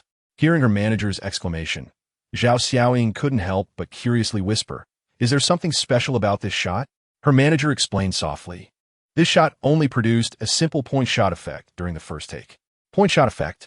Zhao Xiaoying was even more puzzled upon hearing this technical term. Well, to put it simply, we can categorize the shots into three types: point, line, and plane. Chapter 352. Opponent scene. After resolving Zhao Xiaoying's question, the filming progressed smoothly. Both Deng Xiao and Zhao Xiaoying delivered their performances flawlessly, as usual. Although Chen Qiqi and Baby's acting was slightly lacking, they made noticeable progress under Chen Ji's careful guidance. At least the awkward situation of 4 different emotions with one expression did not occur. Chen Ge also subtly encouraged assistant director Zhang Wen to take more control of the shooting, helping her develop her directing skills. Zhang Wen showed great enthusiasm in return for Chen Ji's support. The new assistant director Zhang Wen had a different working style compared to Li Jiang, who was assigned separately. Li Jiang, who led his own team, was more steady and sought stability in everything. The final results were neither particularly bad nor particularly good. He executed Chen Ji's requests 100 without any compromises. In contrast, the new assistant director Zhang Wen's style leaned towards being bold and adventurous. Even when carrying out Chen Ji's instructions, she would boldly express her own ideas. Although Chen Ji's ideas were usually better 99% of the time, there were still moments when Zhang Wen's flashes of inspiration benefited Chen Ge significantly. Chapter 353. Visiting the cast of Tilting City, filming continued. Zhao Xiaoying quickly adjusted her mindset, always reminding herself that she was acting. Continuing with the earlier scene, Zhao Xiaoying spoke while Chen Ge took off his outer shirt. At the same time, Chen Ji's face reflected a sense of secret joy, expressing this emotion vividly.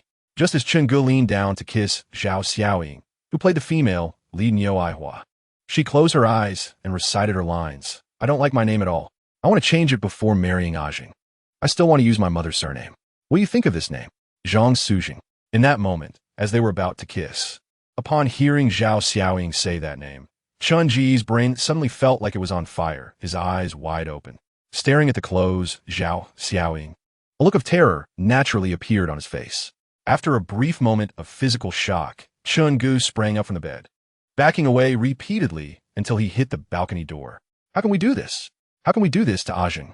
Seeing Chen Ge, who played Su Tailang, ultimately not harbor any inappropriate thoughts towards Niuaihua.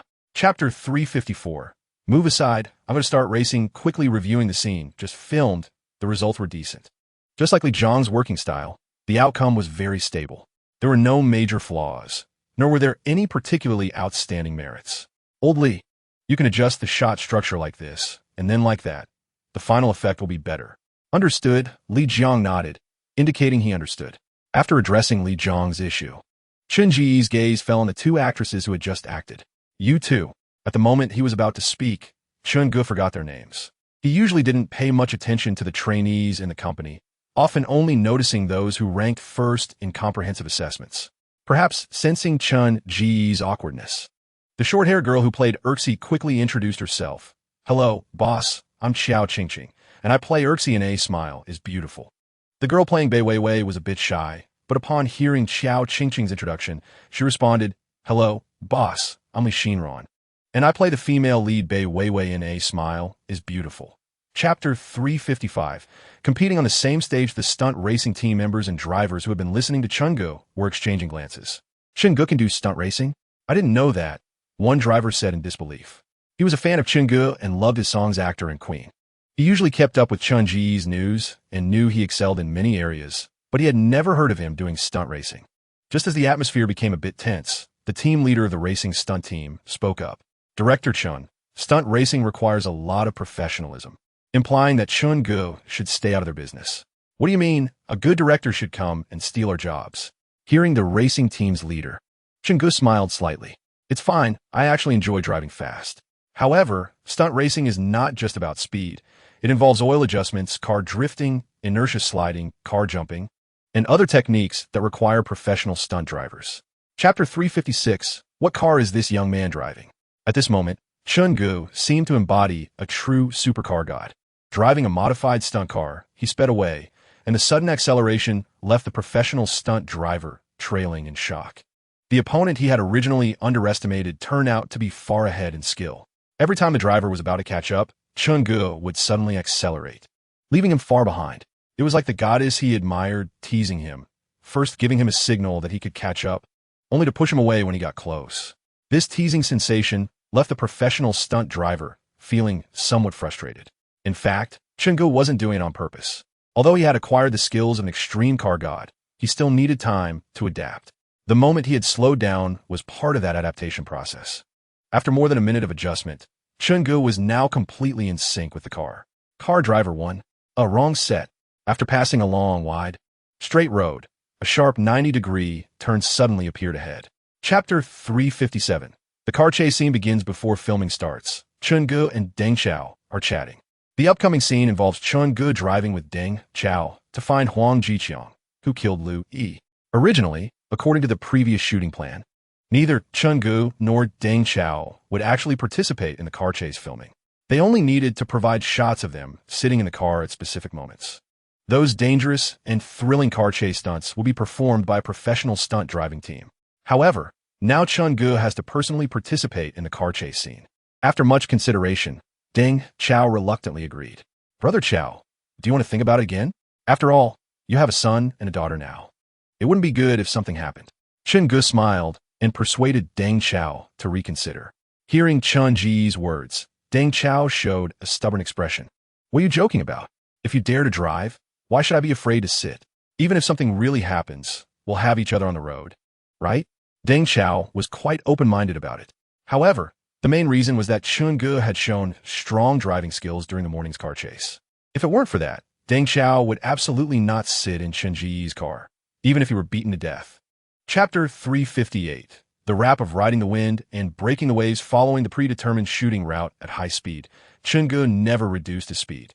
At the intersection, Deng Chao nervously misquoted his line, saying a left turn instead of a right turn. Chungu instinctively performed a drifting maneuver. Just as Chungu was about to complete the left drift, Deng Chao realized he had made a mistake. If they continued forward, they would have to reshoot the scene. No, right turn. Hearing Deng Chao's somewhat flustered words, Chungu understood that Deng Chao had messed up his line. He had studied the script thoroughly dozens of times and remembered every character's lines clearly. If it were someone else, they might have stopped and res-hot the scene. But Chungu felt that Deng Chao's line mistake might be a stroke of genius. Just as the drifting maneuver was about to be completed, Chungu did not accelerate, but allowed the powerful inertia of the drift to spin the car in place. As the car's front faced the correct direction of travel, Chungu then slammed the accelerator, shifted gears, and sped forward.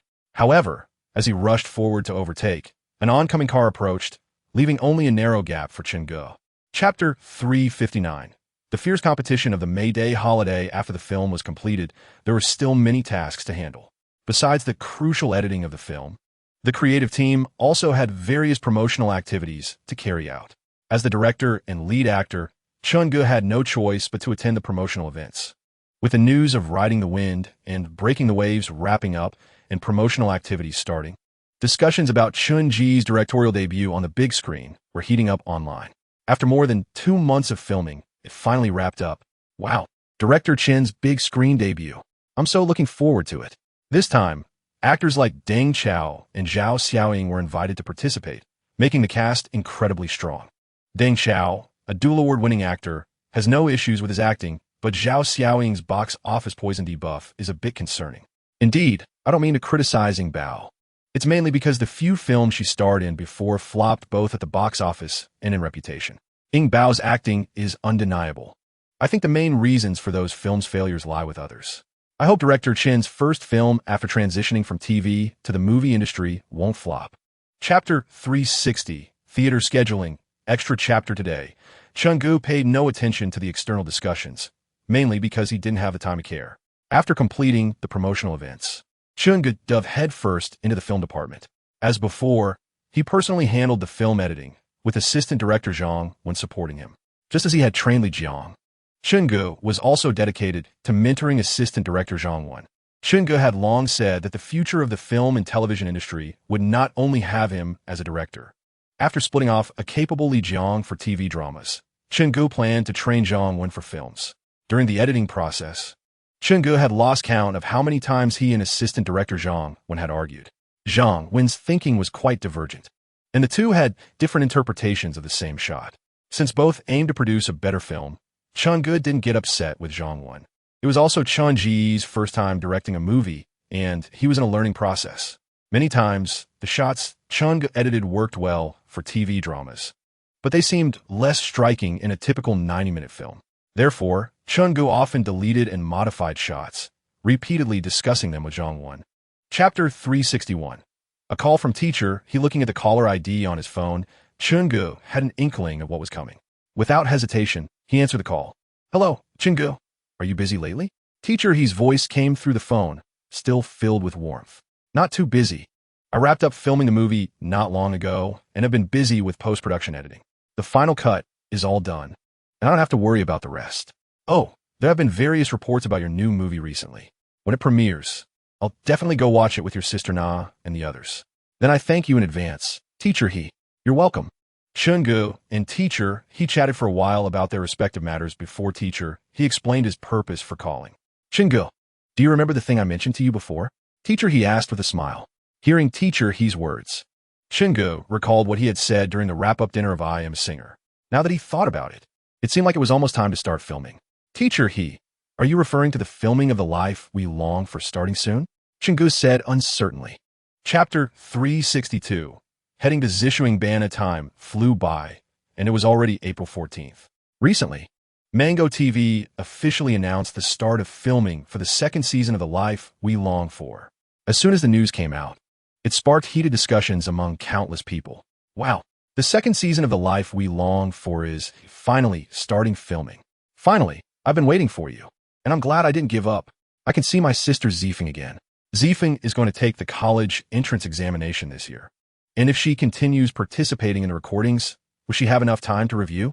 No worries, our Zifeng is excellent, and the show isn't recorded every day, so there will always be time to study. Go for it, Zifeng. Your senior is waiting for you at Beijing Film Academy. Come to our Central Academy of Drama and have fun at Beijing Film Academy. Hee, Central Academy of Drama is amazing, but we're not bad at Beijing Film Academy, okay? Shanghai Theater Academy quietly floats by. The follow-up tone strangely turns into a rivalry between the two major film academies, Central Academy of Drama and Beijing Film Academy. Many stars from these two schools also join in the teasing. After all, these two top film schools often have playful banter, and their grievances date back a long time. Chun-Ge just paid attention for a moment, and then continued with his own affairs. Chapter 363. Ordering Buddha jumps over the wall. Chun-Ge and the others have watch season. Wonder where are we going, Dad? And are familiar with the recording process. First, they let the guests order dishes from Teacher He and Teacher Huang the day before. No matter what dishes are ordered when the guests arrive the next day, Teacher He and Teacher Huang must have them prepared. Of course, everyone is in the entertainment industry, so they can't just order a full banquet. If someone stubbornly orders a full banquet, it might just tire Teacher Huang to death. Before making the call, Chun-Ge and Deng Chao discussed what dishes Teacher Huang should prepare. When it comes to food, Chun Chi-Chi, the foodie, is the most enthusiastic. Let us do this. I'm not picky about food. Just let Teacher Huang prepare a Buddha jumps over the wall for me. Hearing Chun Chi-Chi's nonchalant words, Chun-Ge and the others stared at her with black lines on their foreheads. Buddha jumps over the wall. Are you trying to tire Teacher Huang to death? Chun-Ge complained. Buddha jumps over the wall, also known as Man Tan Xiang or Fu Shou Quan, is a famous dish from Fujian cuisine. It is said that this dish was developed by a restaurant owner in ancient times. Chapter 364. Arriving at the mushroom house in the early morning. The mushroom house was tranquil. The early rising staff had already gotten up, set up the cameras, and started recording. Soon after, Teacher He, who woke up first, came out with a water cup and toothbrush, squinting and greeting everyone in the production team. Then came Teacher Huang, Zhang Zifeng, and others, one after another. Getting up and starting the recording for the first episode of Season 2 of Where Are We Going, Dad? Just like in the previous season, there was a small yellow rural dog happily running around in the yard. Perhaps because it wasn't very familiar with teacher, he, and the others yet. This small rural dog barked fiercely at them while backing away. Its clumsy and cowardly appearance successfully amused everyone on set. Zhang Zifeng, who naturally loves puppies, saw the little dog that suddenly appeared in the yard in the morning and instantly lost her sleepiness. She quickly ran to the little rural dog and squatted down beside it. Wow, what a cute little dog! Seeing the little rural dog barking at her, Zhang Zifeng beamed with a brilliant smile. In the first season, Zhang Zifeng had already gained experience interacting with puppies. This time, without anyone teaching her, Zhang Zifeng somehow pulled out a sausage. Chapter 365, Chef Chengu and the others went to the prepared guest room to put away their luggage and then came to the yard. Once in the yard, the program's PD began to issue tasks. Teacher Huang, you guys are already in debt for 1,000 corn cobs. Hearing the PD from the production team demanding payment, Teacher, he looked shocked. What? We owe 1,000 corn cobs. Teacher Huang, holding a kitchen knife, looked indifferent. Old he, don't be so surprised. As the saying goes, more debt, less worry, we can pay it back slowly. Hearing Teacher Huang's shameless attitude, the production team couldn't help but shed tears of bitterness. However, kind-hearted Teacher, he still called Peng Peng to go pick corn and prepare to pay off the debt. Deng Chao and Zhao Xiaoying, upon hearing this, quickly chimed in. Teacher he will also go pick corn. All right, Deng Chao.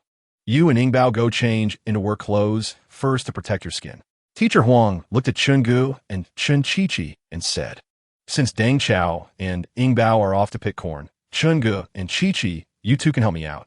Okay, Teacher Huang. Chungu readily agreed.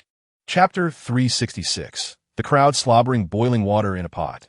Chungu cut half a chicken into equal small pieces. Next, he placed the chopped chicken into the pot to blanch. When the time was about right, Chungu took it out and drained it in a colander.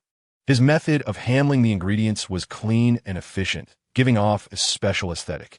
Teacher Huang, who was resting nearby, watched Chun Ji's skilled handling of the ingredients and couldn't help but smile in admiration. From Chun Ji's few actions in handling the ingredients, it was clear that he was someone who could cook. You wouldn't develop such skill without being in the kitchen for over a decade. Teacher Huang praised Chungu to the camera, growing fonder of him the more he watched. Chungu was completely immersed in his culinary world. One dish after another was prepared with Chun Ji's adept skills, sautéing ginger slices and frying chicken pieces. After a wave of fragrant aroma filled the air, Chungu appropriately added a certain amount of boiling water. Meanwhile, Teacher Huang was explaining to the viewers through the camera. Hello to all the friends watching Season 2 of Where Are We Going, Dad? I'm your old friend, Chef Huang. When you see that Chungu is cooking, please don't be confused. Our production team hasn't changed the cast. Chapter 367. The neighbor's child is drooling. Chungu made a plate of stir-fried river snails in less than 20 minutes. There was still over an hour until lunchtime. Chungu still needed to prepare 3 more dishes, so he was a bit rushed for time. For the second dish, Chungu chose to make sweet and sour ribs. After taking a short break, Teacher Huang proactively helped Chungu. I have to say, having a chef who knows how to cook assisting Chungu made his cooking process quite comfortable. Often, as soon as Chungu reached out, Teacher Huang would eagerly hand him the next ingredient needed. This saved a lot of time, and Chun Ji's cooking became increasingly smooth. The nearly seamless cooperation between Chungu and Teacher Huang also amazed the surrounding staff. Today was their first meeting, yet their collaboration was so flawless. This might be the tacit understanding between geniuses. Without saying a word, everything is done according to my gaze. As Chun Ji's sweet and sour ribs were freshly out of the oven, the tangy and sweet aroma once again filled the entire yard of the mushroom house. Smelling the delicious scent of the sweet and sour ribs, everyone couldn't help but swallow. Chapter 368. Happy lunchtime as soon as they entered the yard. The returning group gathered around the stove, sniffing continuously. It's so fragrant. Lao Huang, didn't you say you weren't making Buddha jumps over the wall? Teacher, he asked while washing his hands. Hearing Teacher He's words, Huang Lei quickly explained, Old he, you guessed wrong. None of the dishes today were made by me. I'm just here to help out today. Listening to Huang Lei's explanation, several people who didn't know the reason looked confused. If the dishes weren't made by you, then who else could have made them? Sister Zifeng? That doesn't make sense. Sister Zifeng is also a foodie. She can eat but can't cook. At this moment, Peng Peng, who had a good relationship with Zhang Zifeng, made a sarcastic remark about her, earning a furious eye roll from Zhang Zifeng. Someone, quickly take my Peng Peng away. Zhang Zifeng joked. If it was a tea made by Sister Zifeng, then could it be? With teacher He's voice, everyone's gaze fell on Chungu, who had been silent until now. It can't be that Chungu made it, right? Chungu, you can cook? The thought that such delicious food was made by Chungu was quite impressive. Chapter 369. The news says there will be a meteor shower tonight. Hearing Chun Chi-Chi's words, everyone was also quite surprised. They all knew that Chun Chi-Chi had opened a hot pot restaurant with branches in many cities. Now he announced that anyone who shows a ticket for the movie Ride the Waves can get a 20% discount at his hot pot restaurant. It was clear that Chun Chi-Chi was putting in a lot of effort to promote the movie Ride the Waves. Chungu gave Chun Chi-Chi an approving look. Good brother. Now that our three actors have introduced themselves, it's time for our director and lead actor Chungu to introduce himself. Teacher, he shifted the topic to Chungu. Upon hearing this, Chungu cleared his throat and looked directly at the camera to speak. Hello, audience friends. I am Chungu, the director and lead actor of the movie Ride the Waves. Just now, Zhao Gu, Ingbao, and Chi-Chi have already introduced the merits of our film, so I don't have much to add. I hope everyone can support our movie Ride the Waves in theaters during the May Day holiday. Thank you. After Chungu finished speaking, teacher Huang also chimed in, wishing our director Chungu's movie Ride the Waves a big hit. May it reach a box office of 1 billion. Chapter 370. One of the difficult questions, what to eat for dinner. The break time was always short. The hour given for a nap from the production team passed in a flash. Before long, it was 2:30 in the afternoon. Everyone gradually got up to prepare for the afternoon's work. Unlike lunch, dinner was to be arranged by Chungu, the chef. Whatever Chungu wanted to make for dinner was what everyone had to eat. However, Chungu still consulted the others' opinions. According to Chungu, dinner could be a bit heavier. As soon as they heard they could order for dinner, Chun Chi-Chi, the foodie, was the first to speak up. Chungu, I want to eat meat, all meat. You know, I've been weak since I was little, and I need meat to recover. Chungu was convinced by Chun Chi-Chi's reasoning, no matter how he looked at it. Chun Chi-Chi's weight of 170 to 180 pounds didn't seem to reflect someone who was weak. If Chi-Chi wants to eat meat, what about the rest? Chungu looked at the others.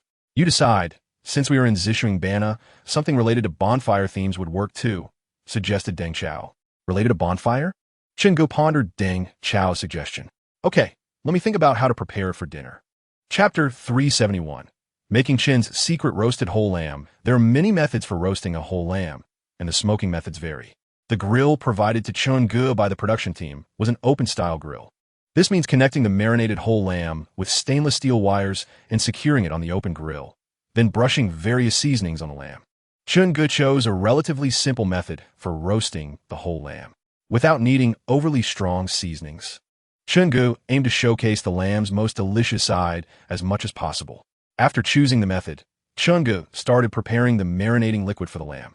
He peeled 2 pounds each of scallions, ginger, and garlic, crushed them, and placed them in a large basin. According to taste, Chungu poured in 2 bottles of beer and added a suitable amount of salt and other seasonings. Assigning the task of watching the marinating liquid to Zhang Zifeng, Chungu and Huang began tying the whole lamb. They took stainless steel wires to secure the lamb to the grill. After completing the preliminary preparations, the seasonings were also ready. Next was lighting the grill. This open-style grill used environmentally friendly, smokeless charcoal, which was very eco-friendly. While working on the roasted whole lamb, Chungu spoke to the camera. Chapter 372. Deceiving for food and drink. Once everyone tidied up their outfits, they finally welcomed their first dinner at the Mushroom House. The diligent Zhang Zifeng and Peng Peng proactively set the table for everyone. Sitting around the low table, they inhaled the enticing aroma wafting from the dishes. Everyone couldn't help but praise Chungu's excellent cooking skills. This roasted whole lamb is amazing. It smells so good, exclaimed Deng Chao. I can responsibly tell everyone that this is definitely the most lavish meal in the history of the Mushroom House. Teacher, he added. Anyone who has tasted Director Chun's cooking says it's great. Zhao Xiaoying chimed in. This time, having Chungu on our Longing for Life program has really given us a big surprise, Huang Lei remarked. Let us once again wish our director Chun and Deng Chao, Ingbao, and Chi-Chi for their movie ride, The Waves, to achieve great box office success. Cheers! Here's to the movie ride, The Waves, hitting it big. I'll bring Duo and the others to the cinema to watch your movie, Chungu. Thank you, Teacher Huang. Everyone clinked their glasses, once again promoting Chungu's movie ride, The Waves. Just as they were about to officially start eating, Teacher, he pulled out a phone from somewhere. Chapter 373. The brightest star in the night sky. Teacher, he suggested that Chungu be the first to perform a talent show. Also to give Chungu more camera time. Chungu was very willing to accept this. I'm not sure how much of his talent performance segment will remain after editing. The first person to appear naturally gets the most attention. As for the so-called pressure on the first performer, it doesn't mean much to Chungu. He has been in the entertainment industry for over a year and has seen all sorts of scenes. Moreover, this is a private gathering with a few friends. Everyone is just having fun together, so there isn't much tension. Standing in the center of the courtyard, Chungu asked everyone, "What talent do you want to see me perform?" "Dance. I want to see you dance," Deng Xiao shouted from below. When it came to asking Chungu to dance, everyone recalled the scene from Running Man when Chungu danced outside Incheon Airport in South Korea, which can only be described as eye-watering. Chungu is good at everything except dancing. It's not that his physical coordination is lacking, but since he returned, he has been busy with various things. Chapter 374. Let's watch the meteor shower. Everything is ready, and the atmosphere is set. The melody of the brightest star in the night sky echoed in Chunji's mind. This song was originally performed with a guitar, so Chungu asked the production team to find him a guitar. He planned to play and sing it himself, using the most straightforward acoustic style to recreate the brightest star in the night sky. His 5 slender fingers gently caressed the guitar strings, and as he strummed, the sound of the guitar filled the quiet courtyard. Along with the clean guitar sound, Chunji's suddenly deepened voice began to resonate. The brightest star in the night sky. Can you hear it clearly? The person gazing up, the loneliness and sighs in their heart. The brightest star in the night sky. Can you remember? The figure that once walked with me, now vanished in the wind. The melody and rhythm of the brightest star in the night sky carry a hint of slow rock. Chunji's voice is versatile and can perfectly handle any genre. The deep voice combined with the guitar sound captivated everyone right from the start of the song. The people present may not be as professional as trained singers. Chapter 375. Recording ends after seeing the meteor. It was nearly 10 o'clock. Everyone chatted for a while, thinking about the heavy recording schedule for the next day. So they all said goodnight and returned to their rooms to prepare for bed. There was nothing to say throughout the night. The first ray of morning sunlight streamed through the window and fell on Chunji's face. What woke Chungu was not only the first ray of morning light, but also the crowing of the rooster in the courtyard. Today was the last morning of Chunji's recording for Yearning for Life. This is also the recording process of the variety show Yearning for Life. Chungu removed Chun Chi-Chi's chubby hands from his body, squinted his eyes, and got out of bed to change his clothes. Holding a water cup, toothbrush, and towel, he went to the courtyard to wash up when he noticed that Teacher he had gotten up even earlier than him. He smiled and greeted Teacher he. "Good morning." "Teacher he." "Good morning." Teacher he responded with a smile. "Chungu, you actually got up so early.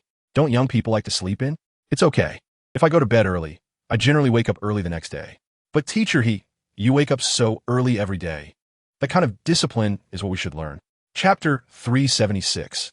Being criticized again, such comments have been a topic of great interest among Korean netizens, who did not see anything wrong with them.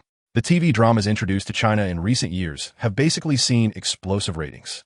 Some idol artists who are not even popular in Korea see their value skyrocket after going to China, developing an inexplicable sense of superiority over the Chinese people. Various scandals of blackface and diva behavior have emerged. Even more exaggerated, a Korean female artist went out with a security team, really thinking of herself as someone important. Some Chinese students studying in Korea saw these comments from Korean netizens and wanted to refute them, but upon reflection, they couldn't find a reason to argue against them. After all, what they said wasn't entirely wrong. In recent years, Korean pop culture has been culturally exporting to Chinese entertainment, directly or indirectly influencing the values of many teenagers. Just like in the 1980s and 1990s, when children dreamed of becoming scientists, nowadays, children born in the 2000s generally dream of becoming stars or internet celebrities. It's somewhat helpless, but very realistic.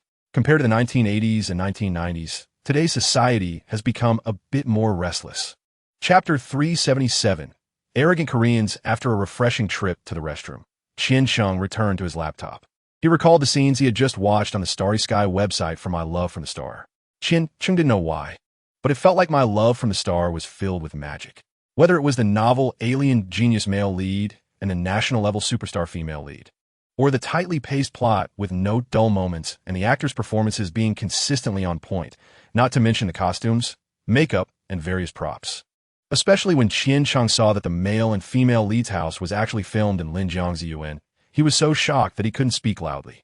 Qian Sheng's family had some money. Otherwise, he wouldn't have the ability to study abroad. For him, living in a luxury neighborhood like Linjiang's Yuan in Beijing was something his family wouldn't even dare to dream of. Moreover, through the comments, Qian Sheng learned that the house where the male and female leads lived was actually purchased by the production team. They must have spent at least 200 million just on these two houses. I wonder if the director of this drama was beaten to death by the investors. Qian Sheng said with a hint of envy. Chapter 378. Mixed reviews. Moreover, these media outlets have also seized upon the main element of Chinese dramas. China and South Korea have had a connection since ancient times. In ancient times, China was always the suzerain state of South Korea. At that time, the upper-class aristocrats in Korea prided themselves on being able to read, write, and recognize Chinese characters. Simply put, China has historically been the father of Korean people. Because of this special relationship, after entering the 20th century, Korea has been trying hard to break free from such influence.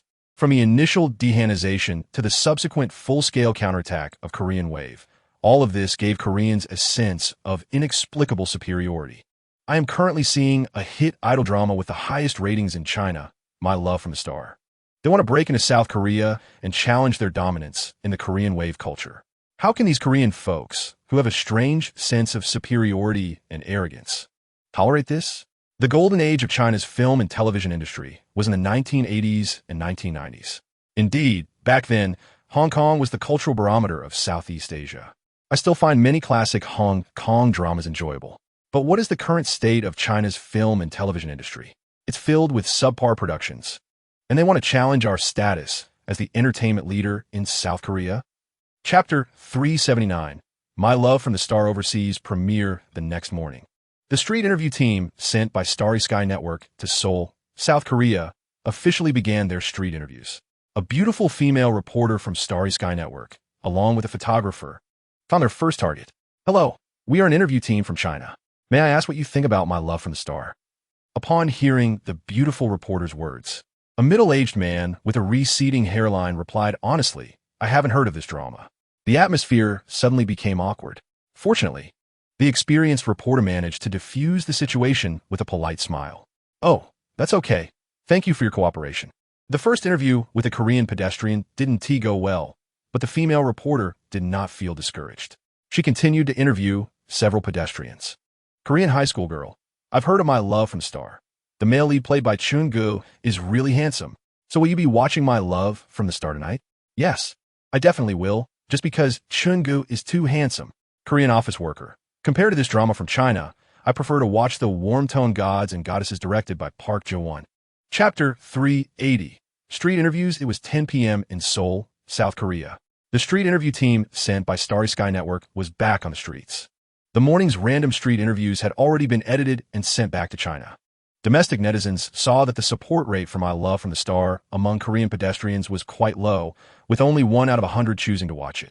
The reason the Korean high school girl chose to watch My Love from the Star was simple. She was purely drawn to Chun-ji's looks. For a moment, domestic netizens were unsure whether to feel happy or upset.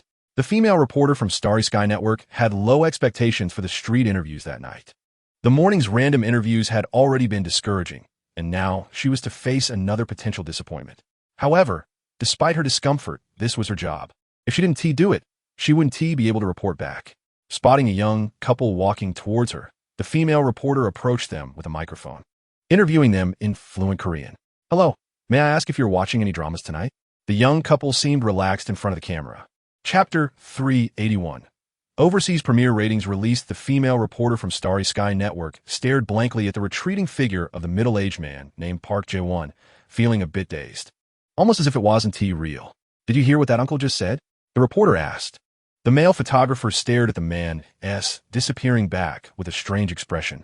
He was now regretting the flag he had just planted. Why did I set a 10-year single flag? He added, I feel like I just hallucinated. After interviewing so many people, it's the first time I've heard of a Korean watching my love from the star. And even more incredible, this uncle named Park Jae-won gave such a high evaluation. But it's also a good thing. At least there are indeed Koreans who have watched my love from the star. When a male photographer mentioned the middle-aged man's name, the female reporter felt a sense of familiarity with the name, as if she had heard it somewhere before. Wait, don't you think this uncle's name sound familiar? Chapter 382, Public Knowledge? Nonsense. The next morning at 9 a.m., many people were officially starting their workday. At this moment, numerous internet users browsing the news online came across a trending post. My love from the star overseas premiere cools down. South Korea's SBS ratings are surprisingly below too. The follow-up included comments from Korean netizens sourced from a large entertainment forum in Korea. The person who posted was thoughtful enough to translate the Korean comments into Chinese, in case some people couldn't understand Korean. Looking at the disdainful and arrogant remarks from those Korean folks, many domestic netizens began to reply in the comment section, expressing their thoughts. I thought my love from the star would at least surpass 5 in ratings. I didn't expect it to be this bad. It shouldn't be. My love from the star topped the ratings chart in China last year. The plot of my love from the star is so good. How could it only get less than 2 in ratings? Are these Koreans blind? Why should we care about their opinions? They're the warm-toned gods and goddesses. Doesn't seem that great either. Chapter 383. We have insider. Someone immediately searched for the name Park Jae-won. After seeing the results, they quickly posted it online. Director Park Jae-won of the warm-toned gods and goddesses praises my love from the star in an interview. To ensure the authenticity of the post, they attached information from an online encyclopedia. Once this post was published, it instantly attracted the attention of countless onlookers. Is this true? Aren't the warm-toned gods and goddesses in my love from the star competitors? How could he praise a competitor? After watching the video and the information, it was indeed the director of the warm-toned gods and goddesses. Wow, that is impressive. The director of a competitor is praising my love from the star. No one is saying Park Jae-won was paid off, right? Ha ha ha. If we could get a competitor's director to praise my love from the star, I'd accept that. Park Jae-won, you want me to praise my competitor? What do you think I am? You need to pay me more, not to mention anything else. Park Jae-won is the pioneer of Korean idol dramas. If even such a professional is praising my love from the star, what does that indicate? Chapter 384. The next day's broadcast, the Korean high school girl in front of the camera was initially a bit nervous. However, when discussing her favorite TV dramas, her eyes sparkled with excitement. Various positive adjectives poured out, praising my love from the star to an extraordinary level. The female reporter, Ms. Lee, from Starry Sky Network, and the photographer both looked as if they had seen a ghost. When did my love from the star become so popular in Korea? They had interviewed nearly 200 passersby yesterday, and only a few had confirmed they watched it. Now, randomly interviewing a passerby yielded such high praise. It must be an illusion. After finishing the interview, the Korean high school girl curiously asked, Is Chungu Appa very famous in your country? The Starry Sky Network reporter thought for a moment. Chungu is currently very popular domestically. His 2 dramas, My Love from the Star and Nirvana and Fire, have achieved high ratings in the country. The variety shows he participated in are all top-tier domestic programs, and he performed quite well in them. Data indicates that during the episode he appeared in. Chapter 385. This is called Prestige. The next day's ratings for My Love from the Star surprisingly soared to 17. Meanwhile, its competitor during the same time slot, Warm Color Male and Female Gods, was left behind by 4 percentage points, garnering only 13. This result left many Korean netizens in silence. They've been mocking this idol drama from China online for the past 2 days. The premiere rating for My Love from the Star was merely 2, quite dismal. However, no one expected such a dramatic reversal for My Love from the Star the next day. With a rating of 17 percentage points, it stood out, firmly occupying the top position on the ratings chart. The drama Warm Color Male and Female Gods, which had high hopes from the audience, was unexpectedly outperformed by My Love from the Star. This left all Korean viewers astonished. How did this happen? Director Park Jae-won's Warm Color Male and Female Gods was actually surpassed by My Love from the Star. The pioneer of Korean idol dramas was defeated by a Chinese drama. What a disgrace. I call upon all viewers to boycott My Love from the Star. We must not let Chinese dramas take the top spot in ratings. Chapter 386. The eve of release. Chungu have been very happy these days. The time spent idling in the villa truly felt like earning fame effortlessly, thanks to the explosive overseas market of my love from the star. He gained over 600 million fame points, almost waking up from laughter in his dreams. Additionally, the airing of The Life I Long For brought him over 30 million fame points, which was also quite good. Most importantly, during this time, the public had shown significant anticipation for his big screen debut film, Riding the Wind and Breaking the Waves. This also boosted Chun Ji's confidence in achieving a 10 billion box office. With the May Day holiday approaching, many people were preparing for outings. Film investors who had scheduled releases for the May Day holiday were also making final promotional efforts. Previously, the most anticipated films for the May Day period were undoubtedly Lin Nan's Sky Rescue and Liu Haixing's The Empire of Heaven. However, due to the explosive overseas ratings of My Love from the Star and the promotions for The Life I Long For, many viewers remembered Chun Ji's first film, Riding the Wind and Breaking the Waves. According to some unnamed survey data from Light and Shadow Entertainment, many people still held great expectations for Riding the Wind and Breaking the Waves, starring Chun Gu, Deng Chao, and Zhao Xiaoying. Chapter 387. Ups and Downs. Chun Gu was very quick at editing, which he had practiced. He spent just over 20 minutes to re-edit a short video of over a minute. Looking at the 1-minute video playing on the computer, Chun Gu revealed a knowing smile. Since you, Behind Media, want to play this trick before the movie release, then I have something special for you as well. Let us see if you can handle it. After checking everything and confirming there were no issues, Chun Gu activated his long and used ultimate hacker skills, creating a non-existent identity online. He used his powerful hacking skills to break into the Weibo terminal. He made a few small adjustments. While the engineers in the Weibo security department were completely outmatched by Chun Ji's hacking prowess, they never realized the server terminal had been breached. After completing everything, Chun Gu exited the Weibo server terminal, casually deleted his virtual identity account, and cleared all possible traces. Job done, he went home to sleep. Chun Gu got up and left the company. Chapter 388.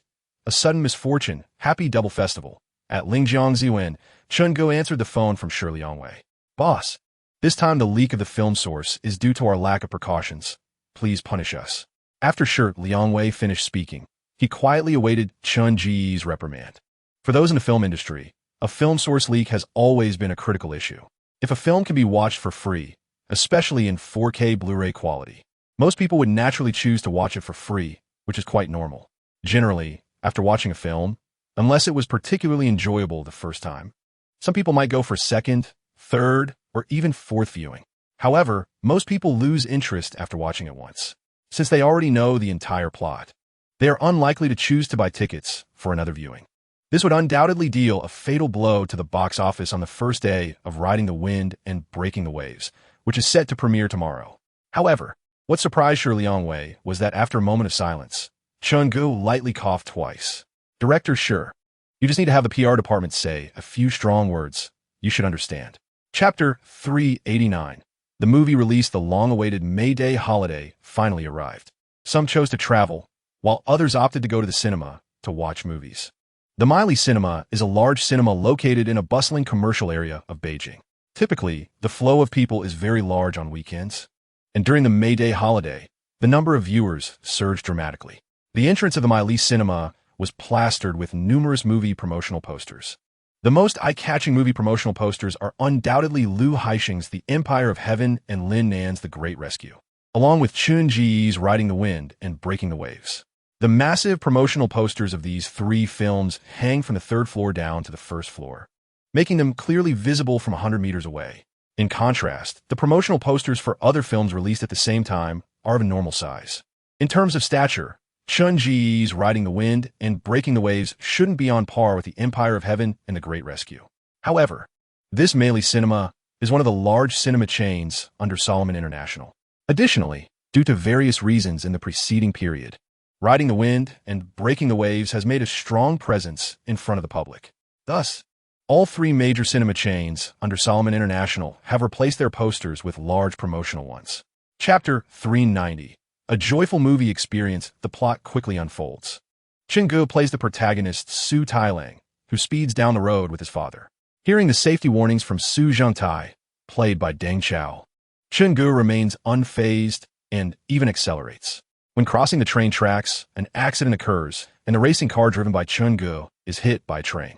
In the end, Su Zhongtai, who was wearing a safety helmet, only suffers minor injuries, while the male lead Su Tailang is not so lucky and is sent to the hospital. As the subsequent plot unfolds as he had guessed, Zhou Jiwen feels somewhat disappointed. Just as I suspected, if the plot is merely this cliché, the box office and reputation of Chun Ji-yi's film are unlikely to be optimistic. Listening to her boyfriend's words, Liu Chuxue shares a similar opinion. However, Liu Chuxue has always held expectations for Chun-gu. For no other reason, every time everyone doubts Chun-gu, he always uses his actions to present dazzling data in front of them, letting them know what it means to be a man who creates miracles. As the protagonist Su Tailang's memories flash through his mind, the scene shifts, and Chun-gu pushes open the door, seeing the various decorations from the 1990s outside. Chapter 391. Premiere day on the way out of the cinema. Chun-gu occasionally hears conversations from the audience who have just watched Riding the Wind and Breaking the Waves. Ha! Riding the Wind and Breaking the Waves is so funny. Especially that line, the smaller the voice, the more powerful the momentum. And then someone just slaps him. I laughed out loud. The best actor truly deserves the title. Deng Xiao's performance in the film is spot on. Ying Bao's acting is also great, and her scene with Chun-gu. That subtle sense of temptation got me all excited. If you ask me, the most impressive person is still Chun-gu. Not only is he the director and screenwriter, but he also plays the male lead. Plus, the script is really well written. Compared to those inferior comedies that forcefully throw in jokes, Chun Ji-yi's film is simply invincible. I dare say this is definitely the strongest comedy film in mainland China in recent years. And one more impressive point, wasn't it stated at the end? All those racing stunt shots were performed by the actors themselves. Wow, is that true? I thought it was a joke. Amazing. Those racing stunts got my adrenaline pumping like crazy. Chapter 392. Riding the Wind and Breaking the Waves after uploading the reviews for the 3 films. Liu Chuxue closed her computer. After watching movies all day, she felt a bit fatigued. As for what changes would happen after sending out these reviews, she would wait until she woke up to find out. The world is vast, but she must wait until she wakes up. In fact, before Liu Chuxue posted her reviews, many people had already uploaded their reviews online. However, as a Weibo influencer with a considerable number of fans, Liu Chuxue's 3 reviews received a lot of attention as soon as they were released. After reading Liu Chuxue's somewhat controversial 3 reviews, her Weibo comment section became lively. I was a bit surprised that the blogger rated Riding the Wind and Breaking the Waves so highly. I haven't seen the movie yet. I just wanted to wait for the blogger to update their review. Seeing the blogger praise Riding the Wind and Breaking the Waves so much, I guess I'll go watch it tomorrow. Lin Nan's The Great Rescue is a very pure commercial popcorn movie. It's definitely top-notch in terms of plot and grand scenes. Highly recommended. And Liu Haixing's The Empire of Heaven is also pretty good. Chapter 393. Box office explosion upon hearing the statistician's words. Everyone gathered around. Are you sure you recalculated and the data is correct? Absolutely correct. I recalculated and the data is totally accurate. I swear on my luck of being single for the next 30 years that I did not make a mistake. Hearing such a bold vow from the statistician, everyone raised their eyebrows. Since he dared to make such a vow, it indicated he was very confident in the data he calculated. What movie are you talking about? Someone asked. Riding the Wind and Breaking the Waves. Upon hearing the title, everyone had some impression. After all, the promotional efforts for Riding the Wind and Breaking the Waves were quite strong recently, and it was visible everywhere. Moreover, there had also been a film leak incident right before its release, which caused quite a stir. Isn't this the movie starring Chun-gu, Deng Xiao, and Zhao Xiaoying? I remember many people were not optimistic about it. It seems Riding the Wind and Breaking the Waves only accounted for about 15% of the screening ratio in major cinemas. Chapter 394. We Are Champions. Chun-gu was also paying attention to the first-day box office data for Riding the Wind and Breaking the Waves. He had done so much in advance to promote the film to ensure it received a lot of attention right from the start. Now it seemed that all of this was worthwhile. The first-day box office of 50.06 million for Riding the Wind and Breaking the Waves truly justified Chun Ji-yi's relentless promotion. Moreover, this was definitely not the end. It was just the beginning. Riding the Wind and Breaking the Waves currently only occupies 15% of the screening ratio, compared to The Great Rescue and The Empire of Heaven, which each occupy 50% of the screenings. For Riding the Wind and Breaking the Waves to achieve a high box office of 50. 6 million, with only 15 of the screenings, shows its immense potential. And this potential is not something only Chun-Gu can see. Others can see it too. Achieving a high box office of 50.06 million on the first day of release is truly remarkable.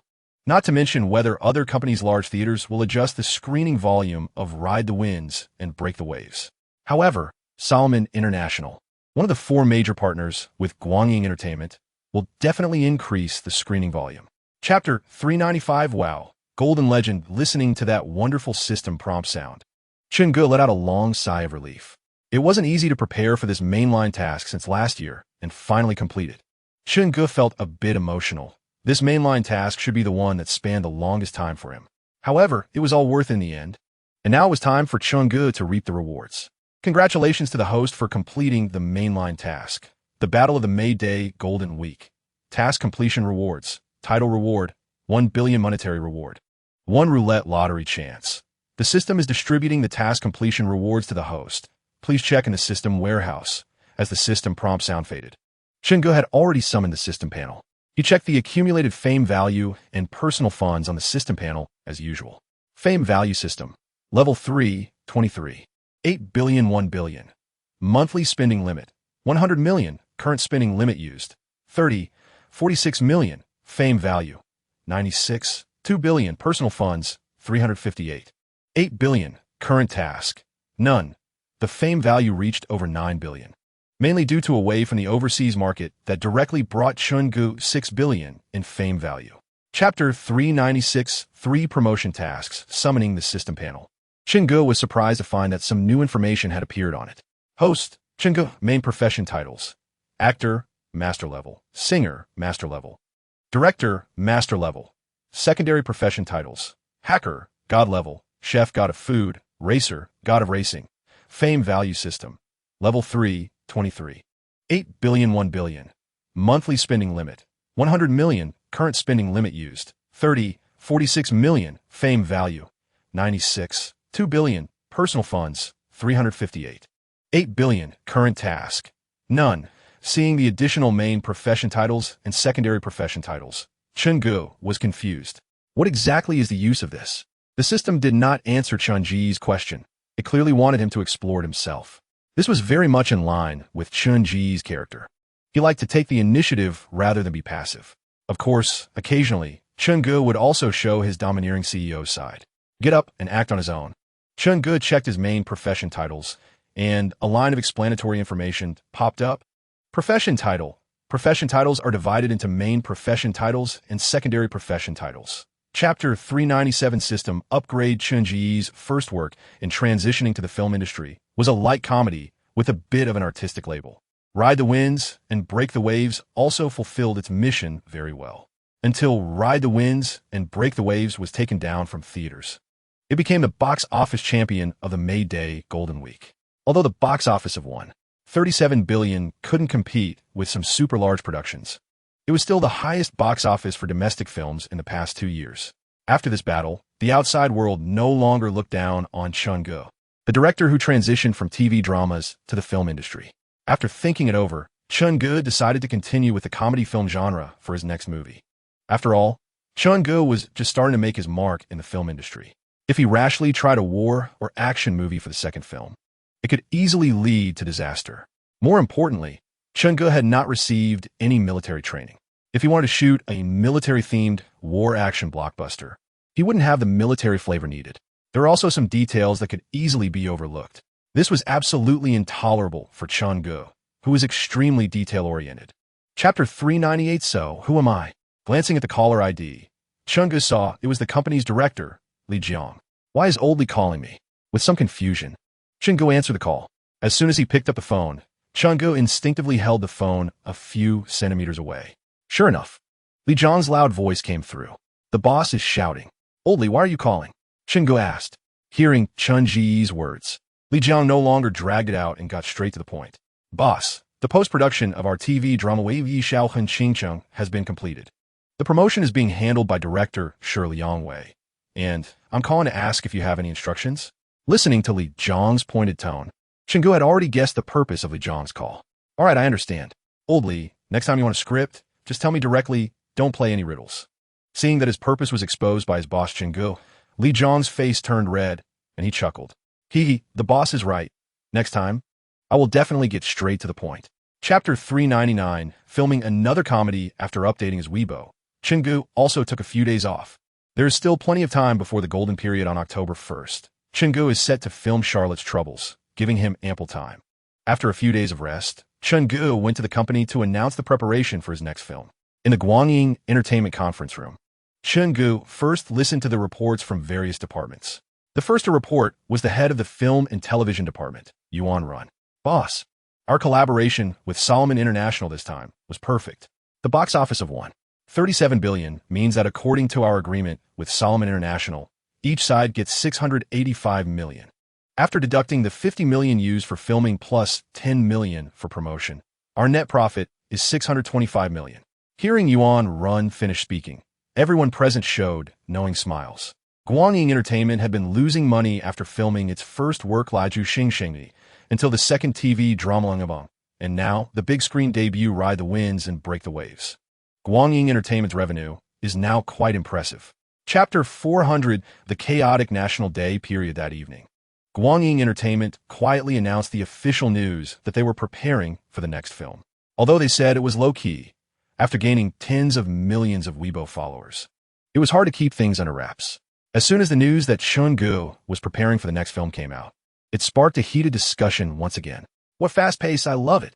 Director Ching-gu is incredibly prolific, even more so than the Saos in a production team. Wow, that marvelous metaphor of yours upstairs really shows your expertise. Ha ha ha, it's a rough saying, but it makes sense. That's just how it is. I wonder what genre director Chun-ji's next film will be.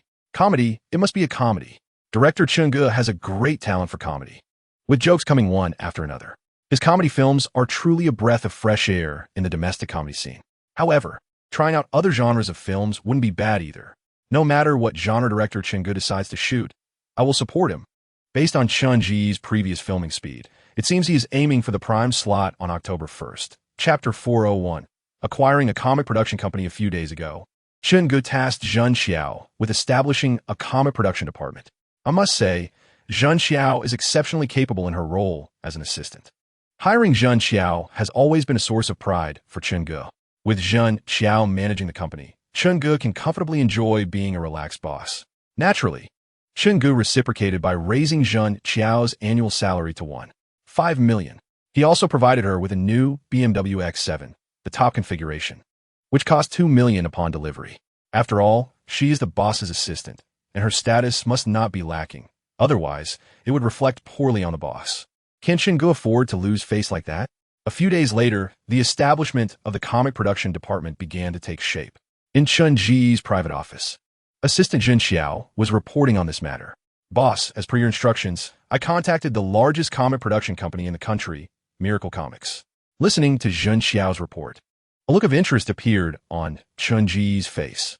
He knew Miracle Comics was the largest comic production company in the country, holding over 80 of the domestic comic market. The remaining 20 is occupied by other comic studios. Chapter 402. Renaming to Marvel. Hearing the sudden voice behind him, Du Mingfei, who was playing a game, was startled and nearly jumped out of his seat. Reflexively, he attempted to switch to the desktop, a habit formed from being caught playing games at work. After all, getting caught while slacking off could lead to a reprimand or worse, a deduction from his performance bonus. Du Mingfei nervously stood up and turned to see who it was. When he recognized the person, his mouth dropped open in shock. Ching-gu, Du Mingfei exclaimed, causing his colleagues, who were also gaming, to turn their heads in surprise. Many of them were fans of Ching-gu, having only seen him online or in films and dramas. Now that their idol had stepped out of the big screen and into reality, everyone was excited. It's Ching-gu. He's really handsome. A female comic artist whispered excitedly to her friend. He's so handsome. I've been a fan since Ching-gu debuted, and now I finally see him in person. Chapter 403. Reactions from the outside world after confirming that the newly established animation production department would be called Marvel. Ching-gu assigned corresponding tasks to Du Mingfei and others. According to Chun-ji's original plan, the first batch of releases would include Iron Man, Spider-Man, and the Incredible Hulk. This was not just a random selection from Marvel's collection. It was a decision made after careful consideration by Ching-gu. The westernized names have all been localized to suit the Chinese market better, ensuring higher acceptance domestically. Chungu had studied each of Marvel's setting collections in depth before ultimately deciding to release Iron Man, Spider-Man, and the Incredible Hulk first. Iron Man's character is a handsome, wealthy second-generation heir, who is also a genius scientist with strong practical skills. The plot where he builds his super armor and battles through a terrorist base is simply thrilling. Moreover, if Chungu plans to bring these superheroes to the big screen in the future, his first choice to play Iron Man would be himself. After all, how many men can resist the romance of mechas? Chapter 404. Hardworking people deserve attention. There is no doubt that the male lead, Xia Luo, will still be played by Chungu. As for the female lead, Ma Dongmei, Chungu stumbled upon a sketch artist who seemed particularly suited for the role while watching a skit. The character of Ma Dongmei is carefree and cannot have an idol-like demeanor. The sketch actress named Molly left a very good impression on Chungu. Her skits often appear in the Spring Festival Gala. While she may not be well known to the general public, she is certainly a professional in the skit circle. Molly's appearance may not be the most outstanding, but she gives off a very cheerful vibe. This Molly is the actress I want. Chungu decided while watching the skit on his computer for the role of Ma Dongmei in Xia Luo's Troubles. Before formally inviting Molly, Chungu had his assistant Bao Yu investigate her background, finding no negative information and noting her low profile in the entertainment industry. Chunji's principle is to never hire actors with past scandals, since it was confirmed that Molly had no such issues. Chungu instructed his assistant Bao Yu to extend a formal invitation to Molly. Chapter 405. A slight smile is charming in fact. Chungu had considered continuing to collaborate with Deng Chao. However, when Chungu approached Deng Chao, he was already involved in a new film project, one he had taken on before Chungu announced the preparation for Xia Luo's Troubles. It was a film set to be released during the National Day holiday, directed by Lin Nan from Indu Film Industry. In light of this, Chungu joked with Deng Chao that they might end up competing during the National Day period, although Deng Chao's schedule couldn't accommodate it. Chungu could find other actors to fill the role. Meanwhile, when Ma Li received the invitation from Guangying Entertainment for the female lead role, she felt completely bewildered. Guangying Entertainment is inviting me to star as the female lead in a new movie? Not only was Ma Li surprised, but everyone at her company was equally dumbfounded upon hearing the news. Director Chungu from Guangying Entertainment personally sent an invitation for Ma Li to star as the female lead. If Ma Li becomes famous, she better not forget her good friends. It shouldn't be. Sister Li's appearance doesn't belong to the particularly beautiful type. It's just average. Generally speaking, don't people prefer to choose beautiful actresses? Chapter 406. Excellent premiere ratings time passed little by little, and Mango TV finally began broadcasting the TV series A Smile is Beautiful. Accompanying the opening visuals was the theme song A Smile is Beautiful. I always casually tell you my wishes.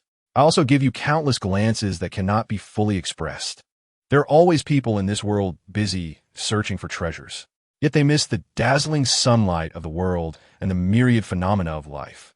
The theme song A Smile is Beautiful was sung by the male lead Wang Chunlu himself. Although his singing skills are not as good as a professional singer, it is still acceptable. The special effects were produced by the colleagues from the Special Effect Department of Light and Shadow Entertainment. This was also in accordance with Chunji's long-standing request to use the highest standard in production. The notion of low-budget domestic special effects has never manifested in the TV series or movies produced by Light and Shadow Entertainment. 2 minutes later, the opening song ended, and the plot officially began.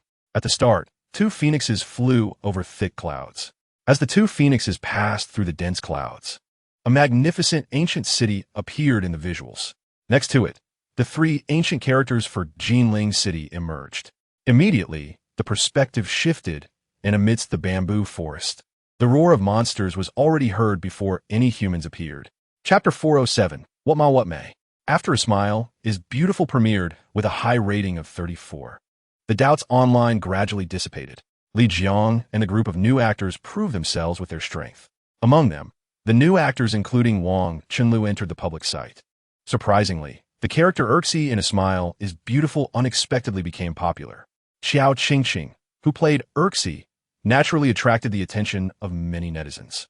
Originally, Xiao Qingqing had only 1 or 200 followers on Weibo. But after the series aired, her Weibo account was dug up and her follower count skyrocketed, eventually reaching over 200 000 before slowing down. Of course, Chunga didn't pay much attention to these matters. The development of an actor relies not only on the resources the company acquires, but also on maintaining good relationships with fans.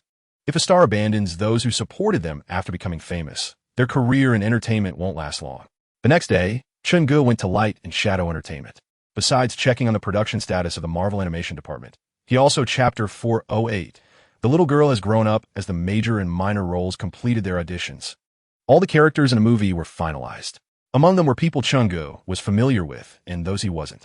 For example, for the role of the Emperor, Chunga specifically invited the seasoned actor Lee Jung-ming. The last time Chunga collaborated with Lee Jung-ming was in Nirvana in Fire. After Nirvana in Fire aired, it had helped Lee Jung-ming and other veteran actors to regain popularity. When Chunga invited him to play a movie role, Lee Jung-ming readily agreed. Having previously played roles of emperors, it was a new experience for him to suddenly portray a character who spoke with a bit of sharpness and sarcasm. The preparation work for the movie was also in full swing. Once the crew responsible for location scouting finished their work, the movie could officially begin filming. Before announcing the new movie's main creative lineup, Chunga did one more thing. He paid a $6 million breach of contract fee to sign Ma Lee from her agency to Light and Shadow Entertainment. This move left many in the outside world baffled. Spending such a high breach of contract fee to bring Ma Lee, a sketch comedy actress, to Light and Shadow Entertainment. Chapter 409. Folk songs like The Wind, many netizens still remembered the chubby Di Zhao Lei. She had redefined folk songs with her heavenly voice on The Voice of China. Compared to the heavy emotional style originally found in folk songs, Zhao Lei preferred to use her clean and ethereal voice to express a different taste. Although she hadn't attended any business events for over a year, Zhao Lei had been learning music knowledge under that ing. In terms of systematically learning music, Chunga felt inferior. Chunji's plan to create a return album specifically for Zhao Lei was something he had long prepared for. Zhao Lei was the first true singer at Light and Shadow Entertainment aside from him. As a company aspiring to become one of the 4 major entertainment agencies, Light and Shadow Entertainment would not limit itself to just TV dramas and movies. In all 3 areas, film, television, and music, Light and Shadow Entertainment aimed to excel. During this preparation time for the movie, Chunga, Zhao Lei, and Gu Andy spent a lot of time in the company's recording studio. Besides Chunga personally producing the main song, both Gu Andy and Zhao Lei also created their own songs to include in the new album. Chapter 410. Personal concert. It was confirmed that the 2 songs Chengdu and Girl by the Bridge, created by Chunga, would serve as the album's main tracks. In the following time, Zhao Lei practiced these 2 songs, while Chunga and Gu Andy stood by in the recording studio, guiding her. It was a rare sight to see top-tier music industry figures providing guidance to a relatively new singer, as long as no unexpected issues arose. It could be said that Zhao Lei would definitely secure a place in the music industry in the future. Sitting together, Chunga and Gu Andy watched Zhao Lei record her songs. Chunga looked at Zhao Lei, who had grown up with a satisfied smile like a proud father. Listening to Zhao Lei's extremely steady singing, Chunga quietly whispered to Gu Andy, "Fat D, I think after we get married, we could have a daughter. I prefer daughters." Hearing Chunga suddenly bring up having children after marriage, Gu Andy's cheeks instantly flushed red. "Who said I would have kids for you? Our parents haven't even met yet." "Oh, that's true. So, do you want to come to my house to celebrate the new year this year? Otherwise, when I go back, my mom will be nagging me all day." Chapter 411. Returning to Hungyan Film City the next day, sunlight streamed through the glass floor-to-ceiling windows into the spacious bedroom. The first to wake up was Gu Andy. Gu Andy gazed at the handsome face of Chunga, who was still fast asleep. As soon as Gu Andy thought of the various crazy positions with Chunga last night, her little face instantly flushed. Who would have thought that those strange positions would actually feel pretty good? While Chunga was still asleep, Gu Andy carefully gave him a kiss on the face. However, just as Gu Andy was about to get up, Chunga woke up. The 2 locked eyes, and without saying a word, Chunga pulled Gu Andy back down. Then, after an indescribable experience, Chunga and Gu Andy finally parted ways. The more time Chunga spent with Gu Andy, the more he appreciated the beauty of it all, especially the bizarre positions from yesterday, which could not be accomplished without a certain level of dance training. No wonder people say to find a girl who studies dance as a girlfriend. Well, those who understand will understand. If you don't, there's nothing I can do. After a simple breakfast at 9:30, the assistant Bao called. Chapter 412.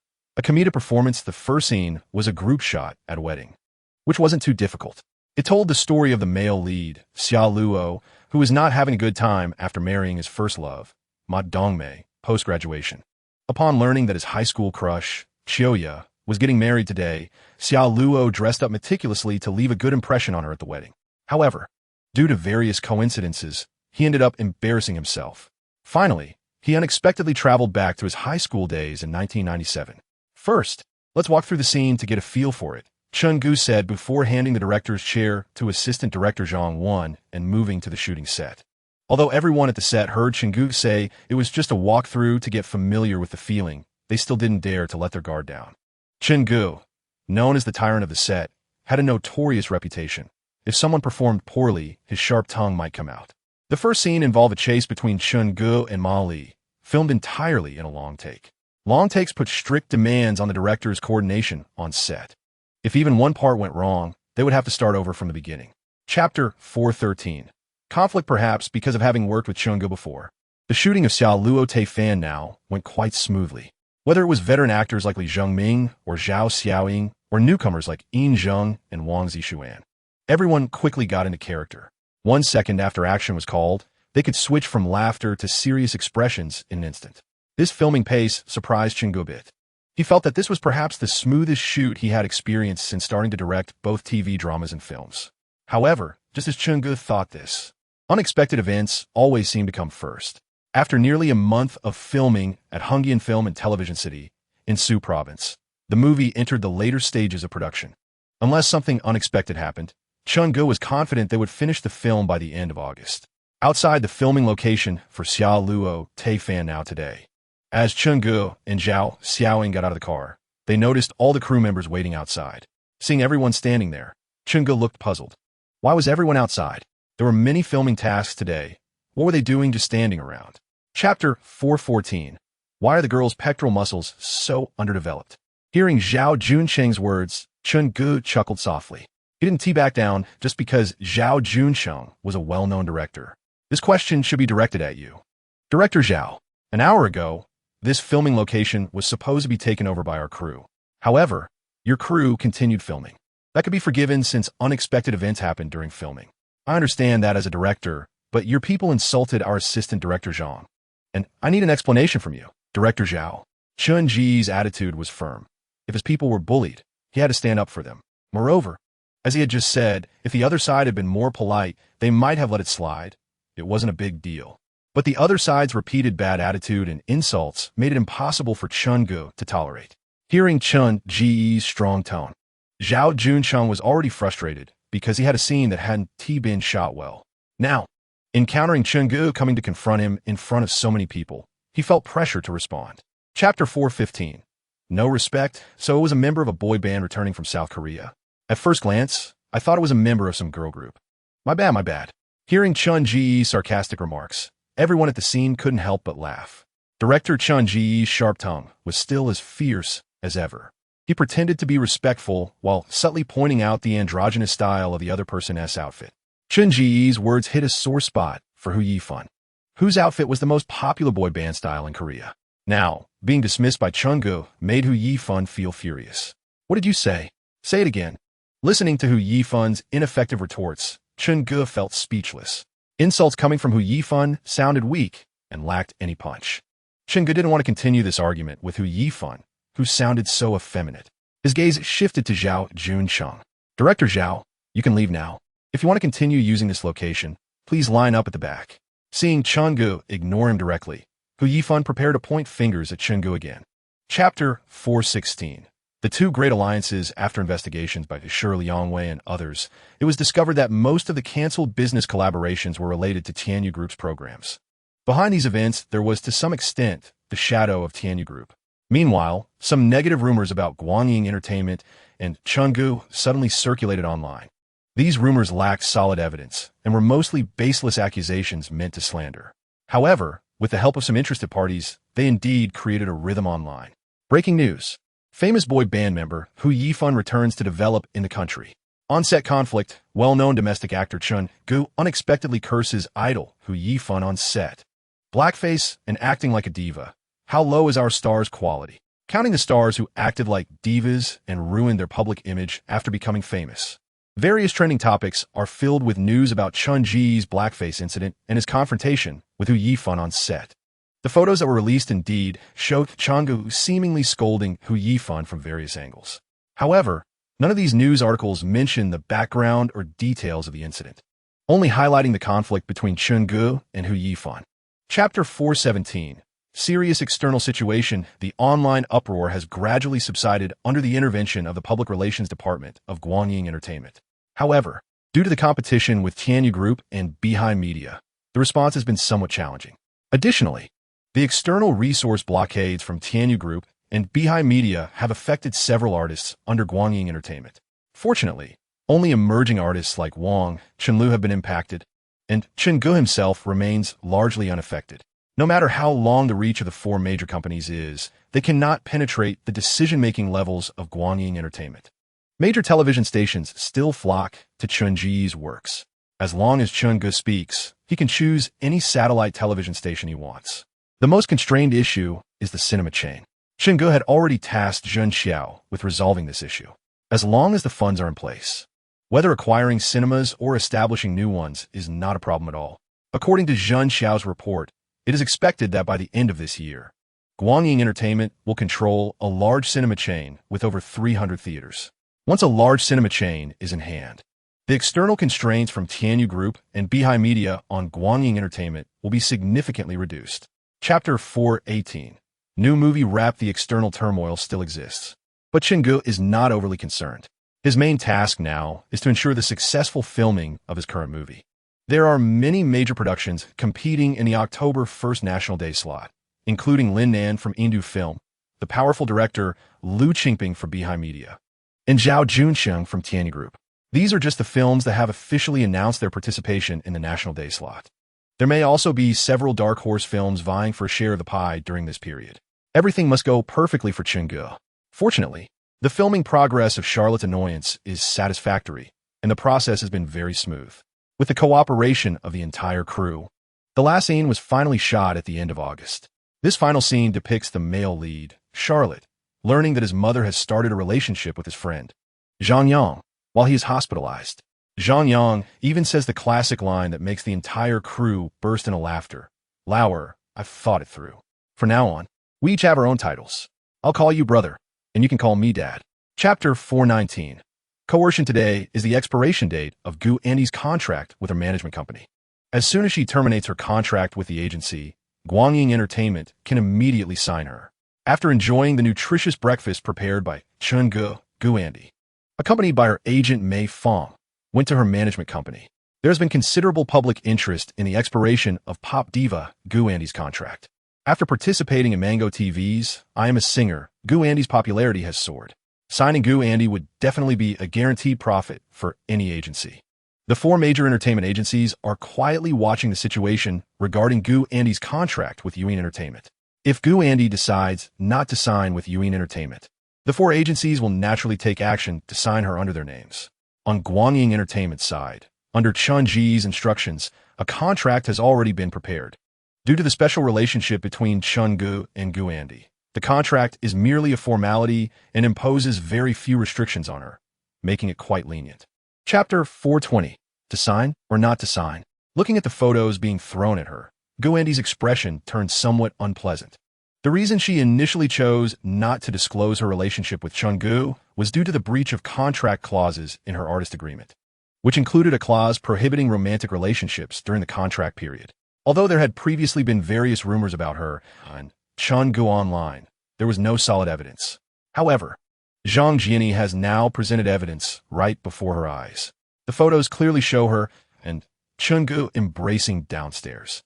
The images distinctly capture their faces, leaving no room for denial.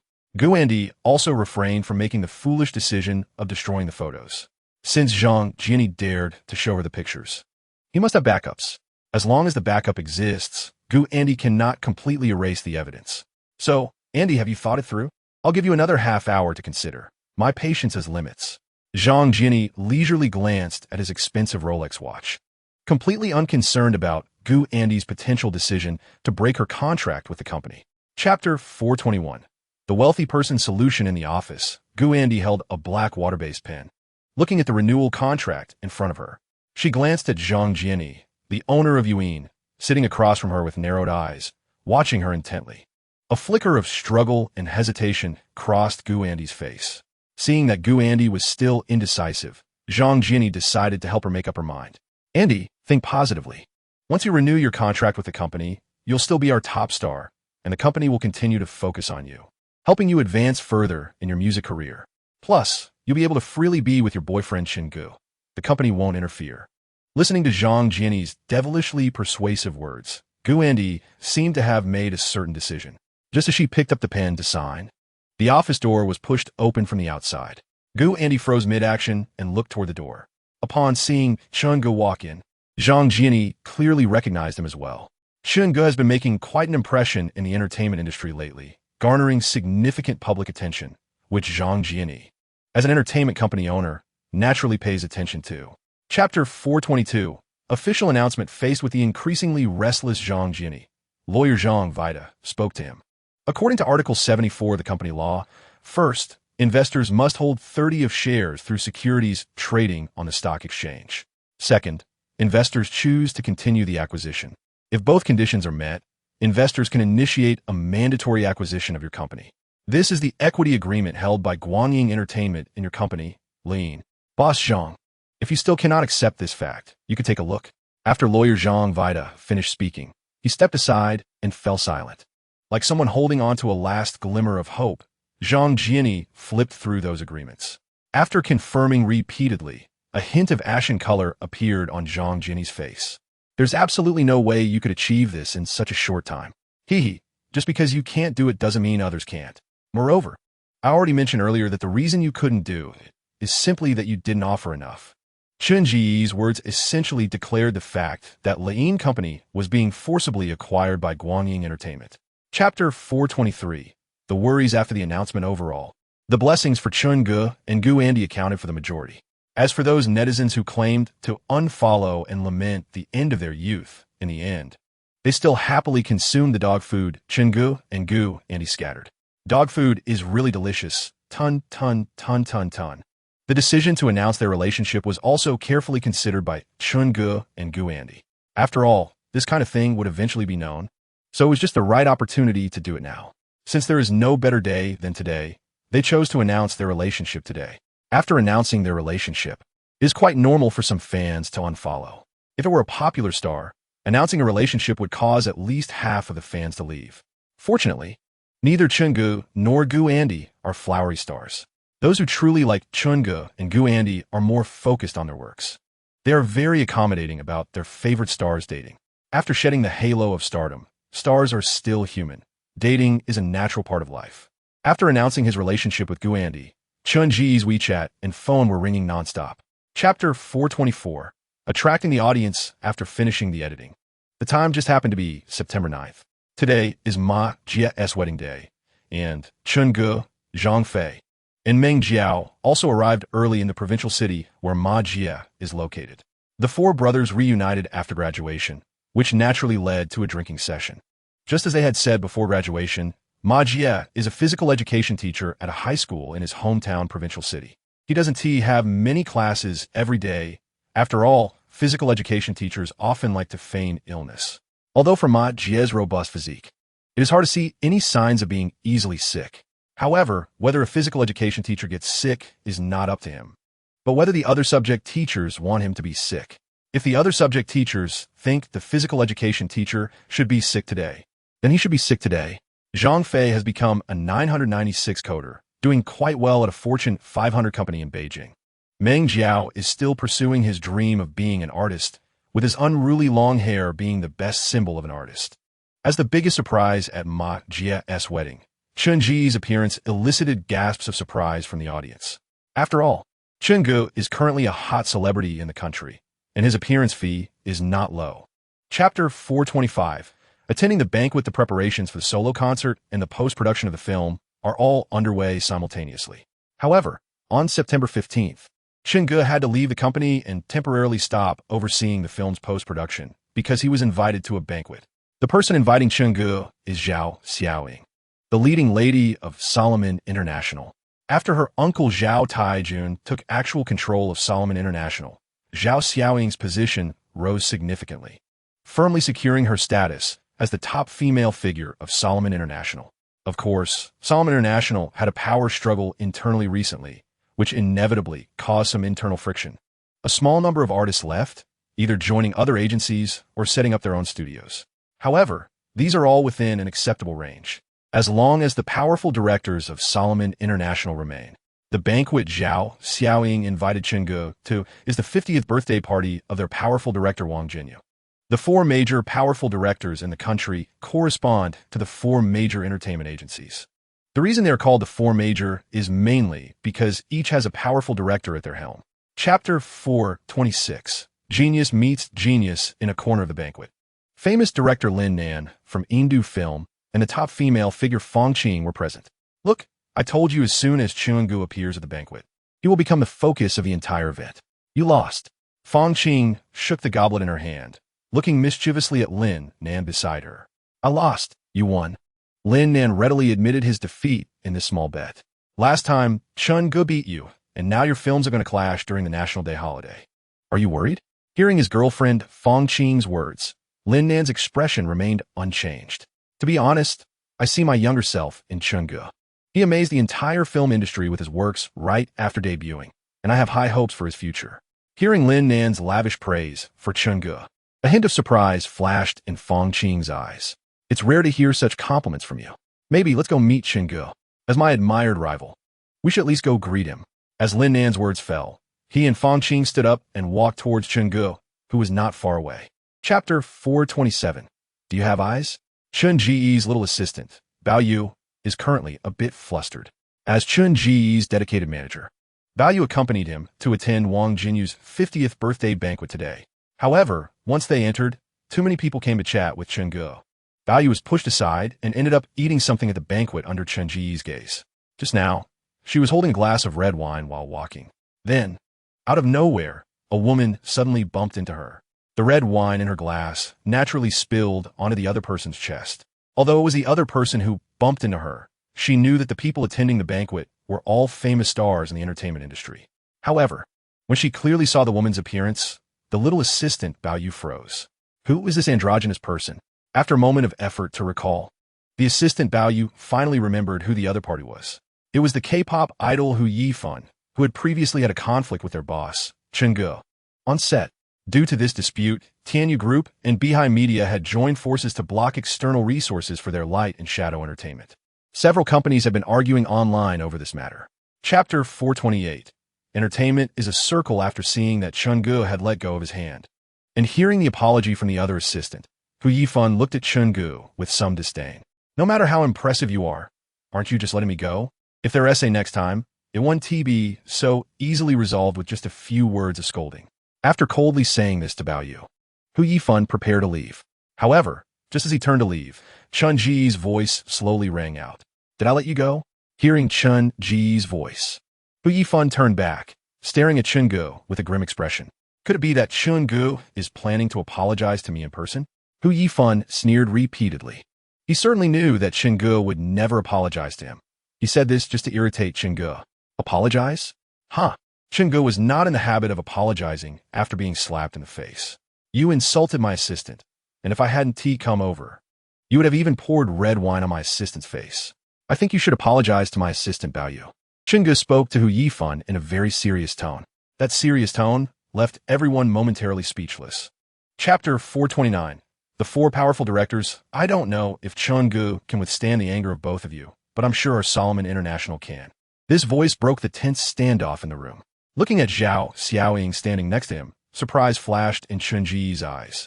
After all, Light and Shadow Entertainment and Solomon International were only in a cooperative relationship.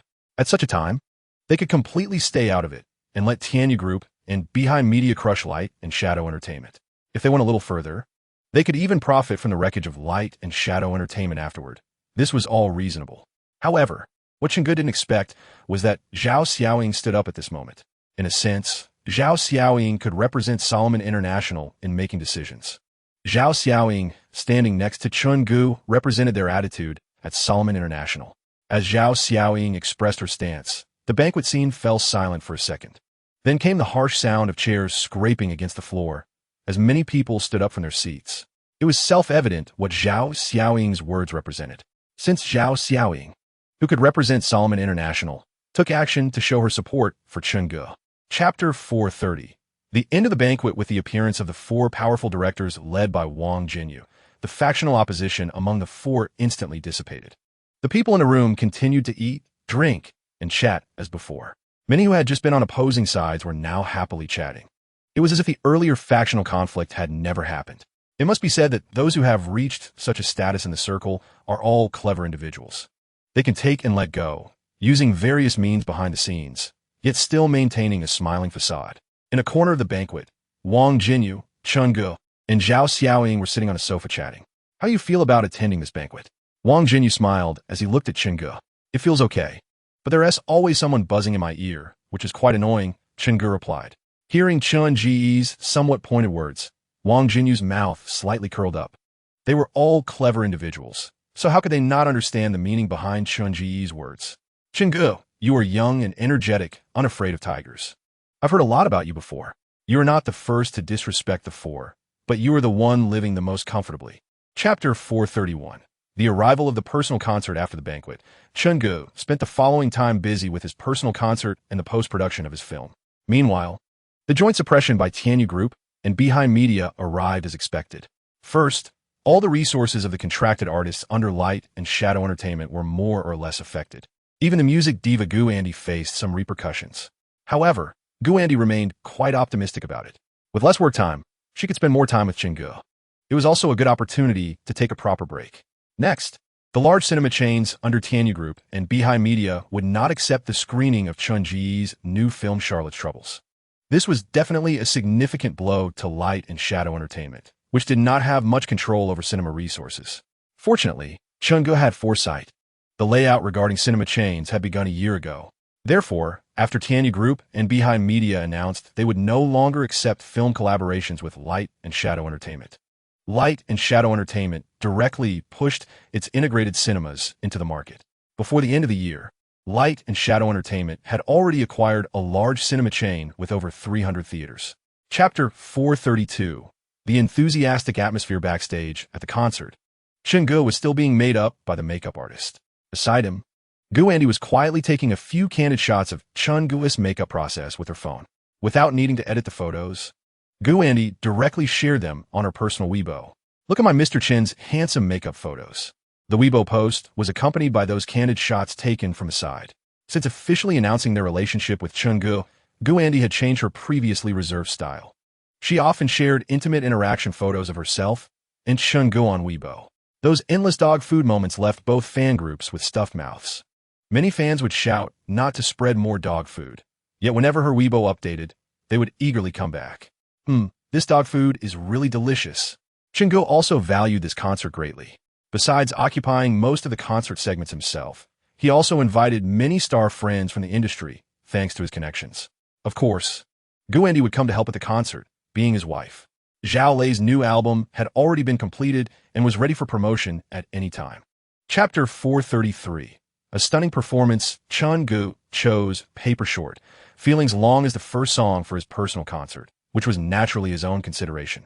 Throughout his journey, the songs Chengge presented, songs like Paper is short, Feelings Are Long, and The Wandering Pipa still have a significant quality gap compared to the songs that followed. However, as Chen Ji's debut hit, Paper is Short, Feelings Are Long occupies a considerable place in his performances. As Chen Ji's voice blends with the accompaniment, the audience becomes entranced. You accompany me into the cicada summer, crossing over the city's noise. The song still wanders, your eyes like pomegranate flowers, missing your tenderness, losing the laughter among flowers. Time cannot stop, the waiting of flowing clouds. How did I fall in love with him and decide to go home with him? I gave up everything, my everything doesn't matter. Paper is short, feelings are long. Unable to express the youth of that time. My story is still about you. My story is still about you. As the song concludes, the audience showers Chengge with enthusiastic applause and cheers. Compared to Chen Ji's initial awkwardness when he first sang, his perfect singing skills have now reached a realm of perfection. Chapter 434. The concert comes to a close. Zhao Lei made a stunning appearance at Chunji's concert with two new folk songs, Chengdu and Girl by the Bridge. After Zhao Lei finished singing, according to the prior rehearsal, teacher he pointed out that these were the two main songs from Zhao Lei's upcoming new album. The new album is set to be released right after the concert at midnight, which has left countless audience members looking forward to it. Zhao Lei's two new songs refresh my understanding of folk music. It turns out that folk style is not just about the raspy voices of older men. There's also a style like Zhao Lei's. Haha, Zhao Lei is simply a treasure of a girl. Love it. Zhao Lei has carved out her own path in folk music. Perhaps we can't continue calling Zhao Lei Little Panda anymore. She should have her own nickname. Indeed, Zhao Lei and Pandy's musical styles are completely different. Referring to one singer by another's name is disrespectful to the artist. The third highly representative singer of light and shadow entertainment. The audience holds Zhao Lei's performance in high regard. Seeing Zhao Lei's perfect performance on stage, Chunga backstage wore a proud smile like a father. Chapter 435. Three major competitors. After the concert ended, the audience exited the venue. Chungu took teacher He and the others to Mingwei restaurant for a nice meal. As the host, Chunga naturally understands this etiquette. After all, teacher He and the others traveled a long way to help Chungu, and they did it all voluntarily without asking for performance fees. At their level of relationship, money is no longer the most important thing. What matters more is that after they help Chungu, he owes them a favor. When they need help in the future, Chungu will also rush to assist them. This is how relationships work in society. At midnight, Zhao Lei's new album Folk as Wind officially went on sale. Nowadays, few people buy physical albums, so Light and Shadow Entertainment only released digital versions. They only produced 10,000 physical copies, mostly for offline signings to give to fans. Thanks to Zhao Lei's stunning performance at Chunji's concert, the digital version of her new album Folk as Wind soared to the top of the charts on Qian Music as soon as it was released. Among them, the new song Chengdu occupied the first place, while Girl by the Bridge took the second place.